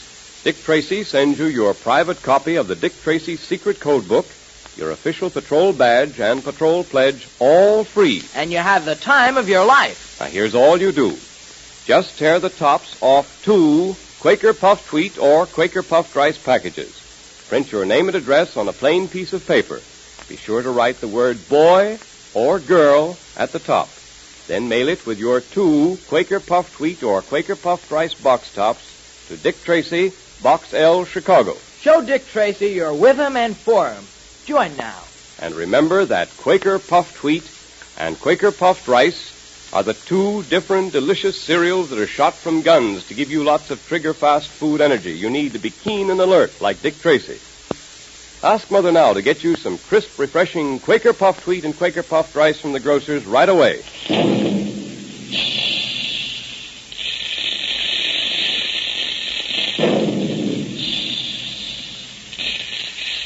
Calling all adventure fans, calling all Dick Tracy fans. Stand by for another exciting electrically transcribed Dick Tracy adventure tomorrow at this same time.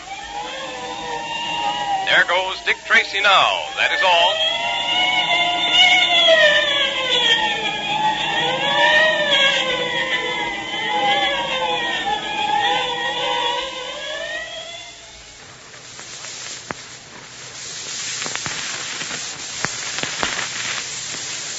And now, Dick Tracy. The wolves are closing in, Marcus. Nothing much we can do now, Junior. Nothing but wait for the end.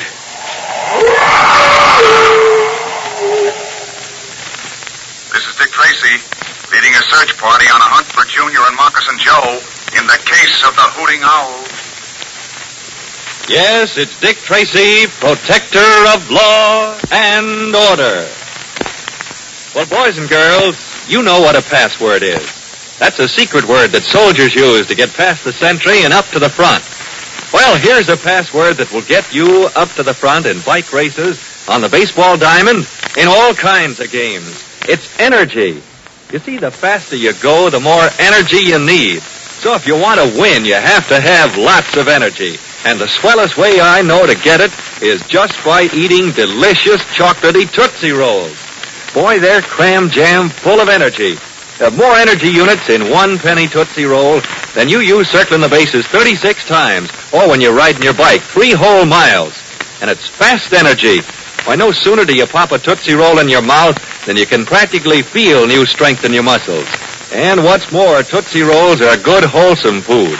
They're made with plenty of nourishing bodybuilding milk. So next time you have a penny to spend, or a nickel, well, if you have a nickel, get the big jumbo-sized Tootsie Roll.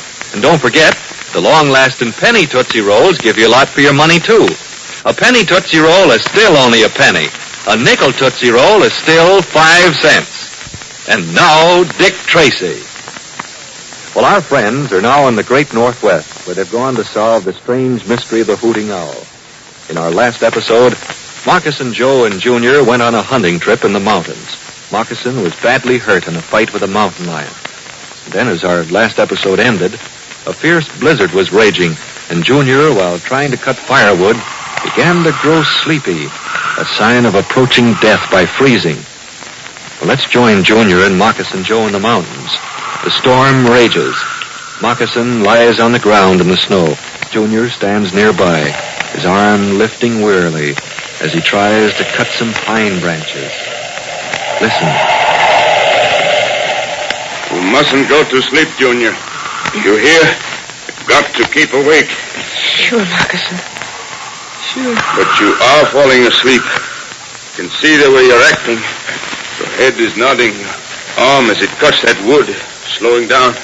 Junior, snap out of it. Won't fall asleep. Won't keep awake. Going to sleep fast. You don't know it. Oh, if I could get up from here. Got to get up. To crawl over to it. He mustn't go to sleep. Don't worry about me. Be all right. Just feel a little sleepy.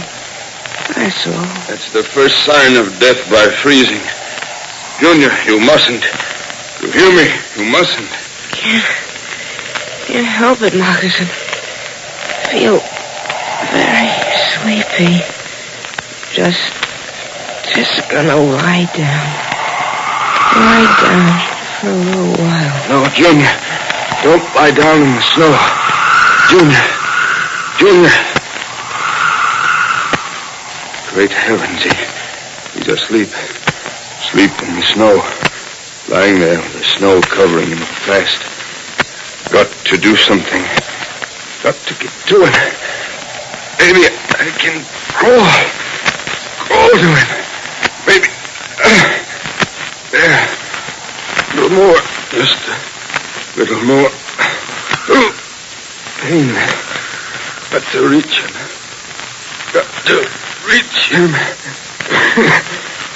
There.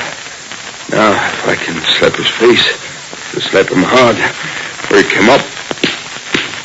Junior, come on, lad. Snap out of it. Junior. Wake up here. Boy, wake up. No. Sleeping. Want to sleep. You can't sleep. Won't let you. Wake up. Go away, Moccasin. Let me sleep.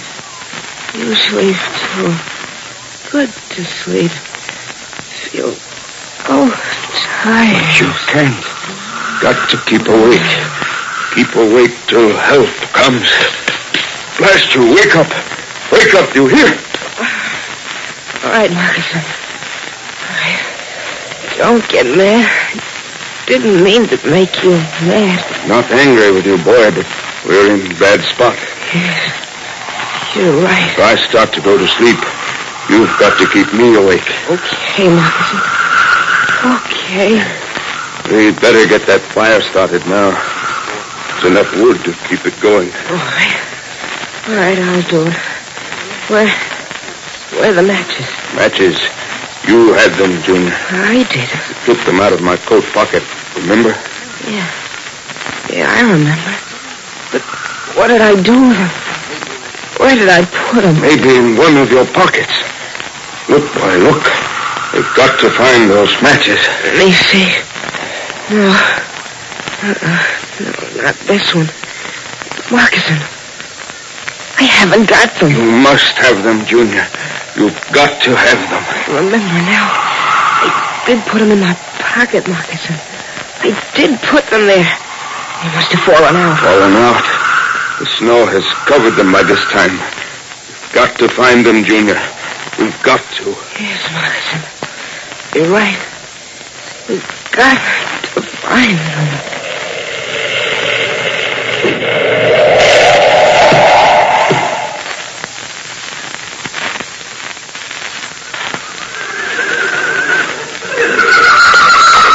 All right, men, hold up. The This is the base of the mountain. Hey, look, Tex. Moccason's horse Rainbow stopped at this spot. This must be where Junior and Moccasin started into the mountains. No doubt of that, Dick.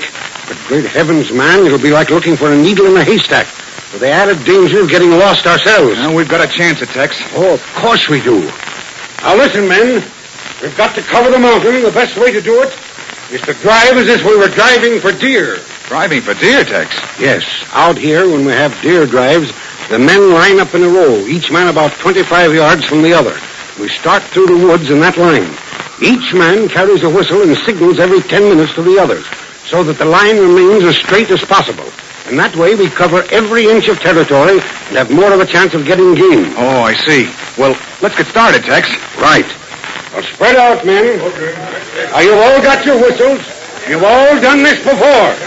Well, that's all. Let's go. You stay with me, Dick. We'll drive together. All right, Tex. Come on, let's get started. Oh, it's a fierce night. Snowing so bad I can't see them more than 2 feet ahead. There's a good chance of getting lost in these mountains, isn't there? I'm afraid so. I've got a hand axe with me, though, and I'm going to blaze the trail. All right. How far can we go through this tangled growth? Just keep going, Dick. Keep your head down. Protect your face as much as possible from the backlash of the branches. Okay. Tex, what do you really think? What are our chances of finding Junior and Moccasin? Not too good, Dick. I'm placing my hopes on the fact that Moccasin Joe is an experienced woodsman. The first thing he'd do, I'm sure, would be to bivouac for the night and make a fire. Now, if we can sight the fire, everything will be all right. But suppose they weren't able to make a fire. I'm not even letting myself think of that. All right, let's go on. All right.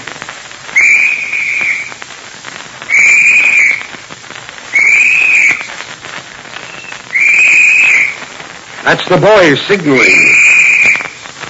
All right, Dick. Keep moving ahead. How'll we know if anybody finds something? Well, he'll blow the usual signal. 3 short, quick blasts on the whistle. I see. Well, there's plenty of hard climbing ahead of us. And what with this blizzard and all, we're going to need all the strength we've got. Every last ounce of it. Come on.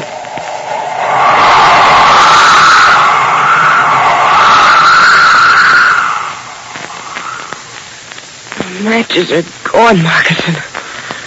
Can't find them. You sure, Junior? Covered every inch of ground. They're just not here. If I had a little strength, I'd make a fire, Indian fashion. Rub 2 sticks together, but... Maybe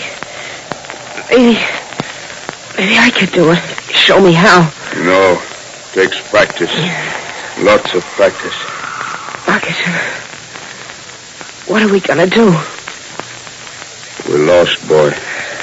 Lost in a blizzard. Can't make the one thing we need. Fire.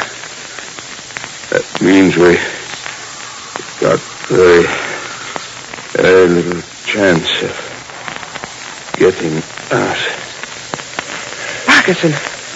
Moccasin, you're getting sleepy. Awfully sleepy, Junior. Just stretch out. Go to sleep. No, Moccasin, you can't. If you go to sleep, I'll never be able to wake you. You know that. I'll wake up. Don't worry. You just let me sleep.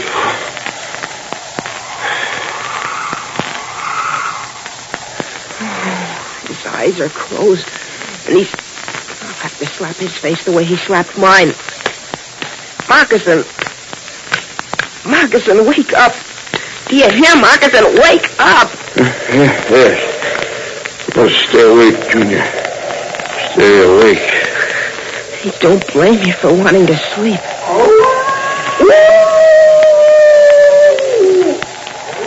What's that?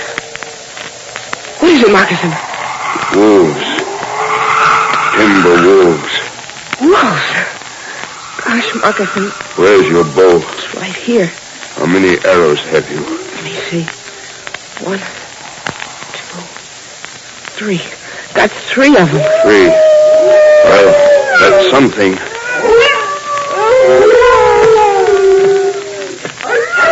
The wolves have smelled us, and they're gathering. They found us, circling in closer and closer. Be ready for a rush. I'm ready. I think. Junior, quick. Here comes one now. Okay.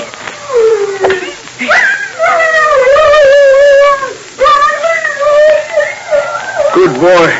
You hit him. Yes, but Moccasin, I didn't kill him.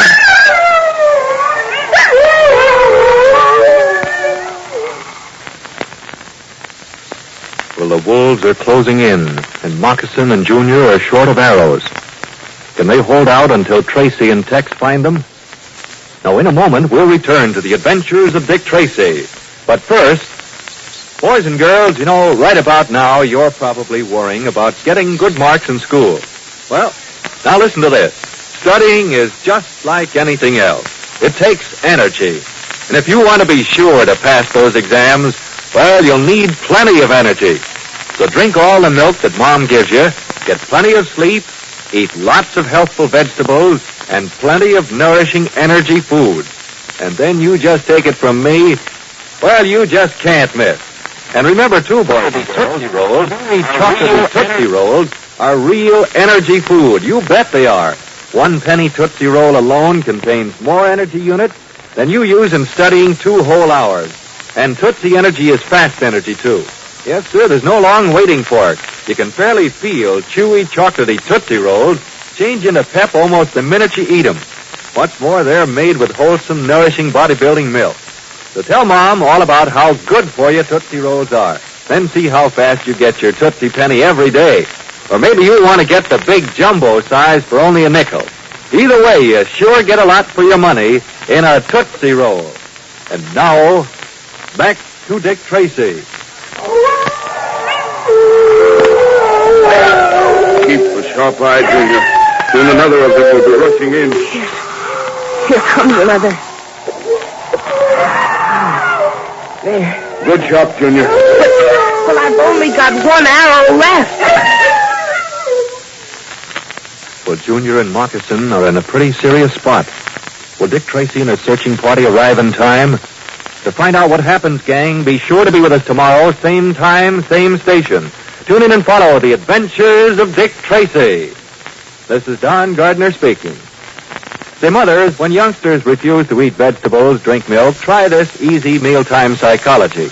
Put chewy, chocolatey Tootsie Rolls beside their plate as an extra dessert.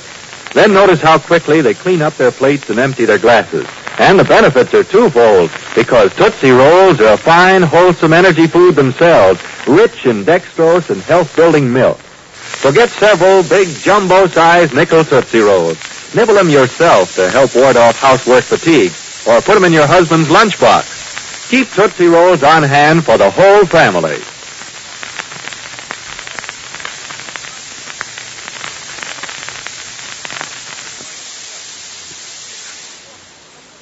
Boys and girls, here's Dick Tracy.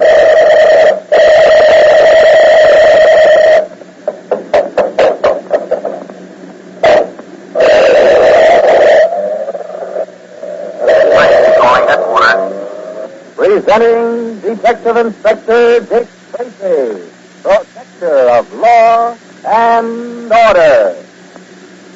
Well, boys and girls, listen carefully to today's urgent message from our United States government to you. You know, if you want to lead the parade in the great national Stop Waste campaign to help win this war, here are 5 things that you can do. 1, take care of your clothes and make them last longer. Hang them up every night, and always wear your rubbers and raincoat in wet weather. 2, take care of your playthings. Put them away where they can't get lost or broken. 3, be careful of Mom's furniture. Don't jump on the chairs or sofa with your feet. 4, be careful to turn out all the lights not in use and turn the gas and the water faucets clear off. And 5, be careful not to waste the fuel oil and coal that heats your home. Close the door quickly when you come in, and keep windows closed during the day if it's cold outside. Don't try to heat the whole outdoors. Remember, boys and girls, if you all do these 5 things to stop waste, you'll be using less, and it'll be more left to send to our fighting men. So start helping to save waste today. And now, Dick Tracy. When September the Great, the celebrated Japanese artist vanished through the surface mysteriously, it was learned that he had in his possession information which might be of some help to the Allies. That is why Dick Tracy is more than usually interested in finding him if he's still alive. Now, we know, although Tracy does not, that Chuckles, the famous clown, and Spaulding, the ringmaster, are actually espionage agents working for the Nazis. At Tracy's suggestion, Junior has taken a job of detective. As our story continues today, we find ourselves one of the big tops with a young detective. Listen. Holy mackerel, Mr. Stumbles. I've carried more pills of water for these elephants than I can count. Well, elephants drink a lot of water, Junior. Got plenty of space to store it in. Golly, Mr. Stumbles, don't they ever get filled up? Oh, sure. I reckon they're filled now. You don't have to bring them more water. And while we're about it, I wish you'd stop calling me Mr. Stumbles. Just Stumbles is enough. Stumbles? That's right. You see, Stumbles ain't my real name. I'm just called Stumbles on account of I'm sort of big and awkward and always stumbling over my own feet. I guess that's why I like elephants so much.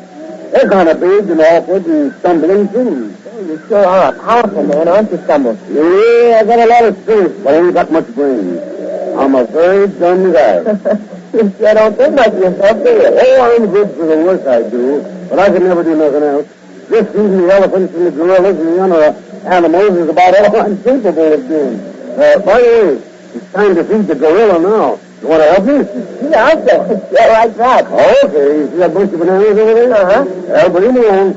I carry this pail of milk. Hey, what the gorilla eats bananas and milk? Yeah, that and cereals. Tons and tons of them, it sometimes seems to me. And lots of other stuffing. Oh, you stumbled. Yeah, spilled a little of the milk, too. Well, Cecil won't mind, I guess. Cecil? Who's Cecil? The gorilla. You mean to say what Spaulding the ringmaster calls that mighty mastodonic denizen of the African jungles is called Cecil? Well, that's what I call him. You see, he likes me. With me, he's gentle as a baby. I used to know a fellow who was also kind of gentle like a baby, and his name was Cecil. So I called the gorilla Cecil, too. Oh, there's Cecil now. See? Oh, how could I miss seeing him? Golly, he practically fills up the entire cage. Yeah, he's a big fellow, all right. It's just like me. Big and powerful and dumb and awkward. Maybe that's why he loves me. I don't know. We're two of a kind. Oh, boy, he's big, all right. Must weigh at least 500 pounds. So you weigh about 200, don't you, Stumbles? Me, that's right. How did you know? We junior detectives train ourselves to know these things. Holy mackerel. Now, don't be afraid. We're just saying hello, that's all. Hello, Cecil. This is a friend of mine named Junior. You two got to get to know each other and be friends. Are you sure he means that for a friendly welcome? Oh, sure. I guess I could get the cage open. Get the cage open? Sure. You can't make friends with no one unless you can shake hands with him, can you? You mean I'm going to shake hands with Cecil? Yep.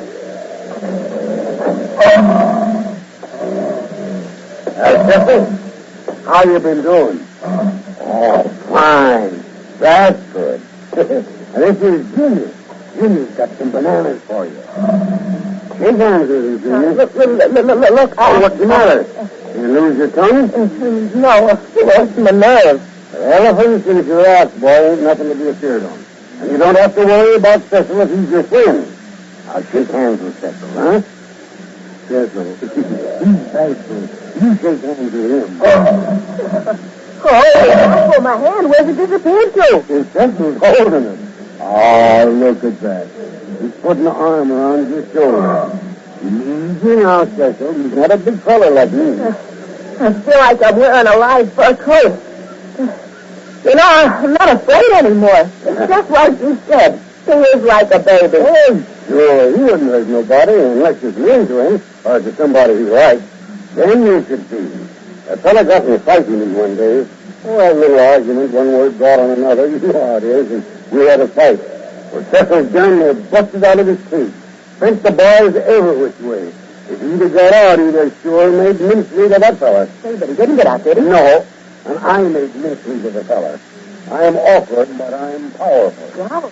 Well, Keep pressing the bananas and let's get around about our business.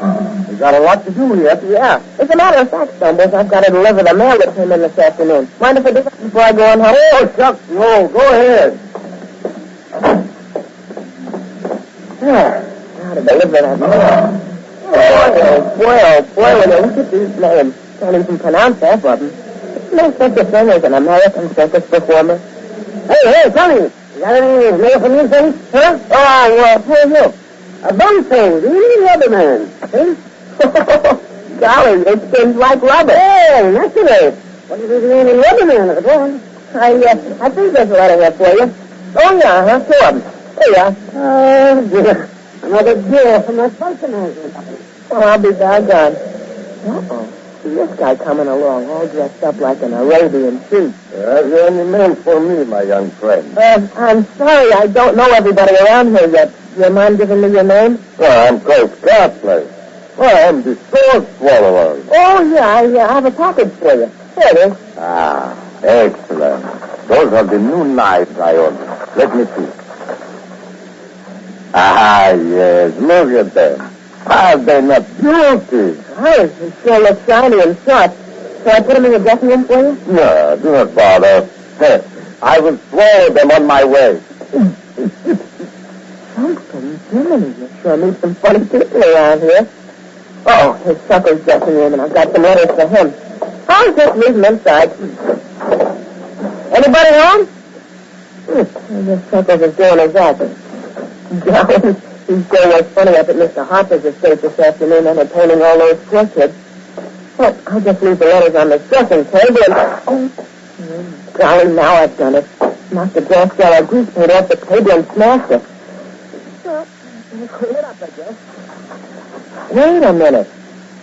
What's this? Something concealed in the grease paint. Holy mackerel, this looks important. I better copy this and tell Dick about it right away. Yes, sir, right away.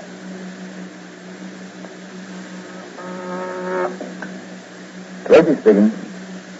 Federal Agent Nicholson? Send him in. Wonder what Nick's doing in town. You'll soon know. Hello, Nick. Welcome to the big city. Hello, Tracy. Hey, you sound tired. Sit down. Thanks. There's cigarettes in that box there. Help yourself. You told me taking a smoking. Oh, I don't smoke. My friends do. You don't catch me imitating a smoking chimney. I heard you got back from India. Thought I'd drop in and have a chat for old time's sake. Yeah? Suppose you come clean, Nick. What do you mean, Tracy? You don't fool me. You've never wasted a moment while you were on a case. How do you know I'm on a case now? Well, for one thing, you're here, instead of behind your desk in Washington. For another, you're tired, which tells me you've been working hard. All right, Sherlock, you will.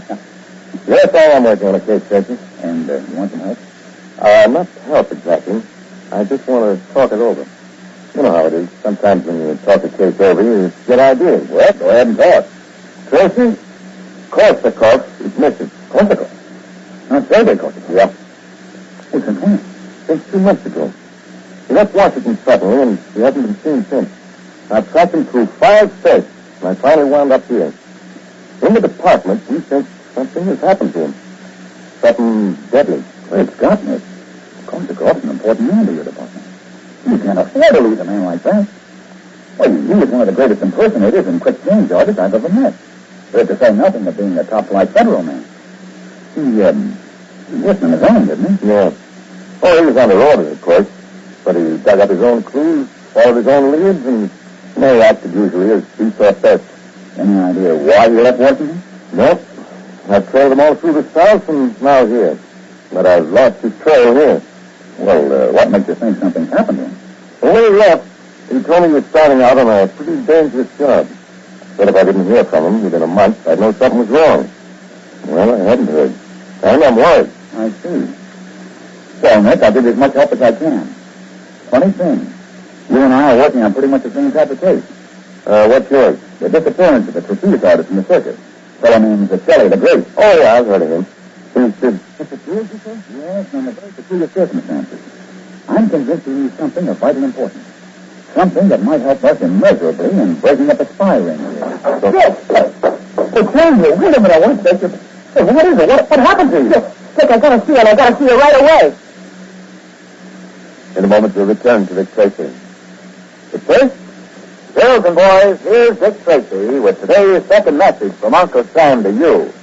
Listen, boys and girls, if Mom has to keep after you to change your school clothes when you get home, let me tell you something. Don't wait for Mom to tell you. No, sir. For the simple reason that by taking care of your clothes and other things so that they'll last longer, you're helping Uncle Sam increase war production for our soldiers. Because the fewer clothes and playthings our workers have to make for you, the more tanks and planes they can make to help win the war. So, save clothes, shoes, playthings, and Mom's furniture. Make what you have do. And you can fight waste other ways. Keep the water faucets closed tight. Don't let the water run when you wash your hands. No, sir, use the stopper. And don't leave the basement lights burning either. Okay? All right, God, Dick. You know, those things are mighty important for all of us to follow. And remember, boys and girls, you can beat all that grown-up fighting waste if you really want to. So let's see you get started right away, stopping waste at home. And now, back to Dick Tracy. Hello, McHenry. Dick Tracy. Listen, Mac, you're the best shadow I know. I want you to take 3 men and keep an eye on a certain apartment on the east side. I don't want any trouble, and above all, you've got to keep out of sight. Now, here's the address, and the sooner you can assign your men to it, the better. Listen again tomorrow, same time, same station, for more exciting adventures of Detective Inspector Dick Tracy. This is Don Gardner speaking. Say, boys and girls, there's a double thrill in listening to Dick Tracy. It's an exciting, action-packed story that you can talk about with all the other girls and boys in the neighborhood. And it's something more. It's a story that soldiers, sailors, and grown-ups from coast to coast enjoy just as much as you do. Well, you know, Dick Tracy's adventures appear 83 million times every week in about 200 newspapers. And this famous radio story of Dick Tracy is heard over on 100 radio stations from coast to coast. The preceding program came to you by transcription. This is the Blue Network.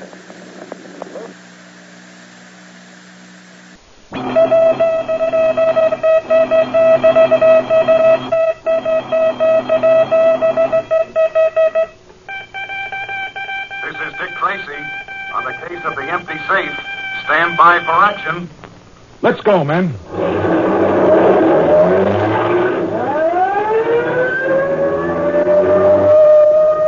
Yes, it's Dick Tracy, protector of law and order. In yesterday's story, you saw how the evidence began to pile up, making Tracy sure that Spike Connolly was responsible for the dynamiting of the empty safe. You remember, too, how Sergeant Martin, while distributing posters of the description of Spike and his girlfriend, reported to Tracy his suspicions concerning the occupants of a certain house. Jumping into their car, Dick and Pat were soon there. While Dick rang the front doorbell, Pat went around to the rear to forestall any escape from that direction. Inside, Spike and Gert didn't know of Pat's whereabouts, made their way slowly toward the rear of the house. Today, Spike and Gert are almost at the back door. Dick is still ringing the front doorbell. Listen. Just follow me, Gert. We'll get out this back door and beat it. But they probably got cops all around the block. We're never going to get away with this, Spike. Shut up and come on. Head for the back door. Listen. They're surrounding the block. Never mind that. Once we're around here, we can get the car out of the garage and give them the slip. Now, take it easy. I'm going to open the door. Okay. It's okay. Come on. All right, not so fast, you two. Stand right where you are. Oh, he's got... Never mind that, sister. Just stay right where you are. Now, look, mister, we ain't done nothing. We were just going Save that. I know who you both are. Now, stick out your hands. Are you going to handcuff us? Now, these aren't exactly pearl bracelets. Stick them out, I said. Now, just a minute, mister, before you get funny with those handcuffs. Just who are you? Oh, wise guy, eh? Well, you'll find out soon enough. No more fooling now. I haven't got any time to waste. Dick Tracy is around the front. Dick Tracy? Oh, yes. Oh, so you want to play that way, eh? Well, here goes me butt. Hit him, Gert. Not this time. Now, how do you like that, eh? You hit it up. Oh. Yeah, girl. Come on, Spike. I knocked him out. I hit him with my shoe. Let's go. Yeah. Head for the garage. I saw a car in there.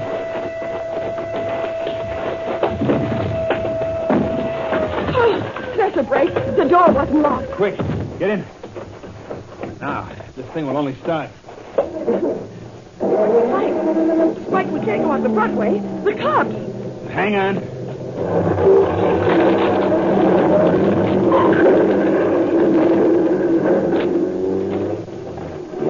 Gee, Spike, we made it. That's right, kid. I had to drive through the back of the garage or else go out in the front.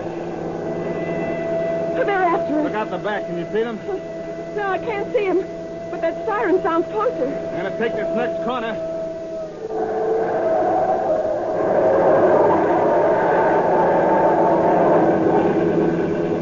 Now, take another look.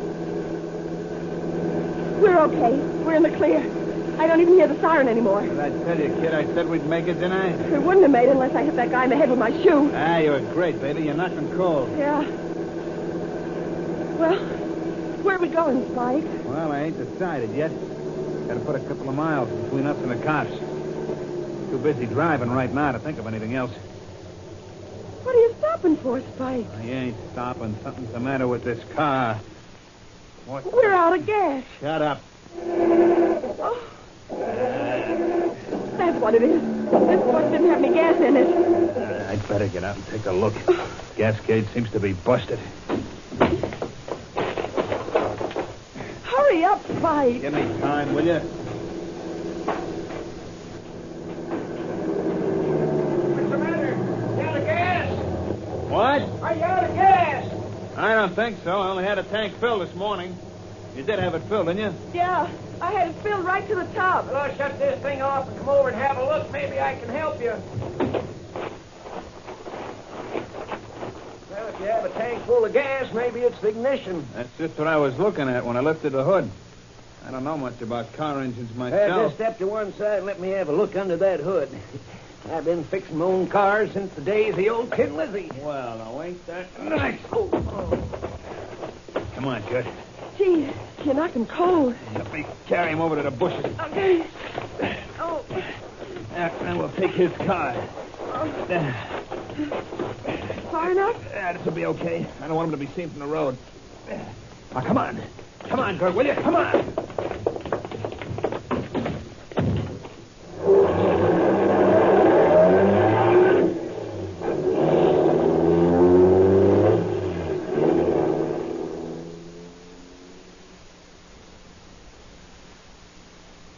How you feeling, Pat? Oh, boy, this head of mine feels as if it had stopped a Nazi shell. Wow. That dame certainly put everything she had behind that shoe. Look at the lump on the top of my head. Why, I can't even get my hat on, Dick. Oh, wait till I lay hands on that pair again. Oh, let's get back to the car. I want to contact headquarters. They certainly made a sucker out of me. What do you think of that dame getting into the scrap? That's what fooled me. Where are the rest of the boys, Dick? I sent them out on patrol. Driving through the back of the garage completely caught them flat-footed. Oh, here's the car, Pat. Hey, Dick, isn't that our signal? That's us, all right. Now turn up the amplifier. Inspector Tracy, go ahead. Sergeant Ross speaking, Inspector. Go ahead, Ross. Flash just came in from the highway patrol. I think it may have bearing on your case. Yes? Alan Preston of 575 South Street reports that he stopped to help two motorists that seemed to have mechanical trouble with their car. A man and a woman? That's right. The minute he got the chance, the man slugged Preston, dragged him into the bushes, and took his car. I've questioned Preston. The description of the man and woman tallies with your bulletin. Any more details? The license number of Preston's car was 4159-M, like in morning. It was a black sedan, four-door, 1938 model. Good work. Here's something else that may help, Inspector. Just as Preston was coming to, he saw the car turn around and start back in a northeasterly direction. The man was driving. The woman was sitting alongside of him in the front seat. Good. Either one of them armed? Apparently not. Thanks, Sergeant. Pat and I will take over. Keep all men on 24-hour duty. Have them stand by for instructions. And pass the word around to the rest of the cars. Have them converge toward Area B.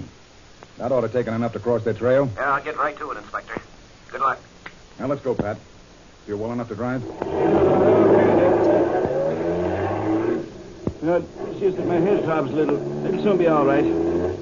Do you want to go direct on this highway, or shall we take the back roads? Back roads, Pat. They won't stick to the highway. They'll know we'll have every man after them. Step on it. And get to the junction of this highway and number 6 as fast as you can.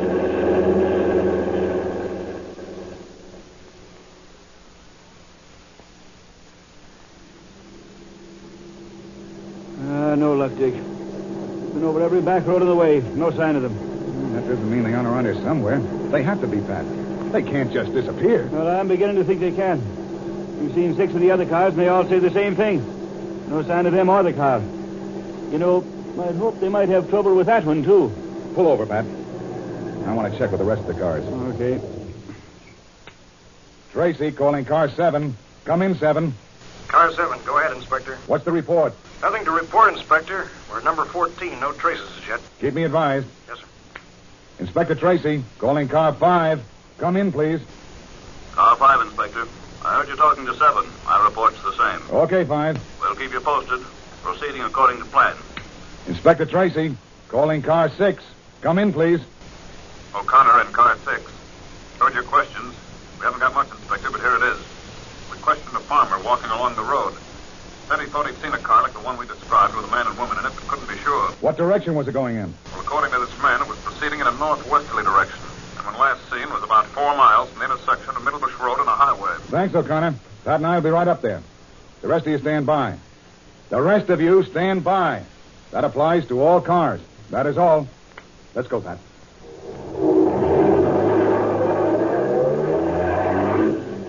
You know, Dick, I think I know just about where O'Connor meant. It's right up in the heart of the farming district. I know, Pat. When we get up there, I think I'll do a little inquiring on my own. Strangers always attract attention in rural districts. We'll start questioning some of the natives. And I'm willing to bet we'll soon run across a clue.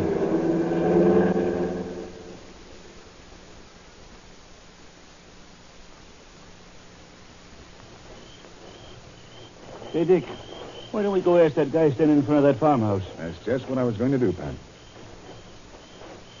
Good afternoon, sir. Howdy. A nice day. Could stand a little rain. I thought you might be able to help us out. We're from headquarters. Figured you was, so your car drive up. We're trying to locate a man and a woman I haven't that... seen them. How do you know you haven't? Because I know a man and woman when I see one. No, you misunderstand. This man and woman were in a car, a stolen car. We had information that they might have come this way. You see, these two are criminals. They're wanted by the law. You sure you haven't seen any strangers around here? Now, listen, we came No here... use, Pat. Come on. Yeah, but this guy... Come on, Pat. Okay. So we'll try the next place and get the same kind of an answer. Now, if it had been me, I would have... behind these trees.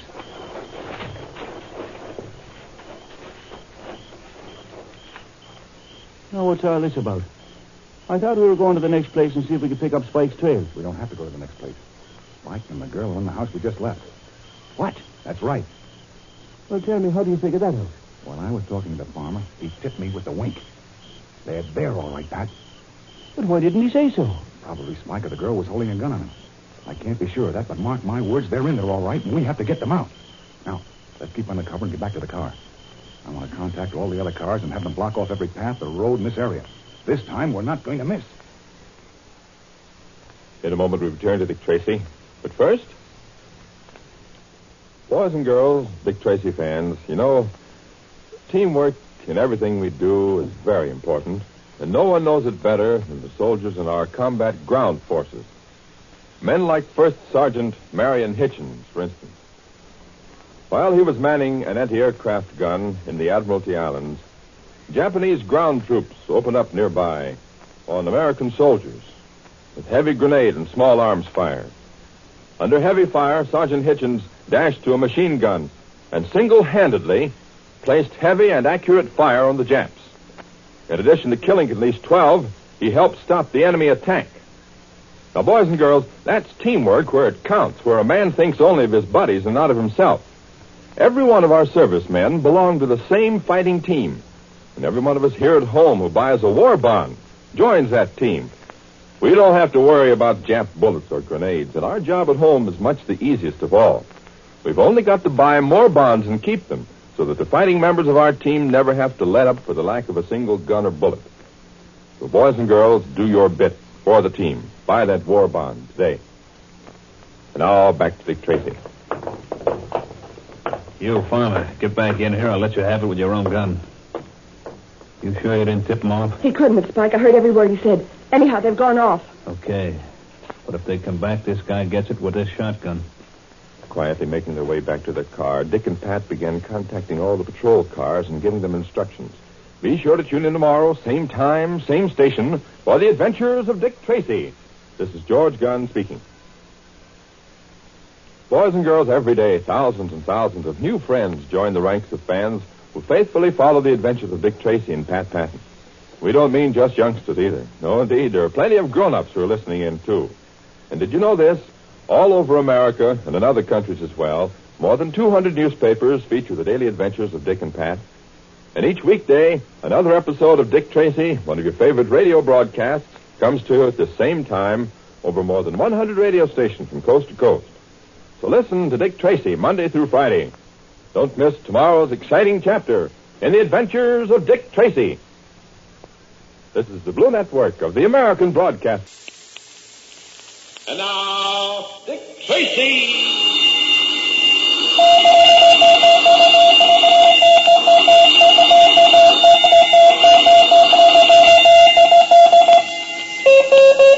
This is Dick Tracy on the trail of the Nighthawks.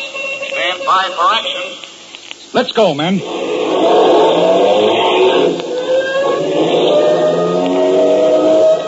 Yes, it's Dick Tracy, protector of law and order. Boys and girls, it's time for our first VE Day message. As a reminder, to ask you if you've started saving for that war bond yet. As you know, this month is the big 7th War Loan Drive.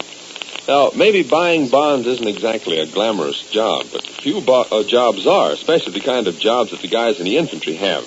Take Corporal John Orcutt, for instance. He was on the Siegfried line, and his job was repairing breaks and wire lines to see the communication service was maintained.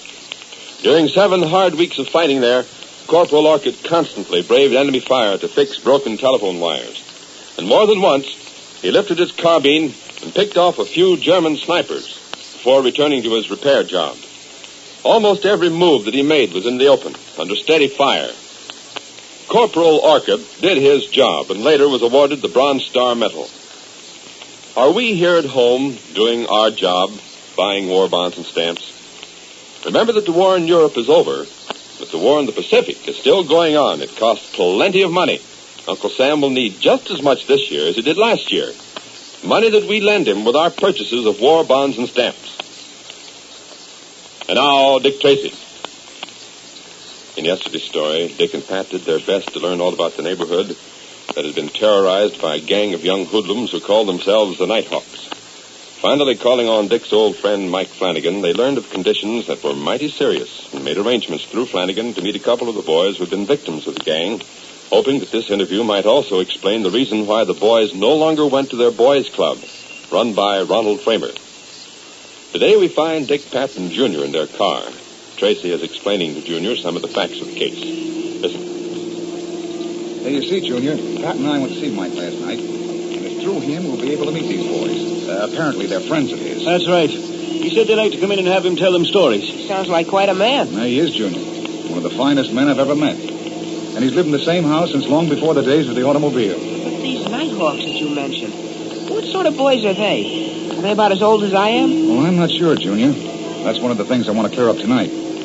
I thought I'd have you with us so the boys would feel a little more at ease. You want me to ask him any special questions? No, I don't think that'll be necessary. Dick promised Mike Flanagan that he wouldn't make the boys squeal and any members of the gang. Gee, I wouldn't want to do that either. Unless, of course, they'd been doing something serious enough to warrant it. Tell me, Dick, why didn't you treat that robbery just like any other case? You mean that business at Bickleford's? Mm-hmm. Well, I'm pretty sure, Junior, that the job was done by members of this Nighthawk gang. If so, I'd hesitate to arrest the boys and throw them in jail. Gee, that's a decent way to feel, Dick. Oh, in the eyes of the law, they're regular criminals. Well, it's been my experience that jailing wouldn't cure the situation that exists. Pat. Yes, Dick? Better pull over here and park the car. Oh, yeah, I forgot. There we are. I don't want to go to Mike's house the same way we did last night. Neither do I. Not with milk bottles crashing within inches of my head. There must be a tough bunch around here. I'm glad you two are with me. We can take this street to the back of Mike's house, then cut through the alley. That way nobody will see us. I called Mike during the day and told him to leave the back door open. Down this way. Golly, Dick, I just can't get it through my head why fellas from a neighborhood like this, or any other for that matter, wouldn't be glad to go to a club like the one Mr. Framer's given them. Well, that'll all come out in time. I hope we can clear it up before some of these boys have to go to jail. At least that'd teach them a lesson. Yes, Junior, it would. But not the kind of lesson I want them to have. Now, here we are. These stairs lead up to Mike's back door.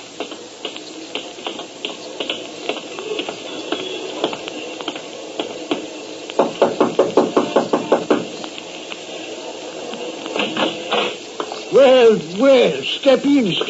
Hello, Mike. Hello, Dick, Pat. Hello, Mike. I'm not saying anything to the young man till I get him into the light. Oh, so that's it. I wondered if you didn't like my looks or something. Looks have little to do with it where I'm concerned. It's a man's eye I look at and the feel of his handshake. Now, let's step in here. Now, sit down. My boys will be here any minute now. My bones are starting to creak. It's this late spring that does it. Now, Junior, come over here and stand in front of me. Good-looking boy. Shake hands. How do you do, Mr. Flanagan? You'll do. You'll do fine. And you're going to grow into a fine man.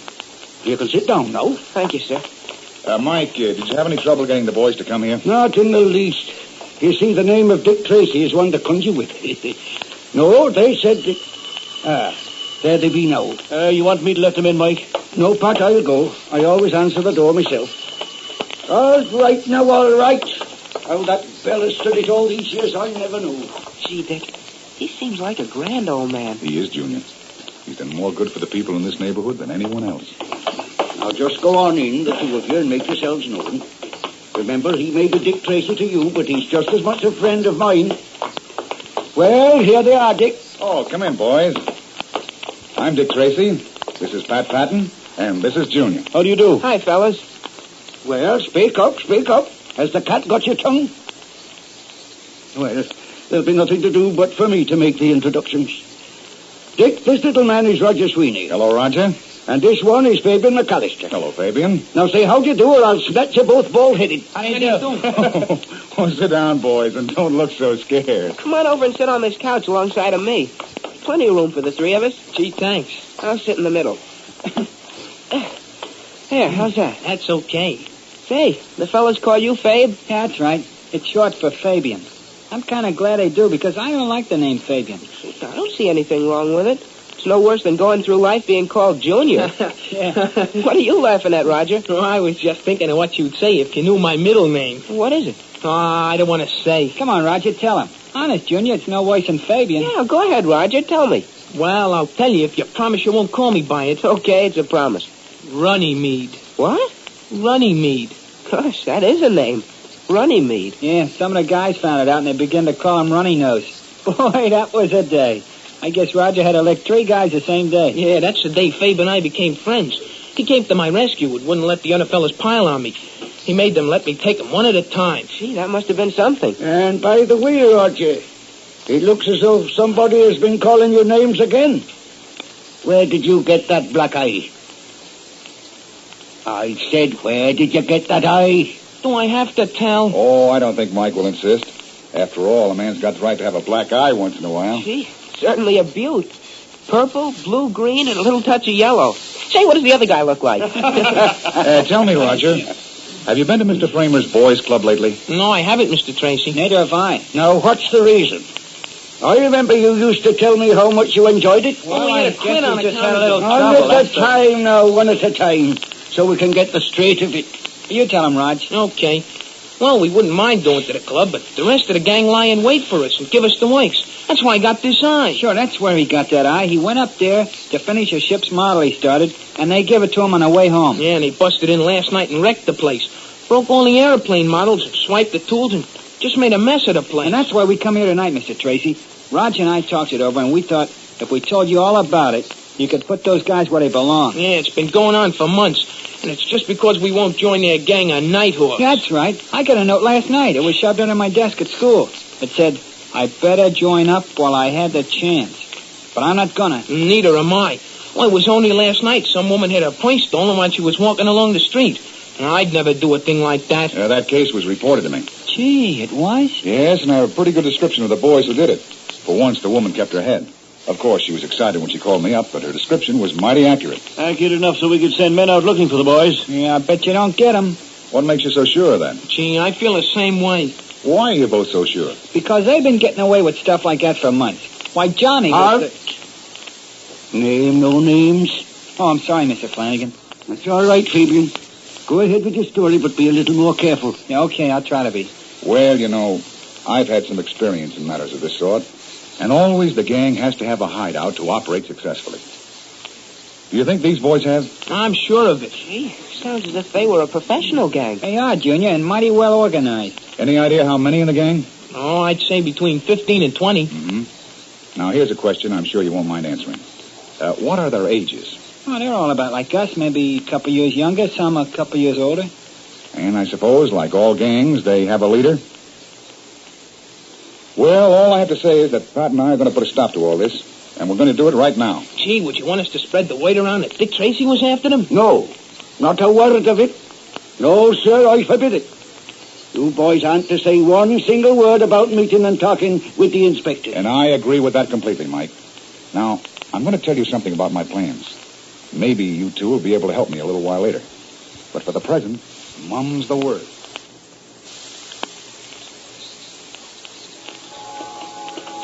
You know, Dick, this may not have been such a good idea of yours to prowl this neighborhood. I don't like the idea of getting knocked on the skull with a brick or something. Well, I want to learn a little more about the neighborhood, Pat. And I want an excuse to get out of the house and leave the three boys alone. They certainly seem to hit it off with Junior. Why, when we left, they were going in one of the back rooms of Mike to look at his collection of pictures of battle flags. Turn this alley, Pat.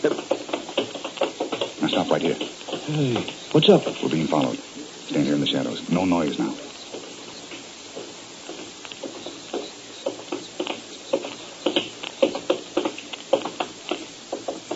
It's a couple of boys. Do you think they were trailing us? I'm pretty sure of it. I know how we can find out, though. Follow me. Hey, what are you going to do? Walk around the block a bit, see if the same two boys is... Wait a minute. I see them. They just passed under that street light ahead. And they were joined up by two other boys. Now they split up. And the pair that followed us have gone on. The new pair are waiting near the side of that house. And one of the second pair of boys has a brown leather jacket on. Yeah, I saw that. And they're pretty big, too. Well, if I didn't know better, I'd think they were grown men. Come on, Pat. We'll soon see if what I think is right. The minute we turn this corner, duck in the nearest doorway. Here they come.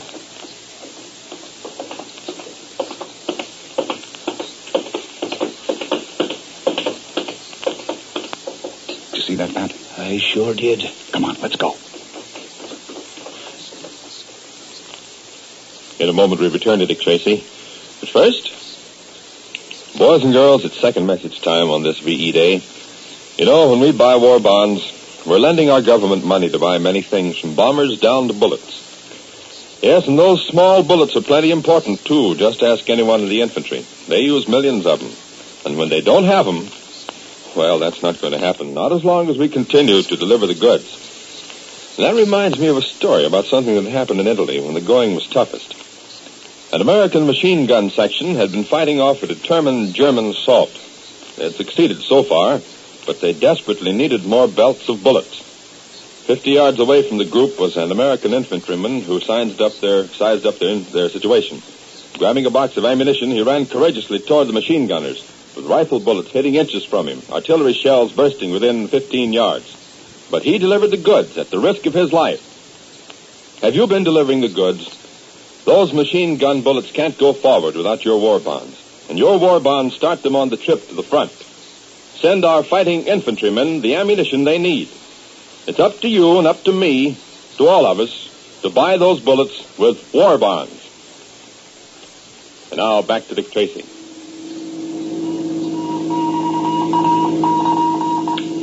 Robbery. 24 East Boulevard. Cars 9 and 5 proceed there. That is all. Step on it, Pat. Immediately, Tracy's thoughts turned to the gang known as the Nighthawks. Is this another of their crimes? You'll know tomorrow, so tune in again, same time, same station, for the adventures of Dick Tracy, directed by Wiley Adams. And this is George Gunn speaking. Boys and girls, every day, thousands and thousands of new friends join the ranks of fans who faithfully follow the adventures of Dick Tracy and Pat Patton. We don't mean just youngsters either. No, indeed, there are plenty of grown-ups who are listening in, too. And did you know this? All over America, and in other countries as well, more than 200 newspapers feature the daily adventures of Dick and Pat. And each weekday, another episode of Dick Tracy, one of your favorite radio broadcasts, comes to you at the same time over more than 100 radio stations from coast to coast. So listen to Dick Tracy Monday through Friday. Don't miss tomorrow's chapter. Listen to Dick Tracy on the Trail of the Nighthawks. This is the Blue Network of the American Broadcasting Company.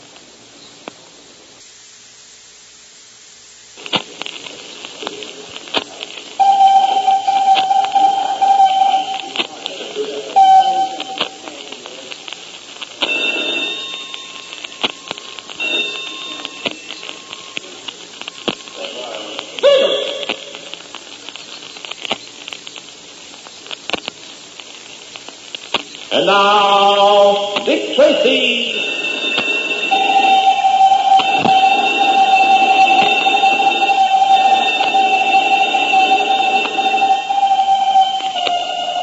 This is Dick Tracy on the case of the Pigeon Blood Ruby. Stand by for action. Let's go, men.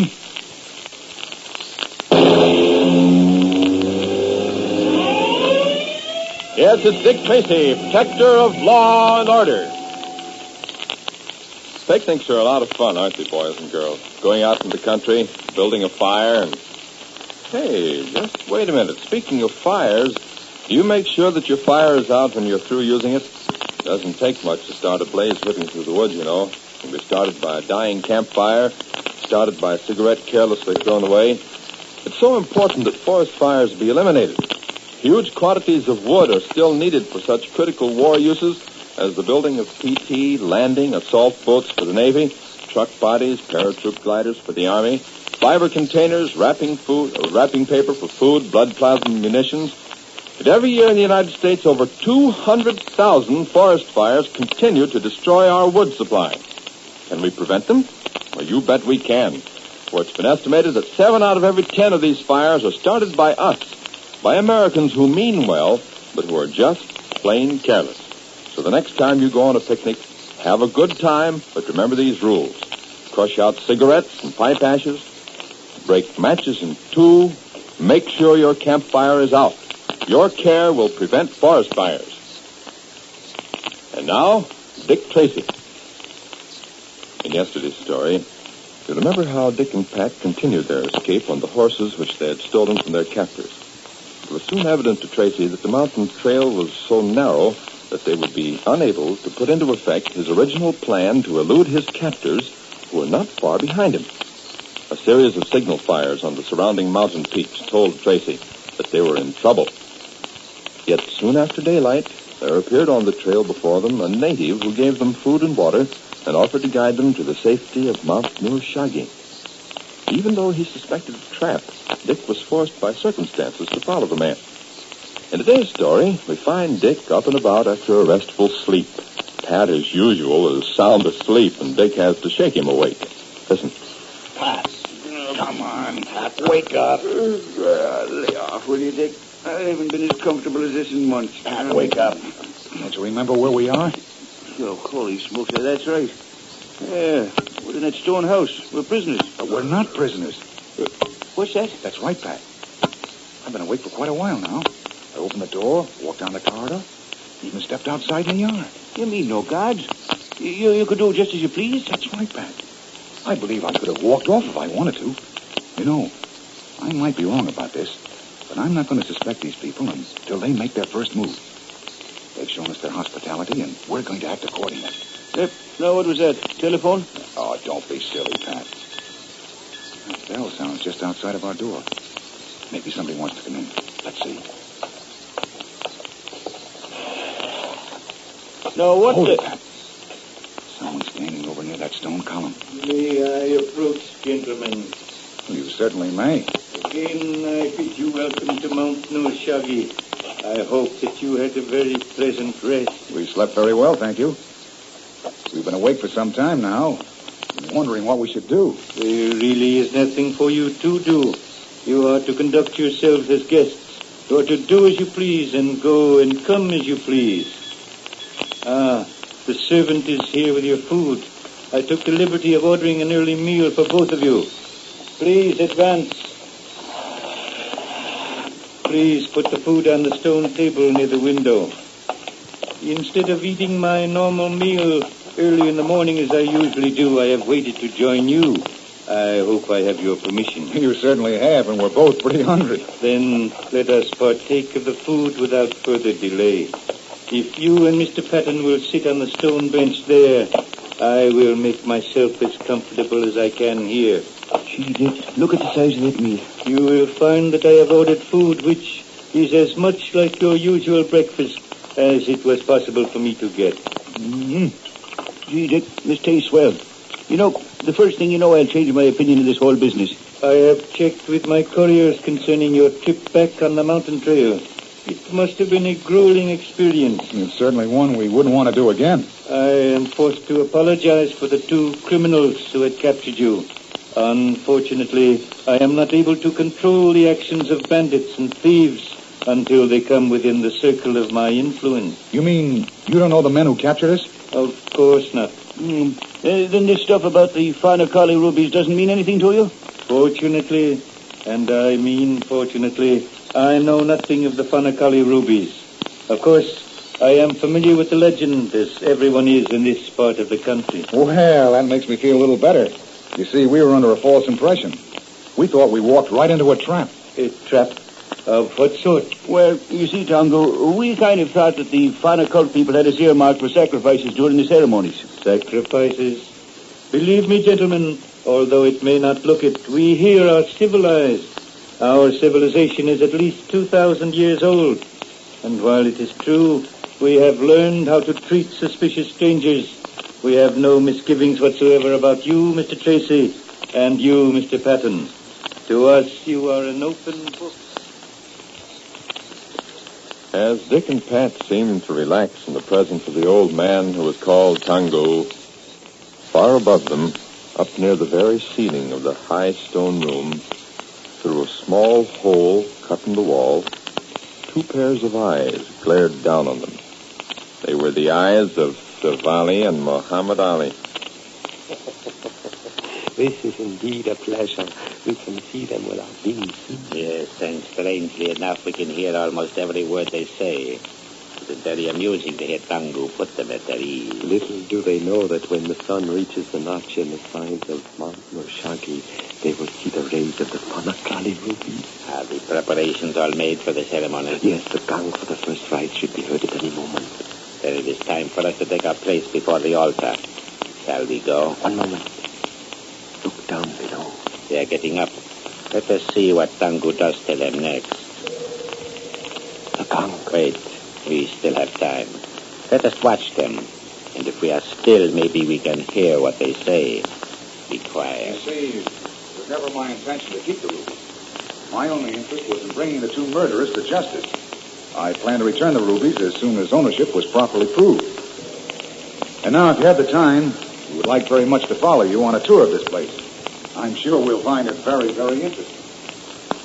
Tango is leading them out the door. They are going toward the inner chamber, the one twice removed from the altar. Then let us go quickly to the gallery in that room. I would not want to miss what is going to happen to these 2 infidels. Let us not make any noise so that we may not attract their attention. They might look up.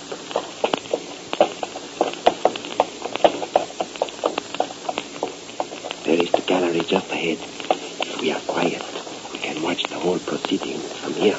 Quiet. Here they come. You see, gentlemen, all these rooms are hollowed out of living stone. They are all underneath Mount Noshagi. Oh, this is certainly a big room. Are there many like it? Oh, yes, there are many more.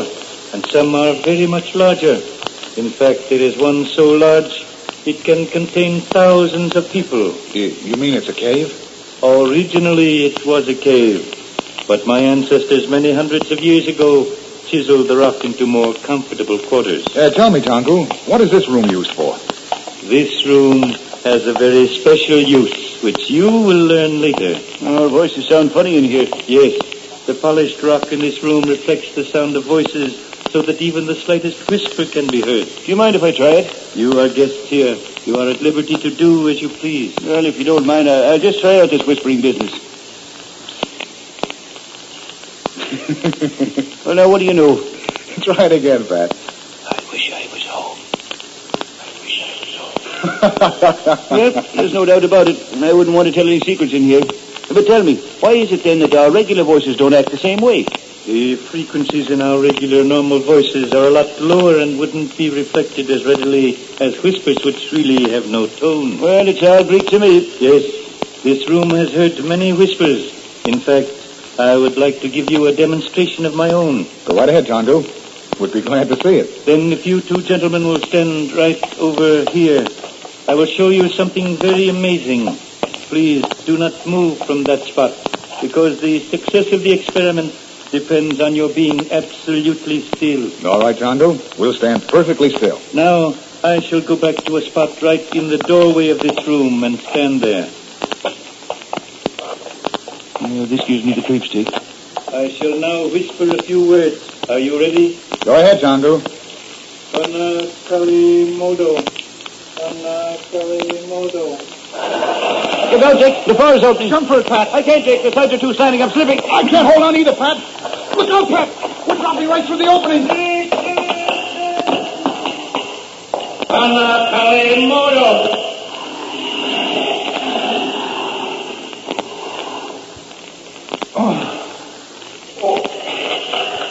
Is that you, Pat? Pat! Pat, where are you? Are you hurt? I don't know. My legs are numb. I don't seem to feel much of anything. Hey, what's that? Something laughing at us, Pat. Yeah, but where are they? I think they're somewhere above us. It was Icy Valerie who called you. How do you like being in the dungeon, Tracy? Why, you know a card? Let's hear what he has to say. You see, Tracy, I have reached Notorious in safety in spite of you and all your friends. And now I have something to show you. I will help Muhammad Ali, who is here with me, to enter light just behind this window. If you will watch for a moment, you will see a beautiful sight. It's so dark. You see what he's doing, Dick? Yes, he's holding something between us and the light. I can't quite make out what it is. The rubies. You're right, Pat. He ran the light from the lamp and shined for the rubies. Yeah, he's shining the refrigerator light right down on us. A beautiful sight, Inspector. The next time you see these rays, you will be standing before the altar of Panakali. In a moment, we return to Dick Tracy. First, you know, boys and girls, certain phrases that you hear kind of stick in your mind. Phrases like swing and sway with Sammy Kaye, for instance. It's tricky, isn't it? Did you ever wonder whose brainstorm it was? Well, maybe you thought it came from some advertising man. Well, as a matter of fact, even though I'd like to tell you that the idea of swing and sway came after a lot of hard work and hard thinking, sometimes it's more fun to tell the truth. The truth is that it happened because an announcer out in Cincinnati got stuck. You see, Sammy Kaye was broadcasting from there, and the local radio announcer went into the closing this way. He said, "You've been listening to the music of Sammy Kaye, the music that swings, the music that..." Then there was a pause, silence, and dead air. The poor announcer couldn't think of a word to save his kilocycle.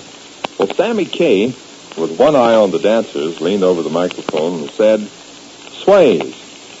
And so that was the birth of the famous phrase, swing and sway with Sammy Kaye. And by the way, there's swing and sway time with Sammy Kaye every Sunday afternoon over the American Broadcasting Company. Now, back to Dick Tracy. They're working themselves up to a fanatical pitch with their Phanakali rights. Hurry. Let's see if there's any way out of this dungeon. Will Dick or Pat find a way out of their predicament? Or will they have to face the fanatical natives during the rites of the Phanakali? You'll know Monday, so tune in, same time, same station, for The Adventures of Dick Tracy, written by M.C. Brockhausen, directed by Wiley Adams, and this is George Gunn speaking. Dick Tracy doesn't have to have a crystal ball to help him solve the mysteries he's always getting involved in. Our friend Dick uses just plain, ordinary detecting. Well, maybe there's a little bit of luck involved, too, but not too much. You'll have fun watching Dick Tracy track down a case to its final solution. The Adventures of Dick Tracy are heard every day, Monday through Friday, over more than 100 radio stations from coast to coast. You'll want to join the thousands who have the Dick Tracy listening habit. Dick Tracy, protector of law and order, will be heard Monday at the same time. And now, Dick Tracy!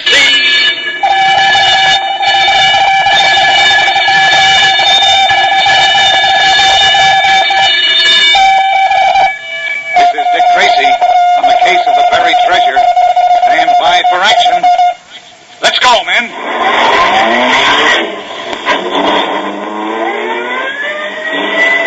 Yes, it's Dick Tracy, protector of law and order. Boys and girls, as a committee of one, I move that something nice be said about the sound effects men in radio. Where in the world would radio be with them? Just couldn't exist without sound effects men. Take Gangbusters, for instance. Well, Gangbusters would just about have to close up its books and steal away, because that show calls for about 2 or 3 sound men. Now, one reason is that on the usual Gangbusters show, an average of no less than 275 shots are fired per program. Now, that's a lot of shooting. And also, every time a bullet hits a gangster and he drops to the floor, the sound is reproduced accurately. That's right. The sound men make the plops that you hear. Then there are a few minor jobs they have to occupy their time, things like reproducing a police chase over icy streets, the trapdoor falling in an execution scene, that's one of the hardest, and the bubble sound when a speedboat sinks. After a session of Gangbusters, the weary sound effects men take themselves into a corner and babble quietly away. And that's why I think something nice should be said about sound effects men. They do a swell job, especially on Gangbusters. And now, Dick Tracy. In yesterday's story, you remember how Dick, Pat, and Sheriff Blackwood, in pursuit of the Curry brothers, stumbled over a hidden treasure containing a parchment map with a hidden code. Temporarily leaving their chase of the Curry brothers, they returned to the sheriff's house to examine the contents of the treasure chest and to decipher the parchment map. Meanwhile, the Currys, Jason and Oliver, were going deeper into the swampland, taking with them the sheriff's dog, Dan, with which Jason and Oliver planned to trick the sheriff and Dick should they trail them again. In today's story, we find Dick, Pat, and the sheriff unloading the treasure chest from the back of the tractor. Listen. Yeah, better lift your end a little, Dick, so we can get through the door. Okay, Sheriff. How's that? Oh, good. Good. Hold it right there. Let's go, Pat. Let's go is right. The sooner we can put this thing down, the better I like it. Here, I'll hold the screen door open with my foot. Fine. There. All right, let's go. Oh. Pull those 2 kitchen chairs together, Dick. Hook them with your foot. We can let the chest rest on them. Okay. Yeah, that ought to be about right. Yeah, good. Let it down easy now. Wait, I'll get my fingers out of the way. There. Down she goes. Oh, my back's broken. Well, if I didn't know better, I'd say that box is full of gold. Ah, you have gold on the brain, Pat. The box is made of wrought iron. It's full of sand. And some other things, I hope. Tell me, why did you want it brought in here, Dick? Well, you never can tell, Pat. It may be evidence. Then again, if we left it out there near the pit, the Currys might backtrack and run across it. What do you want to do now, Dick? Well, I thought I'd ask Pat to empty the chest, just to be sure we haven't missed anything. Well, that's okay with me, Dick. While he's doing that, Sheriff, you and I can get busy with this parchment map. Uh-huh. I think I have the key to its secret. Sheriff, what do I do? Just shovel the sand out on the floor? Yeah, you can do that, but it's your own responsibility. If my wife should come back from her visiting and find all that sand on the floor, I wouldn't want to be you. No, sir. Well, then what am I going to do with it? Well, just shovel it into that box over there. You want to dump it, carry it outside. And be sure you sweep up after you're done, too. Let's you and I get working on that map, Dick. Yeah, I'll spread it out on the table over here. All right. Now, I'll get these old lead bullets out again and start where we left off. You know, Dick, if anybody was to look in that window and see us playing with these bullets, they'd think we're crazy. Yeah. Now, let's see. This odd-shaped one goes over here. And this one goes on this spot. And this bullet goes over here, where this mark is. Oh, Dick, this is a map, all right. Well, it fooled me at first. Outlines are so dim, I wasn't sure if they were weather stains or something like that. Let's see here. Just follow this line. Yeah. See? Follows the shoreline. It sure does. Well, let's see. We got some more of those bullets to place. Doesn't that one go over there? Uh-huh. Mm-hmm. Yes, it does. This one here. Yeah. And here. Sure enough. That's all. What do you make of it, Sheriff? Well, Steady, Sheriff. What's the matter? Thought I saw someone looking in the window. I'll jerk out this light. No. Just stand still. All right. Mr. Blackwood. It's Benefit. What do you want? Well, I'd like to come in, please, sir. Well, come on. What's the idea of prowling around peeking in windows? Do you want to get shot? No, sir. What were you up to, Benefit? Well, I just wanted to tell Sheriff Blackwood something. Well, go ahead. Can't you see we're busy? Yes, sir. I see you're busy, all right, but I thought you wanted to know about that dog of yours. Oh, say, that's right. Old Dan. I forgot all about him since we found this chest. Well, I've been as far as the edge of the swamp listening for him. And I still hear him, Mr. Blackwood. I can still hear him baying the way he does when he's trailing. Well, I'm sure glad to hear that. It's just like I said, Dick. You don't have to worry none about the Curry brothers as long as Dan is trailing them. Wherever Dan is, that's where the Currys will be. Please, what do you want me to do, sir? Benefit, you just go on doing what you have been doing. Stay out there and keep listening for Dan. When it sounds as if he's treating him, you let me know. Yes, sir. Mr. Blackwood, I looked in the window when I came around the house and saw Mr. Patton digging out the trash from that treasure chest. That's right. Did he find any skeleton bones? Not yet, but he may any minute. So you better get out of here and listen for Dan. Yes, sir. Yes, I'll go right away. Oh, Sheriff, take a look at the map. Been trying to puzzle it out while you were talking to Benefit. I traced the lines with a pencil. It looks more like a shoreline than ever. It certainly does, Dick. But I know all the shore country around here, and I don't recognize where this... Oh, me. Benefit, what are you doing here? I thought you said you were going right out. Well, I was, but... But what, Benefit? Well, I heard you tell Mr. Blackwood you thought that was a map, and I heard him say that. Well, I mean... Are you trying to tell us you recognize the shoreline on this map? That's it, sir. Well, why didn't you say so? Well, you didn't ask me first off. Then I'm a little bit scared of monkeying with dead men's property. Tell me, Benefit, where do you think this site is? Oh, me. I know just where it is. I trapped right in that section all last winter. It's right down the shore, about 3 miles from here. It's a place called Cook Cove. That's where they found the body of the ship's cook. Oh, please, Mr. Blackwood, let's not talk any names. Are you sure of that, Benefit? Oh, yes, sir. Yes, indeed. Right here where you got those bullets in the sand dunes. Of course, they ain't exactly like them bullets are because the tide and the wind has changed them some, but they're still there all right. Those dunes is all around the cove. Dick, I think Benefit's right. Yeah, but what do them bullets mean, Mr. Tracy? I knows they mean sand dunes, but what else? Dead men buried there, maybe? That's what we're going to find out, Benefit. And you're going with us. No, Mr. Blackwood, that ain't right. I don't want to go digging around there. I ain't afraid of the Currys. Come on. We're going down the shore. Oh, Pat, get the tractor out again. Okay, Dick. And you get out all those shovels and tools again together, Benefit. But, Mr. Blackwood, please, I don't want to go there. I'm afraid of digging around like that. And besides, there's a storm coming up. And then I got to stay around here and listen for Dan's baying. You told me that yourself, Mr. Blackwood. That's exactly what you said. Ignoring the protests of Benefit, Dick, Pat, and the sheriff loaded the tools on the tractor and set out for the cove shown on the map. Meanwhile, the Curry brothers haven't been idle, keeping the sheriff's dog Dan on a leash made of Oliver Curry's belt. They're making their way slowly deeper and deeper into the fastness of the swamp. Oliver Curry, in the lead with old Dan, stops for a moment on the swampy path. Listen. Let's stop here for a minute and listen. Quiet, Dan. What is it you're listening for, Oliver? I thought maybe I might hear whether they're after us or not. I'm getting fond of this dog. I wouldn't want him to take him back. Oh, you think more of that dog than you do your own skin. No, that ain't so. You're the one that had some sort of plan for this dog. All I wanted to do first was tie him up, but you made me bring him with us. And I'm kind of glad you did. I don't see what you stopped for. With that dog making all that noise, you never could hear anything. Maybe I couldn't, but he could. Couldn't you, Dan? Well, the way he's acting right now, nobody's following us. Oh, let's be on our way. We got to make camp pretty soon. You hear that? We either get set now or we'll take a wetting. All right, Jason. You lead the way. Where are we going? We can circle around and head toward the cave that's on the edge of Cook's Cove. But that's right back toward... Of course it is. But just take a look at that sky. That storm's going to last quite a while. We gotta stay dry. Okay, you lead the way. We'll take the shortcut back.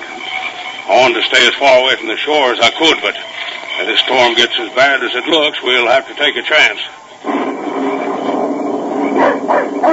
Keep that dog quiet. He smelled game. I don't care what he smells. Quiet him. Quiet, Dan. Quiet. Hush up.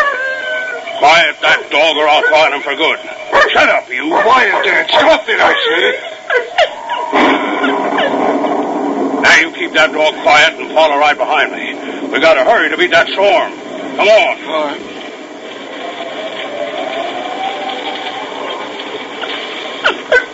Quiet, Dan.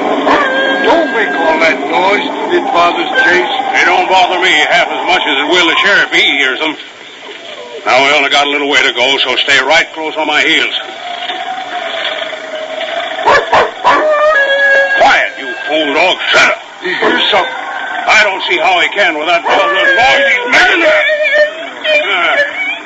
That'll teach him to be quiet. Now listen. I know what that is. It's the sound of a tractor. Pulling through the sand. That's what Dan was barking at. And the reason he was barking is that he knows the sound of that tractor. It's the sheriff. What? You'll see. Good dog, nice, Dan.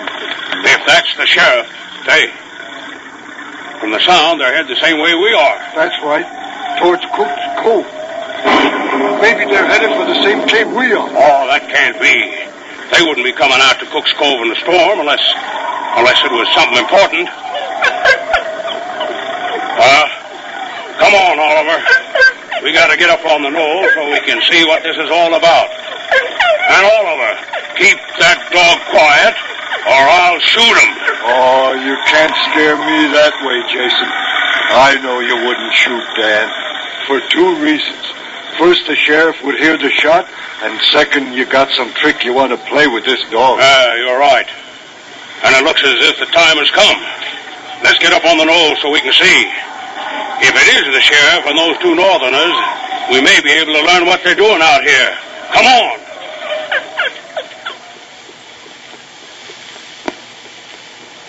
In a moment, we return to Dick Tracy. But first, boys and girls, you know the Gangbusters show is based on real-life police cases. And each program points out how useless it is to try to fool the police. But some criminals are clever. They commit what they think is the perfect crime, where every bit of evidence is covered up. But somewhere along the line, they leave at least one clue. It may be small, but that's all the police need. Gangbusters traces the whole solution of a crime right up to the point where the criminal is caught. And here's something else exciting. Every week, the Gangbusters program will present a clue at the end of the show. Reports of people wanted by the police, descriptions and so forth. Since Gangbusters started, over 1,900 clues have been broadcast, and from them, 92% of the people wanted have been caught up with. So you see, the show isn't just a good story, it's the real stuff. That's how Gangbusters cooperates with the police departments throughout the country to prove to crooks or would-be crooks that they don't have a chance. I think you'll like Gangbusters when it comes to this station on September 15th, exactly 2 days from now. Now, back to Dick Tracy. How much farther, Sheriff? Just around the next dune. Can we get shelter from this storm when it breaks? Well, I don't know of any, but maybe Benefit does. As Dick's party approached Cook's Cove, the Curry brothers took their position on a knoll on the other side of it. Tomorrow's story will tell you what happens, so tune in, same time, same station, for The Adventures of Dick Tracy, written by M.C. Brockhausen, directed by Wiley Adams, and this is George Gunn speaking. Dick Tracy doesn't have a crystal ball to help him solve the mysteries he's always getting involved in. He uses plain, ordinary detecting. Well, maybe there's a little bit of luck involved, too, but not too much. You'll have fun watching Dick Tracy track down a case to its final solution. The Adventures of Dick Tracy are heard every day, Monday through Friday, over more than 100 radio stations coast to coast. You'll want to join the thousands who have the Dick Tracy listening habit.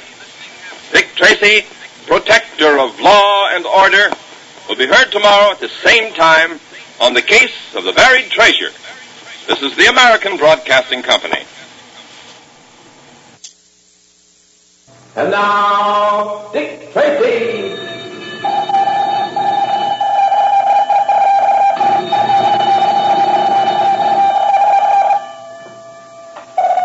is Dick Tracy on the case of the man without a head. Stand by for action. Let's go, men.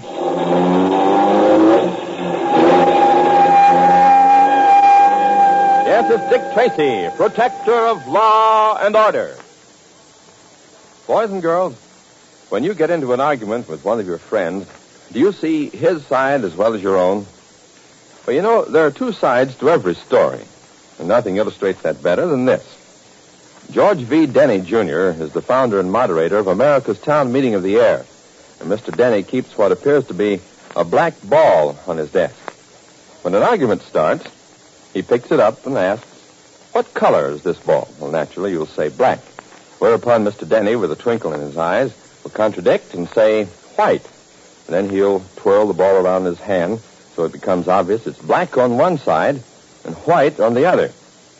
Well, that's just Denny's way of emphasizing that people usually see only one side of an argument. And that's just the kind of thinking on which his famed America's Town Meeting program is based, giving the American people the views of famed experts on both sides of national and international issues so that they hear all the facts and finally form their own opinion. Here's the next session of Denny's popular America's Town Meeting tonight on the American Broadcasting Company. And now, Dick Tracy. You remember in yesterday's story how Dick and Pat were assigned to find a man suspected of murdering 3 women. Presenting Tracy with a file, the chief showed him a picture of the man he wanted brought in. That is, a picture of the man, but without a head. For when the picture was taken, the suspect had the good fortune to have his head blocked out by a passerby. Well, naturally, Tracy was at a loss to know what the man looked like. However, with the aid of the coroner, he was able to gain a lot of information about his quarry. And later, in discussing the case with his sidekick, Pat happened to mention that the dead girl had had an insurance policy which made her mother the beneficiary. But immediately, Tracy swung into action and had Pat drive him at breakneck speed to the mother's home. Listen. Now, please don't look so frightened, Mrs. Smith. It's about Hazel, isn't it? Yes, it is. Has something happened to her? Well, Mrs. Smith, I don't... You mean you haven't seen your daughter lately? Not this week, Mr. Tracy. But please, what's happened? Is she ill? Has there been an accident? Mrs. Smith, there has been an accident. I can tell from your expression that it's serious. Please, Mr. Tracy, go on. Don't keep me in suspense. What's happened? Mrs. Smith, I'm sorry to have to tell you that your daughter Hazel is dead. Maybe I can get you a glass of water or something, Mrs. Smith. No, never mind. I'll be all right in a moment. How did it happen, Mr. Tracy? The authorities have been trying to reach you for the last 48 hours, Mrs. Smith. I've been out of town. I've been visiting friends in the country. Please don't try to spare me, Mr. Tracy. I'm all right. Mrs. Smith, your daughter Hazel was murdered. Murder? Yes, Mrs. Smith. When did it happen? How? It happened 2 days ago. About 5:30 in the afternoon, as near as we can tell from the coroner's report. Did it happen on her way back from work? That's what we're inclined to believe. I see. Your daughter was a victim of murder by violence. Oh, no. The marks in her throat indicate she'd been attacked by someone very strong and powerful. Oh, poor Hazel. I pleaded with her and begged her to live at home with me, Mr. Tracy. But she insisted that she live a life of her own. Oh, I knew no good would come of it when she took an apartment with that other girl. And now this has happened. I'm sorry I have to tell you these things, Mrs. Smith. I understand perfectly, Mr. Tracy. And I'm sure that you're here to be as much help as you can. That's it exactly. Where is she now? Well, because we weren't able to reach you, her body was placed in the morgue. Just a moment, Mr. Tracy, while I get my things. I want to go to her. Please, Mrs. Smith. That's exactly what we don't want you to do. But Now, please sit down and listen to what I have to say. Are you sure there isn't something we can get for you, Mrs. Smith? Nothing. Thank you. It's just that I have a hard time keeping a grip on myself. You were saying, Mr. Tracy? Mrs. Smith, we don't want you to leave the house under any circumstances. But I don't understand. Judging from your manner, you act as if I were in danger. There's a possibility of that. I'll try to explain it to you. As a result of my examination, I've found that your daughter has amassed quite a sum of money. And also had recently taken out an insurance policy on her life, making you the beneficiary. Yes. Yes, I knew that, Mr. Tracy. She told me all about it. But what has that to do with danger towards me? In all crimes, Mrs. Smith, we first look for a motive. And in this case, I believe the motive was money. Oh? Your daughter's savings, which she kept in the house, has disappeared. Oh. And the insurance policy, naming you a beneficiary, represents quite a tidy sum to anyone who can lay his hands on it. You mean someone might make a similar attempt on my life? That's the possibility I have in mind. Tell me one thing, Mr. Tracy. Have you any idea who did this to my daughter? We have. In fact, I can show you a photograph of the man. Oh? Unfortunately for us, you'll see that the photograph isn't complete. Here it is. Hazel, that's a picture of my daughter walking along the street. Yes, Mrs. Smith. But you spoke of a man. Yes, right here. Oh, complete. Except for the face. Yes, Mrs. Smith. Tell me, could you possibly identify the man from this photograph? No, Mr. Tracy. No, I thought not. And unfortunately, neither can we. And you think this man was the murderer? We're not sure, Mrs. Smith. But all the other people in the photograph have been investigated and are under no suspicion. I see. There only remains the man without a head. Now, let me go over this whole matter carefully with you, Mrs. Smith. Yes. I want to impress on you the importance I attach to your staying right here till I give you permission to leave. Step by step, Tracy and Mrs. Smith went over the events leading up to the murder of her daughter. Meanwhile, sitting in his apartment in another section of the city is the man shown in the photograph, the man without a head. Opposite him is one George Scanlon. Listen. Relax, George, relax. You sit there on the edge of that sofa as if you're ready to jump out the window. I don't know how you do it, Hoppy. It's getting so you act as if you had no nerves at all. I haven't, George. You can't afford to have. But this makes 3 of them. So what? This is only the beginning. But how do you spot these dames, Hoppy? That's what I want to know. Why, it's simple, George. I just hang around the banks, watch them cash their checks, follow them home, and see what they do with the money. Yeah. Why, take this last dame, Hazel Smith. I followed her for 5 weeks before I figured she was worth knocking off. And $1,200 cash isn't so bad. But how'd you find out about this insurance policy? Why, that was simple, George. This dame lives with another one. I just waited till they were both out working, got into their apartment, and searched. And you mean to tell me you're going to make a try for the $5,000 that this dame's mother's going to get? $5,000 is a lot of money, George. I did it the last 2 times, and I guess I can do it again. I'll just wait till I'm sure the insurance company has paid her off, and then watch me go to work. That means we don't do anything for a couple of weeks, huh? No, you're wrong there, George. I don't believe in letting the grass go under my feet. Let's see, it's about 5 o'clock, isn't it? Yeah, that's right. And let's get going. You mean you got the finger on another one? Let's go. You might at least let me know where we're going. Why, George, we're going to take a little walk up near the park. There's a certain young lady up there I've been wanting to speak to for the last couple of weeks. She's pretty good looking, George. You'll see her come out at 25 after 5. Come on.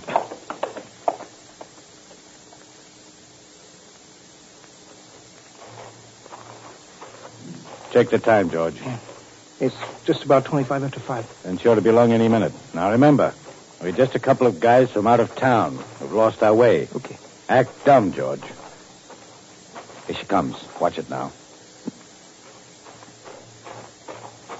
I beg your pardon, miss. Oh, you startled me. Oh, I'm sorry, miss. I didn't mean to startle you. I just wanted to ask you a question. Oh, that's all right. You just spoke to me so suddenly, that's all. What is it you wanted to know? Well, we're from out of town, miss, and I guess we're lost. Oh. I wonder if you could tell us where we are. Of course, I know we're in the middle of a park, but I want to get down to the theatrical district. Well, I'll admit you're a little bit off the track, but it shouldn't be too hard to set you right. If you'll come along with me as far as the park entrance, I'll show you the bus to take. That'll be very nice of you, miss. Where are you from? We're from Ohio, miss. We just got in last night. We're looking for jobs. Oh, you probably worked in a defense plant and were laid off. That's right. Yeah. Don't look as if we'd find anything here either. Oh, have you tried the employment agencies? Yeah, we sure have, miss. They don't hold out much hope. Oh. You know, miss, I have an idea.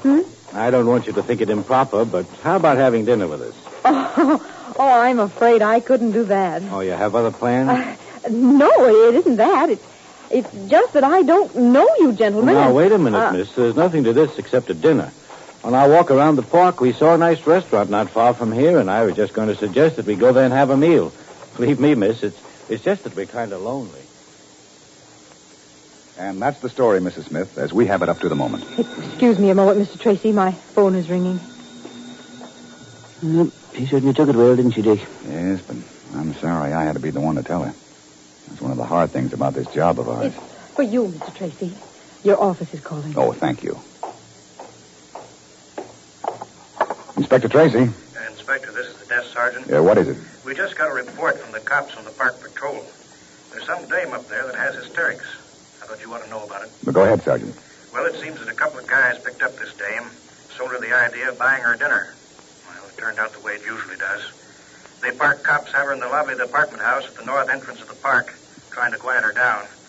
There may be no connection with what you're working on, but I'm just following your orders. Well, thanks, Sergeant. Pat and I will go right up there. All right, you'll find the cops and the girl in the lobby of the Belmore apartment. Right.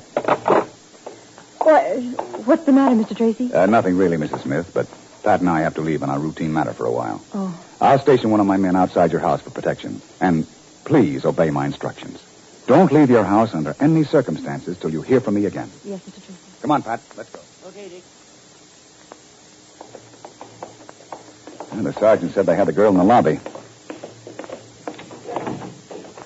Right in here, Inspector. Take it easy. She's in pretty bad shape. Oh, good evening, miss. My name is... No way! Don't you touch me! No. Steady, miss. Get a grip on yourself and answer my questions carefully. Steady, miss. In a moment, we return to Dick Tracy. But first, have you boys and girls heard about the corpse who was shot 6 times when only 2 bullets were fired? Well, pull up a gun and sit down. You see, it happened during a gangbusters program. The whole show was built around a corpse who had been shot 6 times. Well, standing by to do the dastardly deeds were 2 sound effects men armed with guns. Number 1 sound man was supposed to shoot 6 times. But just in case his gun jammed, number 2 sound man was to use the cover gun. And if anything happened to that, another gun, that's gun number 3, would certainly work if number 2 failed. Well, came time for the kill. Gun number 1 fired once, twice, and then the gun jammed. Gun number 2, the cover gun, didn't go off at all, and gun 3, the cover gun, just gave it up as a bad job. The 6 times shot corpse had been killed with 2 shots, a fact that was pointed out in more letters than the program likes to remember. Usually when somebody is shot on gangbusters, they're shot but good. Oh, yes, the show makes good listening. And here's the news. Gangbusters is now heard every Saturday night on most of these stations of the American Broadcasting Company. And now, back to Dick Tracy. Get on that phone, Pat, and tell the operator to clear the wire. A tri-state alarm. Descriptions of both of these men are to reach every one of our offices within 15 minutes. Right, Dick. Operator, this is an emergency. Clear the line to headquarters. Startling developments take place tomorrow. So tune in again, same time, same station, for the adventures of Dick Tracy, written for radio by M.C. Brockhausen, directed by Wiley Adams, and this is George Gunn speaking.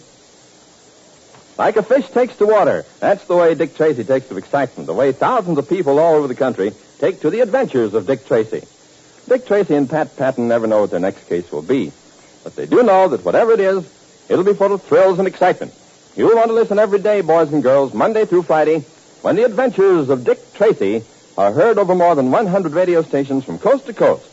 Keep up with Dick Tracy, protector of law and order, when he's heard tomorrow, and another thrill-packed chapter, same time, same station, on the case of the man without a head. This is the American Broadcasting Company. And now, Dick Tracy!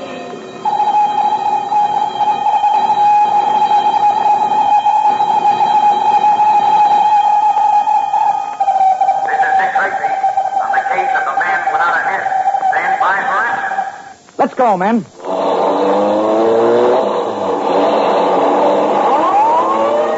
Yes, it's Dick Tracy, protector of law and order.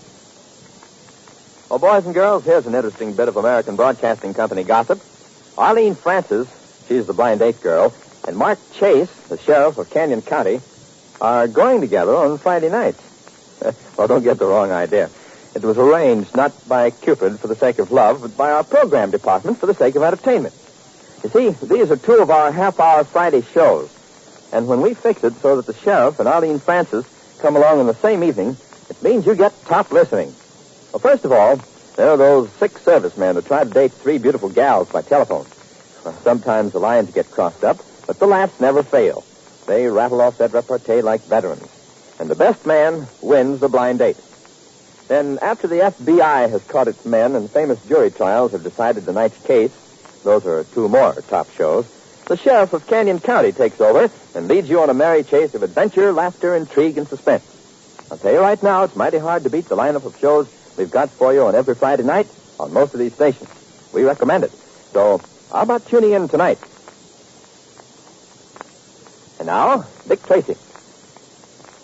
In yesterday's story, you saw how 2 criminals, Hoppy Dunn and George Scanlon, again threatened the life of a young woman who Dunn, the man without a head, suspected of having quite a quantity of cash in her possession.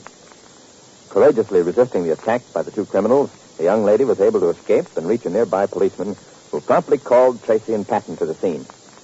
After calming the young lady, she gave Dick a most accurate description, which he immediately had Pat send out over the teletype. Then, leaving the young lady in the doctor's care, Dick and Pat returned to headquarters to await word from the teletype broadcast. It is at headquarters that we find him today. Listen. Yep, that young girl up in the park certainly had a close call, Dick.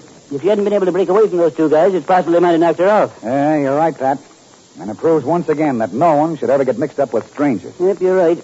Well, I hope we get some returns from that tri-state alarm, Dick. The description that girl gave us was very accurate of both those guys. Well, with over 200 men on the lookout for them, Pat, won't be long before we get some action. Inspector Tracy. Inspector, this is Lieutenant Burton of the Identification Bureau. Yes, Lieutenant. I've looked through the rogues gallery. Don't seem to be able to find pictures of either one of the men answering your description. I'm having a further check made in Washington. No fingerprints, eh? No, Lieutenant. Unfortunately. Okay, Inspector. I'll call you back if we get anywhere with our investigation. Thanks. Pat and I will be here till we get return from the teletype. Goodbye. Well, no trace in the rogues gallery of the men. So I guess we'll just have to wait. Yeah, that's what always gets me. Nick's waiting. And it does me too, Pat. Yep, there goes the teletype, Dick. I'm checking it, Pat. Maybe the first return. Okay. To headquarters from office number 5. No return yet on bulletin 61. No lead. Every man available on 24-hour duty. We'll keep you advised. Signed, Magruder. That's about what I expected. I'm afraid we're up against a pair of pretty clever criminals, Pat. Yeah, but in the meantime, these 2 guys may be trying to knock somebody else off, and that's why... Tracy. This is the inspector again. This is Lieutenant again, Dick. Reports are starting to come in from our other city. But they're all negative so far. With your permission, I'll have the outside phone circuit switch through your office. Good, Lieutenant. I'll switch on the amplifying system. Okay, Inspector. You'll get a lot of routine squad car calls. You want to be bothered with them? It won't be a bother, Lieutenant. I want to be sure and get the reports as soon as possible. Okay, Inspector. That's all. Thanks, Lieutenant. Pat, switch on the amplifier. Okay, Dick. As the men from headquarters intensified their efforts to find the 2 criminals, Dunn and Scanlon, the very men that they were after have hidden themselves in a room in another section of the city. From time to time, George Scanlon carefully approaches the window overlooking the street and peers furtively between a crack in the curtains. Listen. The street's still clear, Hoppy. How about making a break for it? Make a break for it? You're crazy. The safest place for us is right here. How long are we going to have to stay here? I don't know. Now get away from that window and sit down. I don't like this any better than you do. It's just like I told you, Hoppy. You overplayed your hand. Overplayed nothing. We're still all right, aren't we? Yeah, sure we're all right. I bet every cop in this state's on the lookout for us. And yet you want to go out in the street. Just let me do the thinking, George, and we'll be all right. We've got plenty of dough and can stay here until the heat's off. Now, just don't... Who's that? How would I know? Should I answer? Wait till I stand over here. Keep the chain on the door. Go ahead. Open up. Yeah? Let me in. What do you want? I want to talk to you guys. What about? I don't mind. Take the chain off the door and let me in. Just a minute. Did you hear that? Yeah. Let him in. All right. Come in. Thanks, buddy. Come on in. Sit down. Thanks. Now, what What's on your mind?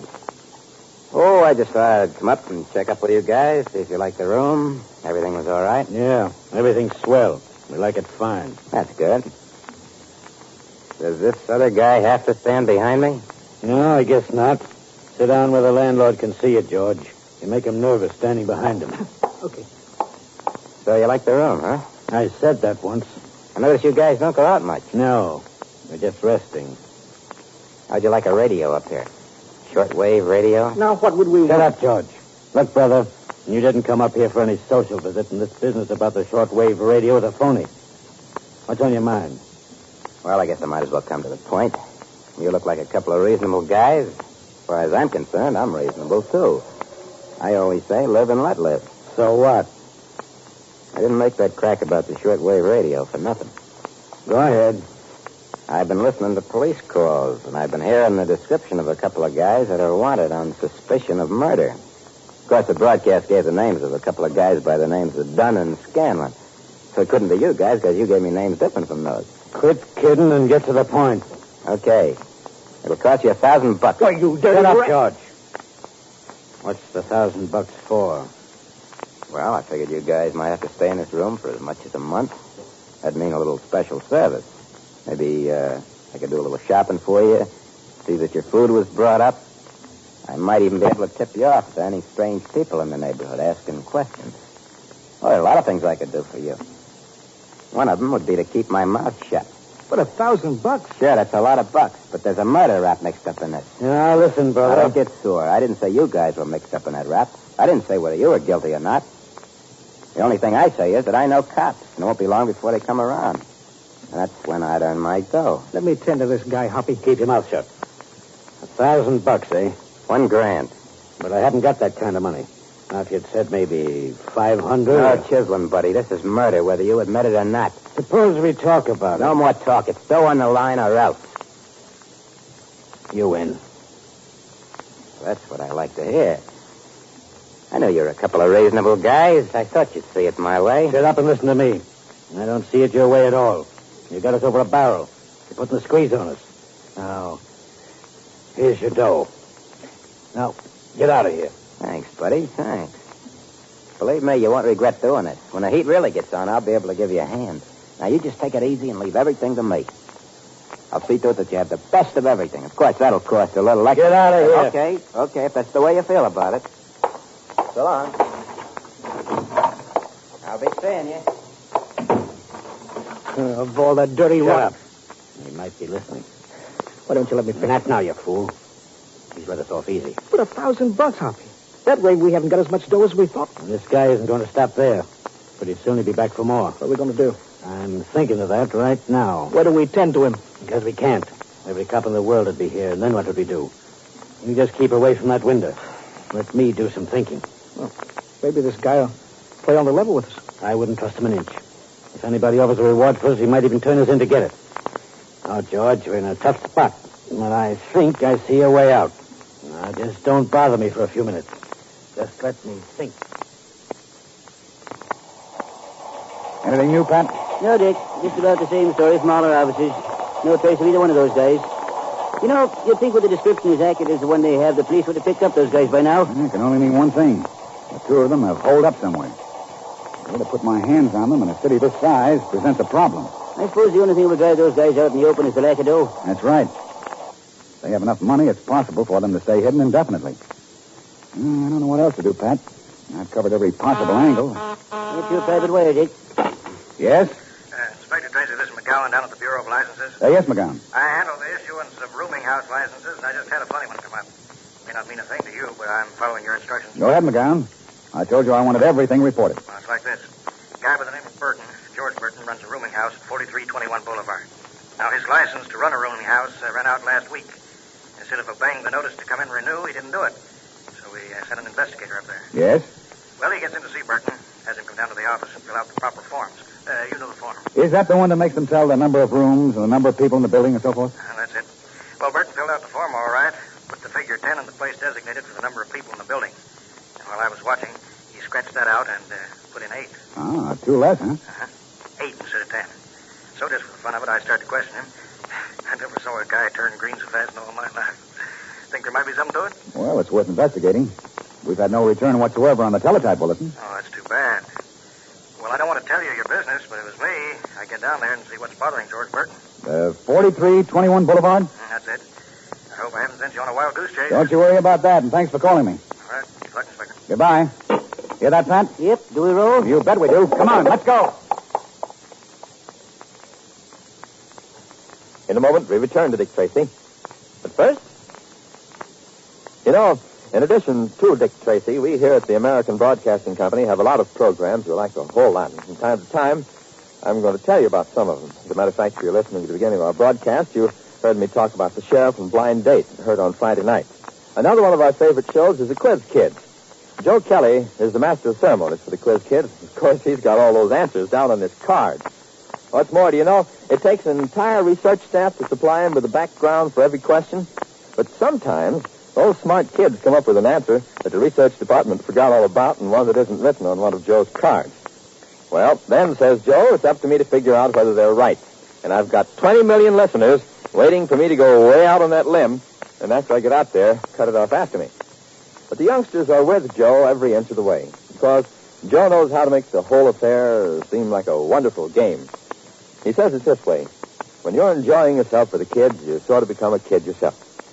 Well, boys and girls, you'll have a lot of fun listening to the Quiz Kids. They're heard on most of these stations on Sunday evenings on the American Broadcasting Company. Now, back to Dick Tracy.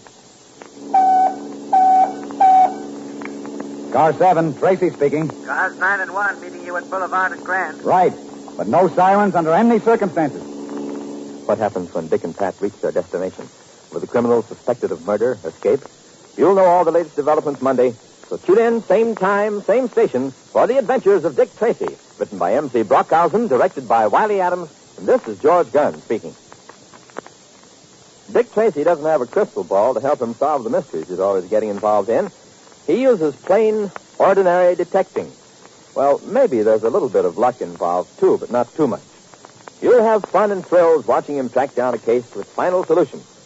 The Adventures of Dick Tracy are heard every day, Monday through Friday, over more than 100 radio stations from coast to coast. You'll want to join the thousands who have the Dick Tracy listening habit. Dick Tracy, protector of law and order, will be heard Monday at this same time on the case of the man without a head. This is the American Broadcasting Company. And now, Dick Tracy!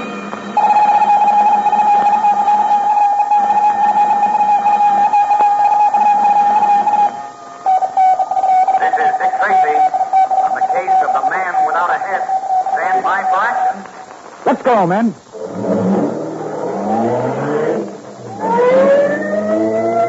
Yes, it's Dick Tracy, protector of law and order.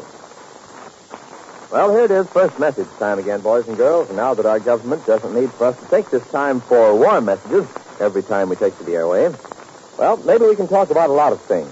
And again today, I'm going to tell you a little bit about the American Broadcasting Company. That's the network you're listening to right now.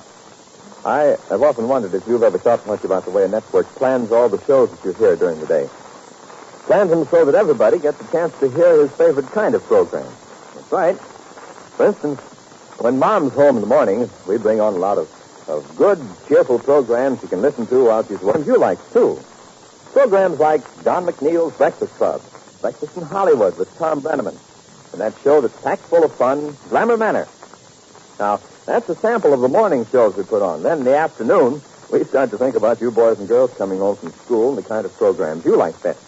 That's why you'll find all your favorite programs right along in a row. Shows like Terry and the Pirates, and of course the one you're tuned in for right now, Dick Tracy. And speaking of Dick Tracy, let's listen. And now, Dick Tracy. In Friday's story, you remember that Dick and Pat had secured accurate descriptions of Hoppy Dunn and George Scanlon. But knowing the police were after them, Dunn and Scanlon have taken a room in an unpretentious boarding house and have planned to stay there until they thought it was safe to make a getaway. Meanwhile, Tracy had received a telephone call from a friend of his in the licensing bureau. A call which at first didn't seem to be a very strong tip. But you and I know that it's the real thing. Dick and Pat in their familiar squad car, just pulling over to the curb. A few houses below the one they intend to investigate. Pulling up behind them are squad cars 1 and 9. Tracy speaks to Pat. This will be all right, Pat.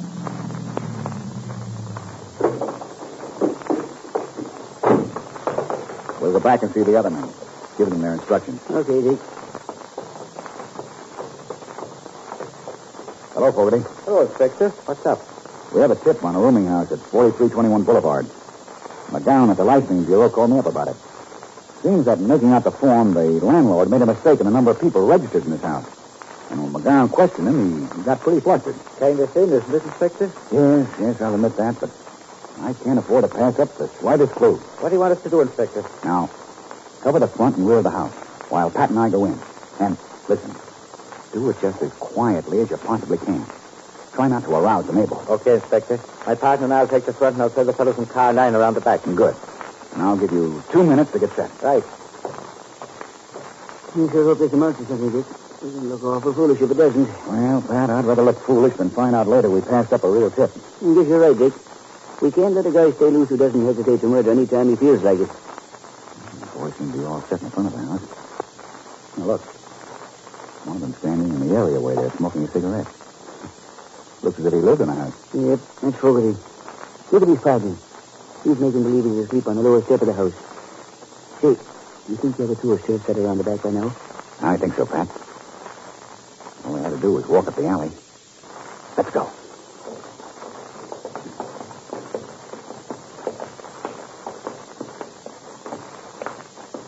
You ring, Pat. Now stand right here by the door, Jan. Okay. I'll tell him we're from the telephone company.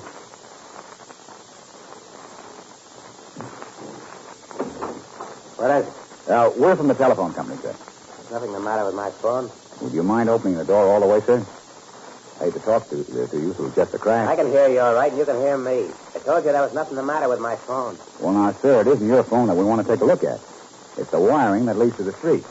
You see, we have a complaint from one of your neighbors that his telephone bell rings, and when he picks up the receiver, he hears voices. You know, crosstalk. We've checked, and it's your line. Oh, well, that's different. I thought you were just a couple of guys snooping around here. No, sir. This is legitimate. Come on in. So make it snappy, because I got a lot of work to do. You know what it is these days. Can't get any help. I have to take care of 10 rooms myself. 10 rooms, huh? I mean, 8. Oh, I see. Just where do you want to start in? Well, the lead-in from the main line comes from the back of the house and cuts through the wall, even with the first floor. We'll start there and check back for breaking the wire. And come on this way. Look, you don't have to hang around if you don't want to. You can go ahead and do your work, and we'll check with you before we leave. Good. I got a lot of work to do. But look, don't go busting in any of these rooms without knocking. Some of the guys I got here work nights and sleep days. Now, I'll be down in the cellar if you want me for anything.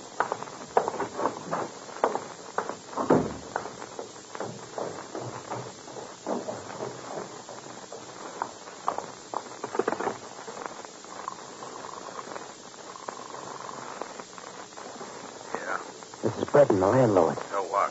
I just let a couple of guys in the house who said they were from the telephone company and wanted to check the wires. I think they're cops. What did you let them in for? I'd have kicked the door in if I hadn't. Okay. Give us 5 minutes. Okay, but no rough stuff. Is anybody down here? Yeah, what do you want? Is it all right if we come down? Sure, go on ahead. Okay. All right, Pat, put the cuffs on him. Hey, what is this? All right, stick those hands out here. Hey, don't put those things on me. Why, I ain't nothing. Come on, cut out the rough stuff. Hold it, Pat. What's the idea? I thought you'd do exactly as you did.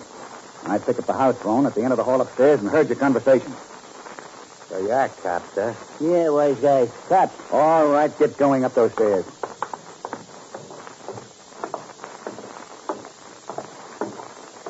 Okay, Pat.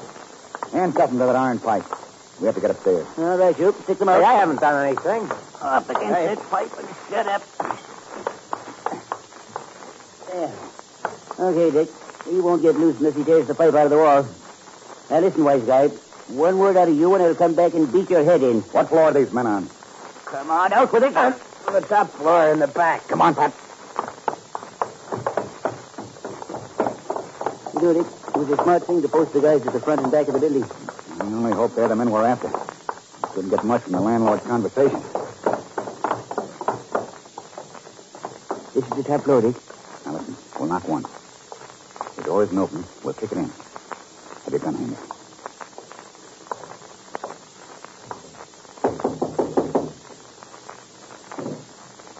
Okay, Pat.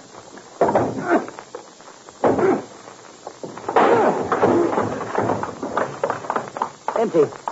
You've had time to duck out. That door. Where's it go? It's all right, Pat. I have you covered.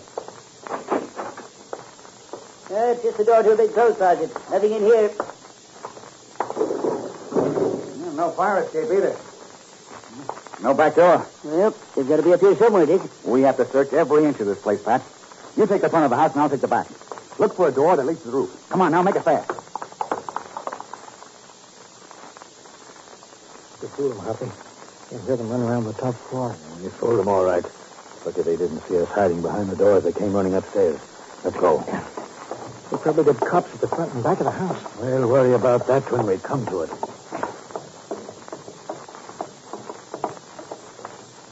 Hey, look, there's the landlord.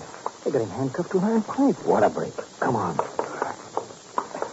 Bring it, you guys. They're after you. We know it's your rat. Go ahead, George. Give it to him. Hey, now, wait. Okay, George. Get our $1,000 out of his pocket. I've got it. In his right-hand pocket. Give it to me. I said give it to me. Okay. Now, let's see if we can get out of this place. We'll try the back way first. Come on.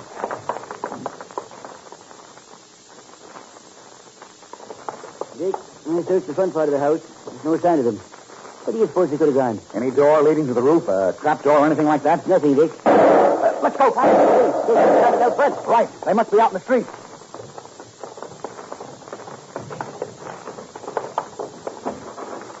This way, Inspector. What was that shooting? Two men came sneaking out of the building you were in. We hollered into the house that they started running. Well, jump in the car and we'll follow the route they took.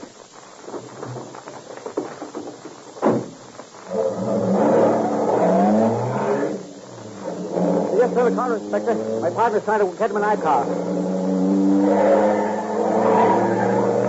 There's the front car, Dick. Pulling up to the curb. Hold up, Pat.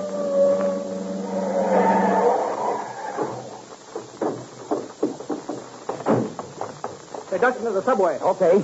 Keep your guns out of sight now. We don't want to start a panic. Judging by the number of people in the platform, a local train isn't stopped here for quite some time. All right. They'll probably try to lose themselves in the crowd. Hey, Pat. Some sort of commotion at the other end of the platform.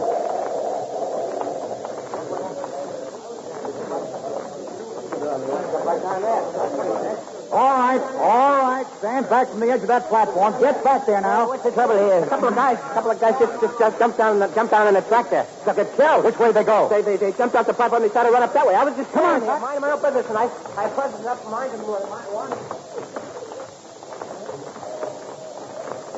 Here comes the train, Dick. It's all right, Pat. It isn't on its track. It's an express. Yeah, I wonder where they could have gone. Use your flashlight.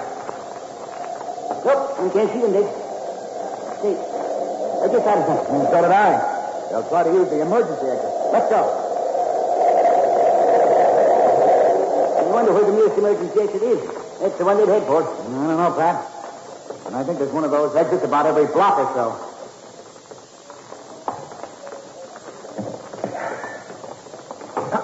Hey, come! I saw the flash of that gun. It was right up ahead of us. I see them, Dick. They're crossing the track. Come on, Pat. But look out for that train! In a moment, we return to Dick Tracy. But first,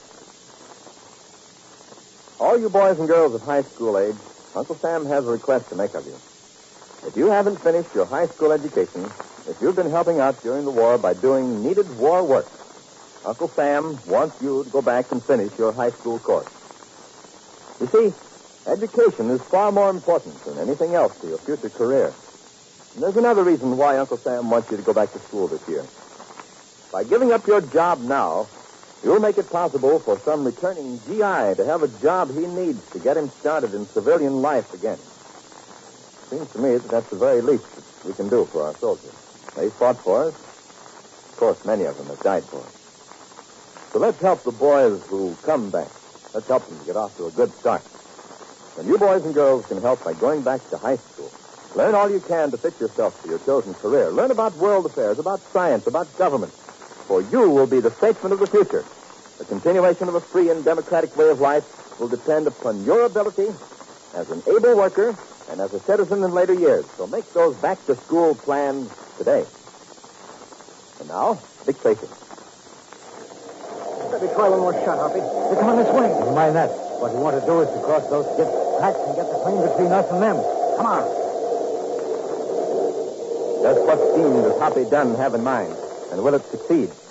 You'll know tomorrow if you tune in again, same time, same station, for The Adventures of Dick Tracy, directed by Wiley Adams, and this is George Gunn speaking. Like a fish takes to water, that's the way Dick Tracy takes to excitement. The way thousands of people all over the country take to The Adventures of Dick Tracy. Dick Tracy and Pat Patton never know what their next case will be, but they do know that whatever it is, it'll be full of thrills and excitement. You'll want to listen every day, Monday through Friday, when The Adventures of Dick Tracy are heard over more than 100 radio stations from coast to coast. Keep up with Dick Tracy, protector of law and order, when he's heard tomorrow, and another thrill-packed chapter at this same time over this same station. It's the case of the man without a head. This is the American Broadcasting Company. And now, Dick Tracy.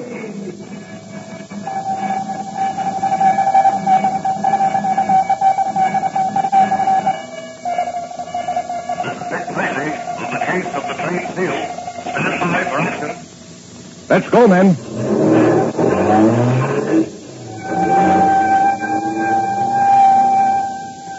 Yes, it's Dick Tracy, protector of law and order. Tracy fans, here's a very interesting item about one of your favorite characters on that swell sheriff show on the air tomorrow night over most of these stations of the American Broadcasting Company. I'm talking about Sheriff Mark Chase's garrulous housekeeper, Cassandra Drinkwater, alias Cousin Cassie, alias Olin Landick in real life. Yes, Canyon County's most informed female is none other than Olin Landick, long famous on the airwaves for his hilarious female impersonations of the homey, lovable, small-town gossip who knows what everyone else's business is but never seems to know when the joke's on her. And just in case you've been missing out on the sheriff's show, it's the rib-tickling story of a modern Western constable with 20th century ideas and a streamlined sense of humor. It's really exciting. You get plenty of thrills as Sheriff Mark Chase captures killers and bank robbers with his up-to-date methods of crime detection. And it's funny. You'll keep chuckling as Cousin Cassie protects him from girls with marriage on their minds. And it's different because here's a show that brings you the new West of today. You got 25 minutes to spare tomorrow evening? Well, I suggest you try the sheriff. Now, Dick Tracy. In yesterday's story, Dick and Pat continued their search for the man who was responsible for the murder of Earl Lacey. Getting a tip from one of his men that the man with the voice was in a riverfront restaurant, Dick and Pat hurried to the scene. Peering in at the man through one of the side windows, they were just about to enter when suddenly someone came dashing in and whispered something to the man. Then, with a startled look on his face, the man that we know as Ernie jumped to his feet and hurried to the water's edge with Dick and Pat trailing him. The object of all this hurried attention was Minnie, the trained seal who had escaped and who had made her way back to where she'd been swimming with the boys. In today's story, Ernie, the killer, has just hurried from the river's edge where he made sure that the seal in the water was the one which belonged to the late Earl Lacey. Now Dick and Pat are watching his every move. See him hurry from the pier, head toward the heavy traffic. Not far from where all this was taking place, Bones Carroll and Fleet Johnson are talking. I'm telling you, Bones, this Ernie's no dope. It may take him a little longer to catch on, but when he does, look out. Don't worry about him. I'll take care of him when the time comes.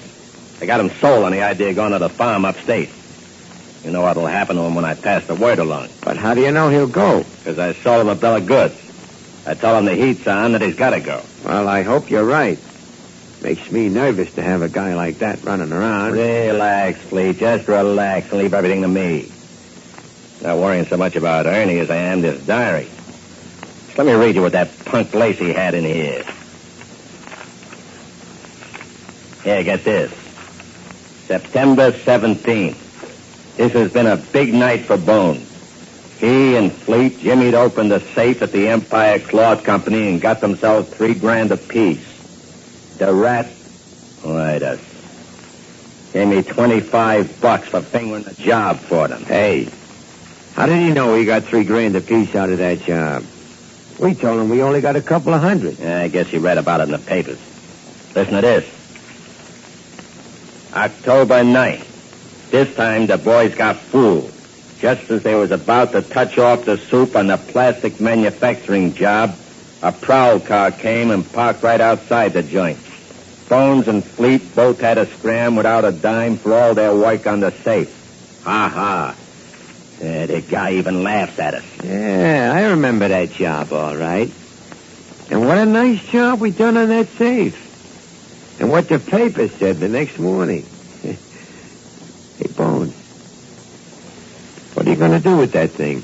You mean his diary? Yeah. Keep it. Keep it? Why not bind it up? You think I'm dumb like Benny the App? I don't get it. Nah, don't play dumb on me, Fleet. All I gotta do is burn this little diary, and then if we ever get pinched, all you gotta do is pass the buck to me for all the jobs we did together. Now, wait a minute, Bones. I wouldn't do a thing like that. You and me's pals. Yeah, we're pals. We're pals as long as I keep my hands on this diary. Now, listen, Bones, if that's the way you feel, why, it's all... You expecting company? Not me. Cover me with your gun. Okay. Go ahead and open up.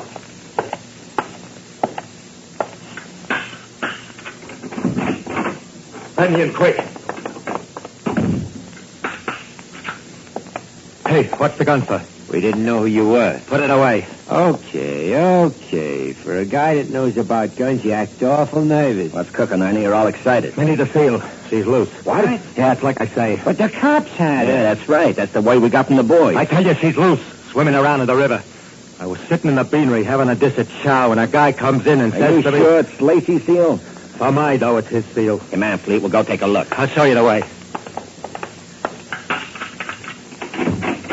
You gotta make it fast, Bones. If that seal's loose, the cops have probably been notified. If that's our Lacey's seal, I'll be the one that hopes the cops get there in a hurry. That seal knows the underwater route to our hideout. What do you think I'm taking a chance on going out here for? If those cops see that seal disappear underwater and not come up, they may get suspicious and start looking around.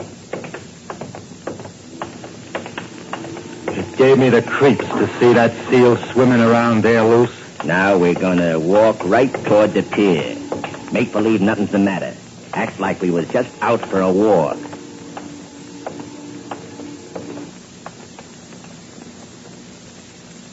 Inside the pier shed, Dick and Pat are waiting tensely as the minutes pass. Pat speaks. I still don't see why we didn't take that guy, Dick. And then what happens to Bones Cowell and Fleet Johnson? They disappear. Yep, I guess you're right at that. And then there's the diary we heard them mention, Pat. That's what I want to get my hands on as much as the men. Yeah, I forgot that. Why, we may be able to break a half a dozen cases at once. Well, that's why I was willing to take the chance and let this man get out of our sight.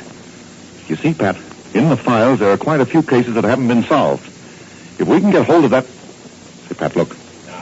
Holy smokes. Here comes all three of them. Walking along just as bold as brass. Let's see. Bones Carroll, Fleet Johnson, and the guy we're after. Look at that, Pat.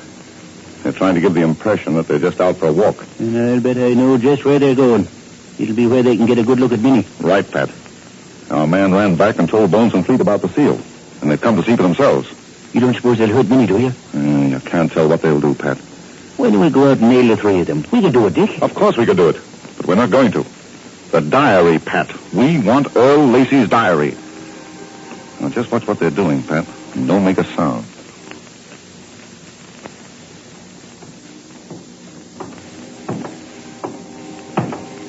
Now, do just like I'm doing. Just stroll along and make believe we're just out to see the sights. Where did you see the seal last, Ernie? Right off the end of this pier. Hear that? That's her. Shut up. Just keep walking. Oh, Hold it right here. I don't see no. Please. Yeah, I see her. She just come to the top. Yeah, that's Minnie, all right. Just like I told you.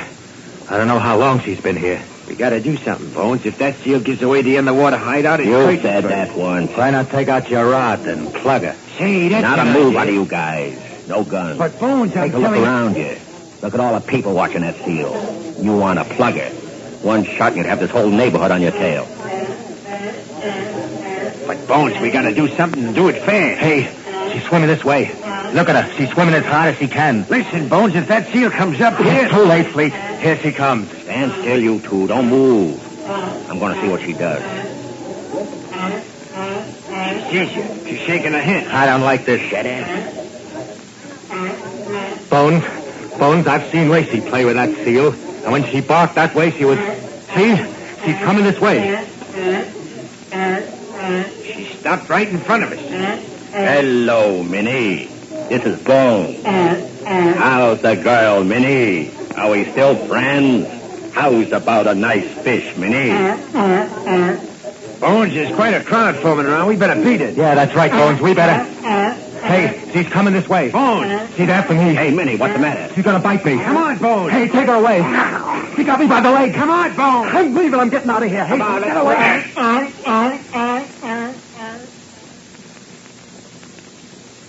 Did you see that, Dick? Did you see that? Yes, Pat, I saw all I wanted to see. Yeah. Minnie didn't mind Bones or Fleet Johnson so much, but when she caught sight of that other guy, she went right after him. He's the man that killed Earl Lacey, all right, Pat. But no jury would convict him on the evidence of a trained seal. What do we do now, Dick? We let them get out of sight, Pat. It's obvious they're hiding somewhere in the neighborhood. It didn't take our man 10 minutes to get them and come back. Then when they get out of sight, I'll go out and grab Minnie. Oh, boy. Wouldn't it have been nice to go out and put the collar on those guys right then and there? I sure wish we could have done it. So do I, Pat. But we haven't anything like a perfect case against these men yet. We want more evidence than we have. Is it all right now, Dick? Can I go and get Minnie? Just a minute. Yes, Pat. They've disappeared. It'll be all right. But make it fast. Let's go. Say, Dick, how are we going to get her back to headquarters? Yeah, I was thinking of that, Pat. How about our car in the paddy wagon? You think it'll smell too much like fish after Minnie's been in it? I don't know, Pat. Anyway, that'll be the safest way to get her there. Hey, Minnie, come here. Come on, Minnie. You know, she jumped right back in the water the minute they left the pier, Dick. Yeah. Well, by golly, she's going to mind. I thought she might be sore at me for locking her up in that crate. Minnie, it's Pat. Come out of the water now. Come on. Oh, here she comes.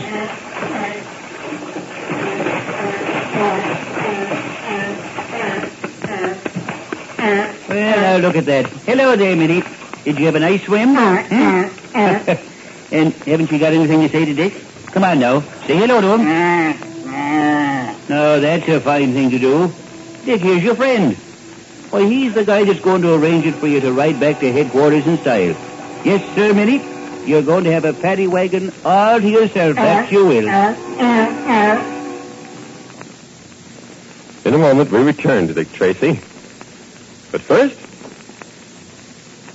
Well, Tracy fans, what a headline review of stars the Radio Hall of Fame offers for your entertainment Sunday nights on the American Broadcasting Company. There's Paul Whiteman conducting the Hall of Fame's orchestra and chorus. Martha Tilton singing your favorite ballads. Famous celebrities of stage, screen, and radio whose careers you'll hear reviewed in song and story. But getting back to Mr. Whiteman, Paul's given more entertainers their first boost to fame than most anyone else in the music world. Just listen to this parade of great names. Bing Crosby, Mildred Bailey, Jane Froman, the Dorsey brothers. Well, if you've been a regular listener, you've heard many of these same great entertainers guest star. This feature of the Hall of Fame is really good listening. For instance, when Gertrude Lawrence recently appeared, she sang Limehouse Blues. That was one of the songs that first established her popularity way back in the days of the Charlotte Revues. And she also enacted parts from her new autobiography, A Star Danced. Now, this is just a sample of the kind of variety entertainment you enjoy when you listen to the Radio Hall of Fame, Sunday evening on most of these stations. Now, back to Dick Tracy. Oh, hurry up, Pat. Hurry up. Get Minnie into her crate. I'm trying to, but Dick, she won't fit. The boys have been feeding her so much she's so fat she won't fit the crate. Why did Dick tell Pat to hurry and put Minnie away? And what will his next move be? It's told tomorrow, so be sure to tune in, same time, same station, for The Adventures of Dick Tracy. Written for radio by M.C. Brockhausen, directed by Dan Russell, and this is George Gunn speaking. Like a fish takes to water, that's the way Dick Tracy takes to excitement, and the way thousands of people all over the country take to The Adventures of Dick Tracy. Dick Tracy and Pat Patton never know what their next case will be, but they do know that whatever it is, it'll be full of thrills and excitement. You'll want to listen every day, Monday through Friday, when The Adventures of Dick Tracy are heard over more than 100 radio stations coast to coast. Keep up with Dick Tracy, protector of law and order, when he's heard tomorrow in another chapter, same time, same station, on the case of the trained seal. This is the American Broadcasting Company.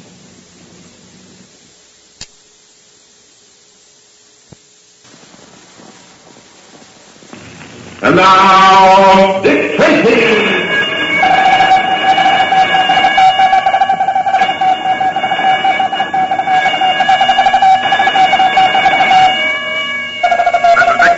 Back at headquarters. Stand by for action. Let's go, men.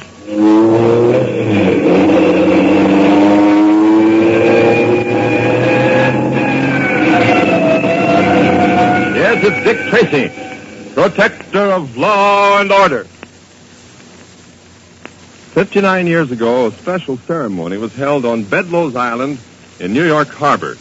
It was the unveiling of a statue that had just come from France. It was called the Statue of Liberty. Now, that statue has come to be a symbol of our way of life, a way we preserve by buying war bonds. This victory loan drive is our last, boys and girls, and the money is going to be used in the best way possible to pay back the men who fought for us. And did you know that your school can help out? That's right, and here's how. Every school that sells $3,000 worth of bonds within the school will get to sponsor a serviceman's hospital bed. And that means that the school's name will be placed right on that bed. The Army, Navy, and Air Force hospitals have made this possible. They're inviting any class, school, or groups of schools to start a campaign for financing one or more hospital units. So why not talk up this idea among your friends?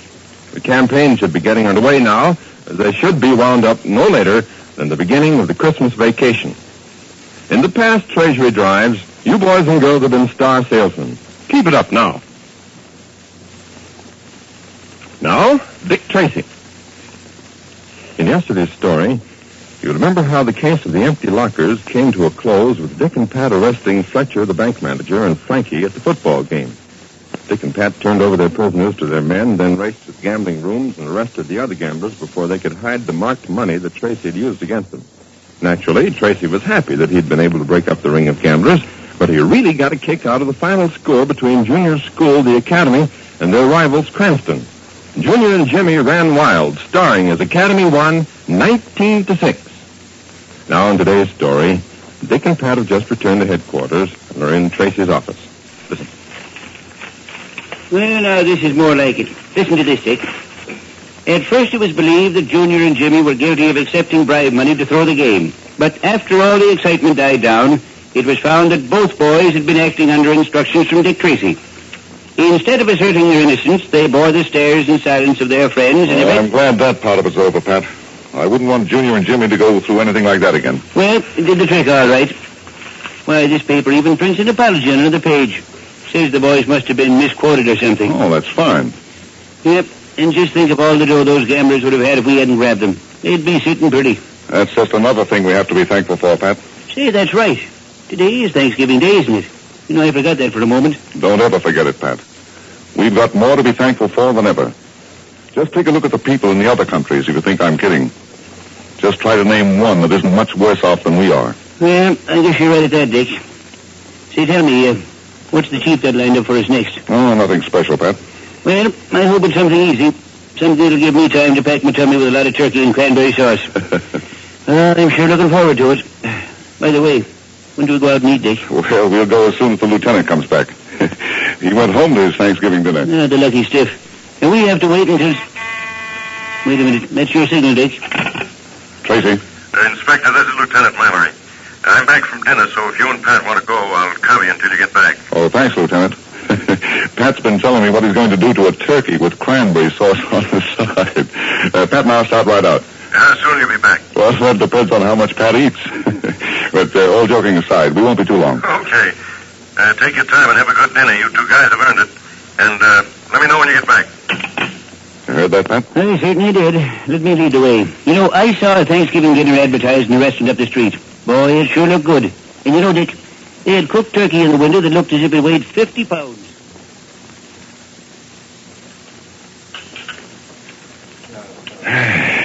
More sauce, Pat? What's that? More turkey? More cranberry sauce? Oh, honestly, I couldn't eat another mouthful. Just look at the buttons on my vest. You know, I'm afraid to take a deep breath for fear they'll pop right off. Oh, boy, what a meal. Yeah, you do look pretty well fed, Pat. I'm well fed, all right. Now I'm getting sleepy. Say, do you suppose we could go back to headquarters and... Dick. What's the matter, Pat? Look who's coming in the door. Oh, Sergeant Gibbons. I wonder...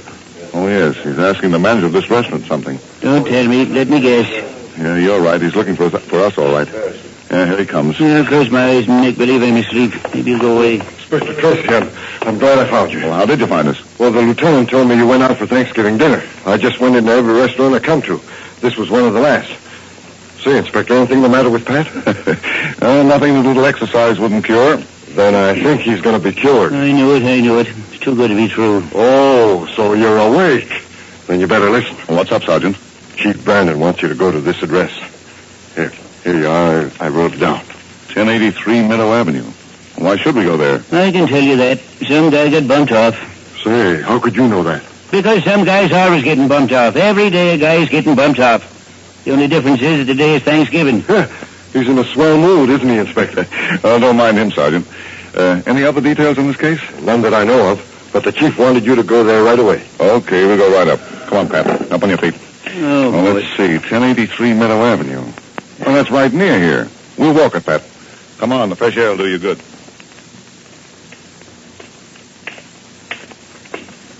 Well, now, this is a classy apartment house, Dick. I'm surprised guys get themselves knocked off in such a nice place as this. Well, if it was murder, Pat, the dead man didn't have much choice of his surroundings. Now, let's see what that note said about the apartment number. You got it there? Apartment 2B. Well, here's 1B. And 2B must be down this way. I'll ring, Pat.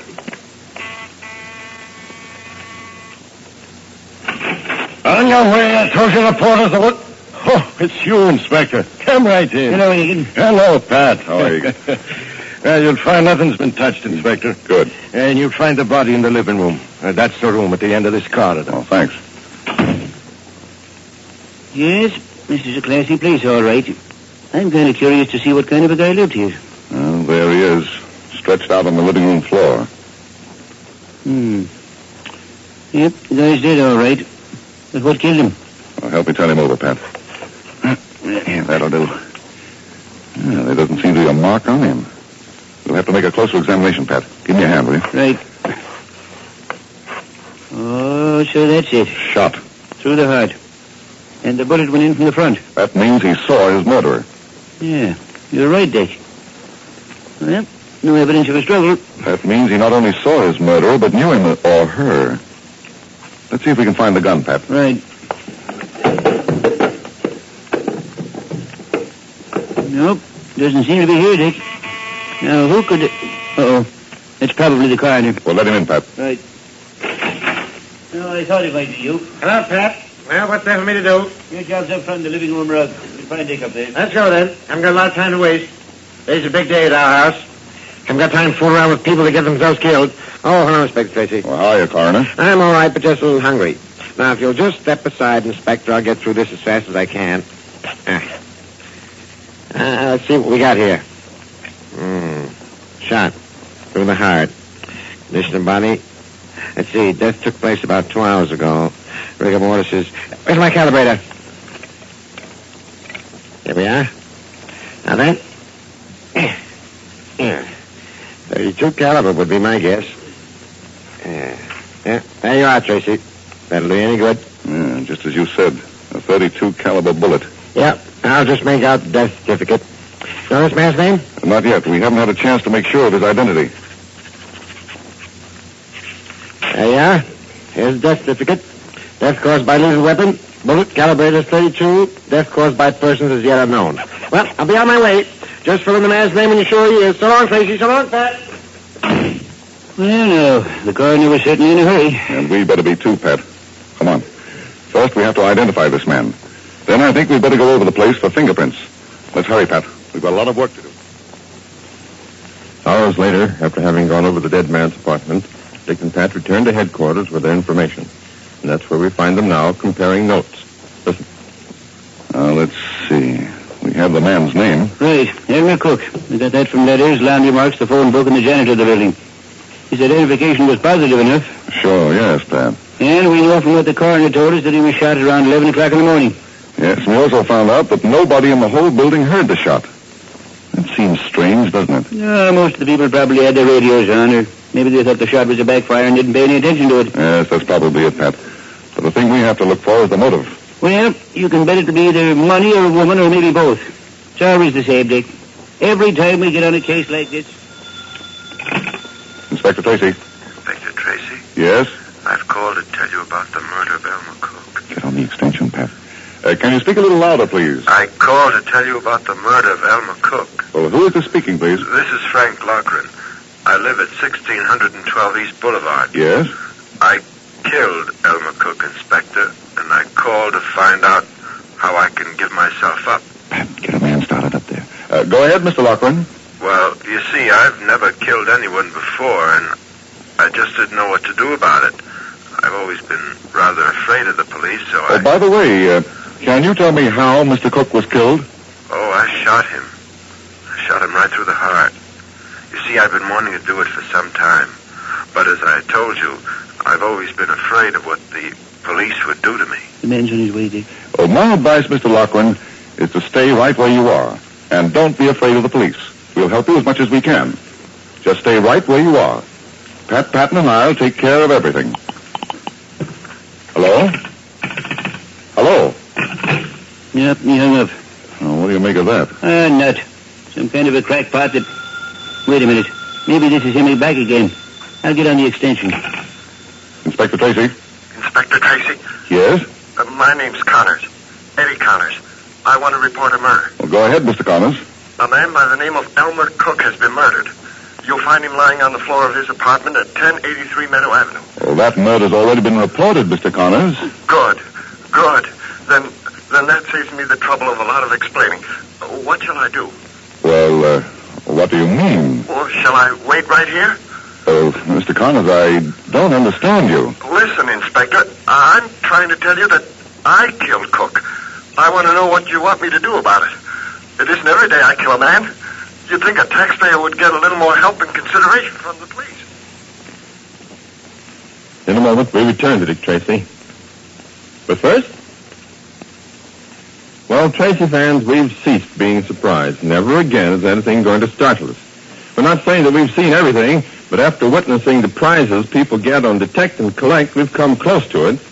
Here are just a few of the things that people have won. 2 yards of sidewalk, a Surrey with a fringe on top, a complete candy counter, 500 pounds of onions. No, it wouldn't surprise us at all if a contestant came walking out of the show hand in hand with a lemur. Now, a lemur is a cute-looking animal with soft fur. But the trouble is he's never seen around these parts, mainly because he lives in Madagascar. But if the Detect and Collect prize thinker-uppers decided they wanted a lemur, they'd probably pack their bags and go sailing off to Madagascar to pick one up for the next show. So just like I say, I refuse to be surprised by anything that's given away on Detect and Collect. Tonight, over most of these stations, Detect and Collect carries on in madcap fashion. And the next time the unexpected or the unusual is given for a prize, we're just going to look smug as if we knew what it would be all the time. And that means anything, even on a lemur. Now back to Dick Tracy. This business is driving me crazy. Now, don't get excited, Pat. I finally got Connors to give me his address. We'll go up there and see what it's all about. Come on. 1 murder and 2 confessions before we even leave the office. Just as Pat says, he and Dick have one suspect too many. But why is the telephone ringing? Tune in tomorrow, find out, same time, same station, for The Adventures of Dick Tracy, directed by Dan Russell, and this is George Gunn speaking. Like a fish takes to water, that's the way Dick Tracy takes to excitement, and the way thousands of people all over the country take to The Adventures of Dick Tracy. Dick and Pat never know what their next case will be, but they do know that whatever it is, it'll be full of thrills and excitement. You'll want to listen every day, Monday through Friday, when The Adventures of Dick Tracy are heard over more than 100 radio stations coast to coast. Keep up with Dick Tracy, protector of law and order, when he's heard tomorrow and another chapter at this same time over this same station.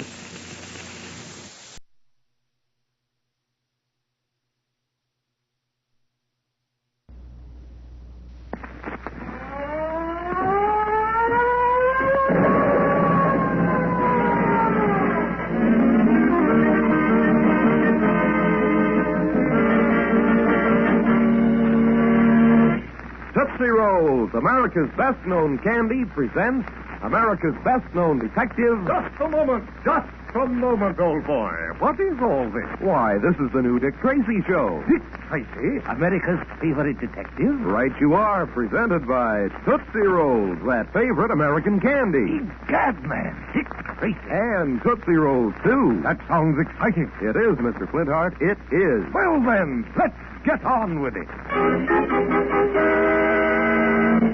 Tonight's story, The Case of the Dark Corridor. Our story begins on a cold, rainy night at 11:30 in Big Alonzo's taxicab. Why, Mr. Flintheart, I could have picked up a dozen fares whilst I was waiting for you and Snowflake. I could have. Could you, my good fella? Could you? Yeah, I'm just loyal, I am. Look at that dame standing on the next corner getting soaking wet. Just look at... Why, she would be happy if I was to stop and pick her up. She'd be... Dear me, she is getting wet, isn't she? Vitamin? Alonzo, stop the cab. Huh? You heard what she said. Stop the cab. Okay, so I'll stop. Call her, Vitamin. We'll take her where she wants to go. Yes, my love, of course. Young lady. I say, young lady. Oh, did you call me? I hope you won't mind. But we noticed you standing there on the corner, and it's raining so hard. And there ain't many empty cabs cruising around. May we take you where you want to go? Want to go? But I don't know. You don't know? Gad, my dear girl, you must know. Where do you live? I don't know. I don't remember anything. Gad, look, Snowflake, my dear. Vitamin. Oh, this is terrible. Oh, we must do something. Here, dear, don't stand there in the rain. Get into the cab. Get into the cab. All right.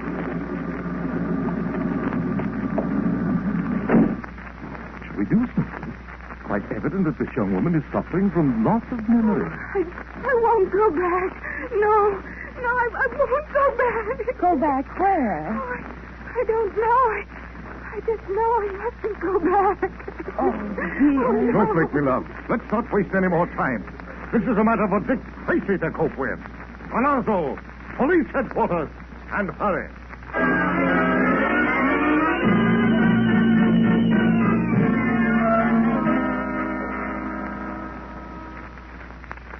I have been sitting in your office for 2 hours now, Mr. Tracy, while your police have been searching the city.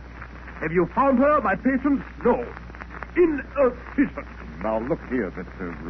Dr. Forensic, please. Dr. V4 Forensic of Red Hill Sanitarium, if you please, Mr. Tracy. Well, Dr. Frantic, if you and your staff at your sanitarium had been more careful, your patient would never have run away. How dare you cast aspersions at my staff and myself? I insist that you apologize to me at once. Do you hear? What for? Apologize for your mistakes? Now, just settle down, Frantic, and wait. That's all we can do right now. Oh, you can have another description of my patient amnesia broadcast so that your thick-headed policeman will at least... Hey, old man, I'm glad we found you here. All right, Alonzo. Bring her in. Okay, come on, lady. Right through the door, right through. No one ain't gonna hurt you. All right. I'll go in. What is it? Oh, Anne! No, please. I don't want to go back there, please. Is this your patient amnesia, Dr. Frantic? Yes. Please allow me to handle this. Now, my child, quiet. Relax. She doesn't want to go back to your sanitarium. Why? See, Mr. Tracy, you don't understand these cases. She doesn't know what she wants. You want to come back, don't you, Anne? Don't you, my dear? Oh, yes, Uncle. Yes, please take me back. Please. Of course, my dear girl. I'll say good night, my dear. And thank everyone. Good night, and thank you all. Come, Anne, come. We must hurry back to Restil. Yes, Uncle. I'm coming. Oh, I forgot. Forgot what? We cannot get a train back to Restil for 2 hours. I got a cab, Would you like I should drive you back with you? Oh, that would be ideal. Thank you. Oh, don't thank me. I'll just keep the meter running. Oh, come on. Through the door, my dear. May I thank you all again for your invaluable assistance. Good night. Kindly old fella, isn't he? The way he was able to quiet her. Isn't he just wonderful? Such strange, fascinating eyes. What's the matter, Tracy? I almost wish you hadn't found that girl. That you'd been able to get away. But I don't understand, old man. She's obviously in need of some sort of treatment. Is she? But you saw her. You saw how hysterical she was. I'm wondering, Snowflake, if the hysteria isn't being induced. Good man. You mean Dr. Whatever his name is might be causing it? Yes. But Gad, look so through. The man is a doctor, isn't he? That's another point I'd like to clear up. I'm not sure. Tracy. But what possible reason could he have? That, Snowflake, is something I'm going to find out.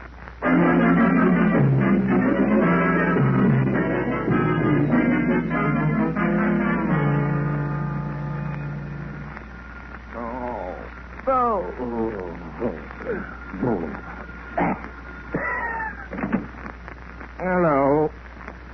Flintheart speaking. Mr. Flintheart, I am Big Alonzo. Oh, you know. And did you call me at 2:30 in the morning to tell me that? Look, Flintheart, don't get yourself in an uproar. Don't get yourself. I am trying to find Mr. Tracy, and I can't do it. I'm trying everywhere. His apartment, his office, everywhere. And why, me good man, must you find Tracy at this unearthly hour? It's about that there Doc Frantic. If you do remember, I am driving him out to his sanitarium I'm driving just a couple hours ago. Yes? Well, I am gathering the impression during the trip that this here Doc ain't strictly on the up and up, Jimmy. Gad, that's what Tracy said. The way he's talking to that there girl we found, like as if he was making with the evil eyes. I didn't like it, Mr. Flintheart. I say, Alonzo, what will you do if you can't find Tracy? I don't know. Well, me good fellow, I do know. Be here in 10 minutes. I'm going out to that sanitarium myself. You? Yes, my dear Alonzo. That's what Tracy would expect me to do. After all, there is such a thing as duty when it beckons. Don't you think I ought to pat Patton or somebody? Alonzo, I'll meet you outside my hotel in 10 minutes. And you'd better be there.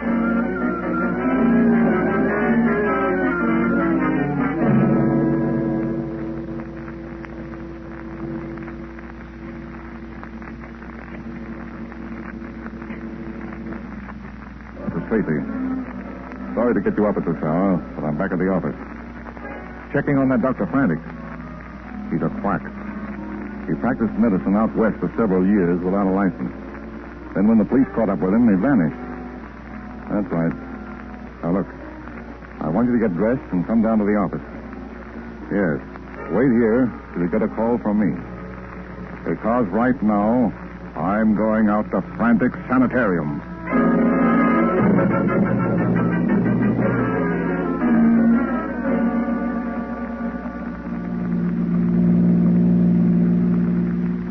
But, Vitamin, what will you do when we get there? I'll leave that to the inspiration of the moment. Don't worry, me dove. I'm with you. You know, Vitamin, the more I think of Dr. Frantic, the more frightened I become. Those eyes of his. Yes, me dear. Penetrating, what's they? But never fear, me love. I, Vitamin Flintheart, will know how to conduct myself. Remember, Miss Sweet, I've watched Tracy do it many times. Yes, but I don't... He'll be proud of me. Well done, Flintheart, he'll say with his jaw. We're getting close now to this again. I will. So much the better. I shall go into action soon, Snowflake.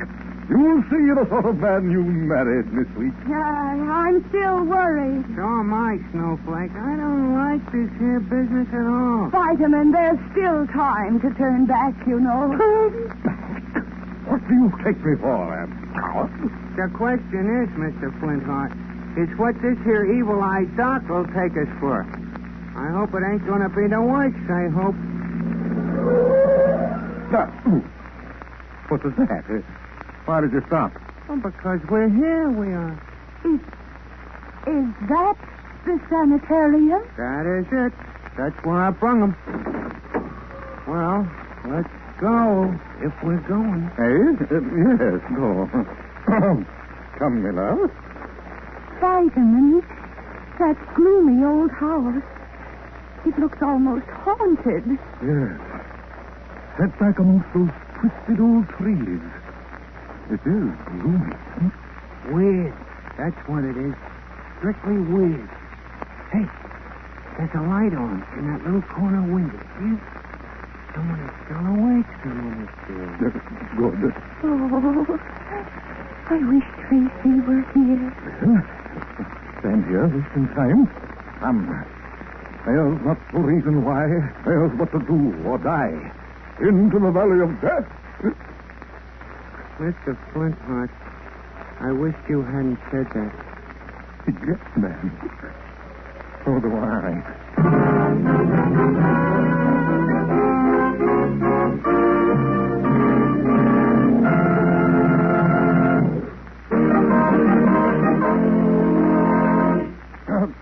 Ladies and gentlemen, this is the intermission. And, frankly, I can't think of a better time to pause, shall we say, take stock, consider a moment. Boy, you really stuck your neck out this time, Mr. Flintheart. My neck? Don't say that, Reddy. Well, you're stepping in Dick Tracy's shoes, trying to solve this case all by yourself, aren't you? Well, it seemed like a perfectly logical idea at the time, Reddy. Okay, then, don't let me stop you. Just take along a handful of these big nickel-sized Tootsie Rolls. They'll give you an energy lift, put pep in your step, make a new man of you. Courage, Flintheart. Remember, that Tootsie Roll is a candy treat that can't be beat. It's so chewy, so chocolatey, so delicious. It will really tickle your taster. Good, Reddy. You've given me new confidence. New confidence. Why, sure, Mr. Flintheart. Everybody has confidence in Tootsie Rolls.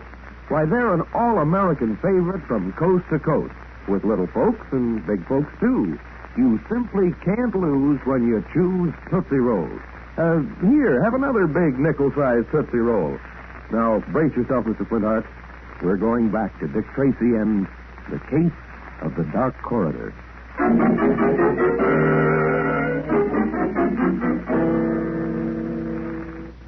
But why? Why was it necessary to go to the police? My dear Miss Phobia, I thought that would be the quickest way to find her. It was stupid and dangerous. Oh, that is all. I do not wish to hear any more on the subject. The girl is Spectre has nothing to worry about. What did you say to the police? Oh, I told them merely that my patient had escaped from my institution. I asked their cooperation in finding her. Mr. Tracy was in... Tracy? You spoke? Yes. You know about Dick Tracy, Doctor? Should I know about him? He's the cleverest and the smartest detective in the country. Oh, my dear Miss Phobia, either you overestimate Mr. Tracy's abilities or you underestimate mine. I assure you, I am a match for him. If he thinks something is wrong, he won't stop. Enough! I will know how to manage Mr. Tracy if and when the time comes. I hope so. It's the difference between 200,000 of the girl's money and a long stretch up the river. Oh, the door. Someone's at the door. At this hour? What do we do? We'll answer it, of course. Go. I knew this was going to happen.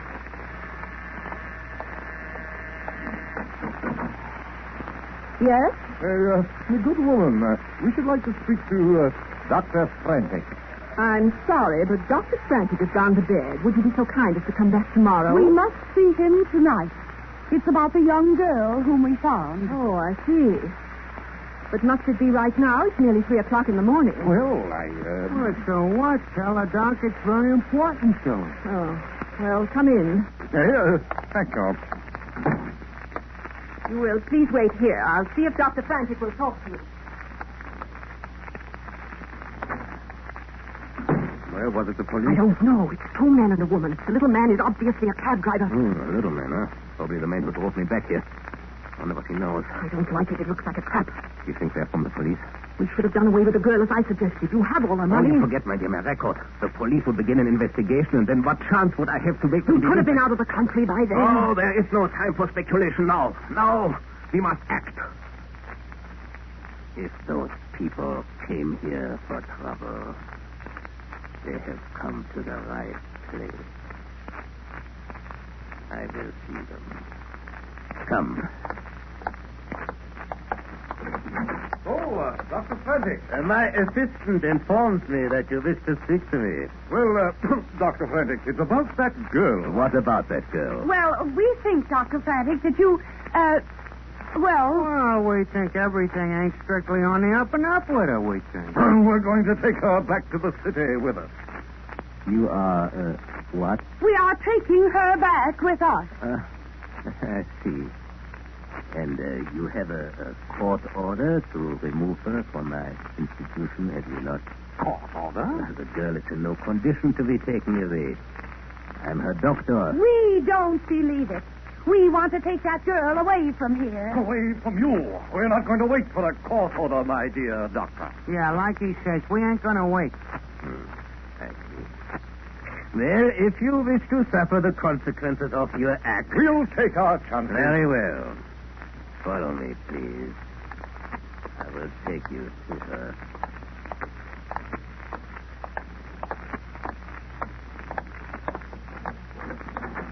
Go through this door, please. Come, my dear. Come, Alonzo. Right with you. I got them. You are wasting your breath, my friend. No one can hear you. What do we do now, Doctor? Now we shall give our inquisitive friends a dose of the nerve gas. We will destroy their wills and their memories. Turn it on, Miss Phobia. Yes, Doctor. There. I've turned it on. Good.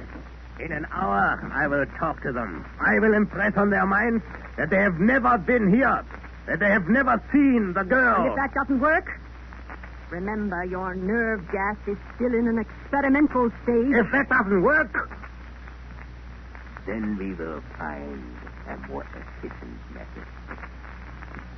We will kill them.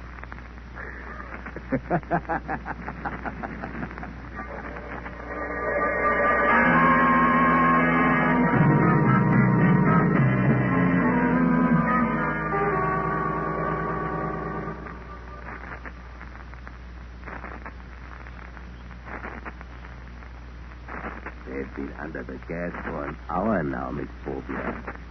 Shut it off. Yes. There. Open the door, and I will go to work on them. Look at them sitting there with stupid expressions on their faces. They're completely under my power now. Get started. We haven't too much time. Yes, right. You. Yes, Doctor. Yes, Doctor. You have never been here. Yes, Doctor. I have never been. You will remember nothing of what has occurred tonight. Nothing. Remember nothing, Doctor. Nothing. Good. Now the woman. You. Yes, Doctor. Yes. You will wipe tonight's happenings completely from your memory. Completely from my memory. Yes, Doctor. He'll be all right now. Now the cab driver. You. Yes, Doctor? You have never been to Rest Hill Sanitarium. The fare was $7.65 to Rest Hill. $7.65. Doctor, he still remembers. He's not completely under. Wait. This has never happened before. Your mind is a blank. You can't remember. I can't forget. $7.65. Who's going to pay the cab? I ain't in a hacking business for my health, I ain't. The gas is no good. He hasn't forgotten. I try again. Perhaps I can achieve it by hypnosis. You know the effect is only temporary. We've got to get rid of them. All three. The girls, too. Oh, the door. Someone else. Quick, come, lock them in. I'll attend to them later. Yes, but now you will do it my way.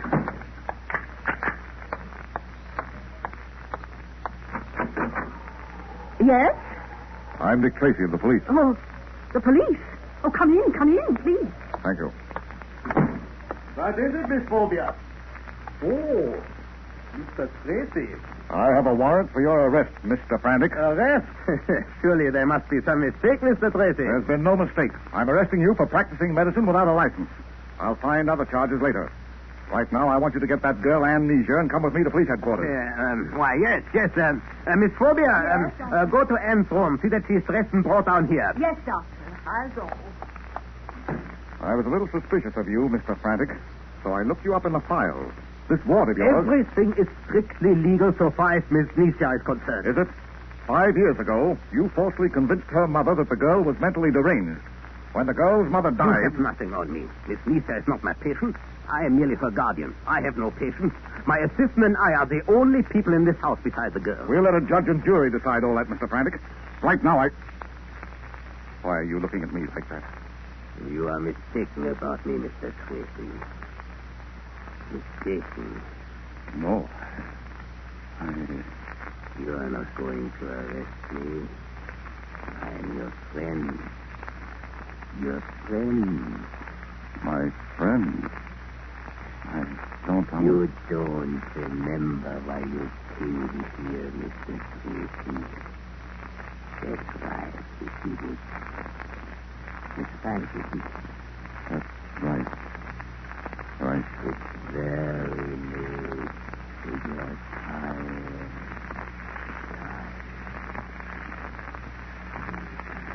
Sleepy. Go to sleep, Mr. Tracy. Sleep. Sit down.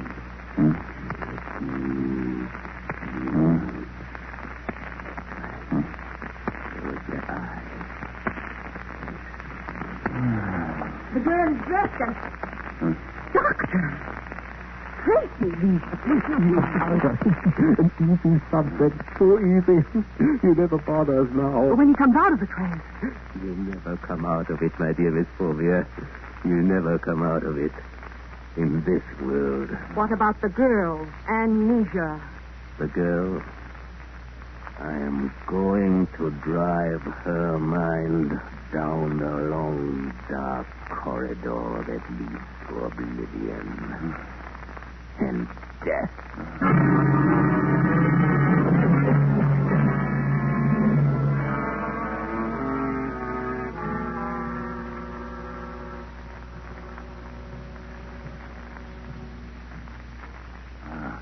Here's the door. Wonder where the light switch is. Here. Vitamin. Snowflake, Alonzo. Vitamin. Speak to me. How did you get here?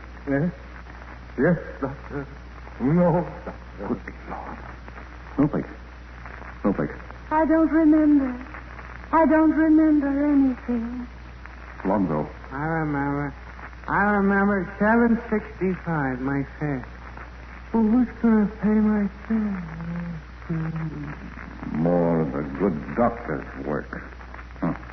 We'll see about this.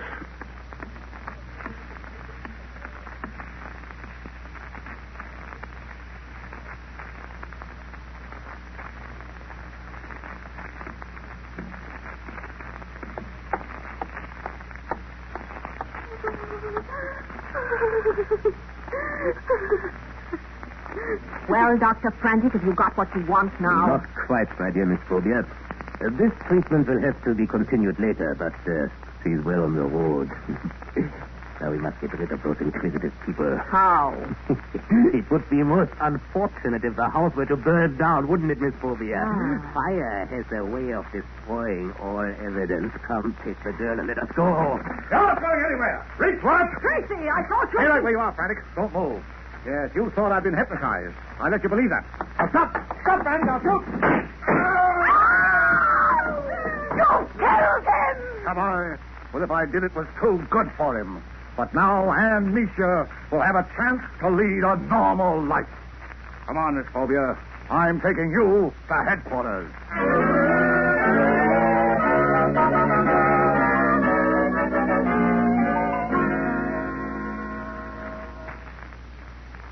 The only thing you and Vitamin could have done was to go out there to rescue.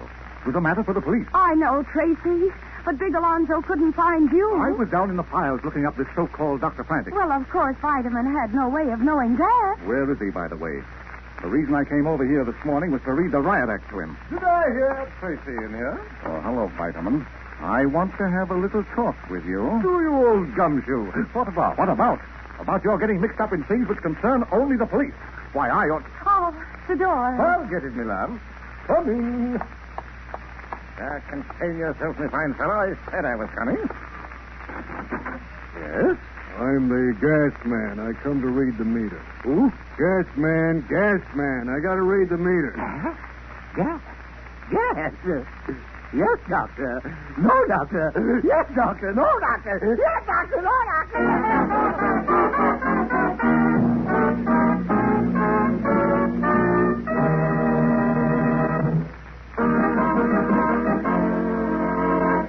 Maestro, let's have that theme again.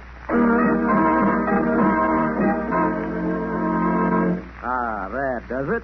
That lets everybody know that Tootsie Rolls are coming back on candy counters all over America. That big nickel-sized Tootsie Roll is just as chewy, just as chocolatey, just as delicious as ever. All those good, wholesome ingredients that go into Tootsie Rolls receive extra special care in the Tootsie Roll Candy Kitchen. And when you buy a Tootsie Roll at your favorite candy counter, you get a candy treat that can't be beat.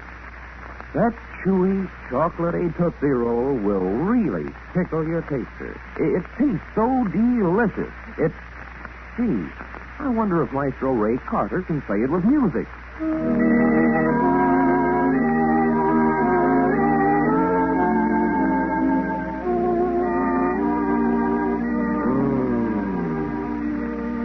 Big nickel-sized Tootsie Roll is delicious.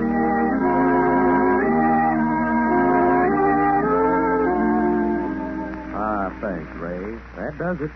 That lets everybody know that the big nickel-sized Tootsie Roll is a teeth-tickling treat that can't be beat.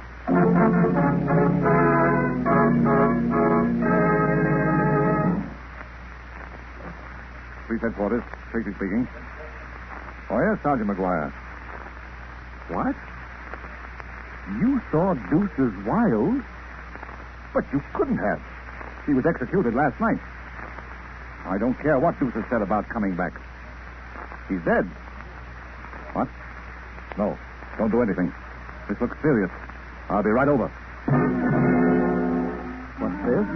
Deuce's Wild returned from the dead? An executed man who comes back to wreak vengeance on the people who sent him there? Sound exciting?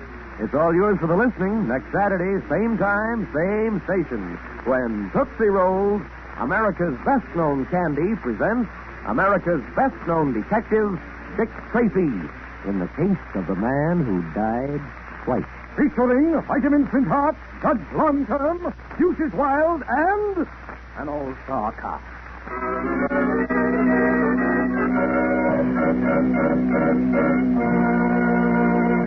Dick Tracy is based on the nationally known comic strip created by Chester Gould. Dick Tracy is written for radio by Sidney Sloan and directed by Mitchell Grace.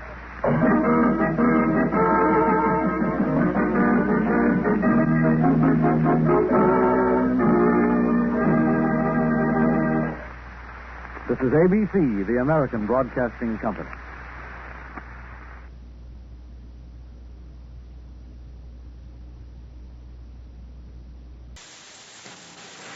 And now, Dick Tracy.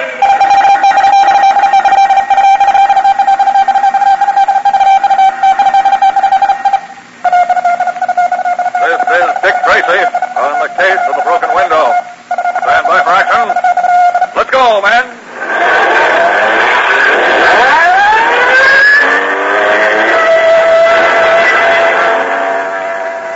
Yes, it's Dick Tracy, protector of law and order.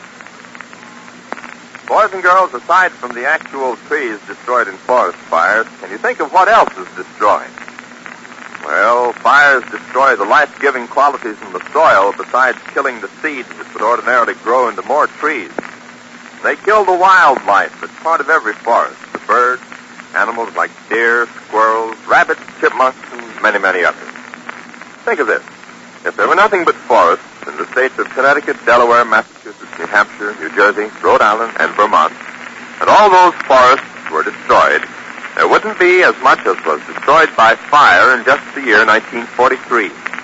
No country, not even the United States, can afford to lose that much lumber. And 70% of the fires were caused by human carelessness. Now, here's what you can do to help prevent fires when you're out in the woods. After using a match, blow it out, break it in two, pinch the burnt end until you're sure it's dead. You can be certain the match will be harmless because you won't care to pinch a burnt end while it's still hot. And make sure you put out any fire you might build before you leave it. In this way, you'll do your part in conserving our forests. And now, Dick Tracy. Yesterday, Dick and Pat nearly caught up with the youthful jewel robbers, Spider and Mickey. But the boys suspected a trap and escaped with about 3 minutes to spare. As a matter of fact, the squad car carrying Dick and Pat whizzed by them on the street on its way to the room the boys had just left.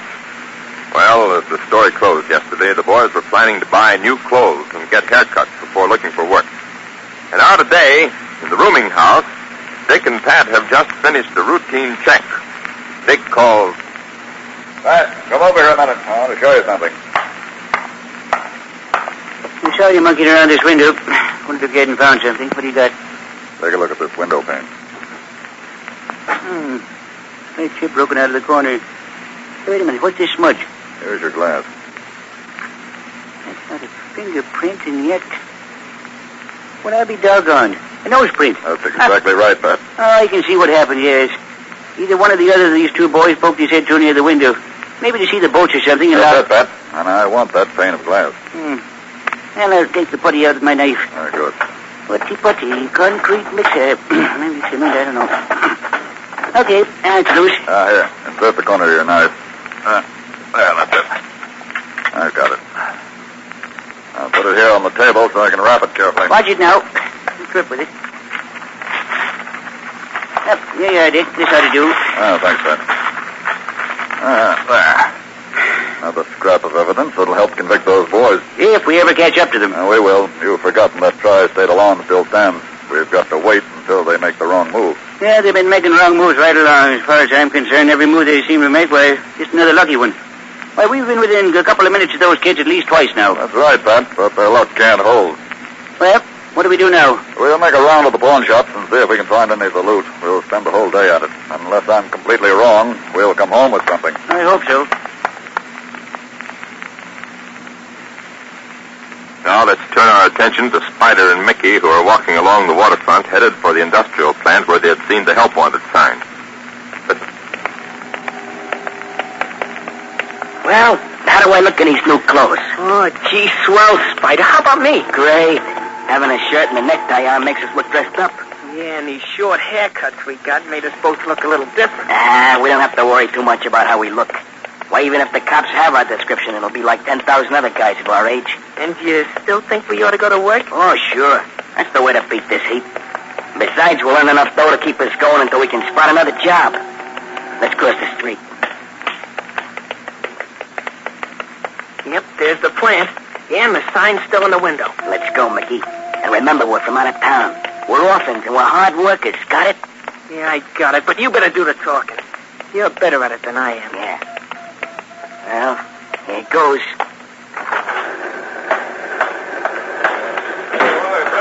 Yes, boys? Looking for something? We wanted to see whoever put that sign in the window. I'm the man. Do you mean to tell me you two are looking for work? Yeah, that's it. You see, mister, we need the money. And so do I. Rather small for the job. You see, boys, I really wanted a man But to... you can hire the both of us. Between the two of us, we could do a man's work. Really want work, don't you? Oh, yes, sir. Live here in town? No, sir. We're from upstate. Family? No, sir. I thought not. Well, I don't know. We'd work hard, mister. Yes, I think you would. But you better let me tell you about the job and the pay. Now, you see, I'm a manufacturer. Our product is placed in cases and cartons for shipment. These cases are pretty heavy. 40 pounds each. We could lift them. 40 pounds ain't so much. Sold. I'm going to give you a chance. Well, now, I suppose you'd like to know how much you're going to earn, wouldn't you? Well, gee, mister, the pay's not everything. What we want to do is show you we can do the work. That we really want the job. Good for you. The starting salary is $17.50 a week. And if you boys prove to be satisfactory, you won't regret it. I'll give you each a raise as soon as I think you deserve it. Now, when do you want to start? Well, gee, right away. We need the money. Well, then go in and sign up with the bookkeeper and then come back to me. Tell him I said he was to take you both on. You'll find him in the room behind that door. Now, hurry, boys, as I need help right away.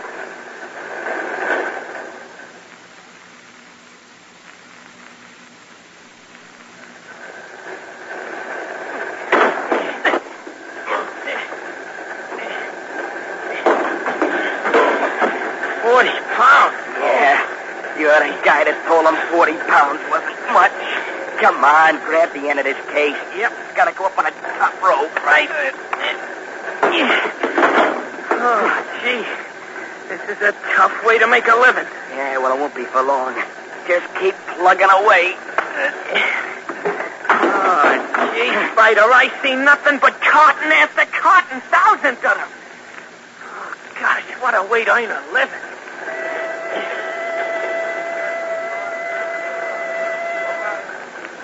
Boy, that's enough for one day. Yeah, you said it. My back's almost busted.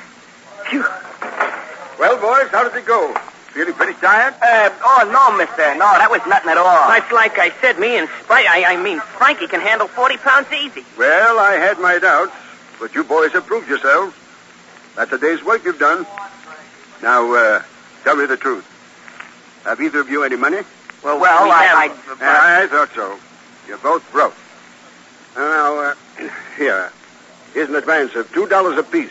That'll keep you going for a day or so. Stop in on the bookkeeper tomorrow and get another advance of $10 each. Oh, gee, thanks, mister. That's swelly. I told you if you proved yourselves, you wouldn't regret it. I've been watching you today. You've worked hard and well. And if you continue, you'll find that I'm a pretty good man to work for. You see, I like boys, and particularly boys that show a willingness to work. Well, now, on your way, and I'll see you at 8 o'clock tomorrow morning. Good night. Yeah, good night. Come on, Mickey.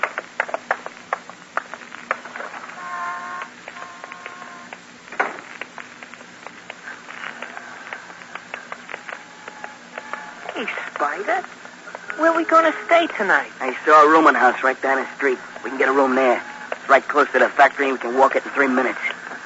8 to 5 and break your back. Yeah. Well, I'll make it pay. Come on, Mickey. We got to get some rest or we're dropping our track.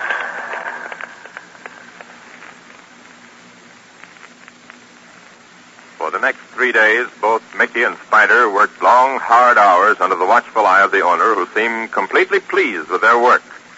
And during this time, Dick and Pat combed the city for traces of the two boys. Receiving no answer from his tri-state alarm, Dick began to believe the boys had left town. However, events are shaping up that will change Dick's mind. Mickey! Mickey, come here. Coming. Oh, here, Mickey. Here's a job for you. Take this check and this money to the bank on the corner. Just give it to the third teller on the left. He'll know what to do. I've just talked to him on the telephone. Yes, sir. I'll be right back.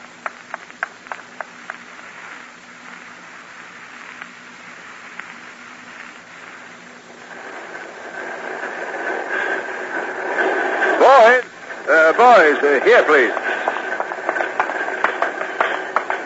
Did you want the both of us? Yes, both you, Frankie, and Mickey. It's almost quitting time. Here's your first paycheck. You'll find I didn't deduct any of the advances you got earlier during the week. Take your time about paying me back. Oh, gee, that's white of you, sir. Oh, thanks very much. Well, had you better open your envelopes? Oh, yeah.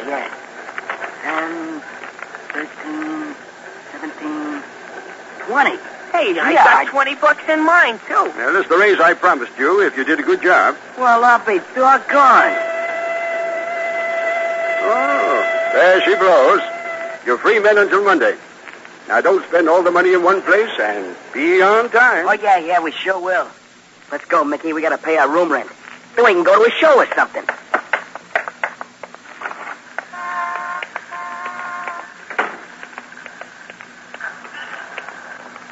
What a sap.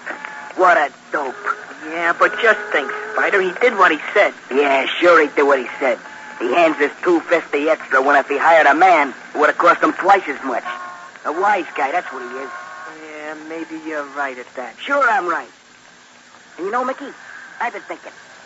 When we took this job, it was to give us time to find another quick take. Yeah, that's right. Well, we found it. I don't get it, Spider. He sent you to the bank, didn't he? Yeah? Well? Yeah, I am a dope at that. You sure are. How much was in that envelope that you took to the bank? Gee, I don't know. You are a dope. Why didn't you look? I never thought to. Well, look the next time and then come tell me before you go to the bank. You got it? Yeah, I sure have. Gee, Spidey, you're smart. I never would have thought of that myself, at least not as soon as you did. Well, let's get cleaned up and go out and spend some of this hard-earned dough of ours. In a moment, we'll return to Dick Tracy. But first, whether you take your golfing thrills out on the fairways or in the sports pages of your favorite newspaper, you won't want to miss the excitement of the final round of the U.S. Amateur Golf Championship Tournament tomorrow afternoon. The Cavalcade of Sports will broadcast this outstanding golfing event over most of these ABC stations. In addition to colorful descriptions of the tournament's crucial shots, Harry Wismer and golf expert Harry Nash will bring you a resume of the scores and the highlights of earlier rounds, plus interviews with famous golfers. Tomorrow, the 64 golfers who qualified for match play will finish up. They'll be the cream of the original group of 900 golfers selected by sectional qualifying rounds. Automatically qualified for the tournament proper were former winners of American and British amateur titles, including William Ternesa, Charlie Yates, Richard Chapman, and Marvin Bud Ward. These players, the cream of America's amateur golfing talent, will be fighting it out all the way to post the lowest scores, and every stroke counts. So be sure to hear the Cavalcade of Sports broadcast of the 1946 Amateur Golf Championship tomorrow afternoon on the air over most of these ABC stations. Check your local newspapers for the exact time. Now, back to Dick Tracy. Repeating tri-state alarm. Refer to Bulletin 1176. Snap it off, Pat. Are you hearing that bulletin, Dick? Yes, Pat, and I'm going to do something about it. Let's go.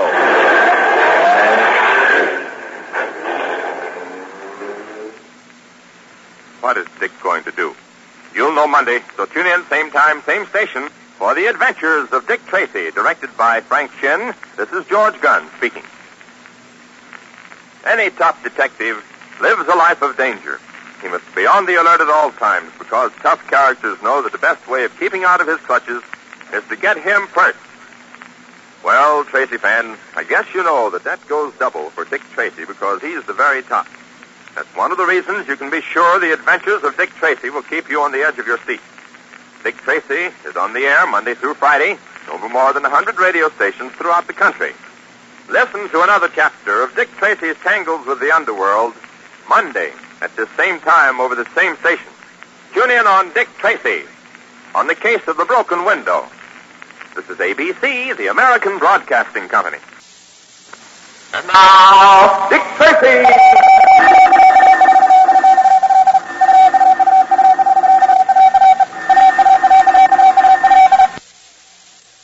This is Dick Tracy on the Case of the Broken Window.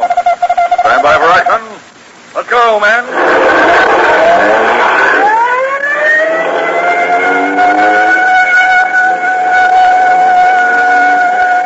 Yes, it's Dick Tracy, protector of law and order. Boys and girls, I guess you know the baseball season will last until the World Series is over sometime in October, and I expect that you'll be playing baseball and softball just about right up to that time. Well, I'd like to make a few suggestions that will prevent you from getting hurt. And they're not suggestions that will ruin the fun of playing either. Well, for instance, here are some safety rules for running the bases. Always try to run on the base line. Make sure that all bases or bags are firmly attached to the ground. And to stop yourself from slipping when you're rounding the bases, touch the inside corner of the bag. Now, here's a word or two about sliding. If you slide, do it feet first. Don't change your mind in the middle of the slide. Once you've decided to slide, go ahead and go through with it. Practice a hook slide to either outside corner of the bag, keeping your toes turned up, your arms in the air, and stay relaxed. Above all, play clean baseball. Rough stuff, especially on the base paths, is not only dangerous, but it's unsportsmanlike. Remember, you're no good to the team unless you're in top playing form. Protect your physical condition, play clean, play safe. And now, Dick Tracy. In Friday's story, you learned how Frankie, called the Spider, and his friend Mickey got themselves jobs in a small factory in the hope that Dick and his men wouldn't look for them there. Well, the owner of the factory seemed to take to the boys, and by the end of the week had grown quite friendly with them and had given them a raise. In addition to that, he trusted both boys to run errands for him. As a matter of fact, he had gone so far as to send Mickey on an errand to deliver money. Well, as our story closed, we heard Spider tell Mickey that if they played their cards right, they could steal from the owner and probably get away with it. Well, for today, let's start with Dick and Pat.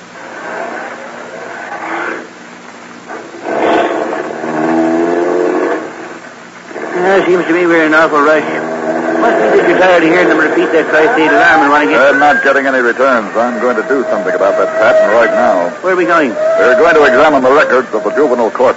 I have a hunch that we might come across some further clue that would help us find these boys. Yeah, but Dick, suppose these kids have left town. You know how kids like that are. They think nothing of hopping a freight train and beating it. That's what I thought at first, Pat, but I don't think so now. What made you change your mind? Well, certain things, Patrick. First is the fact that we haven't had any return on our alarm.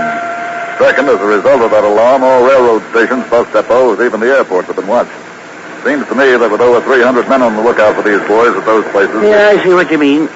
Now, this business of going over court records always gets me down, but I guess we got to go through with it. I'm afraid you're right, Pat. And in addition to our search, I thought I'd have a talk with a couple of the investigators to see if they can help us. Here it is. Pull over here, Pat.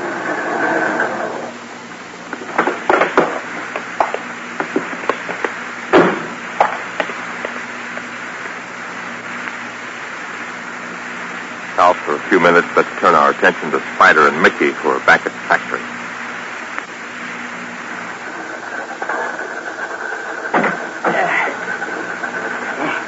You tired, Mickey? No, Spider. It's just that this job is so dumb. Nothing to it except playing these cases around all day. I wish that... Here comes the boy. Yeah. Make it look good. Yeah. Well, boys, how's it going this morning? Pretty good. Oh, that's fine. I wondered whether the work wasn't going to be too hard for you. You can stop for a moment, boys. I want to talk to you. Okay. Here. Well, that makes 101 this morning. Did you say you wanted to talk to us? Yes, I did. I assume you boys have found a room? Oh, yeah, we found one all right. Paid a week's rent in advance. Nice room?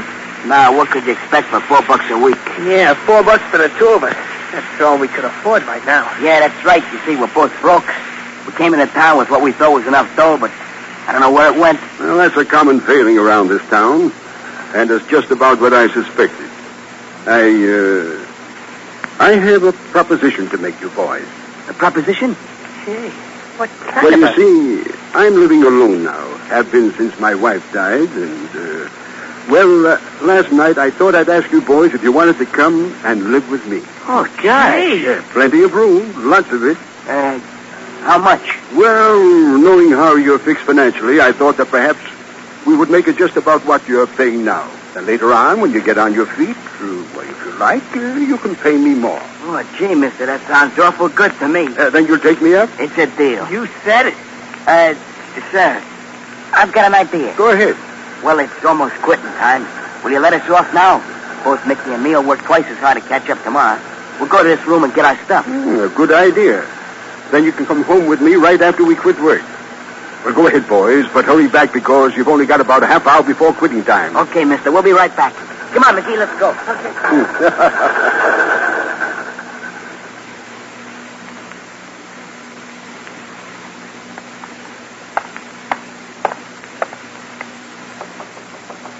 Come in.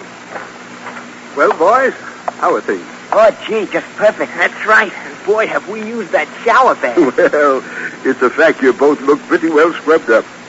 Well, as long as you're satisfied with the bargain. Satisfied? Gee, I feel that we ought to pay you more than $2 apiece for a layout like this. Well, we'll talk about that sometime in the future. Now, you make good on your jobs, boys, and you'll have nothing to regret. Oh, what I came up to tell you was that I have to go out for a while. You'll be alone, so the house is yours. Now, act just as if the whole place was your own home. See you later. Yeah. Goodbye. Bye. Hey, Mickey. Get to the window. Yep. There he is. He's walking out to his garage. Let me see. Yep. There he goes. The sap.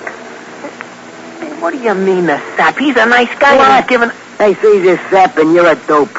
But a layout like this for $2 apiece. Are you forgetting how we have to earn that $2? Well, even that ain't bad. Are you forgetting that we got this spot laid out for a touch? Listen, Mickey, don't let that old goat get under your skin. You know what we got planned. You just remember we got him coming along good. Yeah, but, Spider, if we play our cards right... Relax, Mickey, and let me play the cards. Think I want to be breaking my back in that factory of his? No, sir, not me. Now, come on. You and I are going to look the rest of this joint over. Okay, Spider. Whatever you say. Sure. Boy, what a layout. Yeah. Get a load of the furniture. This guy sure must have dough. Hey, this must be his room. Oh, yeah. There's the suit he had on yesterday. Hey, we better stay out of there. He might find out we've been in there. He gave us the run of the house, didn't he? He didn't know what he was in for. Gee, look at all the clothes he's got. Yeah. 5 suits and about 6 pairs of shoes. He must be making plenty from that factory. Let's see what's in this sort of a desk. Gee, looks like where he does his homework. Look at all the books. Hey, look out, Spider. Don't worry. I'll be careful to put it back. It's a bank book, ain't it? Yeah, that's right. Shows what he puts in the bank. What's the matter? Hey, listen to this. August 31st. $786.47. September 3rd. $400.43. September 4th. And here's one for over $1,000. Gee, that's plenty of money. $1,000. $2,300. Yeah, here's the big one. Boy, oh boy, what we couldn't do with that much dough. Well, we could... Hey, Mickey. Yeah? Let's get out of here. Come on, we'll go back to our room. I've got an idea. Hurry.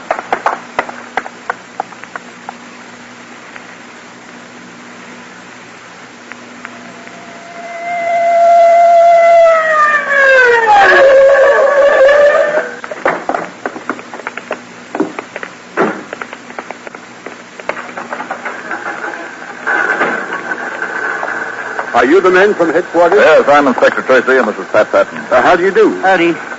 You didn't waste any time getting here. Oh, please give me the details. Well, as I told you over the phone, I hired these 2 boys. How long ago? 10 days. And you finally took them into your home and gave them a room. That's right. You see, this is a big house. I think I understand, sir. Now, when was it that you sent them to the bank? 9:30 this morning. You see, I made up my deposit, including everything I didn't have time to deposit on Friday. And how much did it amount to? Well, here's a duplicate deposit slip. I always make one for my records. Here. $3,073. It's the largest deposit I've made in some time. You see, I sent both the boys with it. Perhaps I shouldn't have, but... You sent them at 9:30, huh? That's right. And when they weren't back by 10:15, I called the bank teller who reported they hadn't put in an appearance.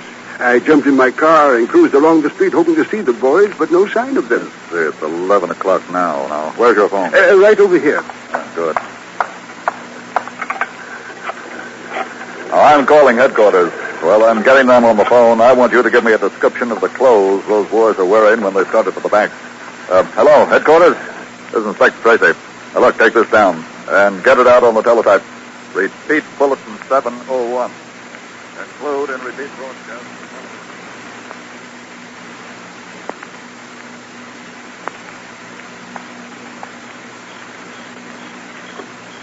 Gee, it's dark out here, Spider. Yeah, I know. Hey, here comes the car. I'll stick out my thumb. Okay. Give us a ride, mister. Where you going? To the next town. You live there? Yeah, that's right. We went to see some friends when we missed the last bus. Be a good guy and give us a ride, will you? Hop in.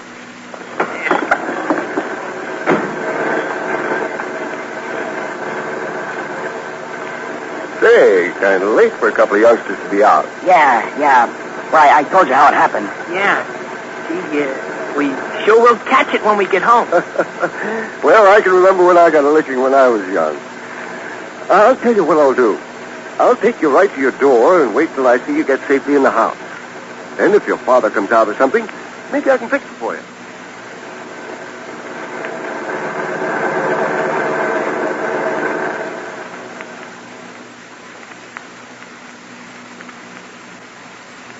In just a moment, we'll return to Dick Tracy. But first... Oh, what a wonderful morning. Well, anybody knows it's not morning now, but almost every morning is wonderful on ABC. There are several reasons why people go for ABC morning shows. Shows like The Listening Post and Breakfast in Hollywood. For example, each show on The Listening Post is a dramatization of a current story in one of the country's most popular magazines. You'll also hear stories ranging from delightful comedy to moving tragedy, fiction written by top authors and acted by Broadway and Hollywood stars. It all adds up to good entertainment on The Listening Post, heard Tuesday through Friday over most of these ABC stations. Well, following The Listening Post is that Mad Hatter Tom Brenneman. Tom's just about the only man we know who can talk to hundreds of women and still have the last word. Yes, Tom has a personality that is at once easygoing and contagious. And proof of his persuasive personality was demonstrated not so long ago when Tom was given a Treasury citation for outstanding work in the sale of war bonds. Why not tune to Tom Brenneman's Breakfast in Hollywood and The Listening Post tomorrow on most of these ABC stations? And now, back to Dick Tracy. Look, mister, you don't have to take us all the way home. Just drop us on a corner. Oh, I don't mind taking you home. I said drop us on a corner. Say, what's going on here?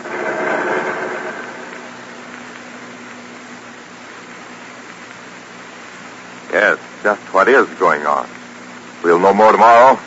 So tune in, same time, same station, for The Adventures of Dick Tracy, directed by Frank Shin, written for radio by M.C. Brockhausen, and this is George Gunn speaking. Dick Tracy is tough. He has to be to stand up against the ruthless characters of the underworld. Tracy's mind races like lightning. If it didn't, he'd never be able to outthink the shrewd criminals he faces. A man in Tracy's position must be superior in every way to win out against the vicious desperados that plague honest citizens. Every minute of his existence is packed with danger because criminals can't rest while Tracy is on their trail. Don't miss a single exciting chapter in The Adventures of Dick Tracy, protector of law and order. Tune in again, same time tomorrow, when Dick Tracy will be heard over this ABC station. This is ABC, the American Broadcasting Company.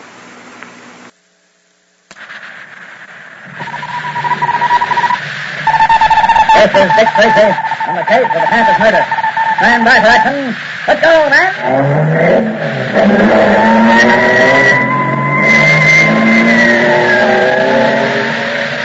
Yes, it's Dick Tracy, protector of law and order. Well, Tracy fans, today is the celebration of Indiana Day. On December 11, 1816, Indiana became the 19th state to join the Union. You know, it's said that less than 300 years ago, French trappers and fur traders were the first white men to enter that region, but it wasn't until about 80 years later that the first permanent settlement was made at Fort Vincennes. And as late as 1811, Indians were still making trouble in the area, but General William Henry Harrison, who later became president, waged war against the unfriendly Indians who followed Tecumseh. He defeated them decisively, if you recall, in the Battle of Tippecanoe. There was practically no trouble after that. For 5 years later, Indiana became a state. 300 years ago, a wilderness. Today, the 12th ranking state in population. Yes, 3.5 million people are proud to make their homes in the Hoosier state. That's Indiana's nickname. The state's flower is Virginia. Its capital, Indianapolis. Indiana's motto is the crossroads of America. So Tracy fans all over America have joined the people of the Hoosier state in saluting the 130th anniversary of Indiana's becoming one of these states. And now, Dick Tracy. A man has been killed and $10,000 is missing. All this followed a football game at the exclusive Calvert Academy. The murderer had vanished, and it looked like the perfect crime until Kip Nichols, a member of the Board of Trustees at Calvert Academy, came forward with some important information. He said that he had seen a man run out of the building and drive off in a taxi cab, and that furthermore, he had gotten the license number. And this brought an unexplained outburst from Joe Gears. Today's episode begins in the apartment of Joe's father, 50 Gears.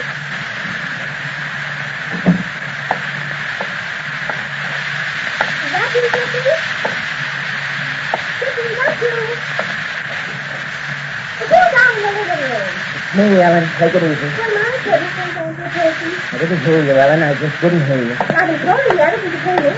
I'm sorry, Ellen. I didn't hear you. Well, we've been living in this apartment for 8 years, and most of the time that I've been in the kitchen and you've been in the living room, and I've spoken to you in a perfectly normal voice, and you've heard me without the least bit of trouble. I think you must be getting dead. Look, is that the only subject in the world you can talk on, Ellen? I'm sorry, Sister. I didn't mean to rag you.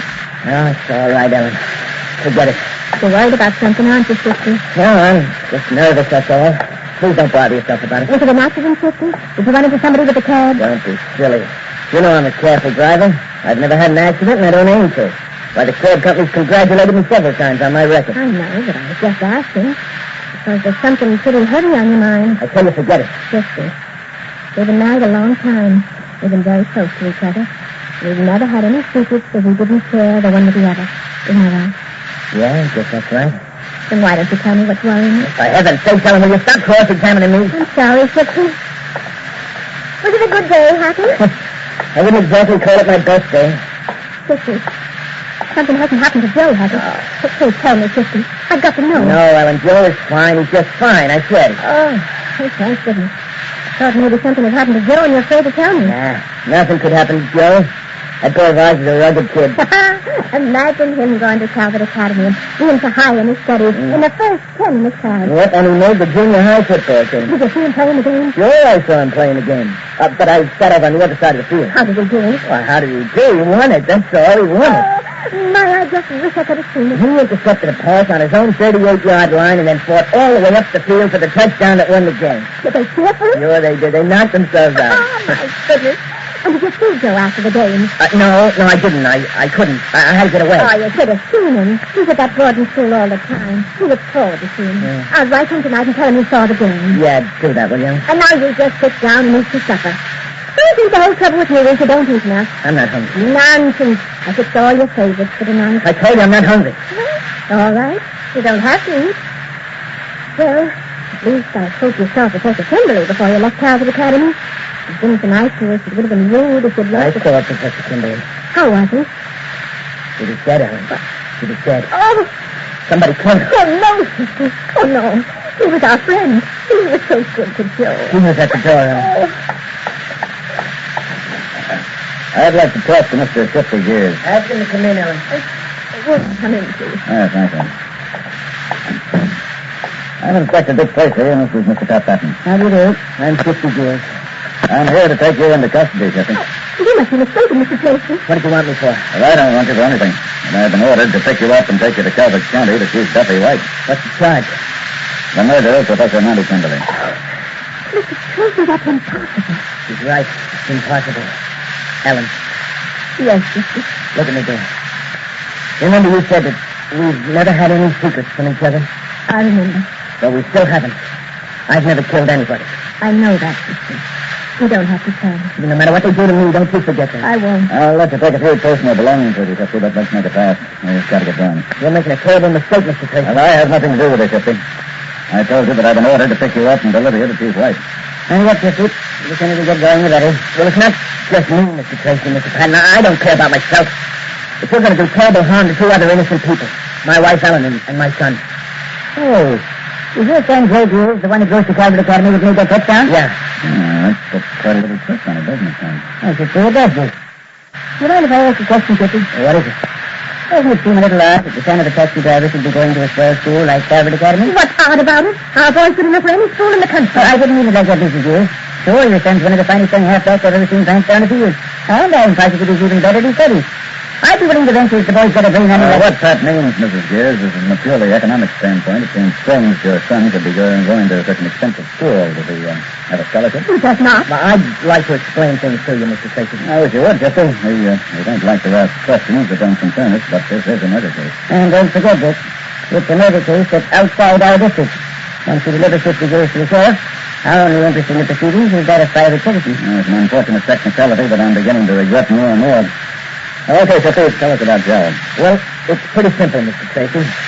It's just that I've always wanted Joe to have the advantages in life that I couldn't have. We've had a good life together, sister. I know we have, Ellen, but you see, Mr. Tracy, I've worked pretty hard driving a cab, and I've saved my money so that Joe could have the education that I missed. And when I found out that Calvert School was one of the best and that Professor Kimberly was teaching there... Well, just a minute, Jesse. Did you know Professor Kimberly before Joe went to Calvert Academy? Yes, I did. How'd you meet him? Well, I once took a course at the University Extension School. Professor Kimberly was the instructor. I didn't do so good at the course, but I got to know Mr. Kimberly. We used to talk quite a lot after class, and please don't laugh. Nobody's laughing, Jesse. Now, go on. Well, as I say, we used most of our savings, but with Professor Kimberly's help, we got Joe into Calvert. And he's done well there. He's in the top 10 of his class. That I have no doubt, ma'am. Jesse, I'd like you to tell me what you did on the afternoon that Professor Kimberly was murdered. Well, when I was through hacking, I drove out to the school. You see, I own my own cab, and I parked where I always do by Blairstone House. And just why do you park there? Well, Blairstone House is where Professor Kimberly has his office and his room. I still don't understand why you had to park just there. Well, you see, Mr. Tracy, I'm just a taxi driver. Now, I'm not ashamed of that, but, well, I didn't want people in the school to know that Joe's father wasn't an important man. You know how things are. I was afraid it might hurt Joe in the school. I disagree. Well, maybe I was wrong, but that's the way I figured. So you got your taxi by Blairstone House? Yeah, it was well hidden there. Very few people could see it. And then I went over and watched the football game, and I saw Joe make that touchdown. I'll still remember that for a long time. So would I. What happened after that? Well, I went to Professor Kimberly's room to meet Joe. I always did that about once a month. See, the professor used to tell me that I was crazy, and Joe used to want me to kind of walk around the school grounds with him, but like I told you, I wouldn't do it because I didn't want people to know that Joe's dad was just a cab driver. As I told you, Jesse, I agree with Joe in the school. However, nothing would affect Joe's popularity at that institution. That's what happened. Well, after the game, I went up to Professor Kimberly's rooms and knocked on the door. There was no answer, so I opened the door and walked in to see if what he told me to do in case he was out. Come on, Jesse. When I got in the room, well, Professor Kimberly was lying on the floor by the window. What did you do? I ran to him, lifted him up, and sat him in the window seat. And then I shook him a bit to see if he'd fainted. Then I thought he'd been beaten over the head. I listened to his heart and realized that he was dead. Then I heard somebody yelling outside the window, and I saw that open safe and the blood on the floor, and I realized that everyone would think that I murdered Professor Kimberly. I was panicky. I ran away. You left the body on the window seat? Yeah. And the window was open, Dick. Okay. Well, what'd you do next, Jesse? Well, I ran down the stairs and got into my cab and drove away as fast as I could. Oh, I was scared, Mr. Tracy. I'm still scared. But I had nothing to do with the murder of Professor Kimberly. You can see Sister had nothing to do with it. The professor was his friend. Please, don't take me away, Mr. Tracy. It might ruin my kid's life. I'm sorry, Jesse, but I have no alternative. You're under arrest. For the moment, we'll return to this process. But first, it's a grand night for singing tonight because this is the night of the great new Bing Crosby show. Yes, sir, Wednesday's Bing's Day, the day for you to hear Bing Crosby sing the songs you like to hear as only Bing can sing them. The new Bing Crosby show is a little sort of spectacular with John Scott Carter and his orchestra, the rhythms of the charioteers and the pianos of Henderson. And don't forget to listen to Bing Crosby of ABC tonight. Wednesday night is Bing's Day night.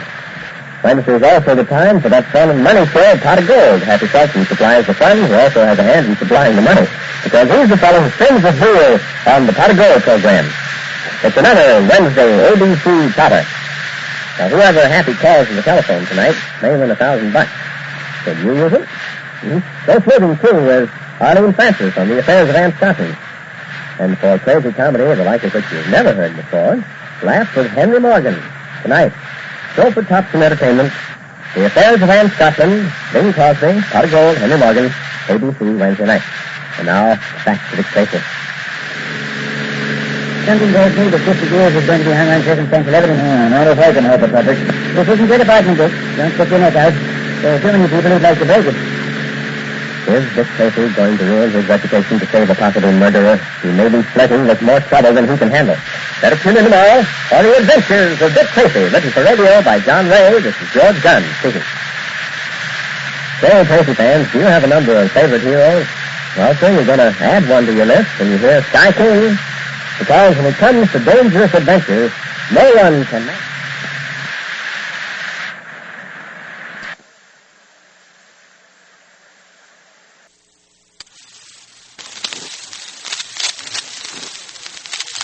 And now, Dick Tracy!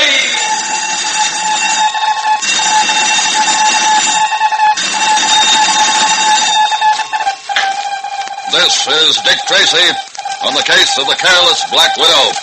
Stand by for action. Let's go, men!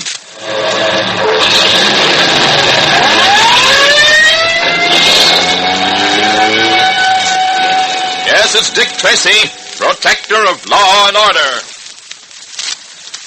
Boys and girls, did you know that when the pioneers first went into the West, they were easy prey for the Indians if a fight came up? Well, they were, and here's why. The only guns they had were single-shot muzzle-loading pistols or muskets, while the Indian had his bow and a quiver of arrows in his back. And therefore, if a company of pioneer horsemen met up with a band of mounted Indians, they were at a hopeless disadvantage.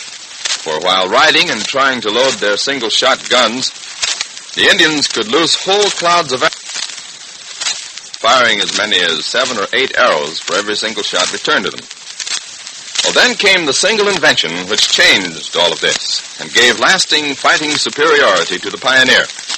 It was the six-shooter, the familiar pistol still in use, which held 6 bullets in a revolving chamber, and which did not have to be reloaded until all 6 shots had been fired. When at last the frontiersmen could shoot quicker and further than the Indians and could reload while riding at full speed, which was impossible before.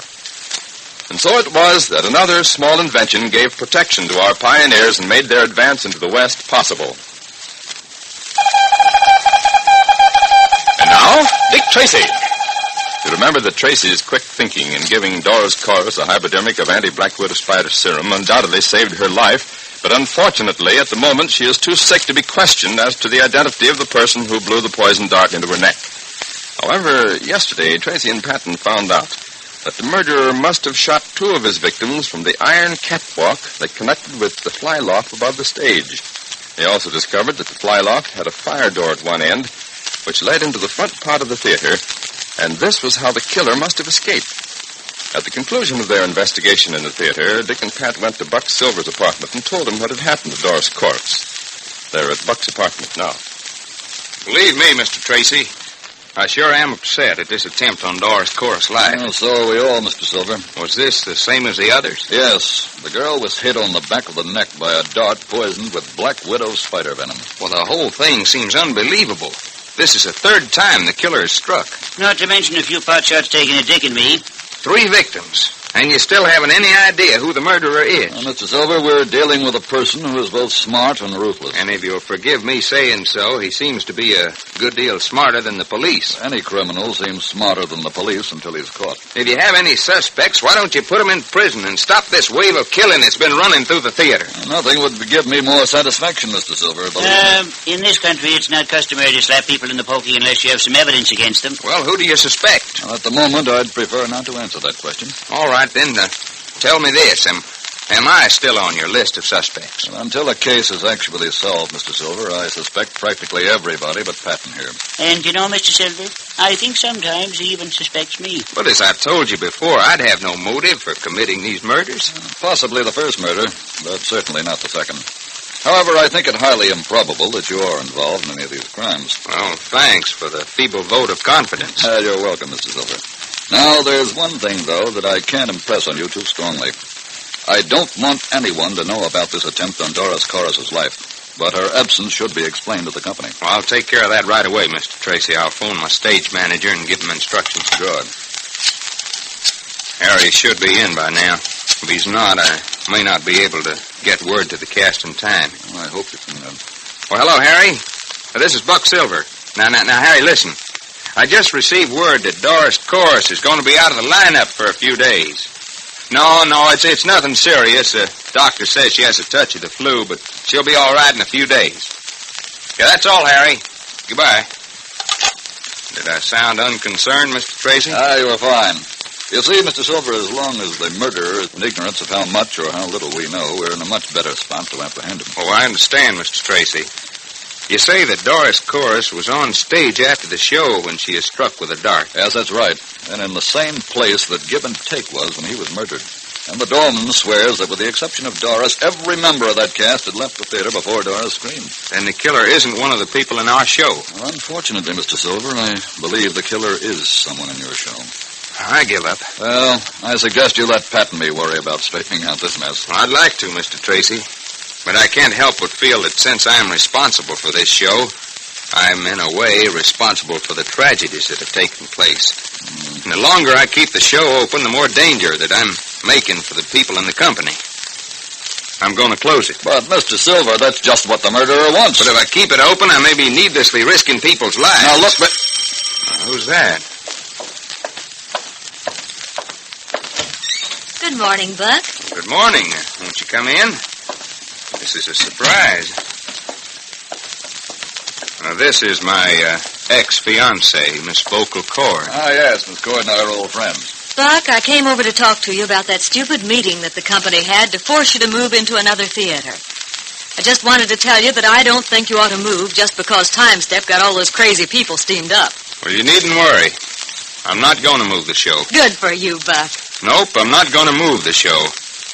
I'm going to close it. Oh, no, Buck. Oh, yes, Buck. But every cent you own is tied up in the show, and it's a big hit. What do you care about my money? You're the one who broke our engagement. Stop talking like that, Buck. Mr. Silver, there's no legal way that I can prevent you from closing this show. But if you do, I'll be a great deal more than just annoyed. I'm from Texas, Mr. Tracy, and down there we have a habit of doing what we feel like doing.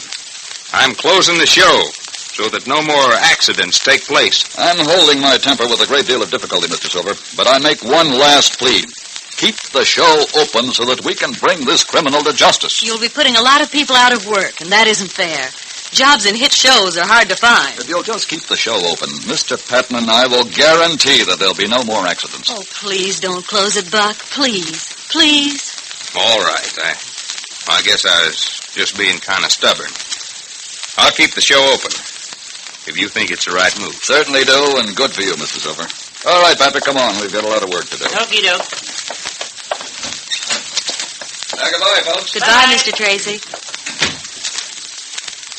I still don't understand why, after busting our engagement, you keep worrying so much about what's going to happen to me. Well, can't you see, Buck? I'm just as fond of you as I've always been.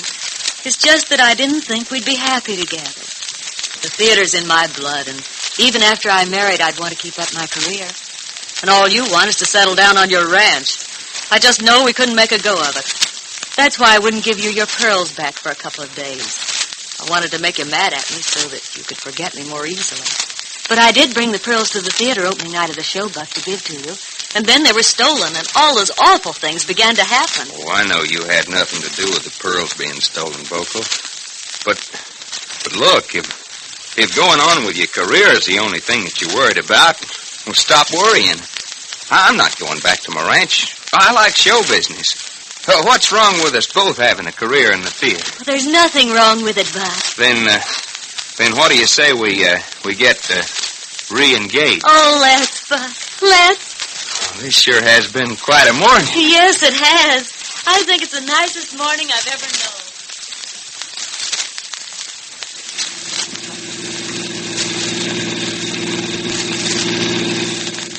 No, for the life of me, Dick, I can't see why I always have to drive the car.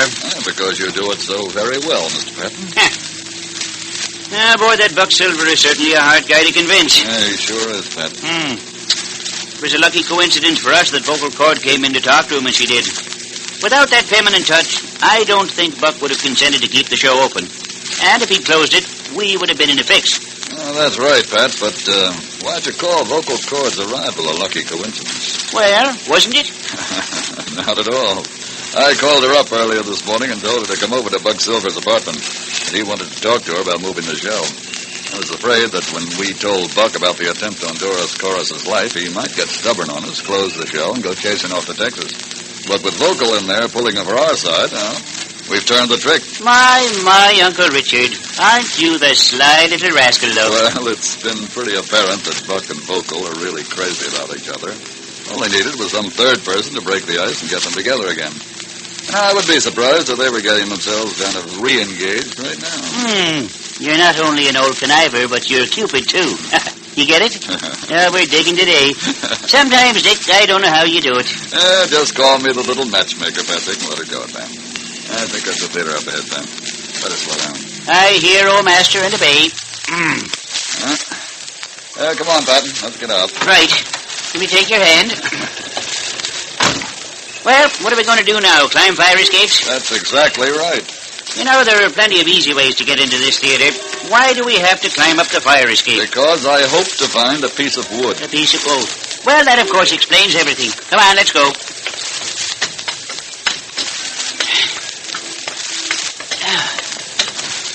Oh, this is the most exhausting case we've ever been on. Exhausting? What do you mean? Well, it seems to me we've done nothing but climb up and down ladders or prowl around on the roofs of very tall buildings. Maybe you'd rather be back on that submarine, huh? Thanks a lot. I'll stick with the ladders.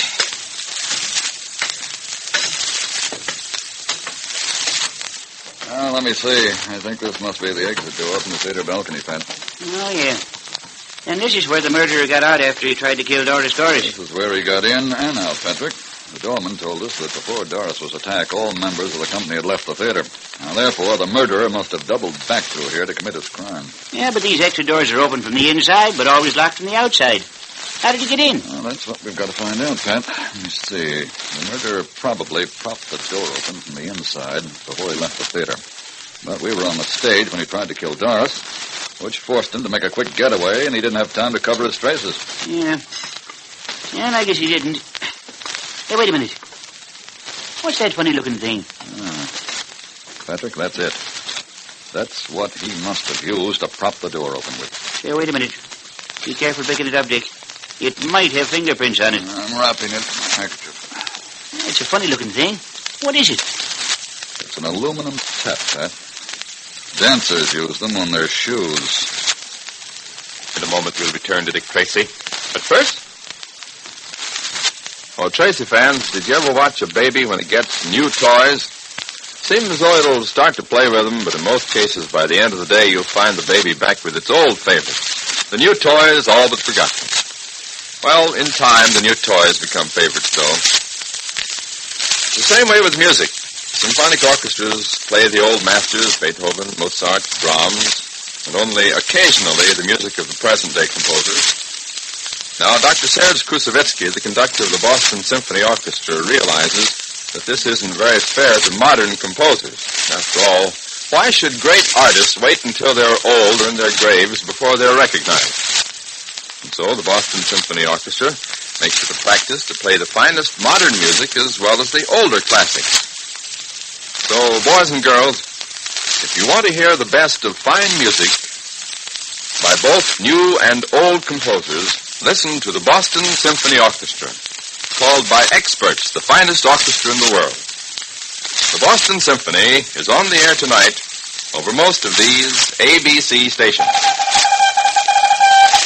Now back to Dick Tracy.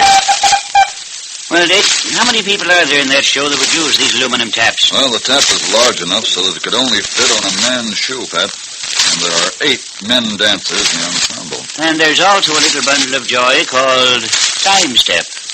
Well, it looks as if Tracy and Patton are getting close. This may be the vital clue that they need. Tune in tomorrow, same time, same station, for the adventures of Dick Tracy. This is George Gunn speaking. Here's some good news for you boys and girls who like exciting adventure stories. We have a brand new adventure show, Sky King, a daring two-fisted series about the thrilling exploits of Skylar King. an ex-Naval Air Forces officer who has just returned to his ranch home after 4 years of service in the Pacific. Yes, but wherever there's injustice in the world, you'll find Sky King, a man whose bravery and virtue make him all that's fine in an American. Remember, for suspense and thrills, for hair-raising adventure, join Sky King when he's heard weekdays, Mondays through Fridays, over most of these ABC stations. This is ABC, the American Broadcast. And now, Dick Tracy!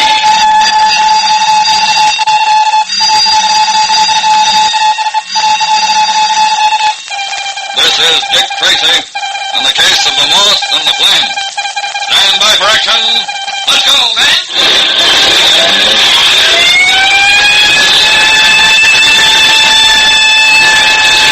Yes, it's Dick Tracy, protector of law and order.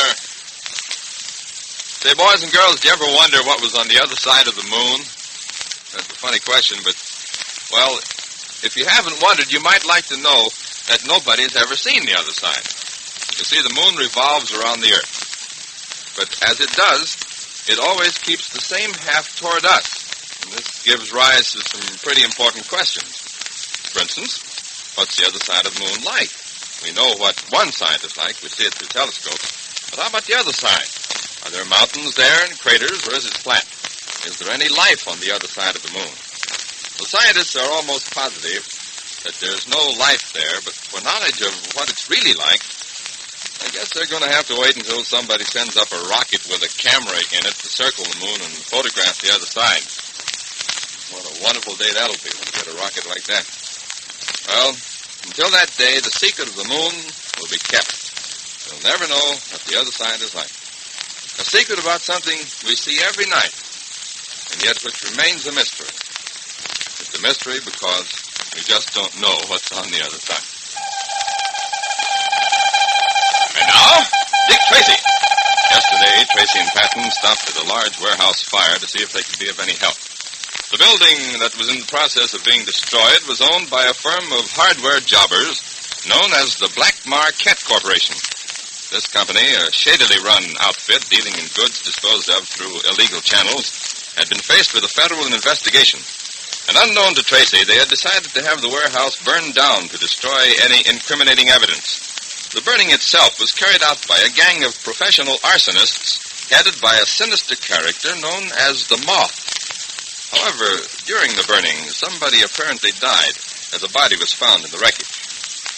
Now, the next day, Tracy and Patton are going over the still-smoking ruins with Fire Chief Kelly. Have you come across anything unusual in your investigation, Chief Kelly?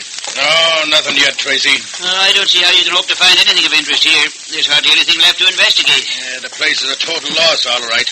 There's nothing left. Not even a sign of any merchandise in the warehouse. Would it have been logical for all the merchandise to have burned up, Chief? Almost anything could have burned up or melted if the fire was hot enough. Then I might add that this fire was certainly hot enough. In fact, that's one of the things that worries me about the whole thing. Well, fires are usually hot, Chief. Yes, I know, but it takes time for them to make that much headway. This building, you see, was equipped with a regulation sprinkler system. It was checked recently and found to be in good order. But sprinkling systems by themselves don't always put out fires, do they, Chief? No, very seldom, but they do retard the fire and create a lot of smoke, which causes it to be discovered sooner than otherwise. And yet no one saw this fire until it was completely out of control. Huh? And that's exactly my point, Tracy. Why? And don't forget there was a night watchman in the building. Why didn't he discover it? Oh, yes, him. I meant to ask you about him. Was that poor fellow that we found in the records really the night watchman? Well, according to the coroner's report, he was. Identification was difficult, though, as was the exact cause of death, Chief. Well, he probably fainted from smoke poisoning and was later pinned under from fallen timber. You know, the floors apparently fell in pretty quick. Yeah, but why didn't you have time to turn in some kind of an alarm? At least holler. You tell me. Chief Kelly, did I understand you to say last night that there had been several similar fires the last 2 weeks? That's right. 2 warehouses and a packing plant were completely destroyed by fires that had gotten out of control before being discovered. I see. Chief, do you mind if Patton and I poke around in the ashes here a while? No, not at all, Tracy. If you have any questions about anything you find, I'll try to answer them. All right, thanks, Chief. In the meantime, I think I'll wander over and see Lieutenant Giles. See if he turn up anything. Hey, Mike! Dick, You're up to something. Patrick, what makes you think of such a thing? I can always tell when those wheels inside your head begin to spin. All right, Pat, here it is, but it's not much more than a half-formed suspicion yet. Now, listen, in the first place, after what Chief Kelly said about his suspicions last night, I took the trouble of checking on the Black Marquette Corporation, which owned this building. Go on. It seems they were suspected of dealing in under-the-counter building materials.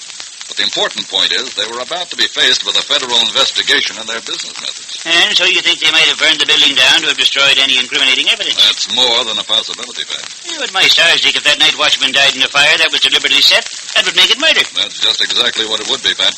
In fact, it was that angle that prompted me to look into the records of the Black Marquette Corporation. Yeah, but Tracy, supposing that something... Tracy, Pat, will you come over here a minute? Oh, sure, Chief. What's up?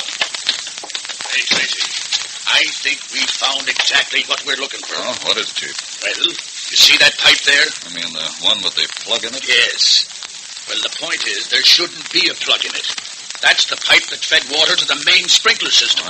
Well. Yeah. Now, look. Someone sawed off the pipe, sawed it in half, and hammered this wooden block into it. Yeah, but wouldn't anyone figure that something as simple as this would be discovered? No. Because actually, it shouldn't have been discovered. You see, 99 times out of 100, the heat of the fire would have burned up the wooden plug and allowed the water to run out when it was too late to do any good. I'd be more than a little interested to know what the night watchman was doing while all this was going on. Yeah, I've been thinking the very same thing, Tracy. You may have more of a case on your hands than you bargained for. I'm afraid you're right there, Chief. Tell me, from your experience, would you say that this was the work of an expert? Very definitely, yes. I see. Well, Pat, it looks like you and I had better get down to headquarters and do a quick checkup on all the known arsonists in town. So long, Chief. Keep me informed on anything new you find. All right, Tracy. So long. Yeah, but Dick, I thought you suspected the owners themselves had burned the building down. Pat, you remember that Chief Kelly said that there had been several other such fires lately? It seems to me I do, yes. Well, I'm beginning to wonder if there isn't somebody in this town who's in the business of burning down buildings. Oh, but Dick, how would any such person know when anyone wanted a building burned down? That's only one of about a dozen things I can't answer right now, Pat. But I certainly intend to find out. We're going down to headquarters and look into every possible... Use your head. Telling the watchman was really awfully stupid. But like I told you, Mort, it couldn't be helped. We had his routine all checked, and according to the time, he should have been on the 5th floor. But the dope must have forgot something, and he comes stumbling back into the cellar just when we was sawing the pipe. Most unfortunate. And how did you dispose of him? I trust nobody was thoughtless enough to shoot him. No, we didn't want to leave no bullet holes. Bernie tapped him with his sandbag. The fire did the rest. Well, I suppose that was making the best of an unfortunate situation, but this is the sort of mistake that could get us all into a lot of serious trouble. You know, Moth, I never can figure you. You wouldn't mind burning up a whole house full of people, but you don't like to sap a guy in the conch while you're doing it. Might I inquire how come? Of course you may inquire how come you put it, but I doubt if you'll understand it. Try me. The business of setting fires flashes a highly skilled and time-honored profession. It requires skill, imagination, artistry, and it is not to be confused with so gross a pastime as murder. Here. Huh? Flame, where'd you come from? What a way to greet me when I was about to compliment you on your scholarly dissertation. Cut it out. No, I really mean it. You grow positively lyrical on the subject of fire, like to the lark at break of day ascending. Hey, what's she trying to do, boss? Give you the bird? That's wonderful, Flash. I didn't know you had it in you. What do you mean? Did I say something funny? No. Look, Flame, Flash and I were having a business conversation. I know. I just happened accidentally to overhear it. It's too bad the night watchman had to be, quote, sapped on the conch, unquote. It's really too bad. What do you mean? I begin to detect the presence in this room of an unnecessary party. A fifth wheel, as it were. Flash, would you kindly blow? Now, look here. I don't take no orders from dames. Oh, well, in that case, we can discuss what I have to say tomorrow. Of course, it'll be much too late by then, but surely the moth won't mind. All right, Flash. I'll see you later. Sure, Moth, sure. If you want it that way. Your dame comes in and I got to start taking orders.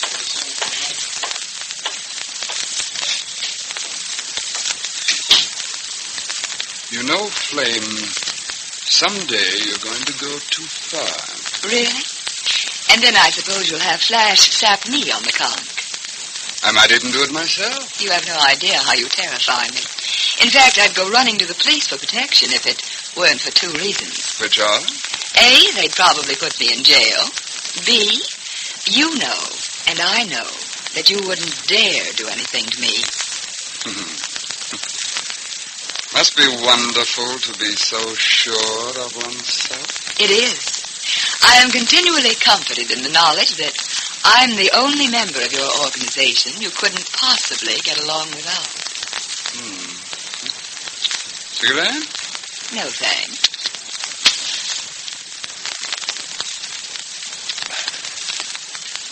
What did you want to talk to me about? That's better. Blackmar is pretty upset about the death of his night watchman in the fire. How do you know? I contrived to be invited to a little shindig that I knew Mr. Blackmar was attending. I knew there would be a lot of sympathetic questions asked him regarding the fire. Oh? There were. But the thing which was uppermost in Blackmar's mind, and to which he kept returning, was the unfortunate death of his night watchman. Well, it's easy enough to see what he's thinking of course. That if it's ever discovered that the fire was not accidental, he could be mixed up in a murder investigation. You don't think he has any idea that the watchman's death wasn't accidental? I doubt it. He's not very smart. And I noticed that. By the way, did you hear anything about his partner, Ket? But of course. Hepburn Ket is on a fishing trip somewhere in the West Indies. I guess Blackmar told the truth then. About what? That he was playing a lone hand when he hired us to burn down the warehouse. It looks that way. The Flame, I think I'm going to have a little job for you tonight.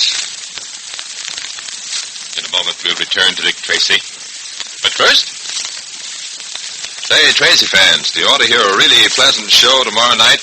Well, listen to the tales of Willie Piper. It moves along so smoothly and delightfully that you'll be surprised to find yourself completely absorbed in the story, not aware that your face is covered with a broad smile. 30 minutes pass just like that. You're left with a mellow, contented feeling. The hero of the show is Willie Piper, a well-intentioned youth who blunders his way through the darndest predicaments. He's married to a wonderful girl, and together they live in one half of a two-family house in a New England town. They live there with Willie's father-in-law, whose attitude is, quote, "Oh, you youngsters just go ahead and do what you want. Pretend I'm not here," end quote. But he is there, and there's no mistaking it. And if ever you need a good example of three making a crowd, just think of Willie's father-in-law. Treat yourself to some wholesome chuckles. Listen to the whimsical Willie Piper Show, and it's heard tomorrow night on most of these ABC stations. And don't miss those other great shows ABC has lined up for your entertainment. Every Wednesday night, the Paul Whiteman Show, The Pot of Gold, Bing Crosby, and The Henry Morgan Show. Now, back to Dick Tracy. Well, that completes the list of the known arsonists in town, and a sorry-looking crew they are, too. Patrick, I think we're on the wrong track. What we should be doing is investigating the owners of the Blackmar Ket Corporation and finding out if they have any known underworld connections. And indeed, there are underworld connections. But will it be possible to uncover them? Tune in tomorrow, same time, same station, for the Adventures of Dick Tracy, produced by Charles Powers. This is George Gunn speaking. Well, we've been doing a lot of gabbing recently about a Wednesday night show on ABC, a show you've probably heard many times, The Bing Crosby Show. But I wonder if you and your folks stay tuned to ABC on Wednesday nights for something new in the radio world. Henry Morgan and his zany, funny program.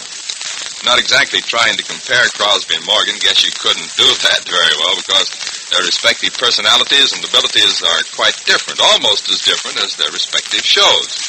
But both guys and both shows are tops. Find out for yourself tomorrow night.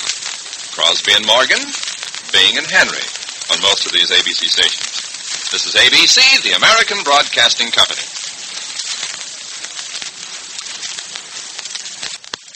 And now, Dick Tracy!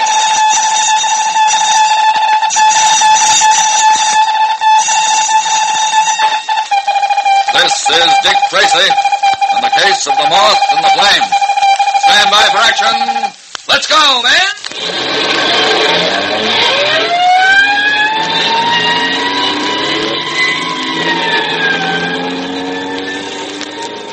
Yes, it's Dick Tracy, protector of law and order. Say, boys and girls, do you know how the first real man-of-war came into being? Well, just before the year 1500, warships were used to carry troops, who would then fire their muskets at the enemy ships and try to close in, board them, and capture their crews. Well, along about 1525, the English king, Henry VIII, had an idea. He called in his ship designers and he said, I want you to take 20 cannon and build me a ship around them. Well, the designers were shocked. They had never built a ship strong enough to hold cannon, which wouldn't go to pieces at the vibration of the first broadside. They tried to explain. The king just wouldn't listen. Finally, almost afraid for their lives, they went back to their drawing boards, and wonders of wonders, 3 months later had drawn up plans for the first battleship.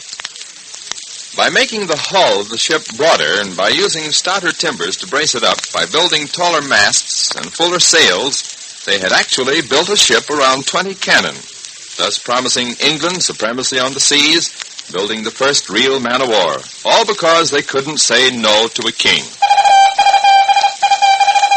And now, Dick Tracy. Tracy and Patton are investigating a warehouse fire, a fire which gives every evidence of having been deliberately set. The building was owned by two partners, Blackmar and Kett, who had been doing a thriving business in the black market. When federal investigators began to investigate their illegal sales, Blackmar, one of the partners, hired a gang of arsonists to destroy the building and the evidence. This gang is headed by a sinister character named the Moth. As today's story opens, we find Tracy and Patton at headquarters completing their investigation of the Black Market Corporation. Tracy's at the phone. Yes, I see. Miss Spindle, huh? She says she worked for them about a year. Well, thanks a lot. I'm sure this is going to be very helpful. Who is that, Dick? Jorgens, the Internal Revenue Department, Pat.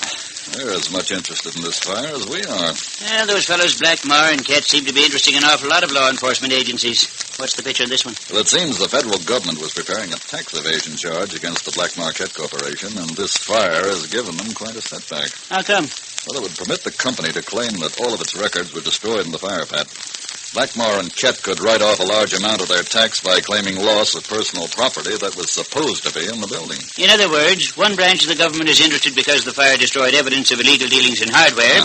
Another branch is interested because the company may avoid paying a large income tax. The insurance underwriters are interested because the building was heavily insured. And we're interested because a man died in this fire. Well, you've got to give those fellows credit. They don't operate in a small way.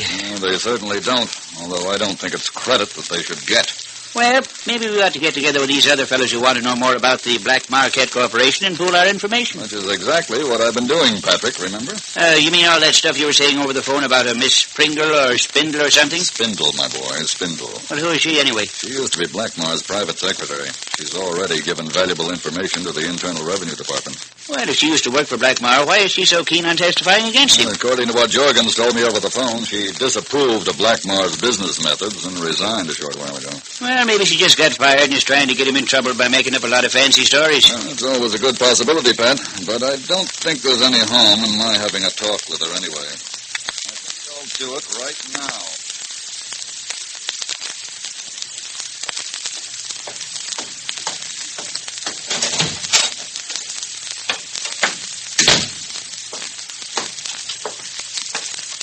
Well, if it isn't my old friend Cupid.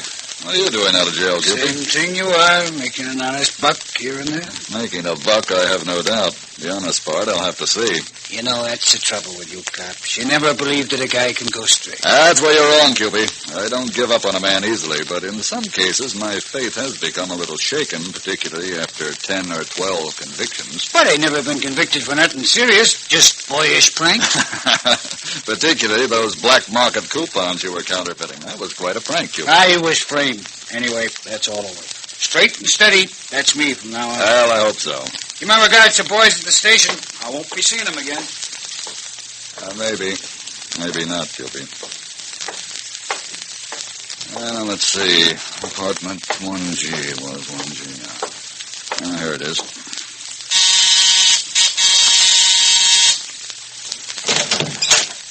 Yes? I'm Inspector Tracy from headquarters, madam. May I come in? I suppose so. Thank you. What did you want to see me about? Well, I'm checking up on the recent fire that destroyed the warehouse of the Black Marquette Corporation. I don't know anything about it. Yes, I'm sure of that, but I understand that you might be able to give us some facts that would help us get to the bottom of this case. I don't know anything. You gave very valuable information to the men from the Internal Revenue Department. I didn't. That is, it was all wrong. Now, look here, Miss Spindle. Has anyone threatened you? Of course not. You didn't by any chance just receive a visit from a man named Cupid, did you? Cupid? I never heard of a man named Cupid. Miss Spindle, I wonder if you realize that this case involves more than the burning of a building. It involves the death of a man. It involves murder. Murder? Yes. And by concealing important evidence, you're making yourself an accomplice to that crime. It won't do any good. I still can't say anything. You realize, of course, that you're playing right into these criminals' hands by refusing to talk, don't you? Get out. I don't know anything. Get out. I don't know anything.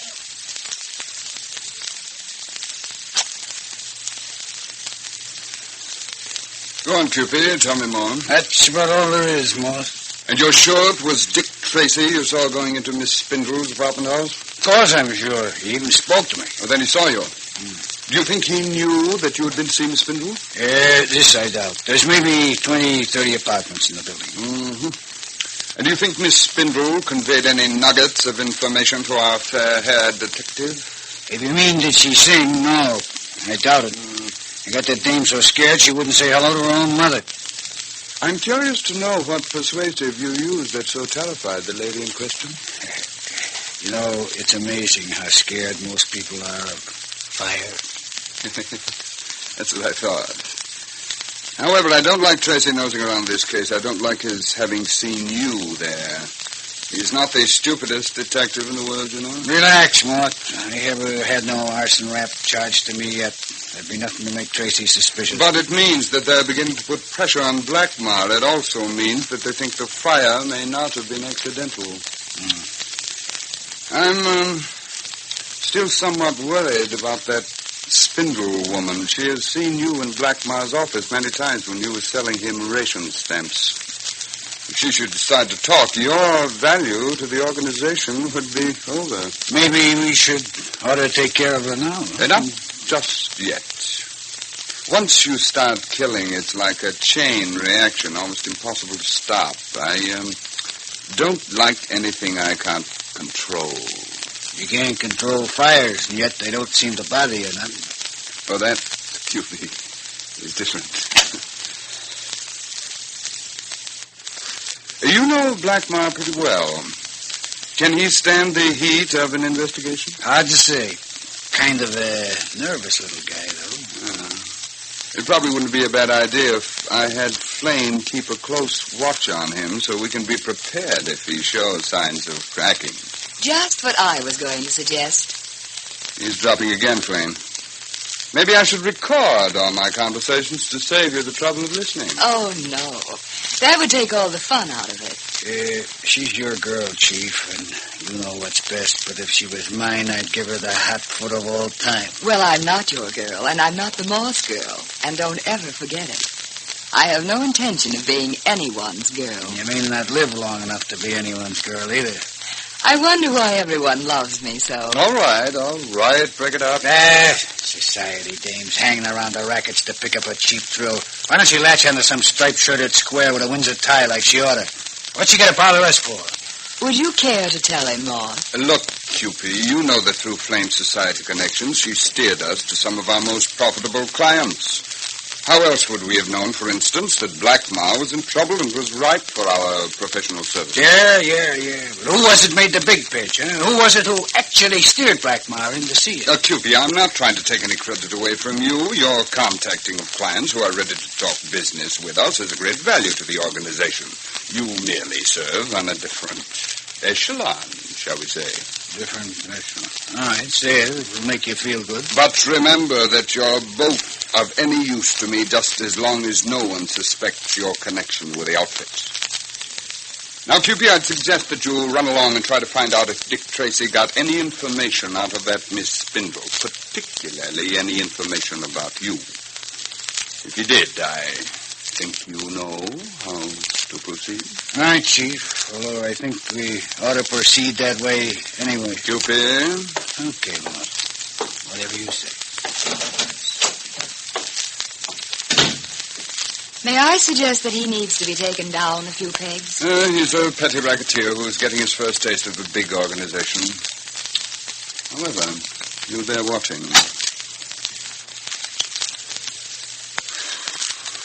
I've known a few men who offered a lady a cigarette first. I'm sorry. I keep forgetting that you're old enough to smoke.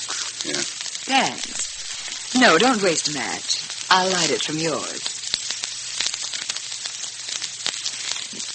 Now, what's all this about Blackmar? The local police seem to think the fire may not have been accidental. They've put Dick Tracy on the case. Is that bad? Not good, but the point is they're putting the heat on Blackmar, and I want to be sure he can take it. Do you think you can find out what his plans are? I also am rather persuasive along my lines. Yes, so I've noticed. What do you plan on doing? This.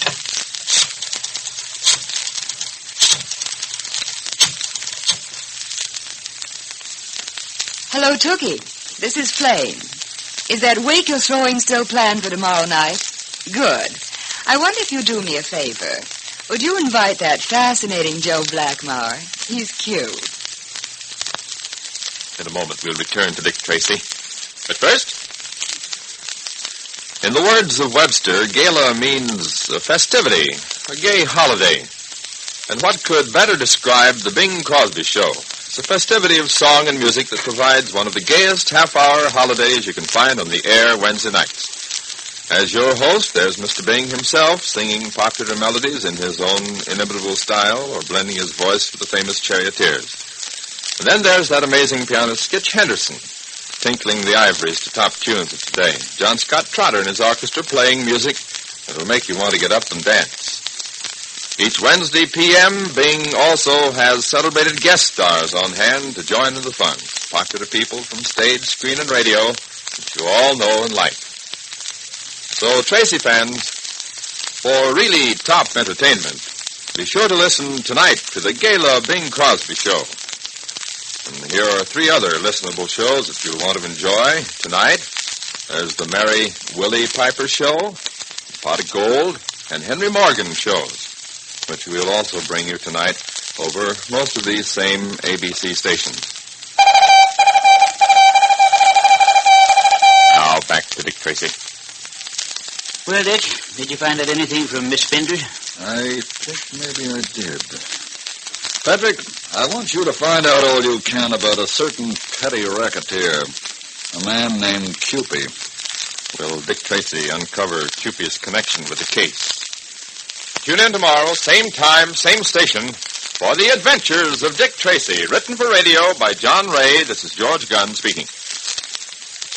Well, Tracy fans, if you want to hear some really good arguments where the debaters know what they're talking about, listen to America's Town Meeting of the Air tomorrow night. Famed experts speak on both sides of important national and international issues.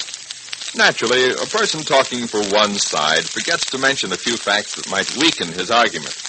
But on America's Town Meeting, there are experts on the other side, too, who make sure that you hear those facts. So, Tracy fans, if you'd like to try to understand today's problems, tune in to America's Town Meeting of the Air tomorrow night on most of these ABC stations. This is ABC, the American Broadcasting Company. And now, Dick Tracy.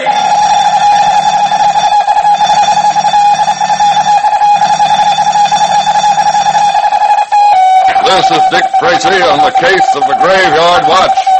Stand by for action. Let's go, man!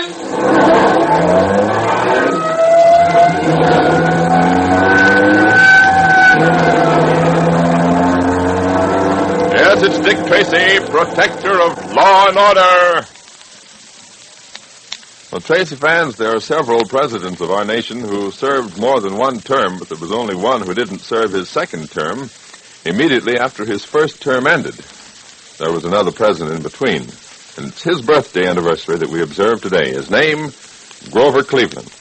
Many people believed him to be an excellent president because he was not only capable, but he had a great sense of duty to the people and to the country he was serving. Here's what another great president, William H. Taft, had to say about Cleveland. He said he was a great president, not because he was a great lawyer, not because he was a brilliant orator, and not because he was a statesman of profound learning, but because he was a patriot with the highest sense of public duty, because he was a statesman of clear perceptions, of the utmost courage of his convictions, and of great plainness of his speech. And Taft went on praising Cleveland's high character. You can realize Cleveland's merit still further when you consider that Taft was a Republican, and the man he praised was a Democrat. Grover Cleveland, born March 18th, 1837, 110 years ago today. And now, Dick Tracy. Yesterday, Tracy and Patton, still standing their trick on the graveyard watch, made desperate efforts to contact Sparks, the wireless operator of the ship. After narrowly escaping being caught away from his post by Hurricane, Tracy succeeded in getting to the radio operator's cabin. And once there, he quickly told Sparks that Hurricane and Rolling Hitch had murdered Captain Combed.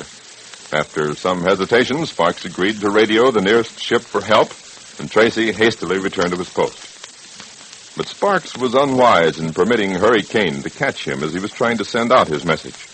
Hurry shot him dead in cold blood, and then destroyed the wireless to prevent any further attempts at contacting the world at large. Right now it's morning. Tracy and Patton are having chow with other members of the crew.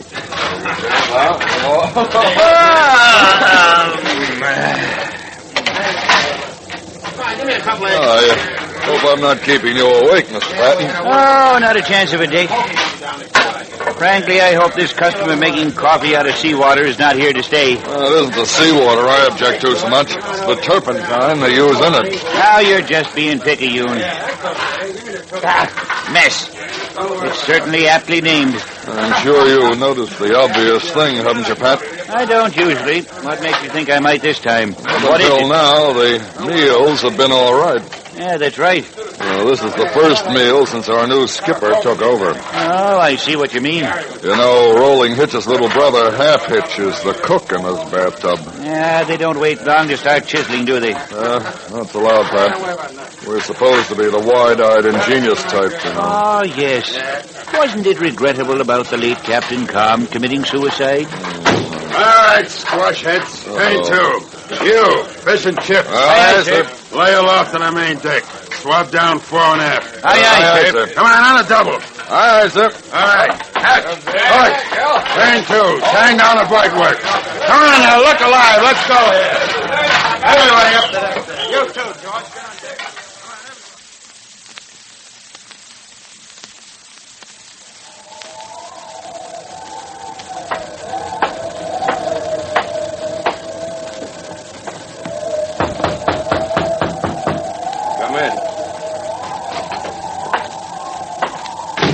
What took you so long, Roland? Don't jump me, Kane. I've been putting that alleged crew of yours to work. Good. Did you get that blood cleaned out of the captain's cabin? Yeah. I'm going to move in there. That'll keep anyone from snooping around. Good idea. But who's going to snoop?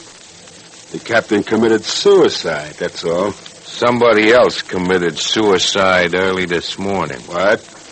Our young friend Sparks got tired of it all. You mean you shot him? Well, that's one way of putting it. Now, what'd you do that for? We're getting in a little deep, ain't we? Well, what would you have done, smart boy? I see a light in a radio shack. I hear the wireless going like mad. There's Sparks in there looking like he just swallowed the anchor. Maybe he was just on duty. No dice. I talked to him for a minute. He finally picked up a ship on his radio. I told him to tell the ship everything's all right. Instead of doing that, he puts in a call for help. How'd you know? I know code. I knew what he was sending. So you shot him? Yeah. Seemed like a good sound move. Mm-hmm. What'd you do with the body? I thought our late captain might want a little company. Over the side, huh? Yeah. Just so nobody else would get any cute ideas about sending messages, I reduced that radio set to the hardware counter in the 10-cent store. Okay. Hey, what's going to be the story on the disappearance of Sparks? Oh, he must have gone and got careless during those high seas last night and got himself washed overboard. And it was a great pity there was no one there to see him, so we couldn't try to rescue him. Okay, now, I'm worried. What are you worried about? Who's going to prove it happened different than that? I guess nobody. That's right. Nobody. We got a ship and a nice cargo. Percy Cute's gonna be very happy with what we done. Yeah, I don't care how happy he is. I want money. There'll be more coming than you ever seen. And protection. Yeah? Where are we heading? We're going right to Port La Jolla. That's a banana republic south of here. Oh. We meet Percy Cute down there, huh? Yeah. We turn the ship over to him, get our dough and phony papers, and we're ready to ship out again. And if there's a stink? There won't be. And if there is, Percy Cute will fix it. You started to buy off the crew? Not yet. But that'll be a cinch. I know them all. At least all but them two gadflies of yours. Fish and chips. Yeah. I wonder about them guys. Yeah. You know, they're the only ones on the ship who heard the shots when you did away with the captain. I know, but they seem kind of dumb. I think they fell for that suicide story I gave them. Yeah, probably. Hey, wait a minute. What happened to you? I just thought of it. How did Sparks find out about the captain? Only those guys could have told him. Yeah, but they couldn't have seen Sparks. They stood watching the well deck all the time. Yeah, that's right. Of course, maybe Sparks didn't know about the captain, and you made a mistake. He knew, all right. Yeah, then maybe you heard the shots and saw me heave the body overboard. Yeah, maybe. But I'm still not at all happy about those guys' fish and chips. We gotta watch them close. In any case, I'm working on a little plan that I think will take care of them. Okay, Mastermind. The sooner the better. The sooner the better.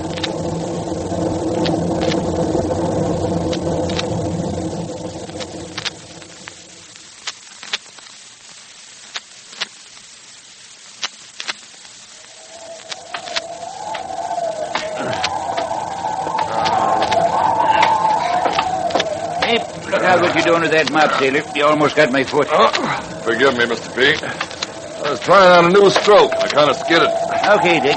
I'll overlook it this time. You're a real shipmate.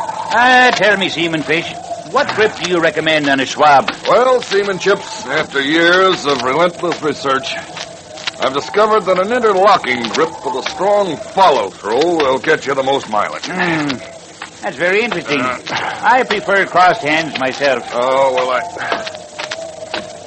you know, Pat, I'm more than a little worried about something. What is it, Dick?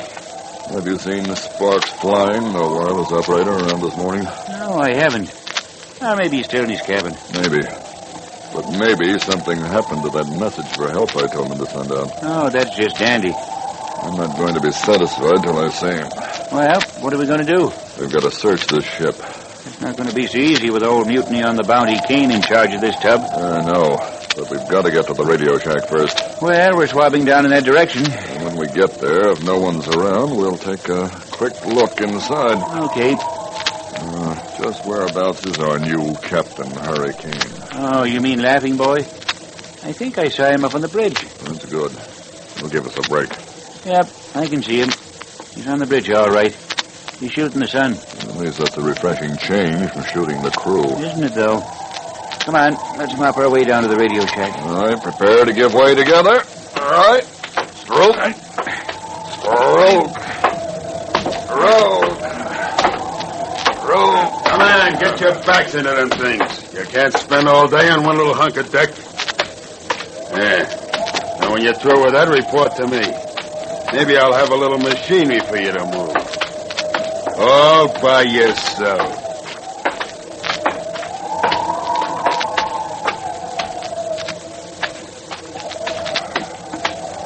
Well, there's a man of infinite charm. Hey, Dick. You see what he had under his arm? It looked like clothes. It was. I see what you're talking about, Pat. You said you got a look at Rolling Hitch's clothes last night when the door opened up. It was shortly after the captain had been murdered. You said you saw blood on them. That's right. Did you identify those clothes? Yep, and they're under his arm right now. Oh, you've got to follow him, Pat. see what he plans to do with them. Well, he's heading aft. We'll shadow him, then. But don't let him see us. Look. No one down the ladder to the well deck. There's no one down there, too. Crew's all working up forward. Hey, look, Dick. He's going to the lee rail. Oh. Yeah. There goes the clothes and the evidence over the side. And I hear tell it's a pretty big ocean. Oh, come on then, Pat. Let's get to that radio shack. Why not?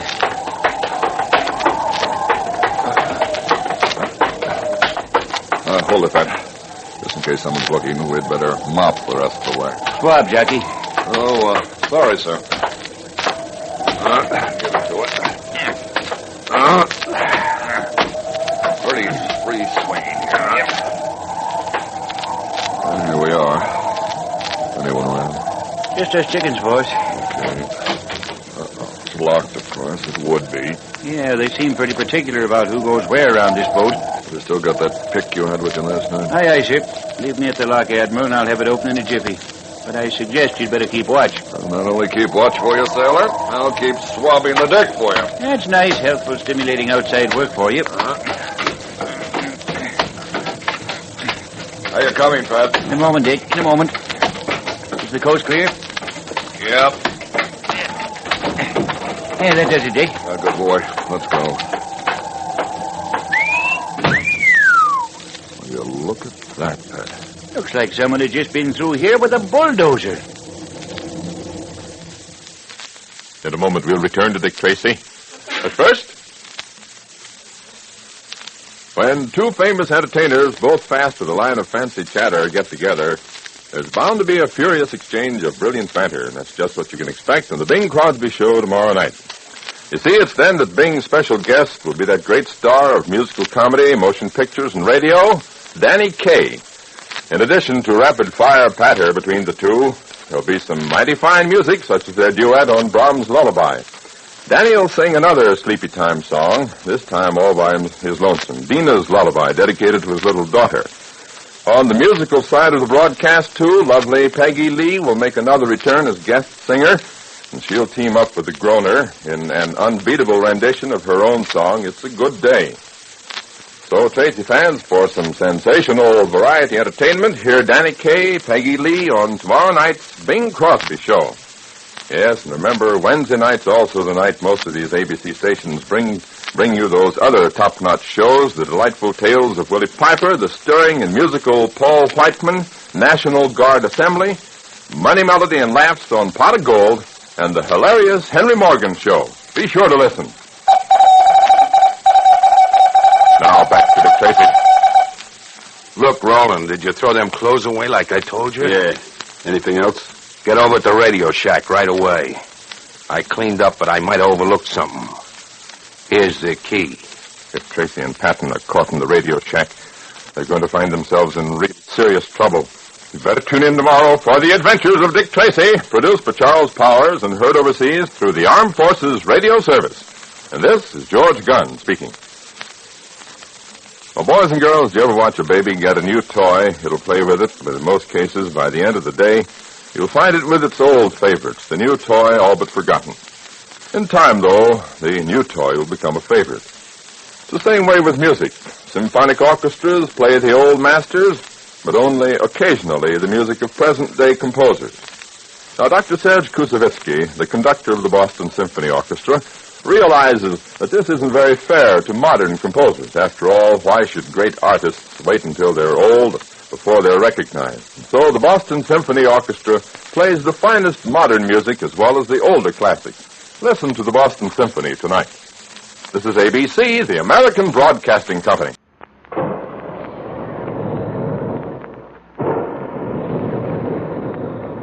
Calling all adventure fans. Calling all Dick Tracy fans. Stand by. Dick Tracy is on the air.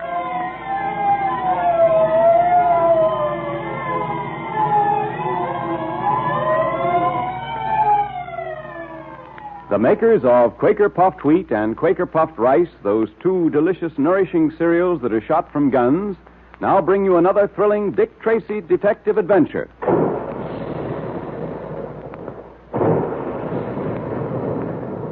And there go the big guns, reminding us all that puffed wheat and puffed rice actually are shot from guns right in the Quaker plant. Nourishing grains of sun-ripened wheat and rice are loaded into the guns, and then they're exploded to 8 times their normal size. That's what makes puffed wheat and puffed rice so specially easy to digest, so that you get their trigger-fast food energy much more quickly and easily. And that's important if you want to think fast and act fast like Dick Tracy does. And if you're a loyal Dick Tracy fan and friend, check up on the pantry at least twice a week to make sure there's always some puffed wheat or puffed rice there. Look to see at the end of today's program, and if there isn't one of those famous red and blue packages in the pantry now, ask Mother to order some from the grocer's. She's sure to be glad when you remind her of something so specially good for breakfast. And then you and Mother and Dad can join the thousands of happy families who enjoy Quaker puffed wheat or Quaker puffed rice every day. And be sure you have your pencil and paper ready for today's secret messages. Get them now.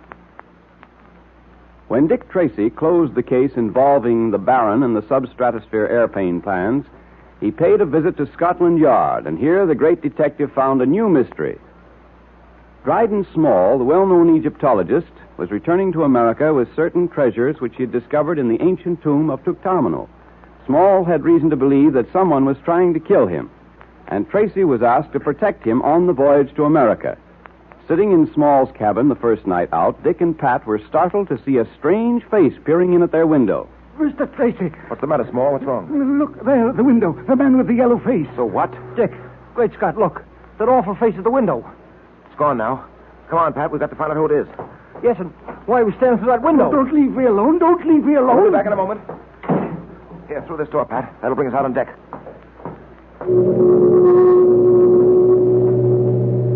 I don't see anyone. No, neither do I.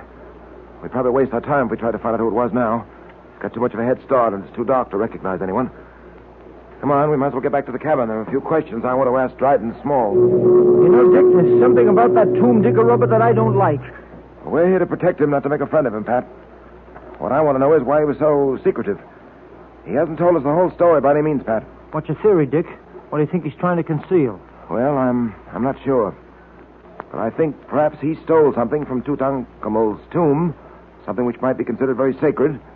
And those who consider it so are trying to get it back. That's only a wild guess. Well, it doesn't sound so wild to me.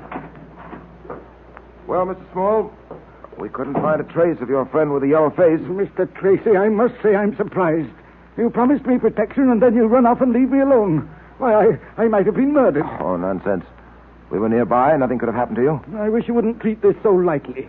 You may not realize it, Mr. Tracy, but I'm in very serious danger. I don't treat any of my obligations lightly, Mr. Small. I tell you, the people who are after me are very clever. Not only that, but they have at their command all the forces of evil and black magic. Oh, so it's black magic now, is it? Black magic and worse, perhaps. A curse has been set on me. I know it. I feel it. I'll never escape from it. Never. Small, precisely what are you taking back to the States with you? Oh, not a great deal. Some ancient pots and utensils used by the pharaohs, a fragment of the Great Seal, and also the mummy of Tutankhamun's second son. The mummy is stored in the hold of the ship, isn't it? Yes, yes. And what else are you bringing back with you? Nothing but those things I told you about. Are you sure of that? You don't believe me, do you? To put it bluntly and briefly, no. You think I'm holding back something from you, eh? Well, I'm not. I'm not, you hear? I've told you everything. Everything. I don't know why they want to get me any more than you do. But I know they're after me, and you've got to help me. I'm not so sure of that. I'm not so sure that I'm not going to rid myself completely of all responsibility in this case. What? What do you mean? I'll take the trouble to explain for the last time. When you go to a detective and ask his protection, you've got to tell that detective just what you're afraid of and what he's got to protect you against. Now, Mr. Small, don't withhold any information from me, because in this case, too, it may mean the difference between life and death. I've told you everything. I swear it. Who is the man in the yellow face? I don't know. I don't know any more about him than you do. From the way you spoke of him, you've seen him before. The man with the yellow face, you said. Do you know him, Small? Have you seen him before? Yes, I have. You were right all the time, Dick. He was holding something back. Where did you see him before? Several times in Cairo and once in London. I don't understand it. I'm not sure I know how to explain it. But it seems I saw him every time I received one of those scarabs. Those scarabs which mean death and destruction for those who receive them. The only time I saw him in London was at the theatre. The usher handed me a program as I came in. When I opened it, there, folded in between its leaves, was one of the scarabs. At that very moment, I happened to look up at the boxes, and looking down at me was the man with the yellow face. What else do you know of the man with the yellow face? Well, that's all. I don't believe you, Mr. Small. You know who he is, and you know what he wants. I tell you... Now, let me warn you once again. If anything happens to you, you'll have only yourself to blame. Because when you had the chance, you wouldn't tell us everything you know. And now, shall we go down to dinner?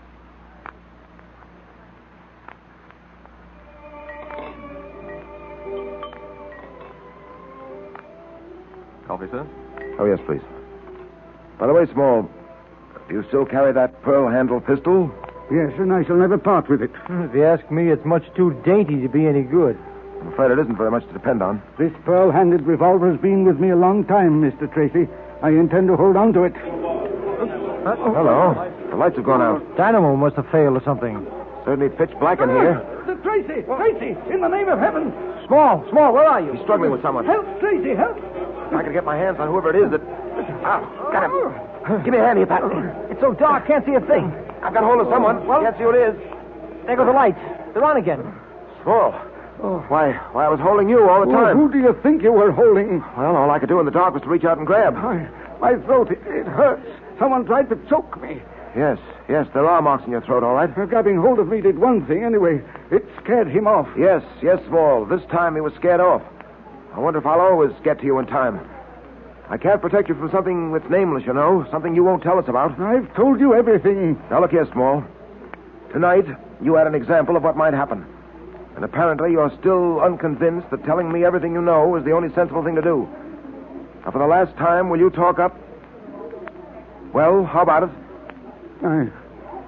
I've told you the whole truth. Very well. I've done my duty. I've warned you.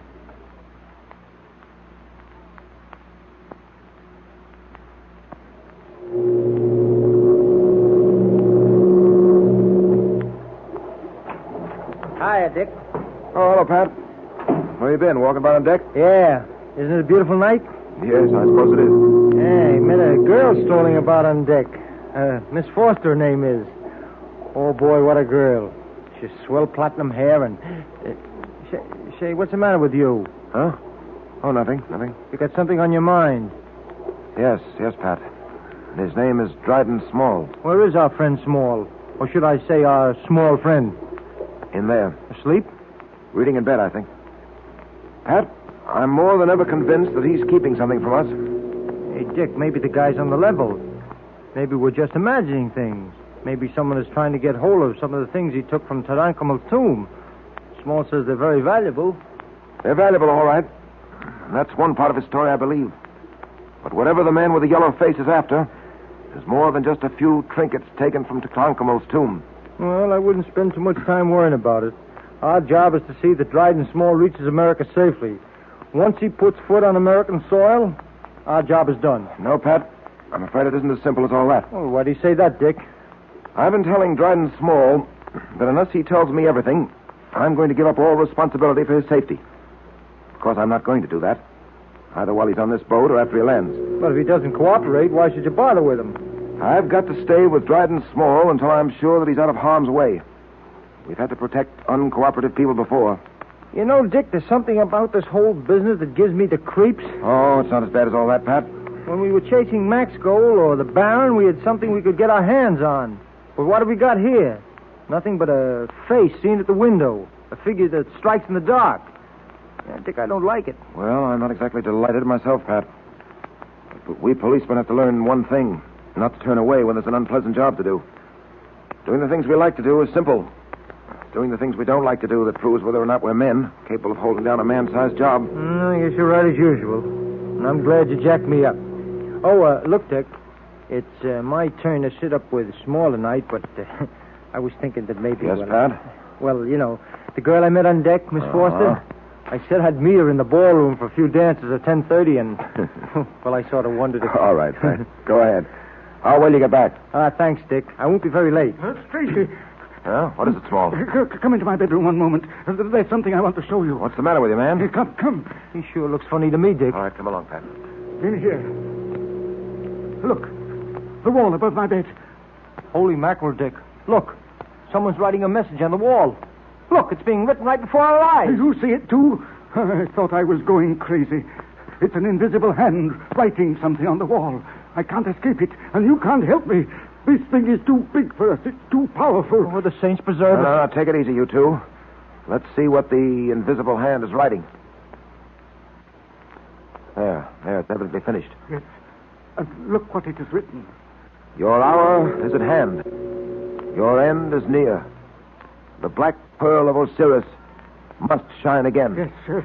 And look, there on the floor. It's another scarab, Tracy. Another scarab.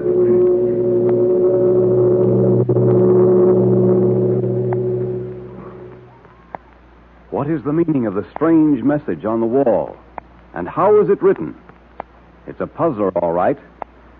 But now it's time for the Dick Tracy Secret Service Patrol meeting. The makers of Quaker Puffed Wheat and Quaker Puffed Rice, the specially delicious, nourishing cereals that are shot from guns, invite you to attend. The 19th meeting will now come to order, and today the members of the Dick Tracy Secret Service Patrol congratulate the Boy Scouts of America on their 28th anniversary. Let's all stand at attention, patrol members, as a tribute to that great boys' organization. Boy Scouts of America, we salute you. Fine, Junior. And now, patrol members, have you got a pencil and paper ready for the special secret code message? All right, Junior, let's have the message. Here it is. Prisoner 25, 9, 3, 20, 11. 26, 21, 8, 17, 16, 20, 8, 16, 3.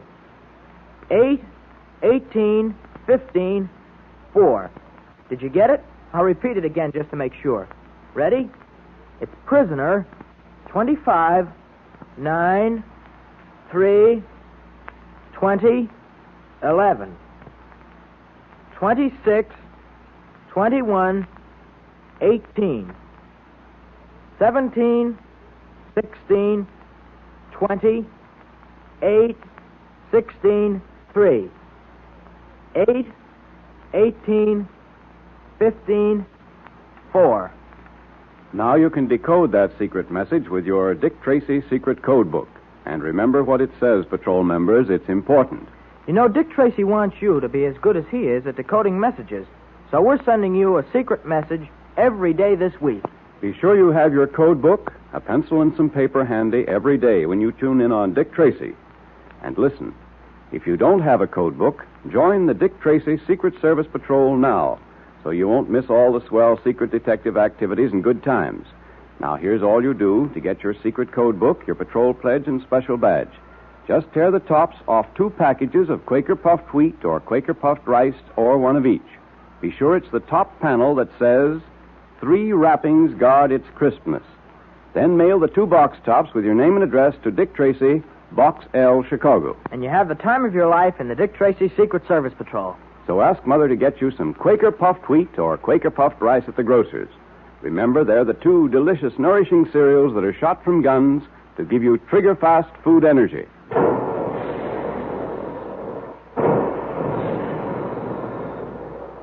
Calling all adventure fans, calling all Dick Tracy fans. Stand by for another exciting Dick Tracy adventure tomorrow at this same time.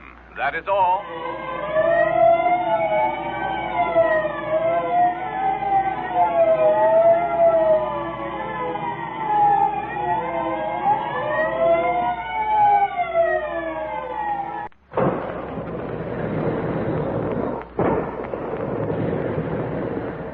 Calling all adventure fans, calling all Dick Tracy fans.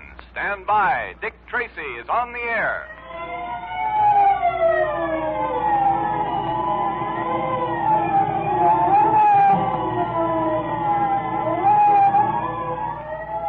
The makers of Quaker Puffed Wheat and Quaker Puffed Rice, the 2 tempting, delicious, nourishing cereals that are shot from guns, now bring you another thrilling Dick Tracy detective adventure.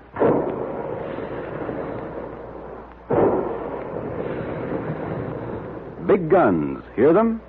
For the next time you have a big dish of crisp, nourishing Quaker puffed wheat or Quaker puffed rice for breakfast, remember the sound of the big guns, because those two delicious cereals are actually shot from guns. Sun-ripened grains of nourishing wheat and rice are loaded into the guns, and then these little kernels of grain are exploded to 8 times their normal size.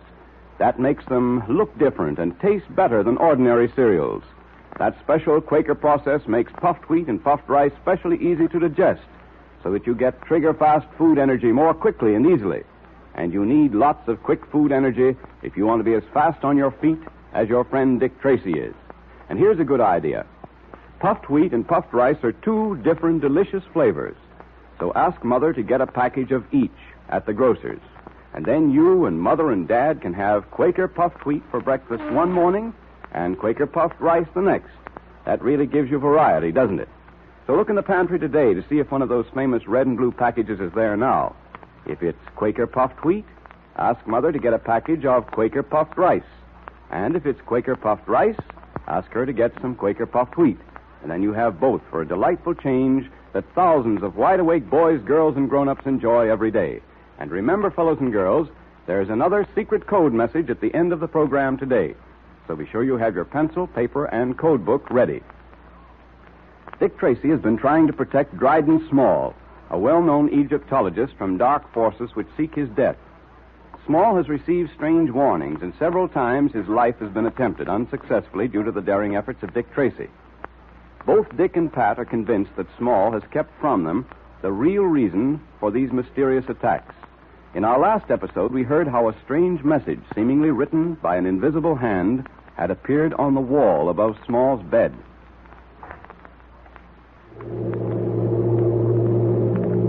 Let's see what the invisible hand is writing. Your hour is at hand. Your end is near. The black pearl of Osiris must shine again. Yes, and look there on the floor. It's another scarab, Tracy. Another scarab. Yes, so I see. Another symbol of death and destruction. Why don't you do something? But it's no use. You can't fight the supernatural. They told me there was a curse upon the tomb of Tutankhamun. I should never have gone into it. All the others who have been in it have come to sudden death. Oh, stop it, Small. There's nothing supernatural here. I know, but Dick, the writing on the wall, we saw the message being written. Yes, and now look, it's beginning to fade. Ghost writing, that's what it is. The handwriting of a ghost. Oh, come, Small, pull yourself together. This isn't the work of a ghost. The man with the yellow face, whoever he may be, paid a visit to this cabin in our absence. How do you know he was here? Why, it's simple enough. The scarab on the floor, he left it there. The handwriting on the wall, he put it there. No. He might have put the scarab there, but the handwriting, that couldn't have been done by anybody human. We saw the message being written, and there was no one here. Of course there wasn't. The message was written before we got here. We saw it when we turned on the bed lamp. I don't get it, Dick. Pat, put your hand over that lamp, about 6 inches away. All right. I've got it there now. What do you feel? Nothing but heat. Precisely. Heat. The heat from the lamp. Do you recall ever having used heat in connection with invisible messages before, Pat? Oh, why, sure. Say, I get it. This message was written in invisible ink and couldn't be seen until the heat of the lamp brought it out on the wall. Go to the head of the class, Pat. That's exactly what happened here. The man with the yellow face wrote his message in invisible ink. Small came in, turned on the lamp, and in half an hour or so, the heat from the lamp brought the message out. There's your supernatural for you, Mr. Small. You make it sound simple.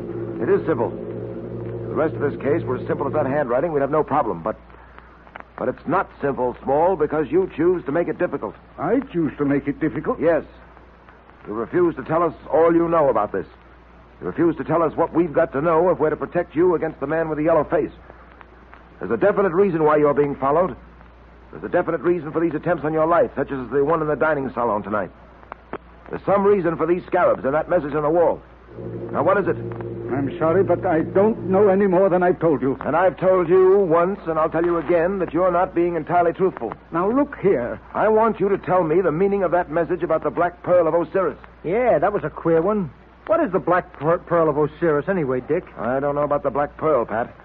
I do know, however, that Osiris was a god worshipped by the ancient Egyptians, and that even today there are certain secret societies which still worship him.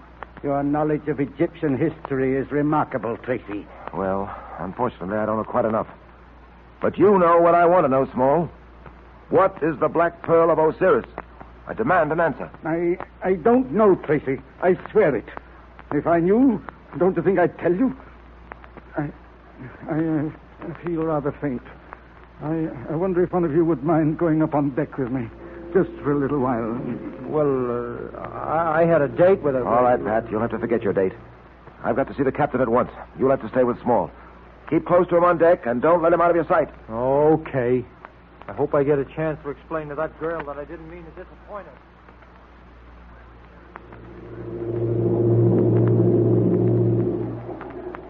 You feel better now, Small? Yes. Yes, Mr. Patton. The air is doing me good. Looks like we're going to have a fog. You can see wisps of it floating past the binnacle light up there. Yes. You know, Small, you really ought to come clean with Tracy. Patton. Yeah? That man leaning against the rail. What?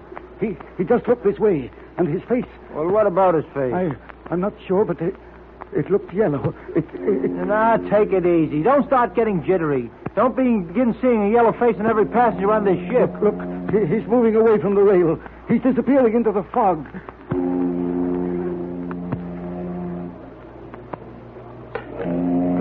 What was that? Something dropped at our feet. Yeah, I heard it. Let me see. Hey, here it is. What? Why, say, it looks like a scarab.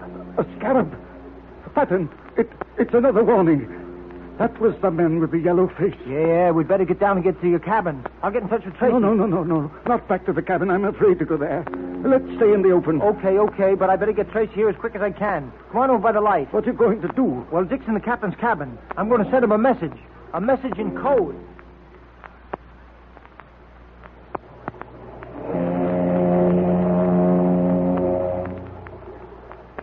Well, come in, Mr. Tracy. Glad to see you. How are you, Captain? Worried, Tracy. Very much worried. I'm glad you're here. I don't like the things that have been happening on this ship of mine. Well, I'm sorry about the need for searching the ship, but you must understand, Captain, that at any moment one of your passengers may be, well, put out of the way. That isn't what I referred to, Tracy. There are other things that are wrong. Such as?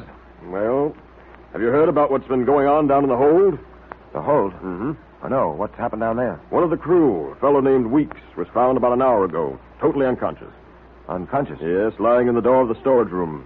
He's not a strong fellow. As a matter of fact, he has a weak heart. That's why we have him down there. All he does is check the books and little odd jobs like that, you know. Yes, but what made him unconscious? Well, according to his story, Tracy, as he was approaching the storage room, he noticed the door was open, which was unusual. As he began to investigate, he suddenly saw, standing in the doorway itself, a strange-looking figure. The next thing he remembers, he was lying on a cot. The ship's doctor was working over him. Huh. He's not given to seeing things, is he? I don't think so. He's a stable, dependable fellow. At any rate, he's never seen things before. Well, in that case, I don't think it'd be a bad idea to investigate that storage room. Now, about the search for the man with the yellow face, Captain. Yes, I wanted to talk to you about that, Tracy. We don't seem to be making much progress. Matter of fact, Tracy, we're not making any progress at all. Yes, I was afraid of that. Oh, excuse me. Come in. There's a message for Mr. Tracy, sir. Oh, give it here. Where did you get this? It was given to me by a gentleman down on deck A, sir. Thank you. Excuse me, Captain. Yes, certainly. It's a code message from Pat. Prisoner 20, 21, 12, 16, 7, 10, 18, 22. Will you excuse me, Captain? I've got to join Mr. Patton on deck immediately. Nothing wrong, is there, Tracy? I don't know. That's what I want to find out. And I've got to find out fast. Well, I'll go along with you, Tracy. I've got to go up to the bridge, and this will be on my way. Glad to have your company, Captain, but let's hurry.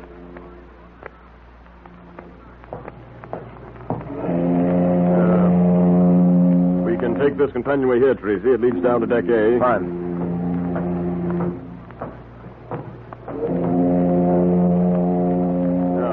Here we are, deck A. I don't see Mr. Patton, do you? No, but this fog is getting thicker. He may be down at the other end. Come on. Well, I'll leave you here, Tracy. Man overboard! Man overboard! Man overboard, Tracy. Get down there as fast as you can. I'll see to ordering the boats over the side. Right. Man overboard! Man overboard! Hey, you there. Where is he? Oh, this thing! Man overboard! Man overboard! Man overboard! Oh, Dryden Small. What's happened here? The man with the yellow face. Patton fought with him. Yes, what happened? Overboard. Patton was thrown overboard. What? Pat overboard? Wait, Tracy, what are you doing? Why are you taking off your coat? Why do you think? I'm going after Pat. Stop! Don't! Another man overboard! Another man! Tracy, they'll both be drowned! Patton and Tracy, too! Will Dick save Pat? Or has the detective's friend been swallowed up by the black waters in the night? Dick will save him if anyone can. But now the makers of Quaker Puffed Wheat and Quaker Puffed Rice, those two popular, delicious, quick energy-giving cereals that are shot from guns, invite you to attend another meeting of the Dick Tracy Secret Service Patrol. Here comes Dick Tracy, Jr. now. The 20th meeting will now come to order, patrol members. And let's be sure we all have pencils and paper ready to take down today's secret code message. Are you going to give Dick Tracy's friends the message that Pat sent Dick today, or have you a special secret patrol message, Junior? Oh, both, Mr. Quakerman. First, I'm going to repeat the message that Pat sent to Dick Tracy. Good. Are you ready, patrol members? Here it is. Prisoner 20, 21, 12, 16. 7, 10, 18, 20, 2. Once more, Junior, to make sure everyone got it. All right, Mr. Quakerman. It's prisoner 20, 21, 12, 16. 7, 10, 18, 20, 2. Fine. And now what's the special patrol message, Junior? Here it is. Are you all ready? It's Buffalo. 21, 12, 14, 10, 12, 4. 10, 20, 13, 3, 6, 10, 20, 13, 3, 21. 1, 8, 14, 5. Better repeat that one, too, Junior, I think. Okay. Ready, everyone? It's Buffalo. 21, 12, 14, 10, 12, 4. 10, 20, 13, 3. 6, 10, 20, 13, 3, 21. 1, 8, 14, 5. Well, that sounds very important, Junior. It is. It's a special order for patrol members. But how about the fellows and girls who aren't members and can't decode the messages? Well, we can't very well give away the patrol secret. Of course not. I can't imagine any real wide-awake boy or girl not joining, can you? Not unless they don't know how to join on the Dick Tracy Secret Service Patrol. So maybe you better tell them, just in case there are some fellows and girls listening in for the first time. Good idea. Well, here's how you can join the patrol and get the secret code, the patrol pledge, and the membership badge so you don't miss any of the fun. Just tear the tops off 2 packages of Quaker Puffed Wheat or Quaker Puffed Rice, or one of each.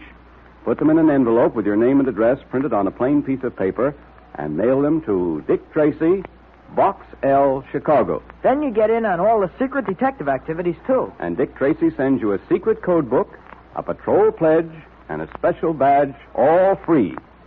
Tell Mother how those nourishing, delicious cereals are shot from guns to make them specially easy to digest. So ask her to get you some Quaker Puffed Wheat or Quaker Puffed Rice at the grocer's.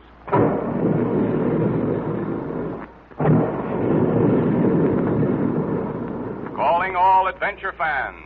Calling all Dick Tracy fans. Stand by for another exciting Dick Tracy adventure tomorrow at this same time. That is all.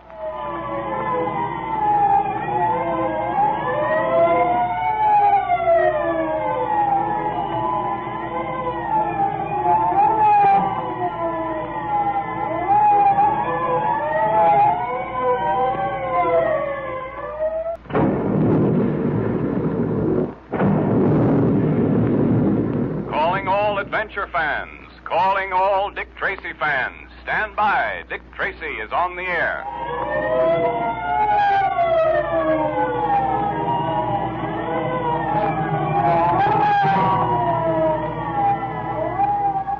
The makers of Quaker Puffed Wheat and Quaker Puffed Rice, those 2 tasty, nourishing cereals that are shot from guns, now bring you another thrilling Dick Tracy adventure.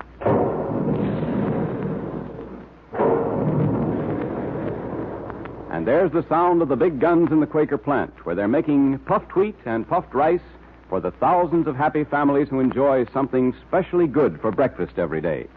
You know, breakfast is a very important meal.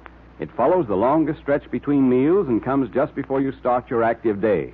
That calls for lots of real food energy, and that in turn calls for nourishing puffed wheat and puffed rice. That's why they're shot from guns. A special Quaker process explodes each grain of wheat and rice to 8 times its normal size. The tiny, hard-to-digest food cells are unlocked for you so that you can use their trigger-fast food energy easily and quickly.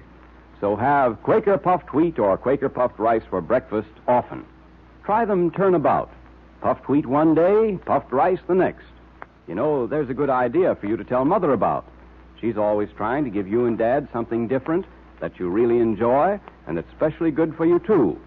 Well, with Quaker puffed wheat and Quaker puffed rice, you have 2 delicious flavors for a taste variety that the whole family goes for. So tell Mother about it and ask her to get some Quaker puffed wheat and Quaker puffed rice at the grocer's. And then you can change flavors every day and still be getting the trigger-fast food energy you need to be as quick in thought and action as Dick Tracy is. And remember, patrol members, there's another secret code message for you at the end of today's program. So be sure you have your pencil, paper, and secret code book ready.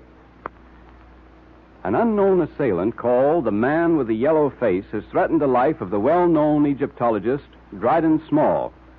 Yesterday, we heard how Dick had received a code message from Pat, who was walking on Deck A with Dryden Small. As Dick and the ship's captain hurried to Deck A, someone cried, "Man overboard!" It seems Pat, fighting hand-to-hand with the Man with the Yellow Face, had been thrown overboard. The brave and courageous detective leaped over the side after his friend. Will he save him, or will he, too, meet death in the black waters of the ocean? Get lifeboat 4 over the side. All right, sir. Station 4. Station 4. Dick Tracy just went enough to Pat. Hey, what? Come along, man. We've got to get that lifeboat over the side at once. It's being lowered now, sir. Good. Come along. Easy them out there. Steady. Keep a level as she lowers. Swap the men, smartly. There are 2 men overboard, Tracy and Pat. He's down, sir. Cover those blocks far enough. Man the oarsmen. Good luck, men. Good luck. You've got to bring them back.